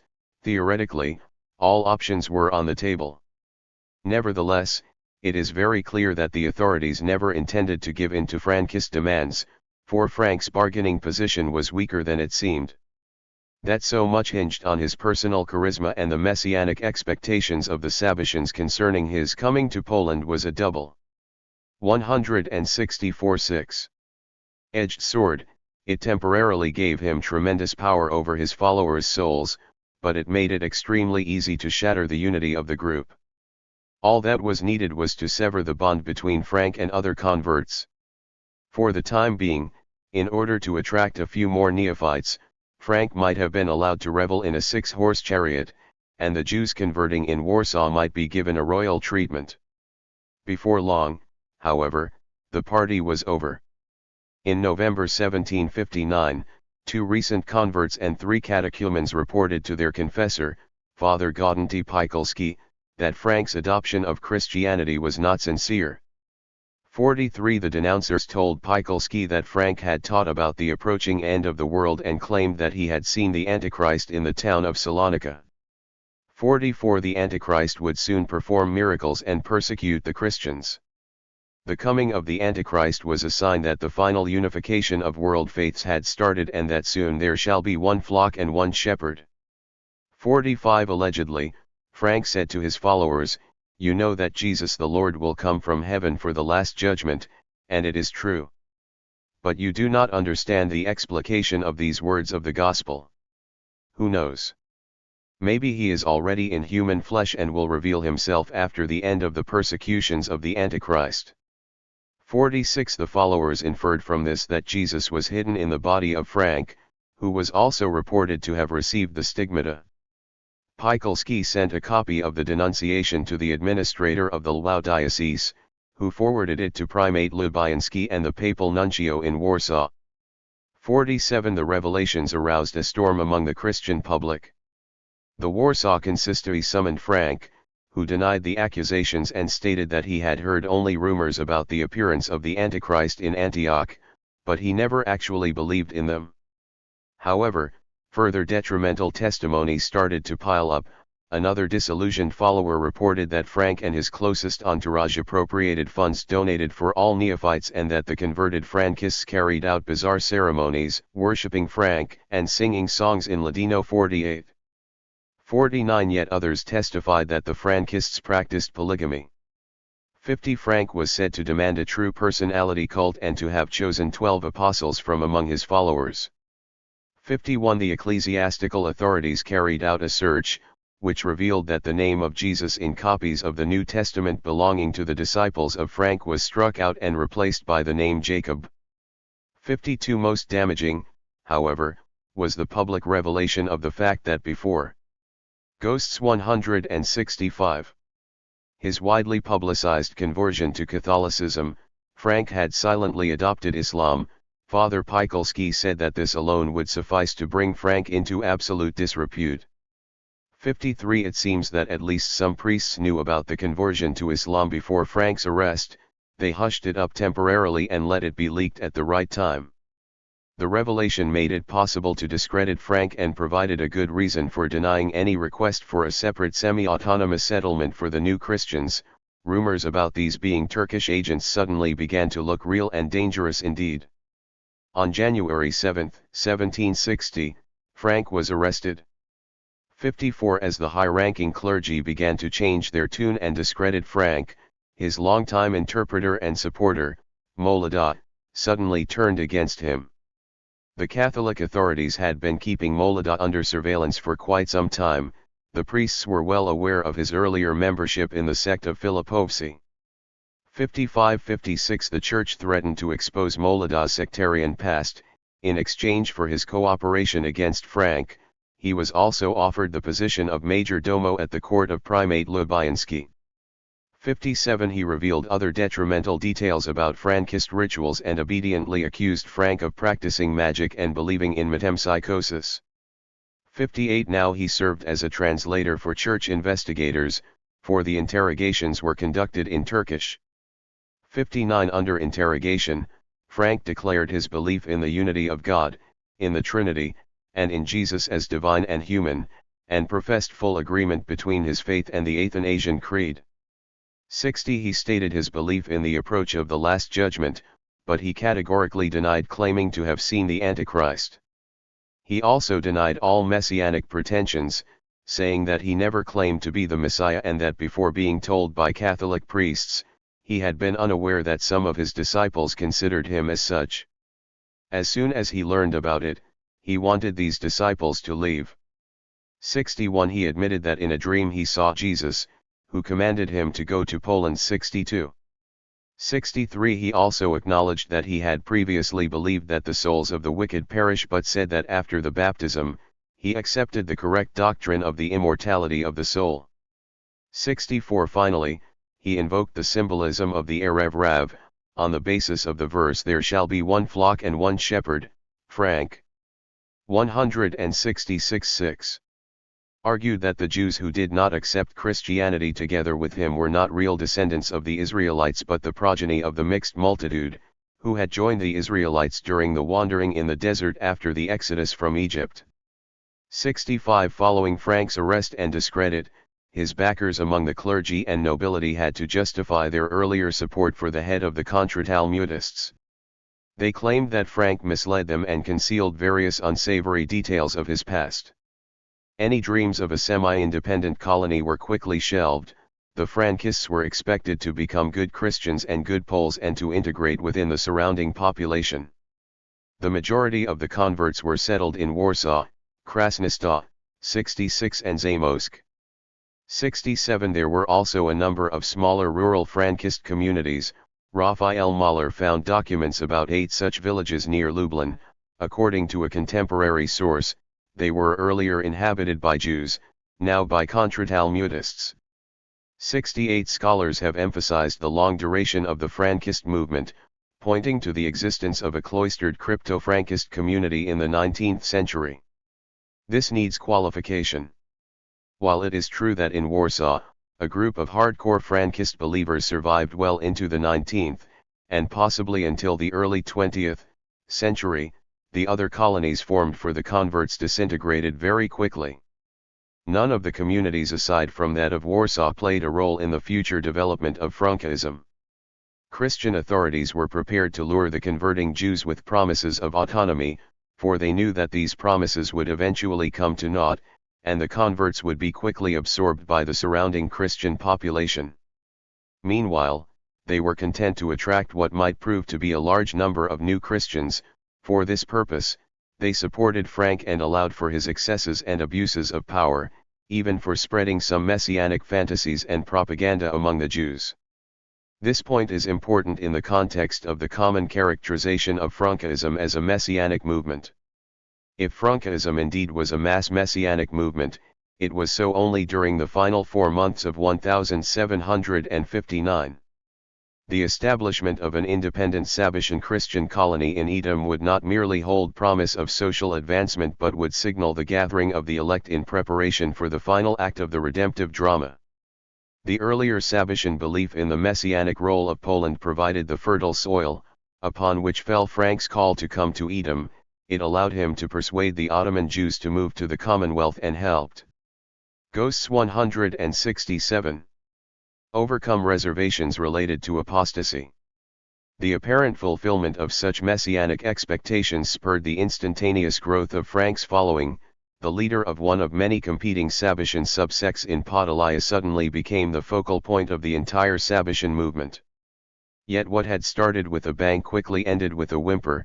After his detention, Frank was abandoned by the majority of those whom he had persuaded to apostatize and was left only with a handful of faithful. Never again did he manage to rebuild his following to a level comparable with that of the 3 months between his conversion and his arrest. Never did he cease to lament the lost opportunity and scold his disciples for forsaking him in his hour of trial. If Frank indeed had messianic pretensions, he only voiced them explicitly at that time. His denial of such pretensions during the investigation at the Warsaw Consistory was more than a tactical move. In the words of the Lord, the concept of Messiah is never applied to Frank himself. Frank's messianic star rose very high, only to fall spectacularly. In later Frankist teachings, messianic claims were applied to someone else entirely. Cet obscur objet du désir. The investigation at the Warsaw Consistory lasted through January and most of February 1760. During the entire investigation, Frank was kept in the Lazarite monastery in the suburbs of the capital. On February 26, the detainee was quietly dispatched from Warsaw and sent to Częstochowa. He was placed in specially prepared rooms in a military fortress adjacent to the Pauline cloister at Jasna Góra. 69 About a week later, on March 1, 1760, the consistory issued an official proclamation concerning Frank. The proclamation stated that the investigation established the purity of belief of the Jews who had converted to Catholicism and their true faith in the Trinity and in the divinity of Jesus Christ. However, Jacob Frank's negative influence had led the converts into erroneous beliefs concerning the Second Coming and the Last Judgment. The authorities concluded that Frank should immediately be separated from his disciples, who had been giving him excessive honor. He should be isolated at a secluded location, where he was to remain for an unlimited time awaiting a decision by the Holy See.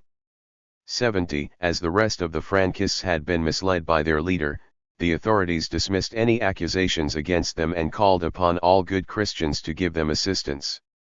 71. 168-6. Isolating Frank from his followers was the last element of the strategy devised by Primate Lubianski and the newly appointed papal nuncio in Warsaw, Bishop Eugenio Visconti. Frank had fulfilled his role as a lure to convert the Jews to Catholicism. Now the Church wanted to break the bond between him and other converts, thereby neutralizing the impact of his personal charisma and denying any religious or political claims that he might have had. By May 1760, the Frankist group had left Warsaw and returned to Lwów.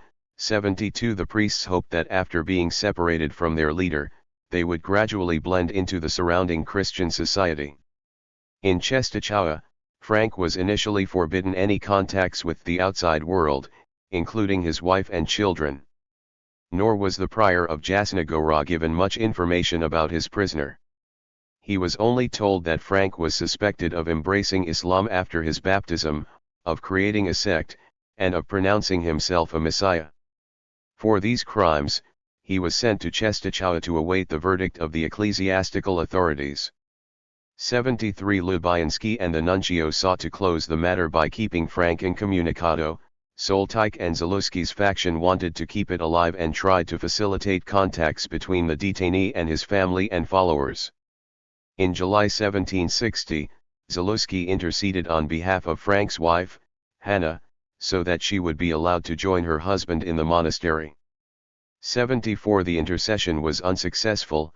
The Częstochowa priests even prevented Hannah from speaking to her husband after the death of Frank's firstborn son, Emmanuel, in September 1760. 75 Soltike also intervened with the prior, demanding that Frank be given large and comfortable quarters and be allowed to accept guests and send envoys.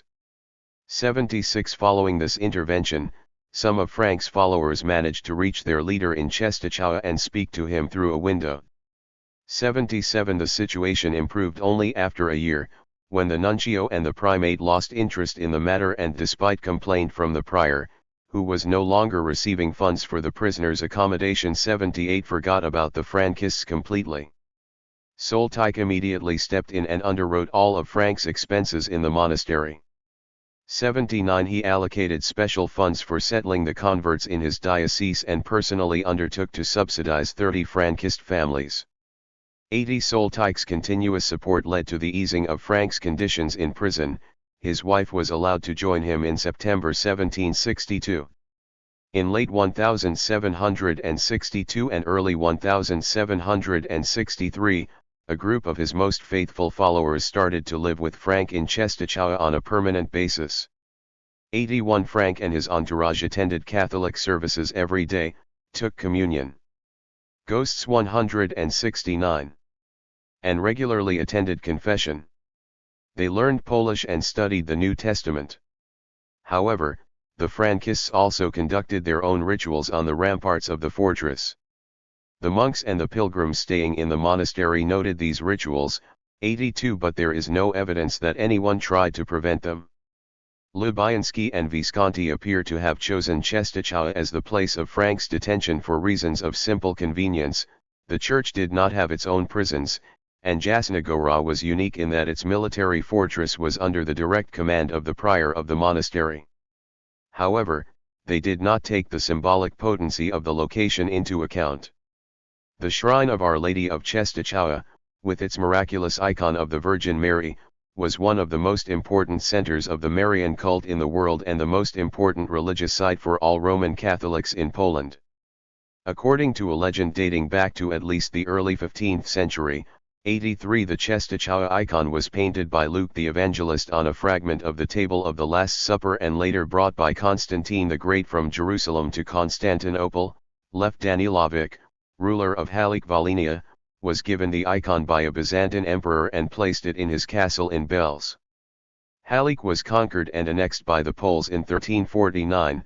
Some years later, the icon fell into the hands of the governor of the province, Duke Władysław of Pole, who transferred it to Czestochowa and vowed to establish a shrine devoted to its cult. The Jasna Gora sanctuary was founded in 1382. The first recorded miraculous cures associated with the icon happened in the 1430s. 84 Among the inhabitants of the Commonwealth, the Polish victory over the Swedes in 1656 was widely attributed to the special protection of Our Lady of Czestochowa. Following the victory, King Jan Kazimierz consecrated his kingdom to the Czestochowa Madonna, whom he proclaimed Queen of Poland. All subsequent Polish monarchs made a pilgrimage to the monastery to pay homage to the icon. Czestochowa became a major pilgrimage site and the icon an object of ardent devotion, both popular and learned. In 1762, some 2 years after Frank's arrival in Czestochowa, more than 200,000 pilgrims visited the sanctuary during the period of a month and a half. 85 A book printed a year later brings a meticulous record of more than 1,500 miracles that took place at Jasna Gora. The blind recovered their vision, the paralyzed regained use of their limbs, and even a few dead were resurrected. 86 It is little wonder that a stay at such a spiritually charged location made a deep impression on Frank. The Frankist Theses for the Kamienice and Lwów. 176. Disputations were elaborations of older Sabbacian tenets. During his imprisonment at Jasna Gora, Frank developed his own, highly original teachings, in which he combined elements of traditional Judaism, Kabbalah, and Sabbacian theosophy with motifs deriving from Catholic Mariology as well as products of his febrile religious imagination. If the Frankist movement as a social phenomenon emerged during the period of mass conversions in Lwów, Frankism as a cluster of theological or theosophical ideas elaborated by Jacob Frank and professed by his disciples was born in Czestochowa. The miraculous icon of Our Lady of Czestochowa became the heart of a constellation of interconnected symbols for Frank, and on numerous occasions he acknowledged the special powers of the icon. Do the kings and lords go to the portrait of the maiden in Czestochowa in great humility for nothing? They are wiser than you, for they see that all powers come from her and are in her hand. As it was said of Christ that he arose from the dead, so she will arise from the dust, almost from the dust, and all the kingdoms of the earth will bow before her.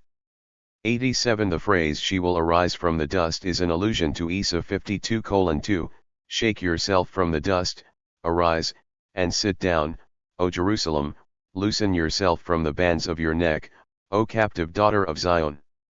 The expression daughter of Zion was traditionally taken to refer to the Temple Mount, the section of Mount Zion on which Solomon's temple had been located, or was interpreted as a synecdoche for the temple itself. Jewish tradition considered the temple the earthly abode of the Shekinah, the personified divine presence. 88 The tribulations following the destruction of the temple were commonly depicted in the metaphor of the divine presence wailing in filth, while the end of exile was envisioned as her rising from the dust to a triumphal return home to the restored temple. 89 Sabbatian theology described Sabbatai's messianic mission precisely as the raising of the Shekinah from the dust and dated the beginning of this process for 1657 or 1658, as in mainstream Judaism, its conclusion was to be the rebuilding of the temple in Jerusalem. 90 Frank, on the other hand, claimed that the true Mount Zion was located in Czestochowa 91 and linked the rising of the divine presence from the dust not with return to the land of Israel but with pilgrimages to the icon of the Black Madonna. As the notion of the Shekinah is crucial for understanding this element of his teachings, a brief summary is in place here.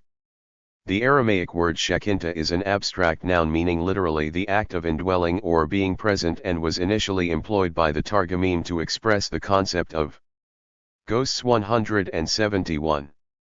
God's presence at a particular place or during a particular event, perceivable to men.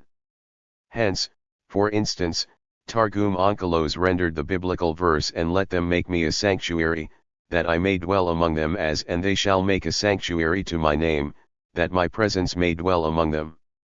92 Early rabbinic literature used the Aramaic term roughly in the same way, describing the divine presence inhabiting first the tabernacle and then both Jerusalem temples, or accompanying the people of Israel in the exiles of Egypt and Babylon.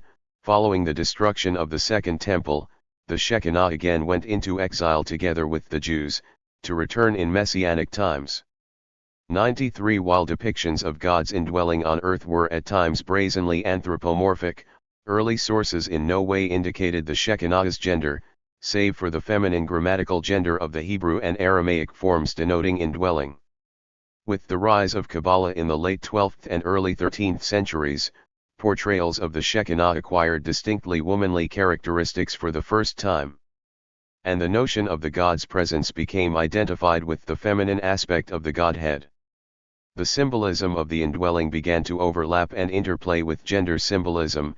As Kabbalah developed, the Shekinah became the divine woman, as it were, incarnating in the women of the earthly world. For the Shekinah in the time of Abraham our father is called Sarah, and in the time of Isaac our father is called Rebekah, and in the time of Jacob our father is called Rachel. 94 The symbol of the female God's presence ultimately absorbed attributes of previously existing independent feminine images present in biblical and post-biblical Judaism, such as the Congregation of Israel, the Daughter of Zion, and divine wisdom.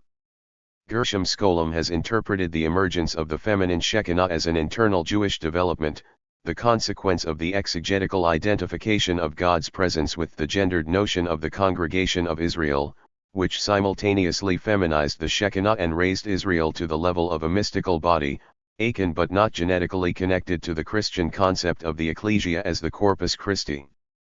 95 He also conjectured that the Kabbalistic concept might have been the primordial Great Mother archetype expressed in the pre-existing Jewish symbols. 96 More recently, Arthur Green has argued that the female Shekinah was a Jewish 172-6 response to an adaptation of the revival of devotion to Mary in the 12th century Western Church. 97 For Green, the uniqueness of the Kabbalistic notion consists not in the plain fact that the Shekinah became a woman but in her representations as a female consort of the male God of Israel, combined with individual piety devoted to a feminine figure interposed between the male worshipper and the male God. 98 Thus, in a striking parallel to the Virgin Mary, the Kabbalistic Shekinah became both the bride of God and the agent of creation of the lower worlds, the representation of both the collective and the individual, both virgin and mother, and a mediatrix acting in both directions, bringing the life force down to earth and receiving the prayers and good deeds of humanity. 99 Whatever the genealogy of the feminized concept of the divine presence in late 12th century Kabbalah, it is clear that by the 17th century, Some Kabbalists had become acutely aware of similarities between the Jewish concept of the Shekinah and Christian conceptions of the Virgin Mary. 100. A case in point is the Sabbatian Abraham Miguel Cardoso, who remarked that although most of their prayers they direct to Jesus, they augment their devotions and extol also Mary his mother, and they call upon her and praise her, and she corresponds to the Holy Shekinah. 101. Yet Frank went much further than any other Jewish thinker, Sabbatian or otherwise.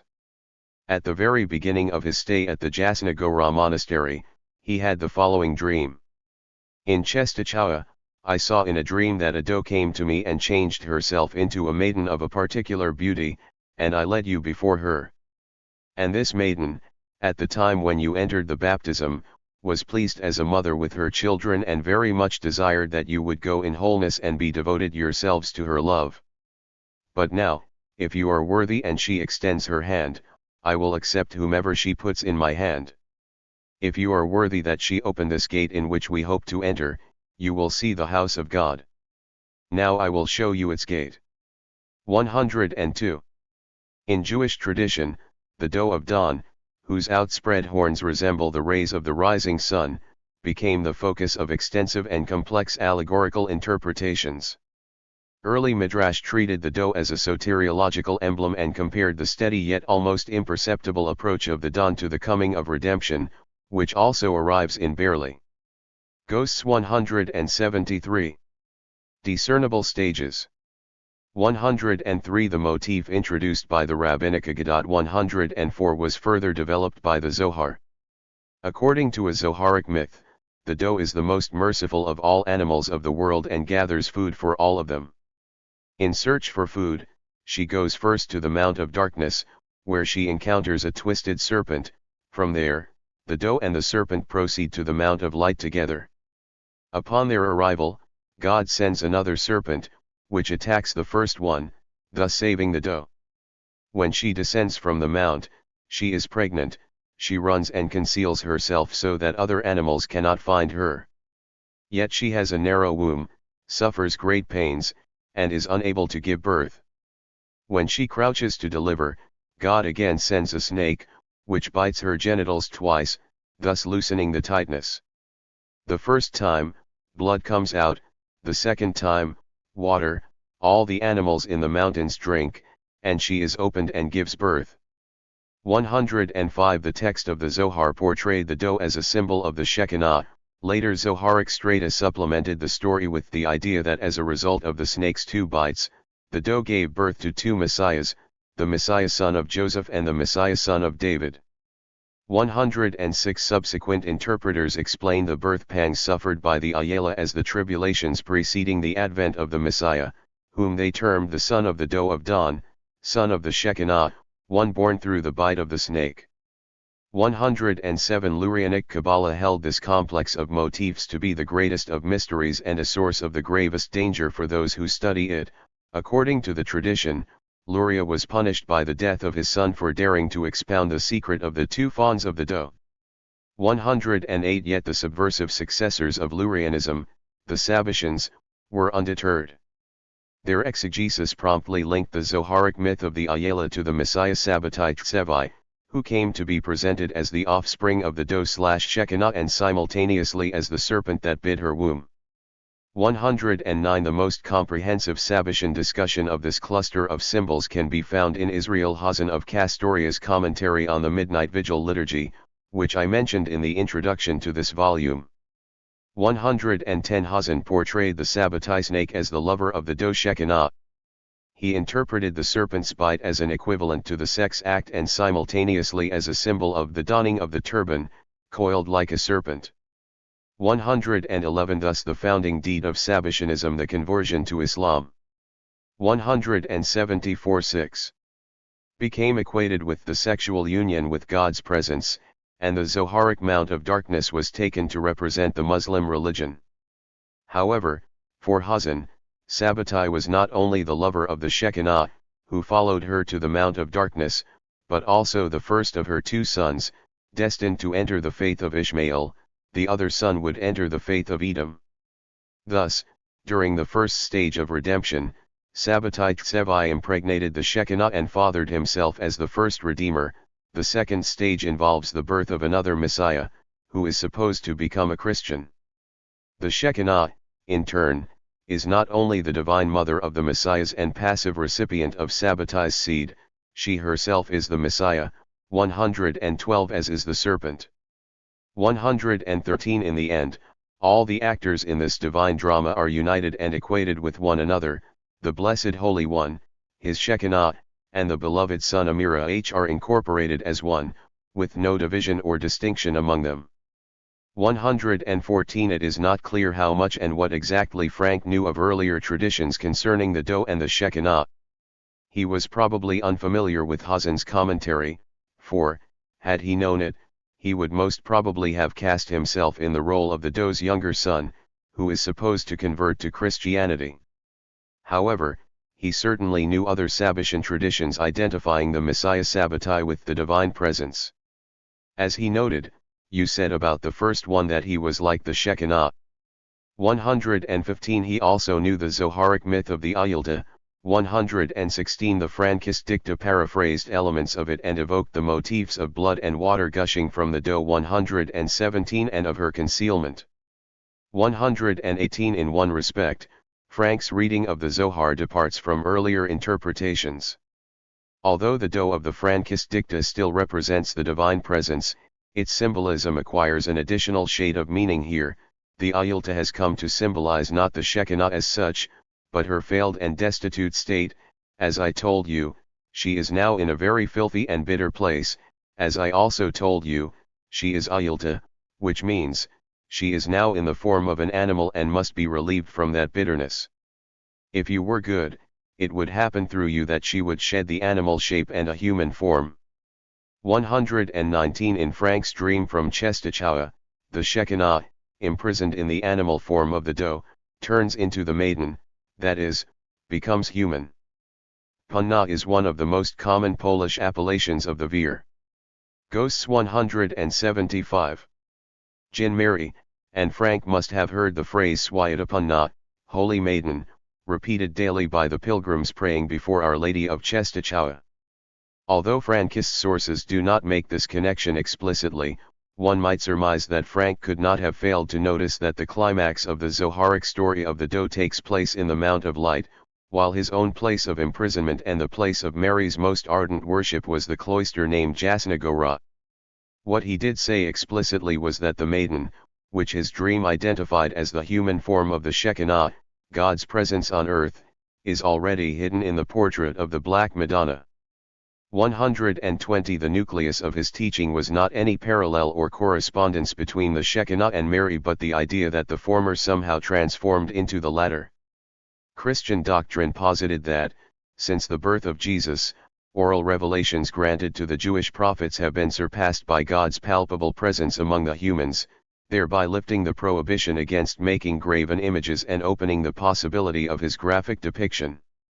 Christian veneration of material representations of the divine is thus rooted in the reality of the Incarnation, since immaterial and formless God chose to make himself accessible in the corporeal form. Worship should also be accorded to plastic images adequately affording his corporeality. The reality of the Incarnation, in turn, is guaranteed by Mary, who, as a truly human mother, gave her son Jesus a truly human body. Accordingly, Catholic and Orthodox Mariology developed in close connection with the debate concerning the visual portrayal of the deity and the cult of icons. Along the same lines, Frank established an iunctim between iconic worship and pictorial representation of God, on the one hand, and the extolment of the feminine principle, on the other. In full accordance with the Church's doctrine, he claimed that the advent of Christianity established legitimacy and necessity of the cult of icons. What did Christ show? Just one thing, that everyone should pray to a painted picture. 121 He also linked the veneration of images with the cult of the Virgin. In Czestochowa, the Frankists were urged to contemplate the Black Madonna icon for several hours every day, just as the Jews look at the moon at the New Moon Festival. 122 And even to buy little reproductions of the miraculous icon widely sold to the pilgrims coming to Jasna Gora, They were to shut themselves for 3 nights in a secluded room and recite a special prayer there, while kneeling before the paintings. 123 Frank was clearly fascinated by the Czestochowa icon and the worship. 176-6. Accorded to it by the pilgrims coming to the monastery. He developed a deep interest in Christian Mariology and picked up customary Marian appellatives and expressions from Polish prayers. One of his dicta describing the Shekinah Maiden contains 3 standard Catholic salutations to Mary, Eternal Maiden, Queen of Heaven, and Lady of Assistance. 124 The characteristic idiom of these expressions leaves no room for doubt that Frank gleaned them from prayers or sermons that he heard in Czestochowa. For instance, the word Maciejko is a highly technical term of Catholic discourse, which is virtually never used in everyday Polish and appears only in the works of theologians, Polish versions of the Litany of Loreto, and novenas to the Virgin. However, from Frank's perspective, Christian Mariology was also imperfect. The Virgin Mary is for Christians an especially elevated human being, who served as a medium of the divine incarnation in man's flesh. Frank's maiden herself was the divinity incarnated. To put it in a nutshell, unlike Christianity, Frankism was not about a male god who took a human body upon himself through a human woman, but about a feminine goddess who acquired a human form. This has immediate relevance to Frank's understanding of the Czestochowa icon. In a somehow paradoxical way, Frank combined the Jewish concept of the Shekinah, which placed the female principle of the Godhead in concrete spatio-temporal dimensions, with Christian hyperdulia accorded to the icons of the Virgin Mary. The painting of the Black Madonna of Czestochowa became for him not a plastic depiction of the sacred femininity but a location of her actual indwelling. Frank appropriated elements of Catholic Mariology but departed from Christian doctrine in 2 crucial respects. He claimed that the Maiden was an element of the Godhead, and he declared that she was actually present in the Czestochowa icon. From his perspective, Christianity discovered the human face of God and realized that it is the face of a woman. However, as Frank emphasized on numerous occasions, the Christians knew the face of the Maiden only in a picture. 125 Meaning that the Christian notion of the Maiden, although superior to the Jewish notion of the Shekinah, was also partial and incomplete. It was based on the revelation of the female divine presence in human form but not in human body. While the painting of Our Lady of Czestochowa was, for Frank, the true dwelling place of the Shekinah, the presence indwelt in an inanimate object. Ghosts 177. The icon. The soteriological sense of Frank's coming to Czestochowa was to liberate the Maiden from the icon and thus to bring the revelation of divine femininity to accomplishment. As Frank announced, when this happened, the Maiden who is there will lead you to another Maiden. 126 The identity of this other Maiden is known from Frankist dicta and other documents. The final and complete revelation of Frankism amounts to the true incarnation of the Divine Maiden in a true human maiden, Eve Frank. Frank's only daughter was born a year or so before the beginning of his activity in Poland. From the very outset, Frank presented her as a semi-divine being and a future leader of the group. When she was only 6 months old, he told the disciples to know that she is a queen. He emphasized, "Do not think that I call her the queen on account of her beauty, she is really a queen in her very essence." 127 Wherever she appeared, she was accompanied by a cortege of the daughters of prominent Frankists, who were trained to attend to all her needs. 128 Her Jewish name, Rachel. 129 was one of the most common appellations of the Shekinah. 130 And the name of the beloved bride of the biblical Jacob. The Frankist dicta often portrayed the redemption or deliverance as a union of Jacob and Rachel. Her Christian baptismal name, Sophia. 131 linked her with the biblical figure of the divine wisdom, God's earliest creation, who was set up from everlasting, from the beginning, even before the earth, and guided all further creations. 132 The words of the Lord mentions neither name, usually referencing her by the honorific Imosk or Jejmosk. In some later dicta and in various notes, the name Hawaza or Hawaxunia appears. 133 It seems that the name Eve was adopted sometime in Czestochowa. It is under this name that she appears in most Polish and German sources from the later period and in scholarship. The Rachel Sophia Eve triad is laden with theological associations. Frank's only daughter came to epitomize the divine presence, the wisdom of God, and the mother of humanity.